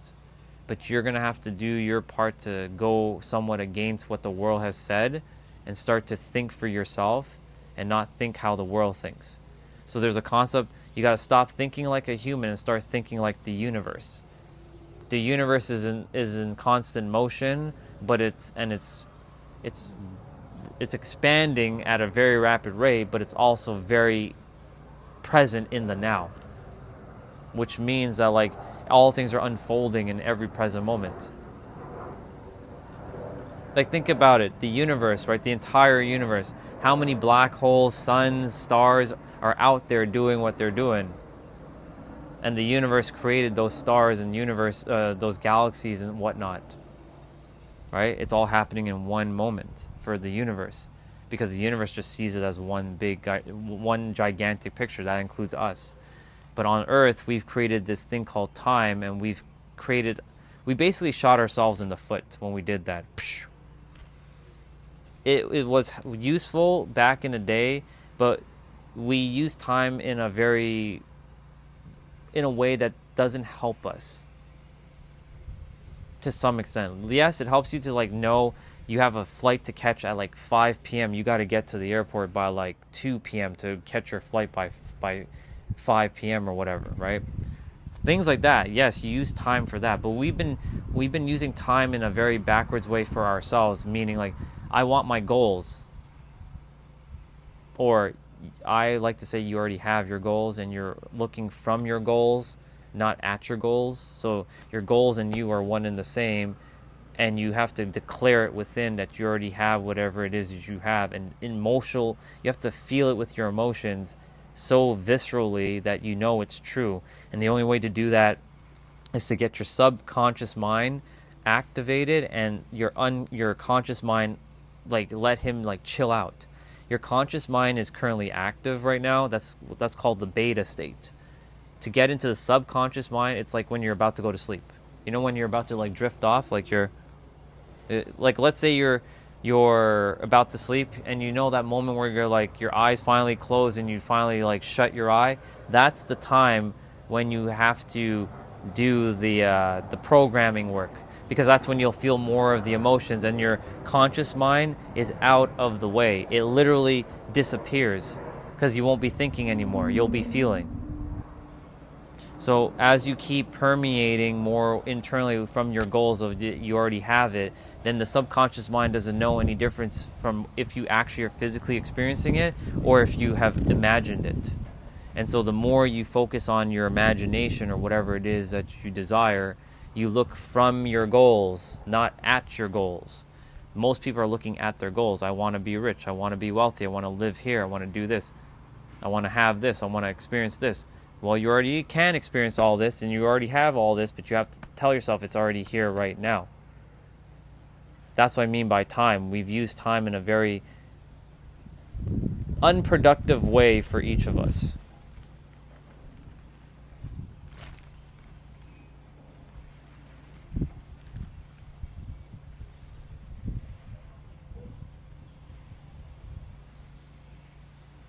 I'll be talking more about that, though, tomorrow. That's going to be important. Perception.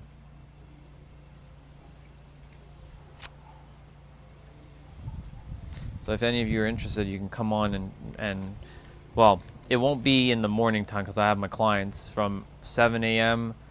to, well, we'll see if I'm on tomorrow. If I'm not on tomorrow, you'll definitely see me Tuesday.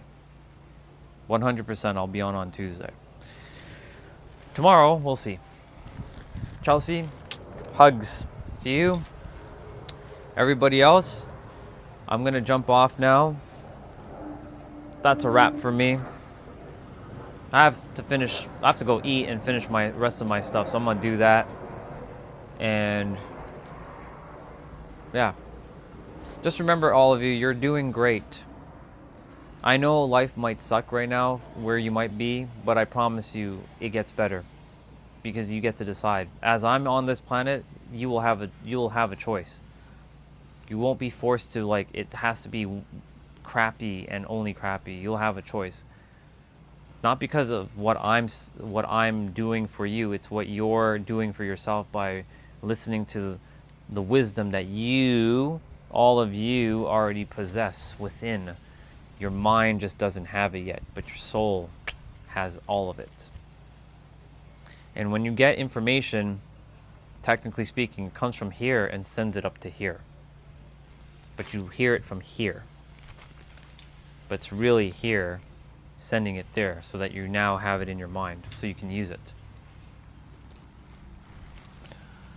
All right, y'all. That's a wrap. You all have yourselves a good night, or good day, or good evening, or good afternoon, wherever you are. I'll see some of you tomorrow, or if I do decide to go on, because I have client work. I keep forgetting that now Mondays is like my work day, because I didn't have Mondays as my work day for the longest time. But I'm like, that's right, it's Monday, we got clients. So, all right.